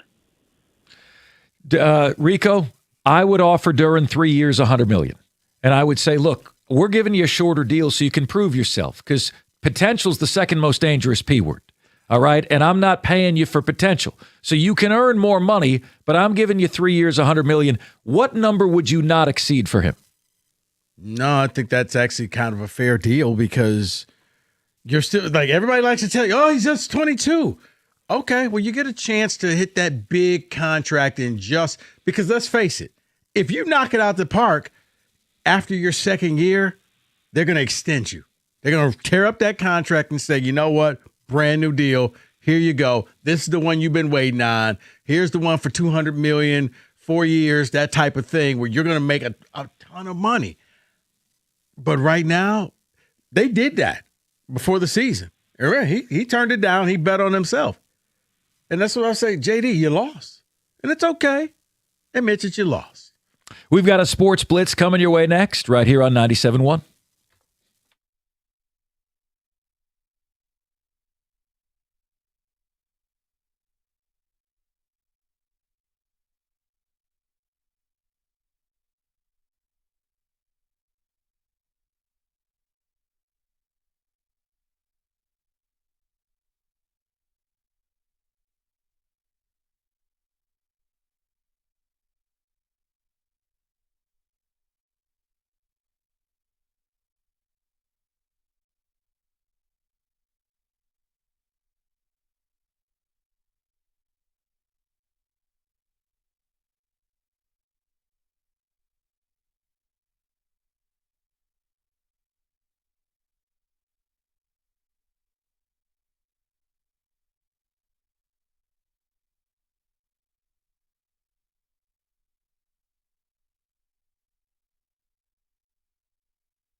Brought to you by Builders for Source. Former Lions corner Terrion Arnold's lawyer told USA Today that he's been contacted by 3 NFL teams and he expects them to land somewhere in 30 days. Hoops Hype says the Pistons are one of 5 teams still in on Trey Murphy at this point. Jaylen Brown was traded to Philly yesterday. Today he released a statement that read in part, quote, "I'm still processing how this all went down. I'm excited and disappointed at the same time.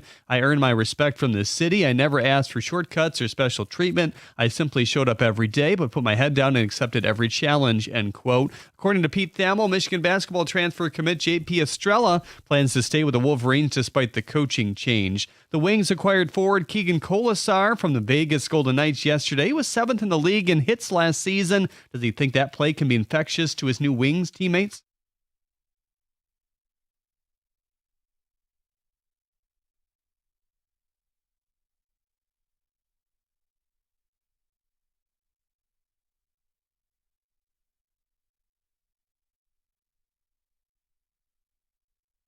The Tigers start a series with the Rangers. Framber Valdez on the mound for Detroit. His last time out, he went 6 innings and gave up 4 earned runs. He'll battle 36-year-old veteran Nathan Eovaldi. He's got a 3.95 ERA. Here, that 8:05 first pitch, right here on 97.1. At the Corwell Health Sports Desk, I'm Jeremy Otto. For more, go to 97.1 The Ticket or Odyssey.com.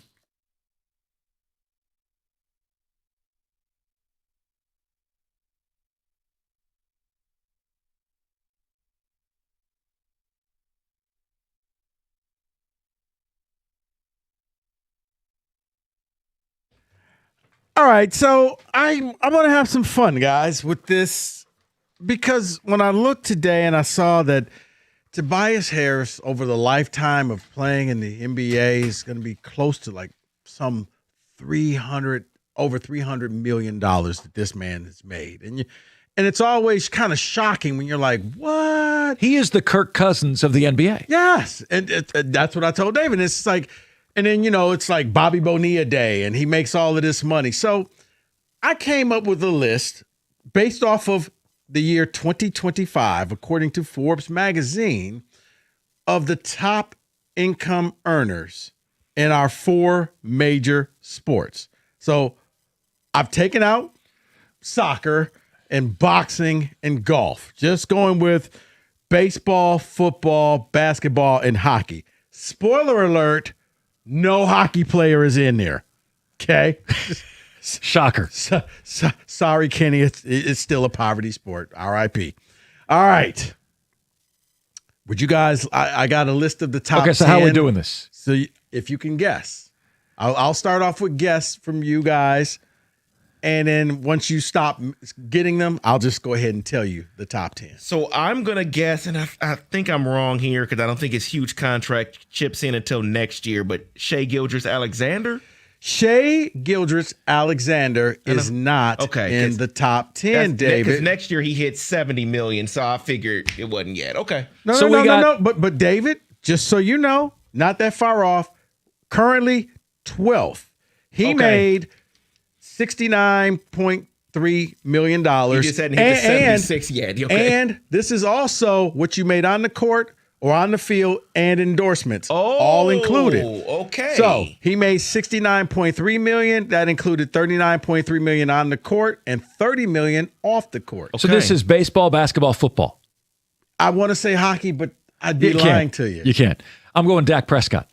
Dak Prescott did not make the You got to be list. kidding me. Wow. With all of his endorsements in Dallas, 60 million plus? What are we talking about here? He didn't make the top 50. Whoa. Just saying. Oh, okay. I don't trust Forbes Hold on, here. let I me don't trust let myself me double anymore. check. No, I don't see a Dak. All right, Bobby Ellman, save us from ourselves. Mahomes comes in at number 7.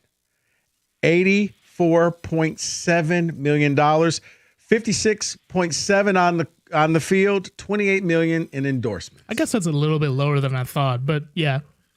Well, it's just for last year, not over the life of his contract. All right, LeBron James. Thank you. Number 1. How many? How much? $137.8 million. 52.8 on the court another $85 million off the courts. LeBron, I'll just take one. Just hand one over to me. Well, he's got a kid to support. Who, did you see how he pulled that one off? Yeah, he made sure he got him the guaranteed contract, and then he said he's not continuing. That's there. when you know your kid stinks. Enjoy that $2.2 million. LeBron, you could have gave him the $2 million. Yeah, tax correct. free. Here you go, son.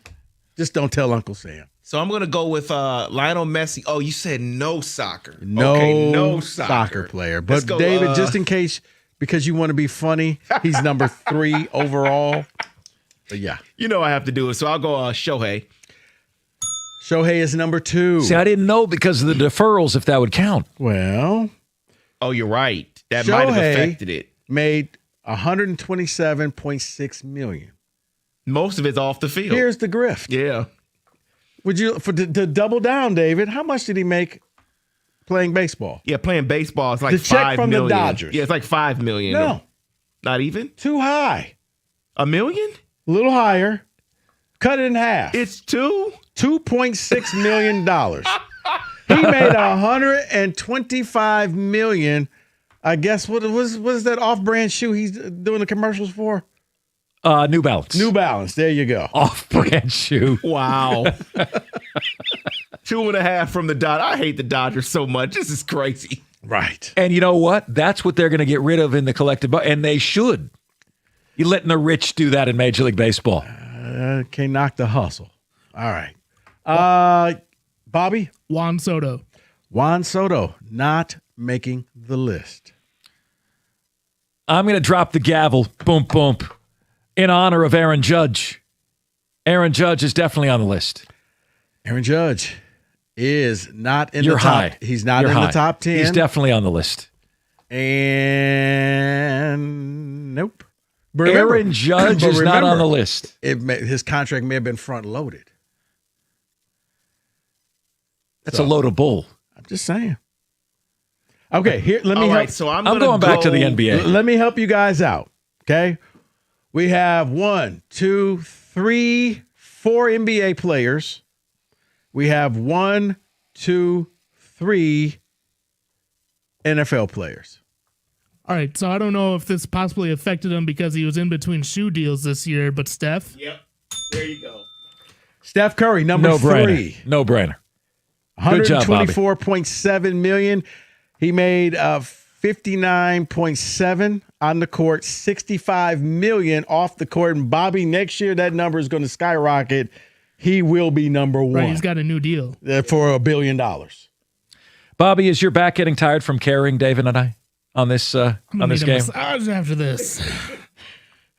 I am going to go Ant Edwards. He's got the Sprite deal.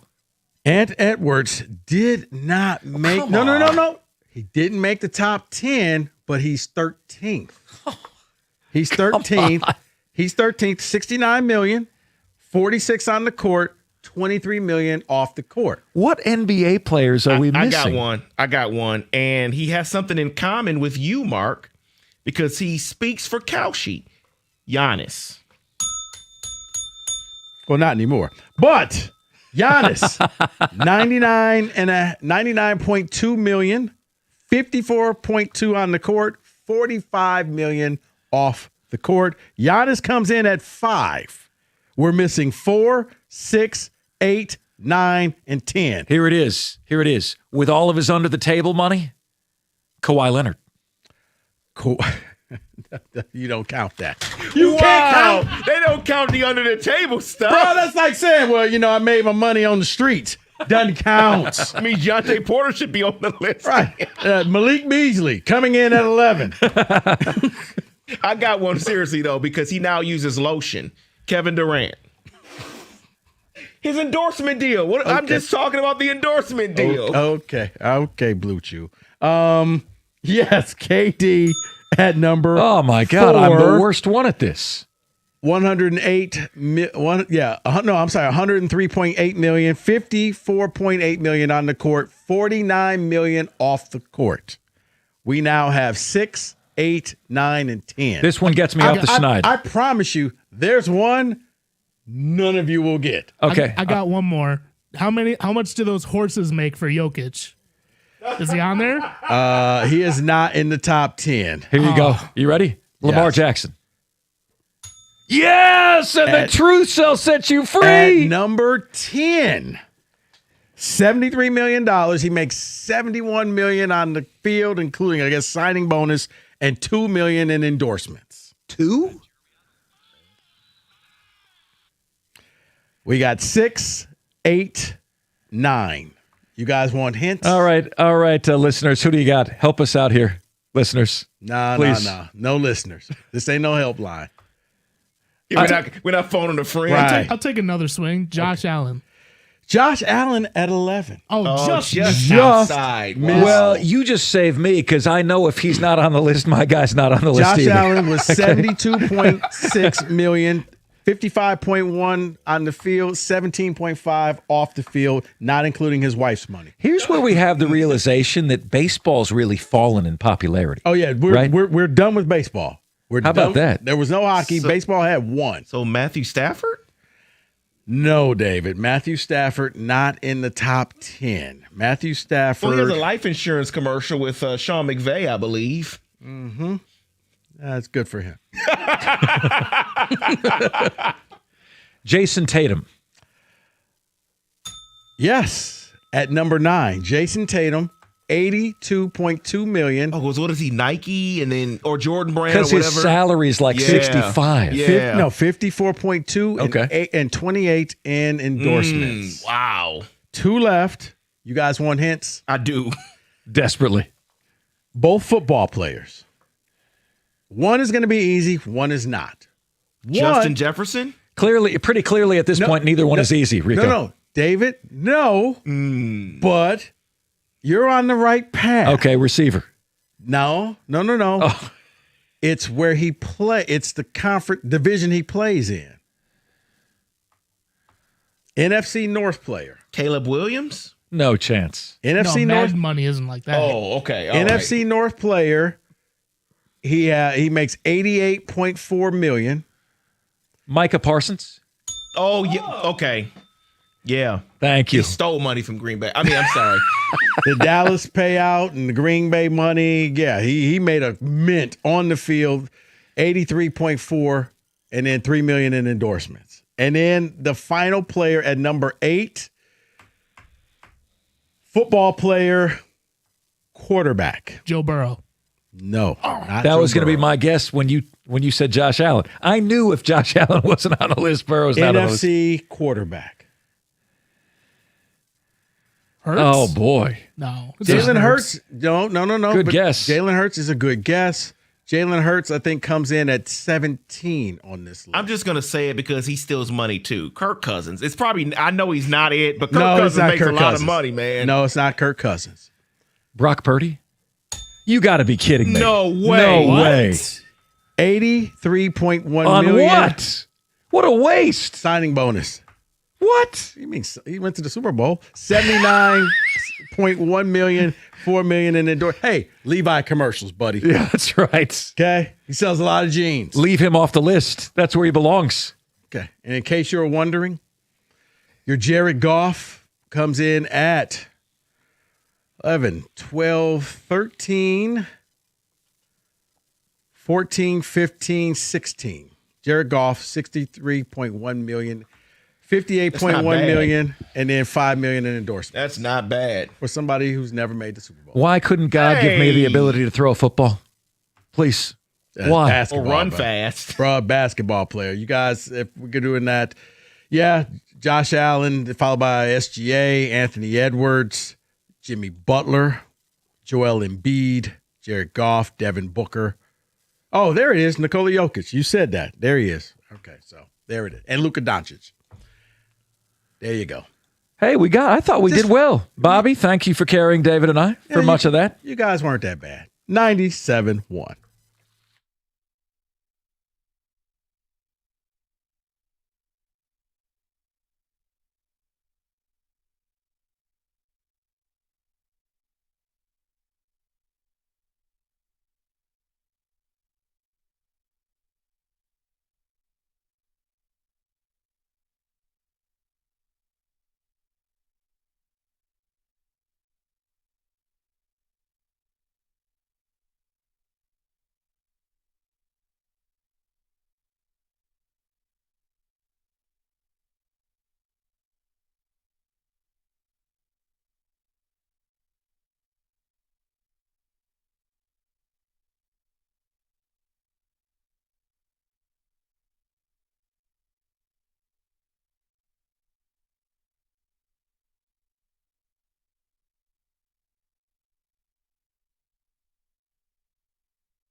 97-1. Spain leads Austria 1-0.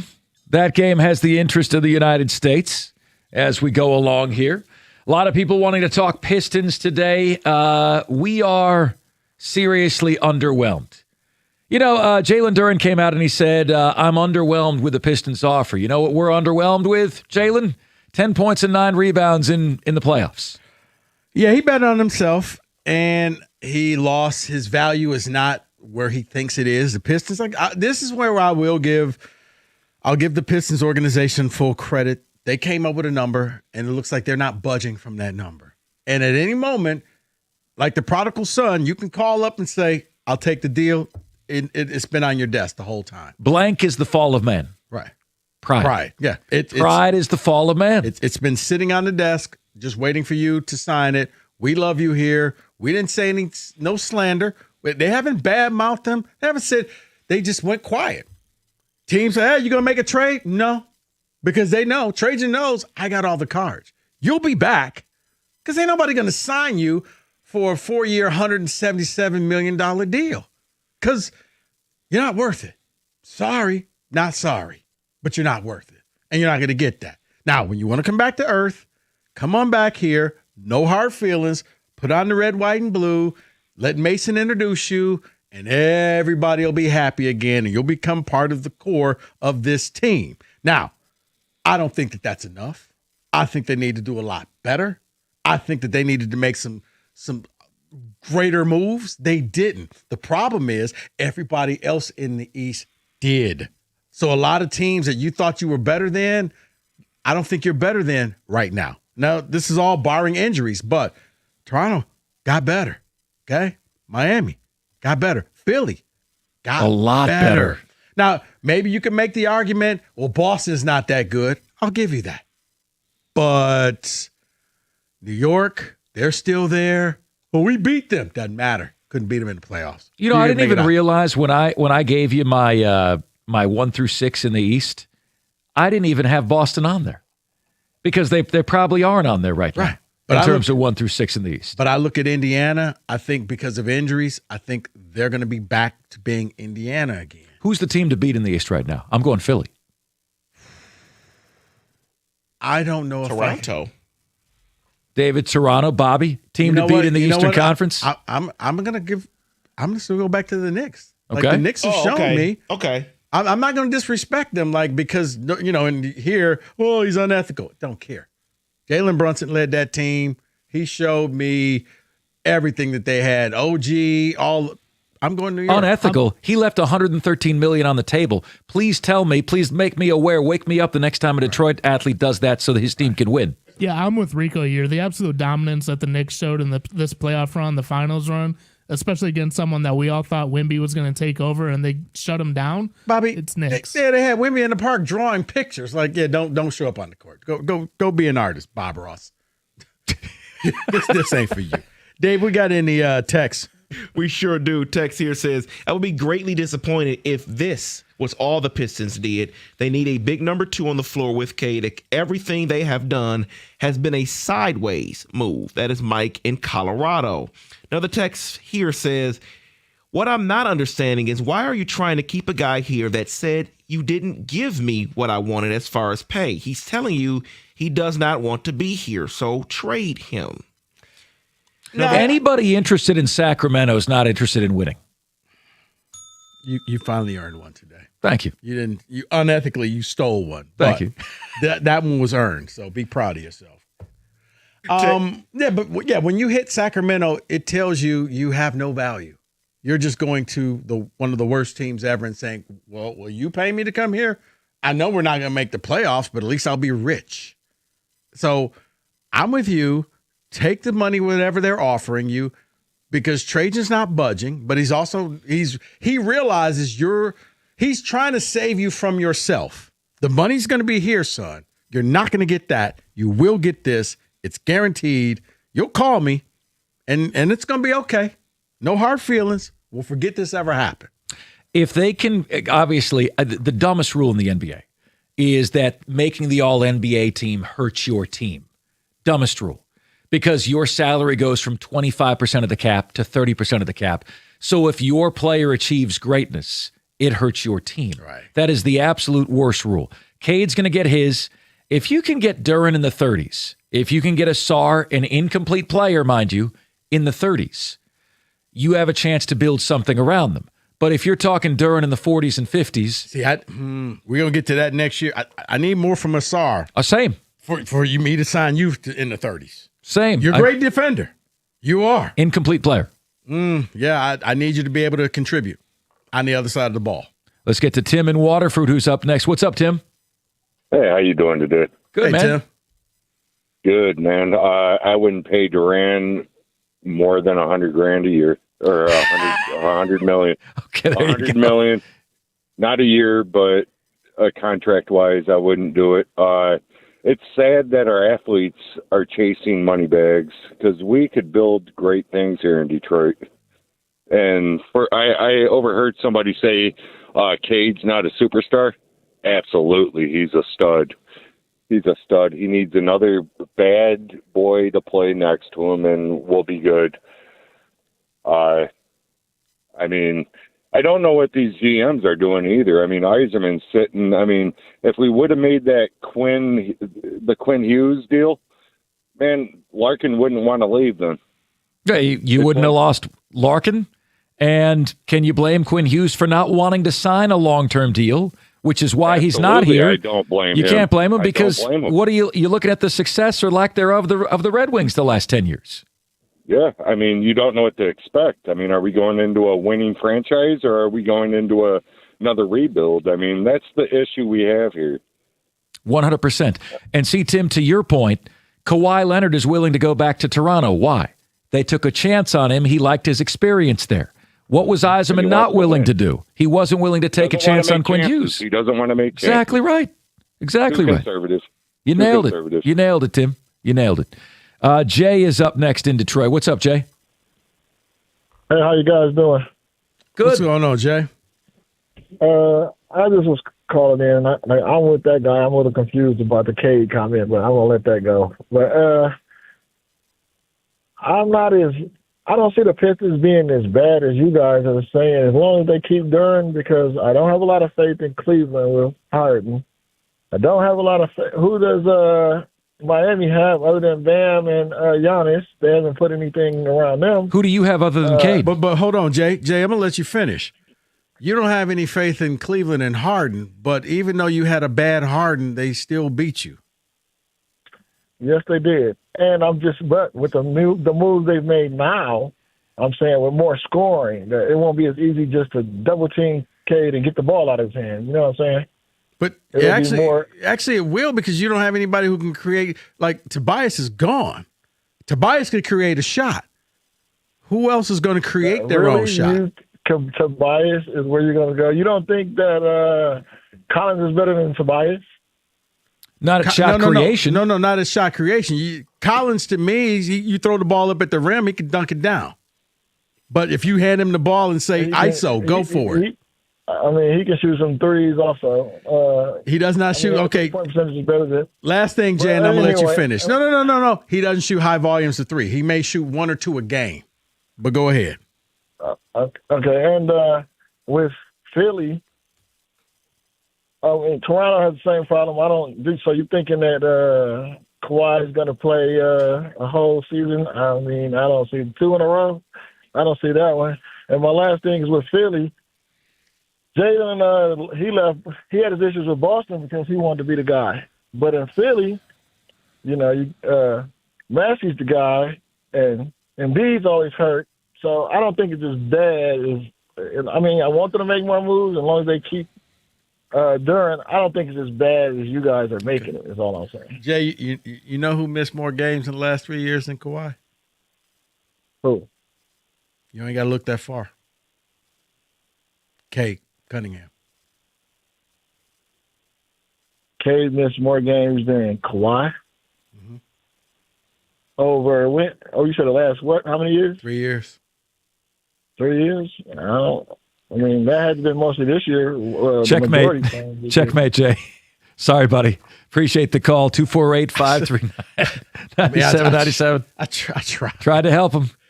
I knew Jay was in trouble when Rico made the I'm getting a headache look. All right, coming your way next. Our BS meter is pinging big time about this. That's next, 97.1.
$97.1, a lot of Pistons talk today. A lot of people upset about the relative lack of activity and wondering where the Pistons now sit in the hierarchy of the Eastern Conference.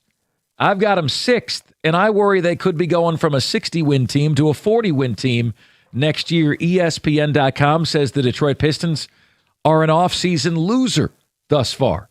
So is there something out there that can turn you on outside of chew it and do it? Is there something else out there that can do that for you? Is there a wish list item that could turn your frown upside down? Evolving. Dissolve and evolve. Yeah, that's there it. it There is.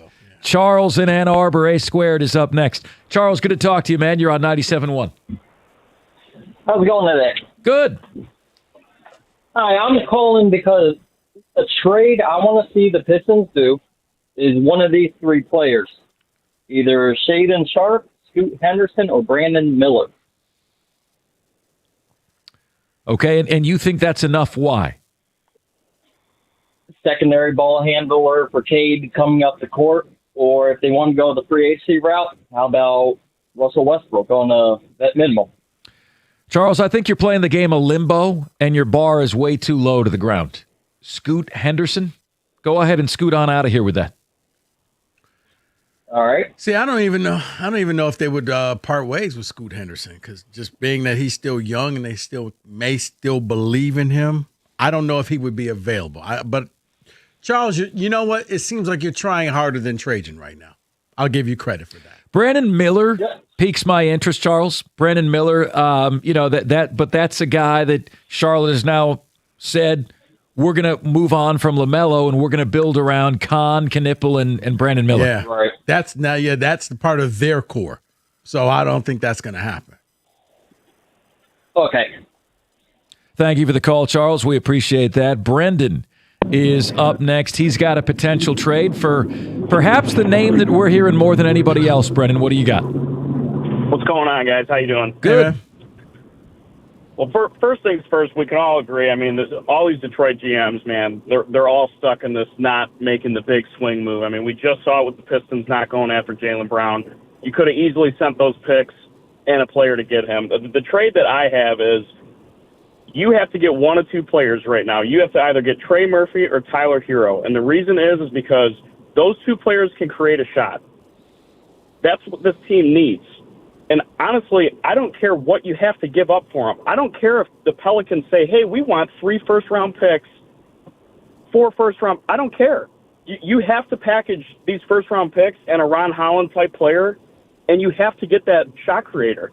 Because if you don't, just like you guys have been saying all day and all yesterday, we're in the same spot as we were last year. This John Collins move was just a Band-Aid, man. I mean, it's a younger Tobias Harris. He's a little bit of a better defender. He cannot create a shot like Tobias, so we went backwards in that sense. Like, you have to go get one of those two players. You have to send a package of first rounders, say F the picks, and go get it. I mean, that's all you can really do.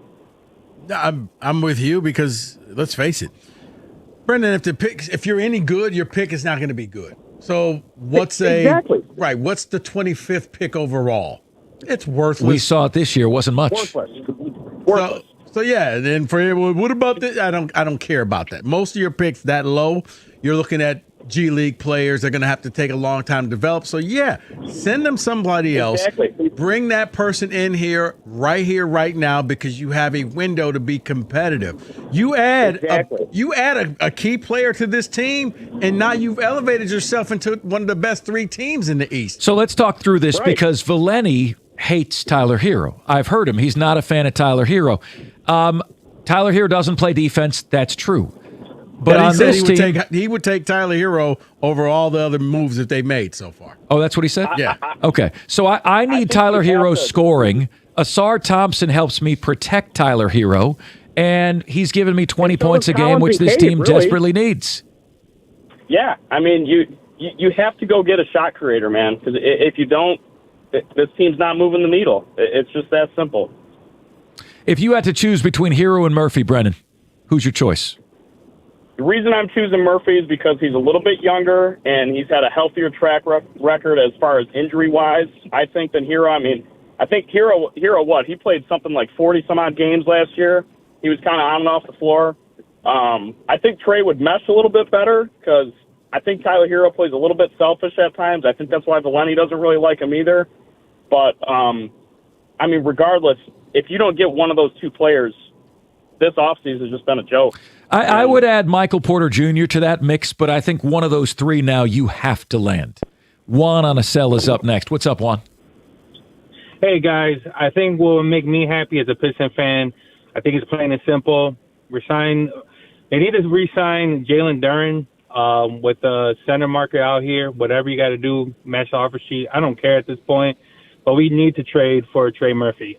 I don't care what it takes, even if you package 3 first rounds and put in Karis LeVert, but I'd rather have Trey Murphy for 3 years than worry about draft picks for 3 years. Plain and simple. Juan, you should care about what it takes to keep Jalen Duren because he's got a very limited ceiling and a limited value. I don't think this is keep him at all costs kind of territory. I don't think he's that good. I mean, I think he's still young. I think he still has room to develop. There's not really, if we can't re-sign him, I don't see anybody else that we can grab for a center, and that would be a hole.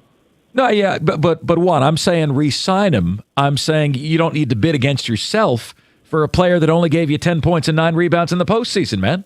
What is his go-to offensive move? He hasn't developed it. Right? In other words, the traits that Jalen Duren came into the league with, great body, athleticism, is still his calling card. What has he added to his game? I'll wait. He needs to develop. Yeah, that's it. That's all I can say. Right. Yeah. Thank you, Juan. I appreciate it. And that's why everybody's balking at this number except for him because he sees himself more valuable. What do you mean? I'm a max player. You're not a max player. You're a good player. Okay? You made an all-star team. You were an all – okay. But let's power this down. You're not great. You're not one of the best in the NBA. Quit acting like it.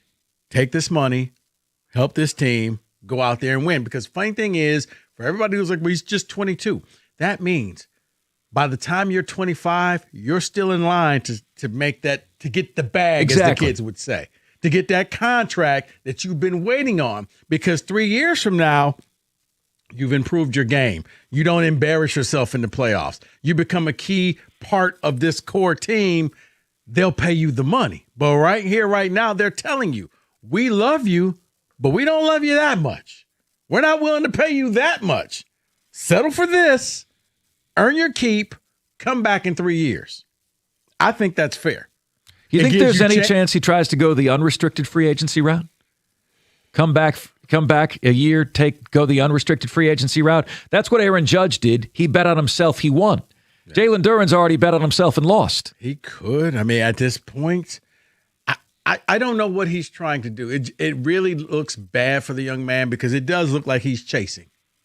And I don't know everything going on in his camp, but just from the outside looking in, the Pistons are saying, we're not trying to move away from you. We're not paying you that. Well, I'm going to go to Sacramento. You're proving our point, Jalen. You're going to Sacramento. We ain't scared of that. If you want to play there, fine. Go ahead. But we're not going to make a trade because there's nobody on Sacramento that we really want. Get your butt back here. Get back in the gym. Work on your shot. See you in a couple of years. Because if he improves, they will tear up that contract and give him the contract that he wants. And if he improves, think about it. The way people in Detroit love it, if he improves over the next 2 seasons, he won't have to wait for the third. They'll just go ahead and tear it up and be like, you know what? Here's your extension right here, right now. We believe in you. You fixed your problems. He's got 25 point and 15 rebound potential. He does. He was 19 and 10 in the regular season. He's got an incredible physique, insane athleticism, but he has not developed his game. Or they maybe like, we don't want to see, we paid you this money and you become the next DeAndre Ayton, who had all of that potential. Yep. Played on a team that was in the finals, and he capped out. He never got any better. And the NBA is going away from his position to a degree as well. There's that too. 248-539-9797 is where you guys can get to us on the show. All right, coming your way next, we have got a blitz for you, but it's a very, very patriotic blitz, and it involves Rico and I taking some guesses. We'll share that with you next here on 97.1.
All right, let's have some fun. Coming up on the 250th birthday of the United States. So David has put together a list of 250. United States something or another. We'll know by the music. David? Oh, very regal. My fellow Americans, yes, we are celebrating 250 on Saturday. I'm glad you're not a politician. So SI put together a list. They did every state here and the greatest athletes from each state. So let me give you how they did this. It's based on where they attended high school, primary residence as a child. If an athlete did not attend high school or their home school or whatever. And so it's not necessarily where they were born, but where they show flashes of greatness. So you want to throw out a state here of where you think the greatest athletes in America come from? Greatest athletes in America. David. Go by population, Rick. I'm going to go Texas. Texas. He stole mine. Texas is on my list because I think this list of athletes is amazing. Simone Biles, Patrick Mahomes, Cheryl Swoops, Shaquille O'Neal, and Clayton Kershaw. I forgot about Shaq from Texas. Right. See, I didn't realize Shaq was. Shaq, that's why I said not necessarily where you were born, because he moved from place to place. His father was in the military. Right. So when he started high school, I think his sophomore year, he was in Texas. So he started showing signs of greatness, and they put him in Texas. I'm going to go where I went to junior high, high school, and college, and where my parents still reside, spring training home with the Detroit Tigers, Lakeland, Florida. Let's go with the state of Florida as the best athletes. Florida is on my list for what I think this list is great here, okay? Deion Sanders. Oh. Emmitt Smith. Deuce. Steve Carlton. Oh. Chris Evert. And Ray Lewis. That's pretty good. I think we just beat Texas. I don't know Sorry, if you Texas. beat Texas. I don't know about that. We got a Shaq. Yeah, that's true. It's like the Avengers. We got a Hulk. We got a Shaq. You got a Shaq. Florida's doing pretty well, though, man. California is what I'm thinking next. I mean, California is also on my list. I think, and I went through every state here, okay? I think California has the greatest list of 5 athletes. They just list 5 for each state. But this 5, you can't top. So it's like a Mount Rushmore +1. Yeah. Okay. You can't top it. Tom Brady. Oof. Serena Williams. Oof. Tiger Woods. Jackie Robinson, and Bill Russell. You can't top that state. That's a great choice, It's over. Rico. Vince Carter's giving you the it's over right now. And that's just 5. You could name so many more great athletes from that state. Who you had to cut, I think, is interesting. Who are the 5 again? Brady. Tom Brady. Russell. Serena Williams. Tiger Woods. Jackie Robinson, Okay, I was and about Bill to say, Russell. I was about to say, yeah, okay. Now, obviously, I think You Florida, got Texas. 3 GOATs on there. I think Florida, Texas, and California are the easy 3. If you had to go with a 4th, my guess, David, because the recruits, so many recruits, Maryland, D.C., you feeling me? As a number 4 state? The DMV. Maryland was also on my list. There you go. I think it's one of the greatest lists here. You got Babe Ruth, Michael Phelps, Katie Ledecky, Kevin Durant, Cal Ripken Jr.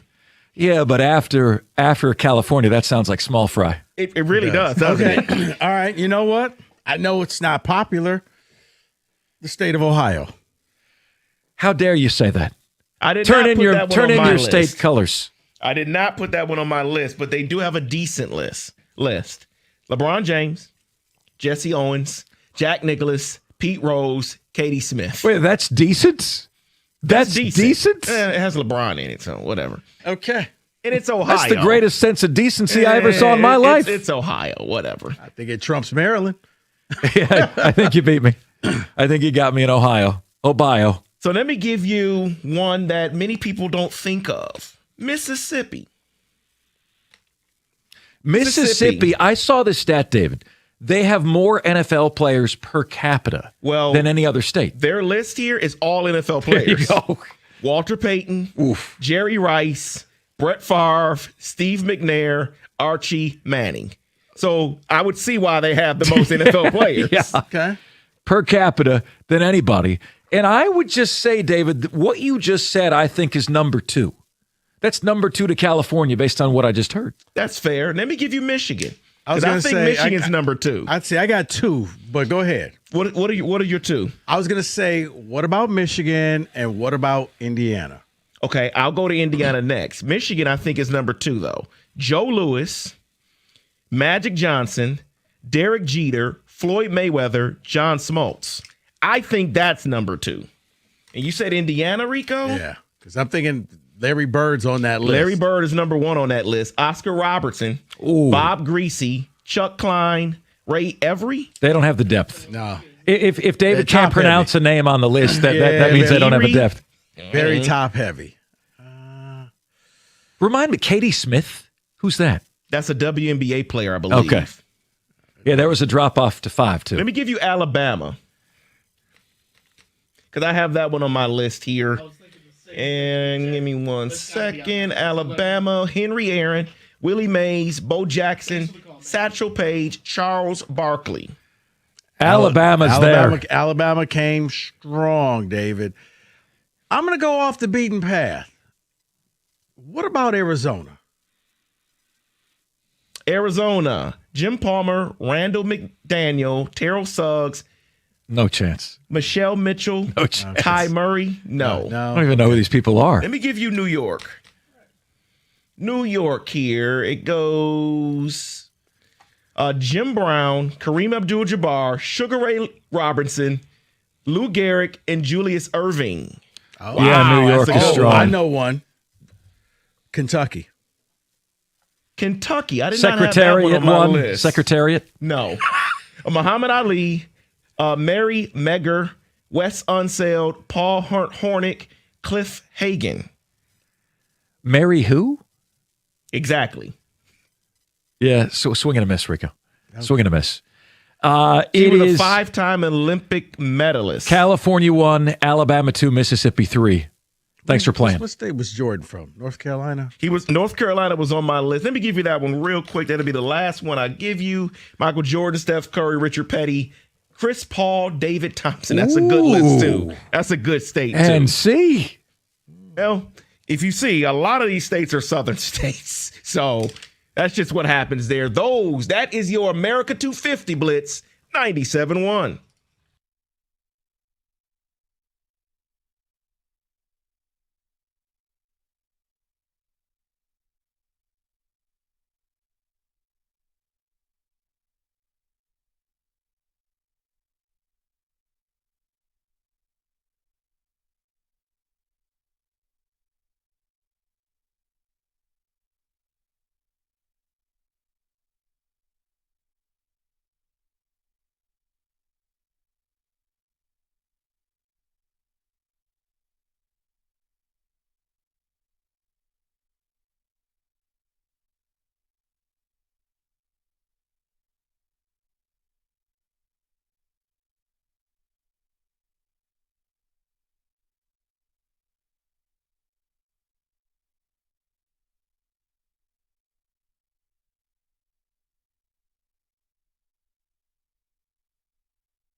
Brought to you by the Michigan Lottery. The judge originally ruled that Terrion Arnold would not have to wear a GPS tether after he was granted bond earlier this week. That was while he was still employed by the Lions. After he was waived, the prosecutor filed a motion to relook at that ruling with a court date set for Monday. Now we're hearing from his attorney that 3 NFL teams have reached out about him, and they expect him to land with a new team in 30 days. Ooh, San Quentin, Jackson, and Sing Sing? I don't know. We'll see. The Red Wings side forward Victor Arvidsson signed to a 2-year deal yesterday. Today he was introduced to the media on Zoom. Will Birchfield asked if he had to weigh the Dylan Larkin trade request when deciding whether to sign here.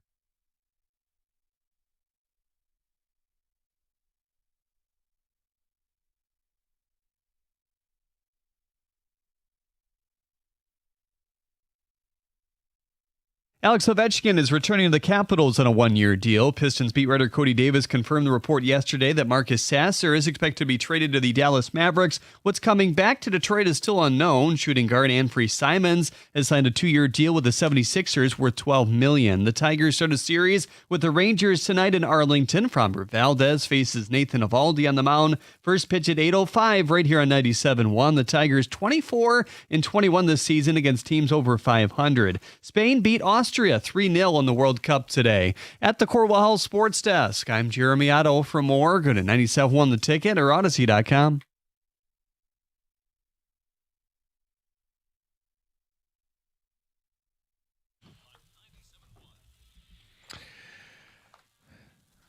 Valenti and Rico, Mark in for Mike today.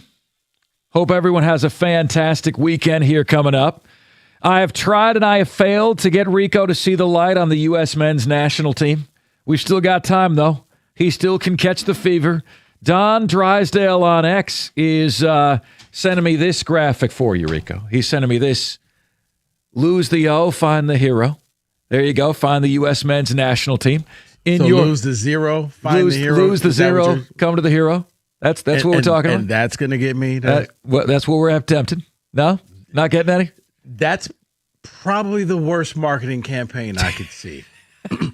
Lose the zero. Insult me and then say, come follow U.S. Yeah, something like that. Okay. We're also... nice try. And by nice try, I mean you failed.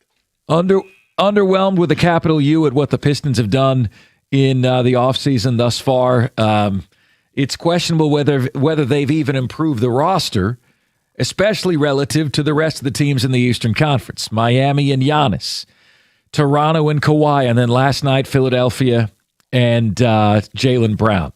But you and me, our BS meter pinged big time when we heard something in Jeremy Otto's update here.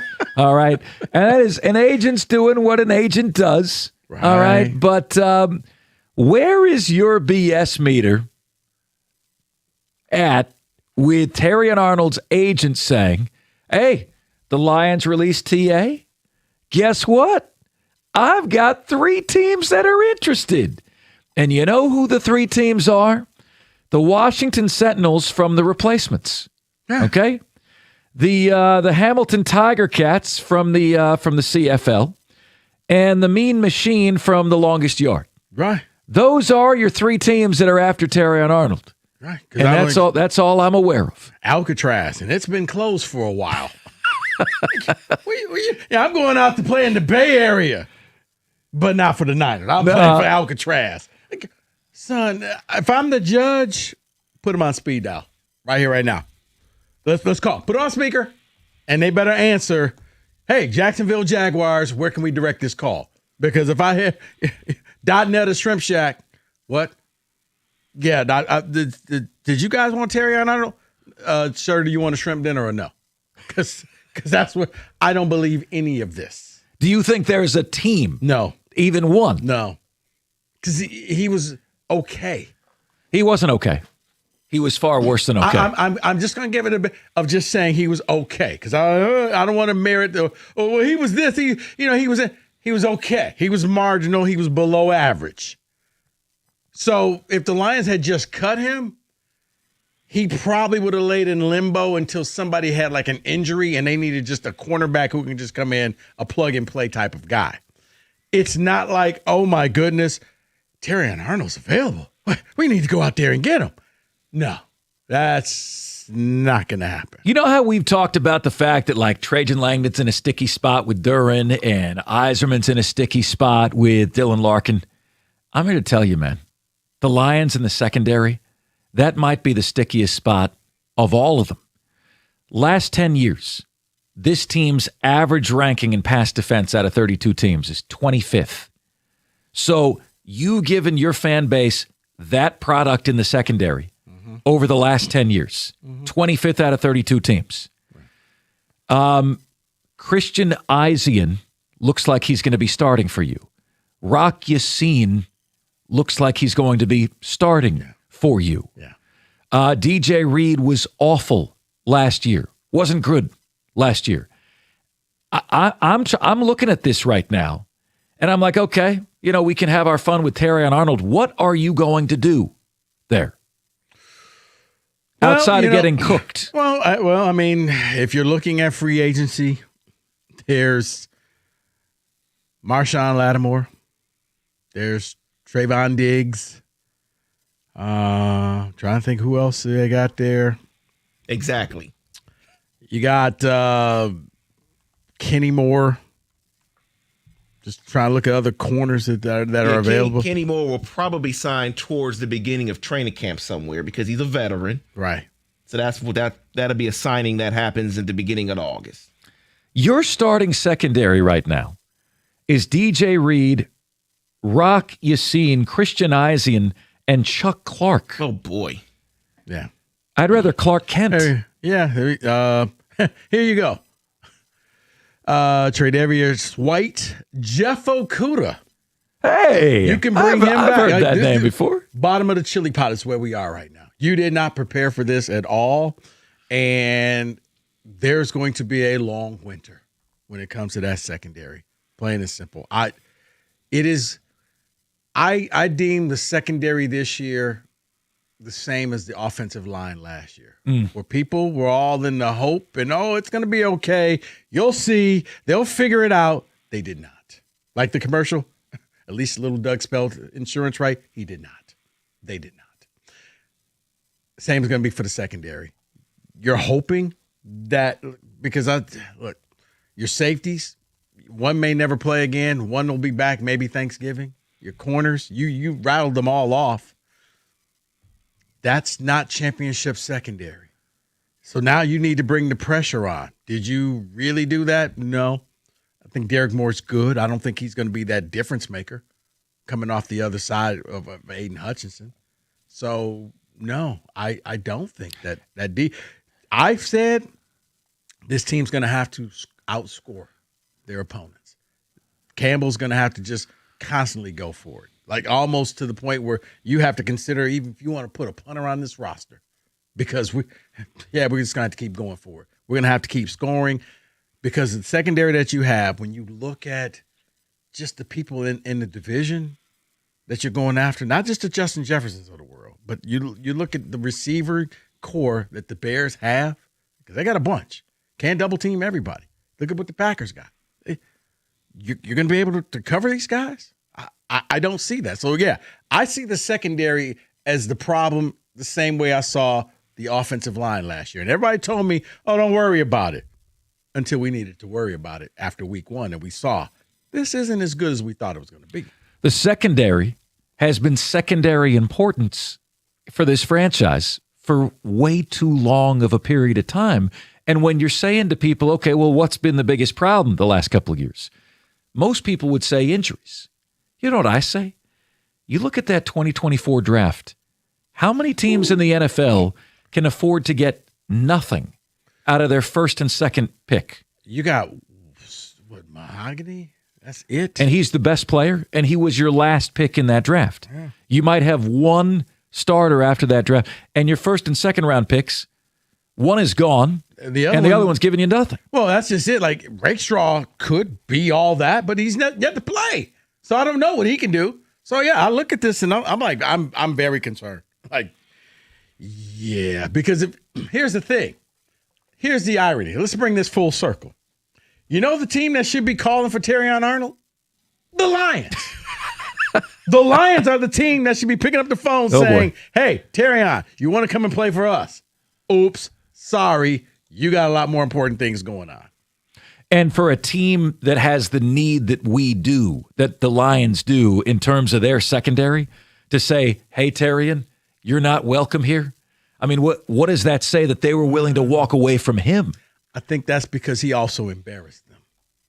Dan Campbell stuck his neck out. David, do we have that Dan Campbell quote? Dan Campbell stuck his neck out for him. It was almost like a father to a son. Hey, tell me everything I need to know. What actually happened here?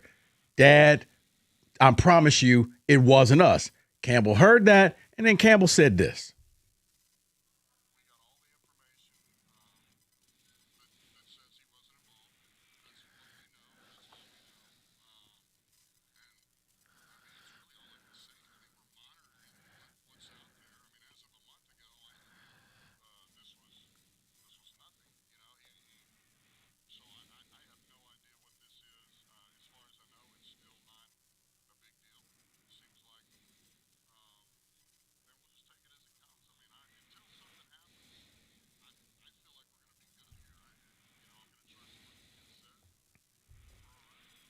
Yeah, Campbell, don't trust what the kid said. Once again, he did not. Right. But I think that they believed. Terrion, you right here, right now. Tell us what we need to know. Don't let us make a fool of ourselves. If you did something wrong, we'll try to help you. If you didn't, we will back you. Coach, I promise you, I had nothing to do with this. And that's what Dan Campbell says.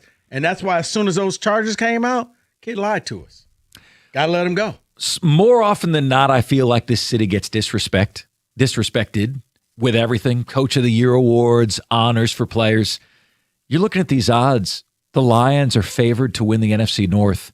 And I'm sitting there asking myself, how in the hell? How in the hell?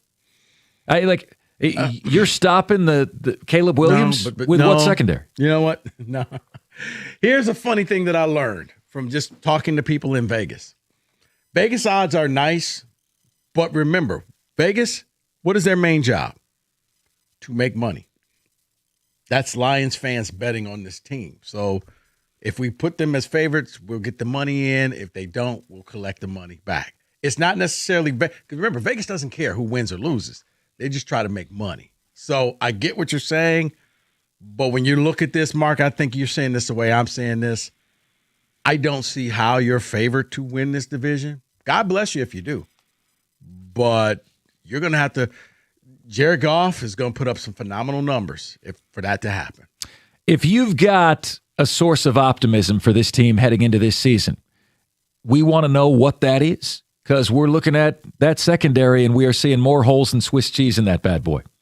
It's Valenti and Rico. Mark in for Mike here on 97.1.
97.1.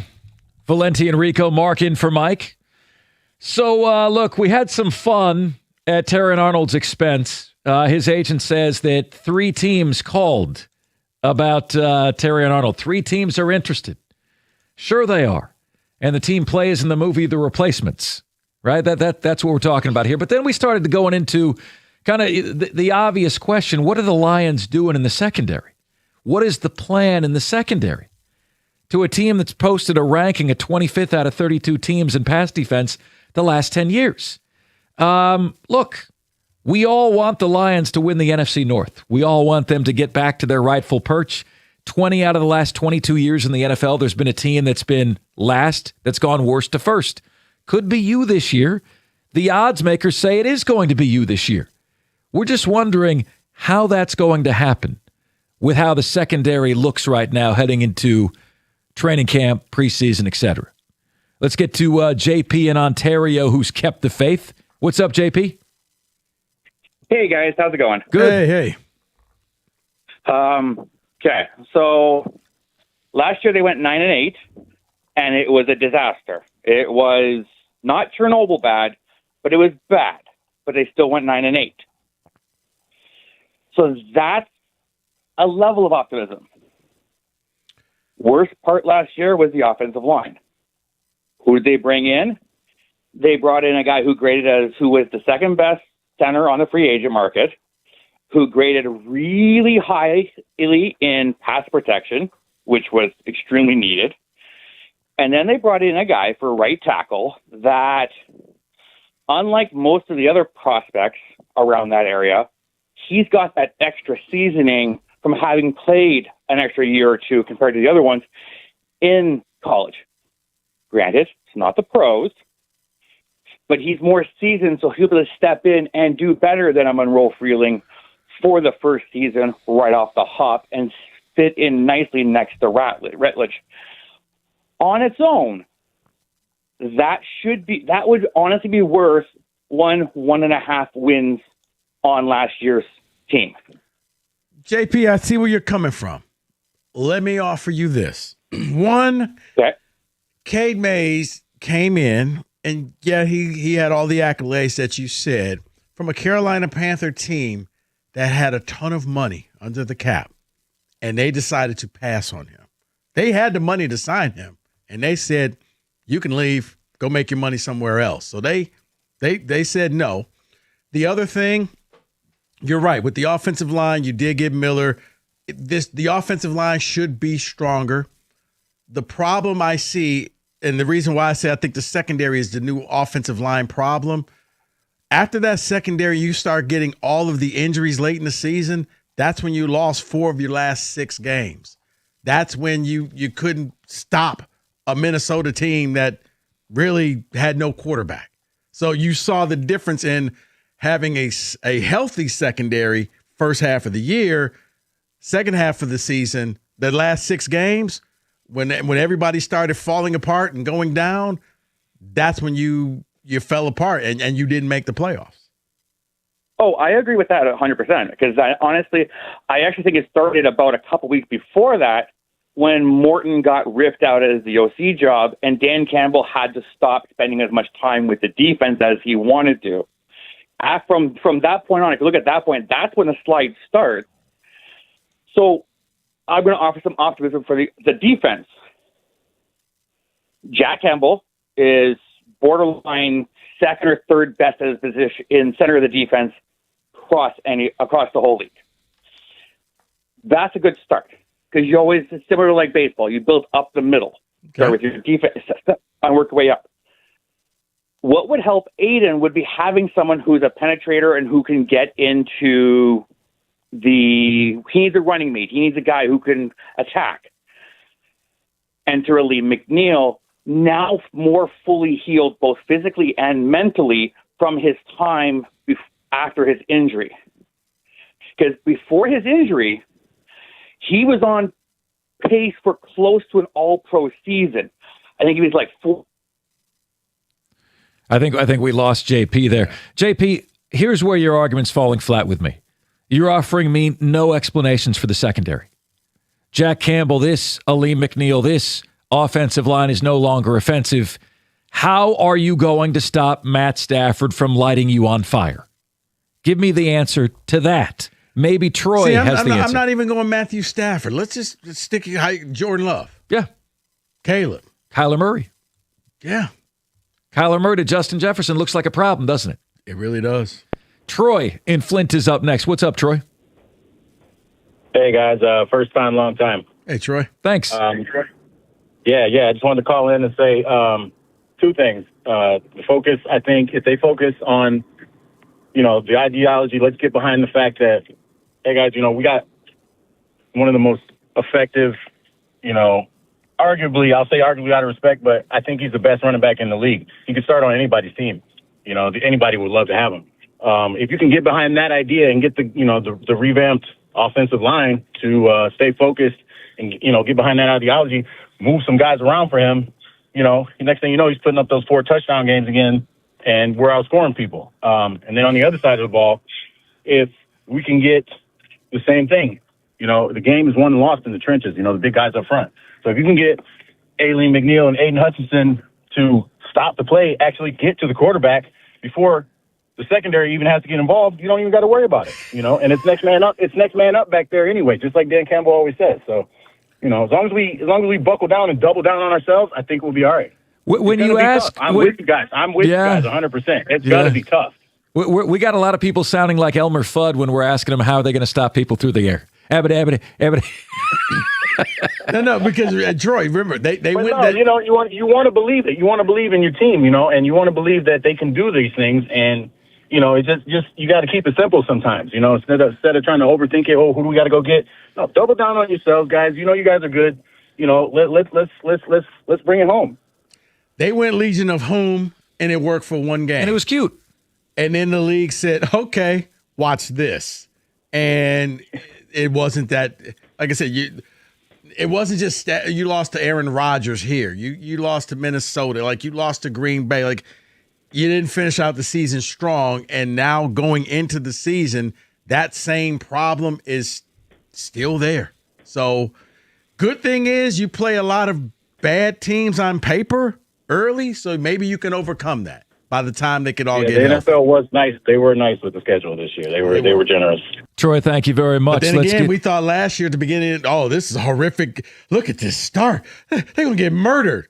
And they didn't. And then at the back end, it was, that's a cakewalk. And it wasn't. You lost to Brosmer. Brosmer. I can't even tell you. Probably never play again, Mur. There you go. Josiah in Roseville. What's up, Josiah? Hey, how you doing, Mark? What's up, bud? Hey, I just want to talk about why I think the Lions can win the division. Obviously, I don't think we're going to be contending for a Super Bowl with the way that our secondary's looking, but I'm not too tore up about losing Terrion Arnold. We're going to replace a bad corner with another bad corner. When we were the number 1 seed, we won 15 games. Our defense was Swiss cheese, but you know what we had?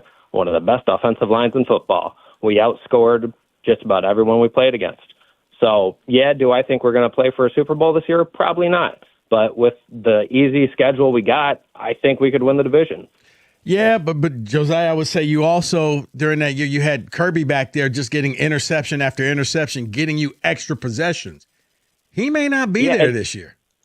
I don't expect him to be, and I don't expect to win 15 games. Right now, the Vegas is saying we're going to win probably 10.5. I think we could probably squeak out 11. And it's Dan Campbell last year when our offensive line was god-awful. You know what he was doing on 4th down? He was going for it every time because that's who he is.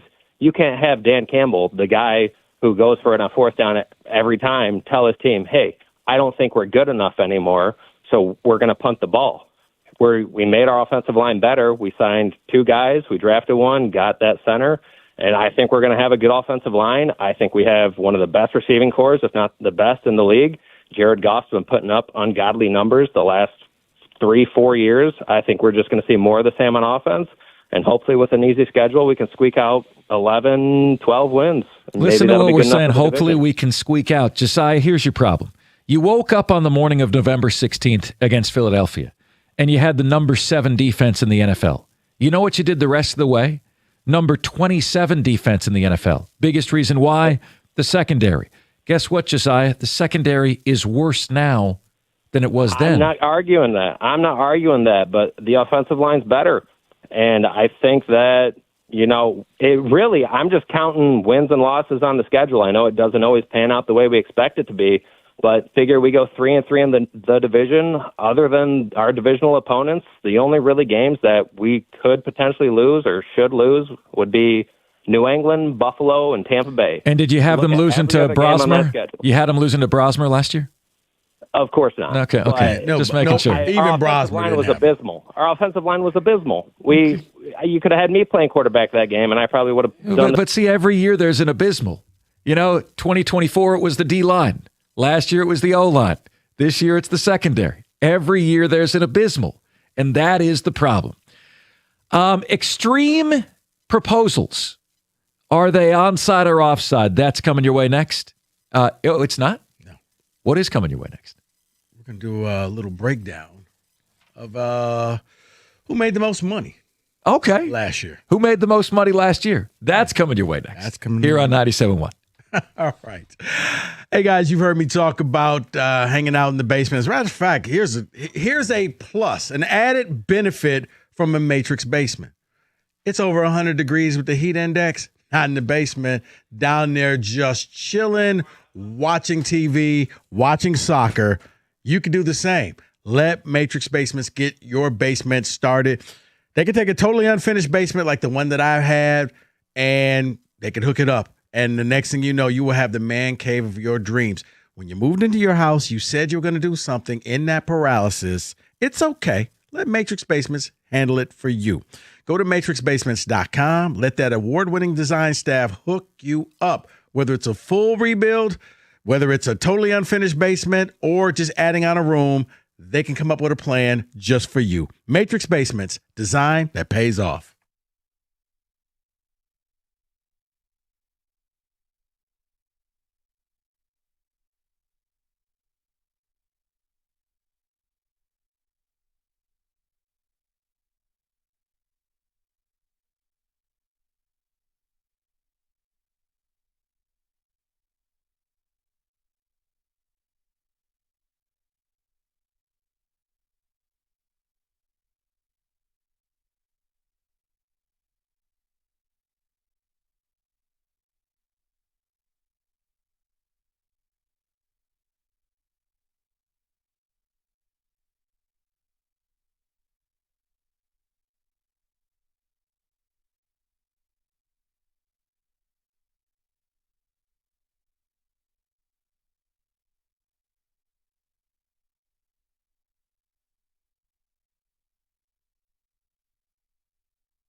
All right, so I'm going to have some fun, guys, with this, because when I looked today and I saw that Tobias Harris, over the lifetime of playing in the NBA, is going to be close to like some over $300 million that this man has made, and it's always kind of shocking when you're like, what? He is the Kirk Cousins of the NBA. Yes, and that's what I told David. It's like. And then, it's like Bobby Bonilla Day, and he makes all of this money. So I came up with a list based off of the year 2025, according to Forbes magazine, of the top income earners in our 4 major sports. So I've taken out soccer and boxing and golf, just going with baseball, football, basketball, and hockey. Spoiler alert. No hockey player is in there. Okay. Shocker. Sorry, Kenny. It's still a poverty sport. RIP. All right. Would you guys, I got a list of the top 10. Okay, so how are we doing this? So if you can guess, I'll start off with guess from you guys. And then once you stop getting them, I'll just go ahead and tell you the top 10. So I'm going to guess, and I think I'm wrong here because I don't think his huge contract chips in until next year, but Shai Gilgeous-Alexander?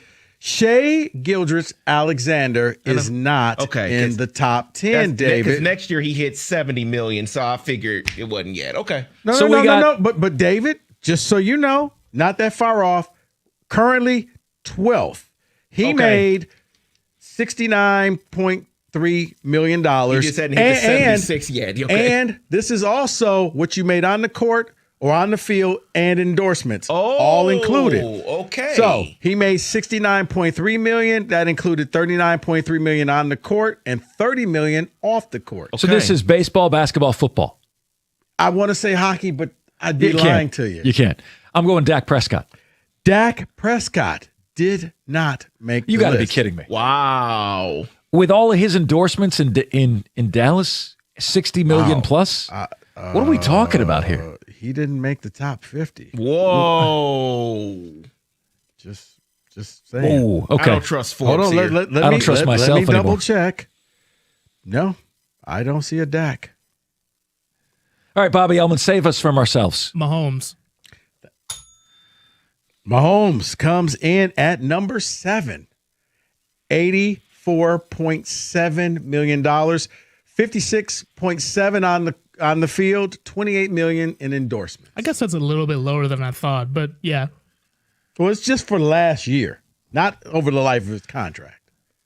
All right, LeBron James. Thank you. Number 1. How many? How much? $137.8 million. 52.8 on the court, another $85 million off the court. LeBron, I'll just take one. Just hand one over to me. Yeah, well, he's got a kid to support. Who, did you see how he pulled that one off? Yeah, he made sure he got him the guaranteed contract, and then he said he's not continuing That's there. when you know your kid stinks. Enjoy that $2 million. LeBron, you could have gave him the $2 million. Yeah, Tax correct. free. Here you go, son.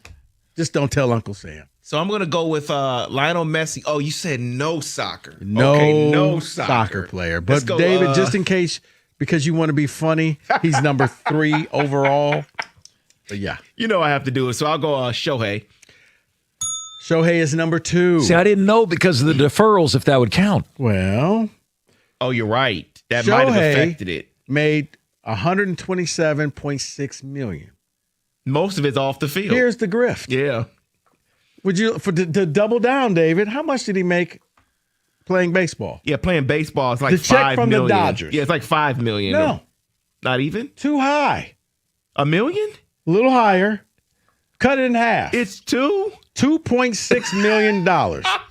He made $125 million.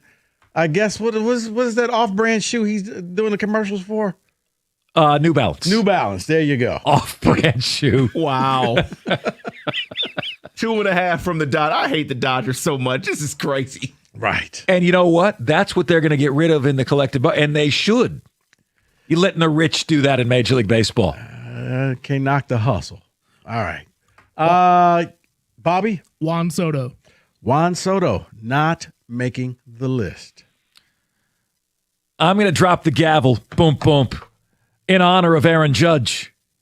Aaron Judge is definitely on the list. Aaron Judge is not in You're the top. high. He's not You're in high. the top 10. He's definitely on the list. And nope. But Aaron Judge is not on the list. His contract may have been front loaded. That's a load of bull. I'm just saying. Okay, here. Let me. All help. right, so I'm going back to the NBA. Let me help you guys out. Okay, we have 1, 2, 3, 4 NBA players. We have 1, 2, 3 NFL players. All right, so I don't know if this possibly affected him because he was in between shoe deals this year, but Steph? Yep. There you go. Steph Curry, number 3. No brainer. Good job, Bobby. $124.7 million. He made 59.7 on the court, $65 million off the court. And Bobby, next year that number is going to skyrocket. He will be number 1. Right, he's got a new deal. For $1 billion.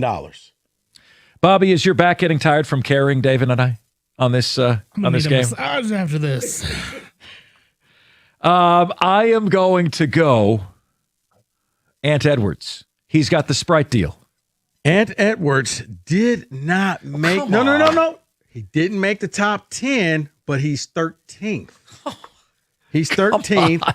He's 13th. $69 million, 46 on the court, $23 million off the court. What NBA players are we missing? I got one. And he has something in common with you, Mark, because he speaks for Kalshi. Giannis. Well, not anymore. But Giannis, 99.2 million, 54.2 on the court, 45 million off the court. Giannis comes in at 5. We're missing 4, 6, 8, 9, and 10. Here it is. With all of his under the table money, Kawhi Leonard. You don't count that. You can't count. They don't count the under the table stuff. Bro, that's like saying, well, I made my money on the streets. Doesn't count. I mean, Dejounte Porter should be on the list. Right. Malik Beasley coming in at 11. I got one seriously, though, because he now uses lotion. Kevin Durant. His endorsement deal. Okay. I'm just talking about the endorsement deal. Okay, Blue Chew. Yes, KD at number. Oh my God, 4, I'm the worst one at this. 103.8 million, 54.8 million on the court, 49 million off the court. We now have 6, 8, 9, and 10. This one gets me off the schneid. I promise you, there's one none of you will get. Okay, I got one more. How much do those horses make for Jokic? Is he on there? He is not in the top 10. Here you go. You ready? Lamar Jackson.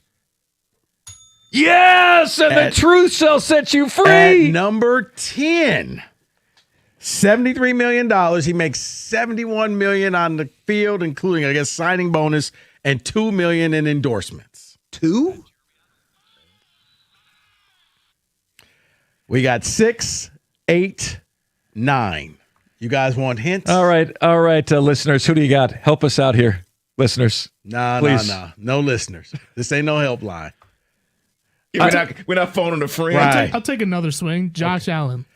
Josh Allen at 11. Just outside. Wow. Well, you just saved me because I know if he's not on the list, my guy's not on the list Josh either. Allen was 72.6 million, 55.1 on the field, 17.5 off the field, not including his wife's money. Here's where we have the realization that baseball's really fallen in popularity. Oh yeah, we're done with baseball. How about that? There was no hockey. Baseball had one. So Matthew Stafford? No, David. Matthew Stafford not in the top 10. Matthew Stafford. Well, he has a life insurance commercial with Sean McVay, I believe. Mm-hmm. That's good for him. Jason Tatum. Yes, at number 9, Jason Tatum. 82.2 million. Oh, what is he? Nike and then or Jordan Brand or Because whatever? his salary's like 65. Yeah. 54.2 okay. and 28 in endorsements. Wow. 2 left. You guys want hints? I do. Desperately. Both football players. One is going to be easy. One is not. Justin Jefferson? Pretty clearly at this point, neither one is easy, Rico. No, David, no. But you're on the right path. Okay, receiver. No. Oh. It's where he play. It's the conference division he plays in. NFC North player. Caleb Williams? No chance. NFC no, North Madden money isn't like that. Oh, okay. All NFC right. North player. He makes $88.4 million. Micah Parsons. Oh, yeah. Okay. Yeah. Thank you. He stole money from Green Bay. I mean, I'm sorry. The Dallas payout and the Green Bay money. Yeah, he made a mint on the field, 83.4, and then $3 million in endorsements. And then the final player at number 8, football player, quarterback. Joe Burrow. No, that was going to be my guess when you said Josh Allen. I knew if Josh Allen wasn't on the list, Burrow's not on the list. NFC quarterback. Hurts? Oh boy, no. Jalen Hurts. No. Good but guess. Jalen Hurts is a good guess.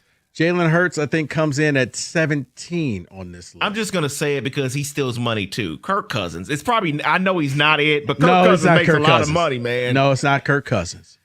Brock Purdy? You got to be kidding me. No way. No way. 83.1 On million. what? What a waste. Signing bonus. What? You mean he went to the Super Bowl? 79.1 million, 4 million in indoor. Hey, Levi commercials, buddy. Yeah, that's right. Okay. He sells a lot of jeans. Leave him off the list. That's where he belongs. Okay. And in case you're wondering, your Jared Goff comes in at 11, 12, 13, 14, 15, 16. Jared Goff, 63.1 million, 58.1 million, and then 5 million in endorsements. That's not bad. For somebody who's never made the Super Bowl. Why couldn't God give me the ability to throw a football? Please. Why? Or run fast. Bro, basketball player. You guys, if we're doing that, yeah, Josh Allen, followed by SGA, Anthony Edwards, Jimmy Butler, Joel Embiid, Jared Goff, Devin Booker. Oh, there it is, Nikola Jokic. You said that. There he is. Okay, so there it is. And Luka Doncic. There you go. Hey, I thought we did well. Bobby, thank you for carrying David and I for much of that. You guys weren't that bad. 97-1.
97.1. Great to have you guys with us. Thanks for putting up with me, David, Rico, the people of Detroit. I appreciate you guys. Did you hear about this extreme proposal, Rico? Yeah. On top of the Empire State Building. Yeah. Creed has the song, Can You Take Me Higher? And the answer is no, because these people went all the way to the top, and they got their bum asses arrested. Okay, because I'm thinking, is this a publicity stunt? Is this like part of a net? Because I guess they have done Netflix series. Did the state of New York wink, wink? How did they allow this to happen?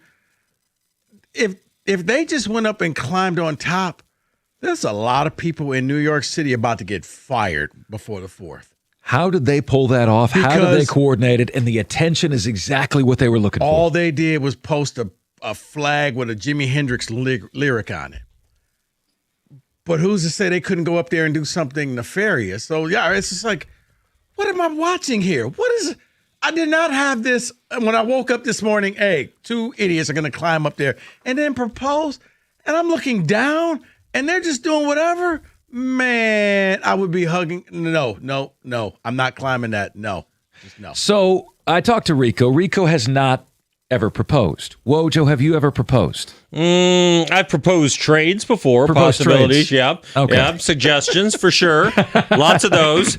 No, I haven't. But that thing at the top of the Empire State Building, that had to be a bit of an inside job because they say it's like impossible to get into that area. Well, they said that they somehow got past the security. I'm thinking whoever was up there wasn't paying attention But they do this all the time. They have a Netflix special. They've gone I think they were at the top of the pyramid or something. Right, but you're probably thinking, well, nobody does that. So security's lax. I suppose. Not anymore. Anybody who went up there today, trust me, it's like going to an airport. You know, of all the daring things I've ever thought about doing, that wasn't one of them. No, you didn't think about going up there? No, maybe when I was in high school, thought about like swiping a 12-pack out of the 7-Eleven. And I'm not trying to climb to a second-story building. That's as daring as I'm going to get. And I didn't do it, by the way. How about 72nd story building? Right. It's like, no. But they do it without ropes or anything, or safety nets. No, at all. They don't do any of it. No. Any of it. So we got one of the three of us is married. Yeah. One of the three of us has proposed. Here's what I did. All right. Oh boy. We're at an she establishment. said yes? Unbelievably. And she regrets it every single day. Wink, wink. I'm kidding. Are you sure? There was a drink at the place we were at. Oh, you didn't do the No. There's a drink called the Rich Girl. The Rich Girl had a fake engagement ring in it. Rich girl. So I ordered her that drink. The drink comes out, right? Do you like that ring? Is it pretty? How do you feel about this one? Oh. That was what I did. So it was like a cheap-looking little ring, and then you gave her the good one. And I said, you like that ring? Yeah, it's amazing. So she was lying at first. How do you feel about this one? That's what I So did. basically, you went up against a plastic ring. Yeah. And I won. And somehow won. Those are the battles that I take on. It's like you going up against a third grader in hoops. I lost that battle. Yeah, or in a debate of some sort, a sports debate, losing to a third she grader. said yes. Yeah. What do you got coming up? I'm going to, I am going to get into, you guys have talked a little Pistons, Red Wings, Pistons mostly. They're still looking for a hero, by the way. That ain't out of the realm of possibility. Oh, I see what you see what I did. Oh, yeah. See, that's Looking that for hero a ball. hero. Hero ball. And also maybe not one but two, but Trey possibility.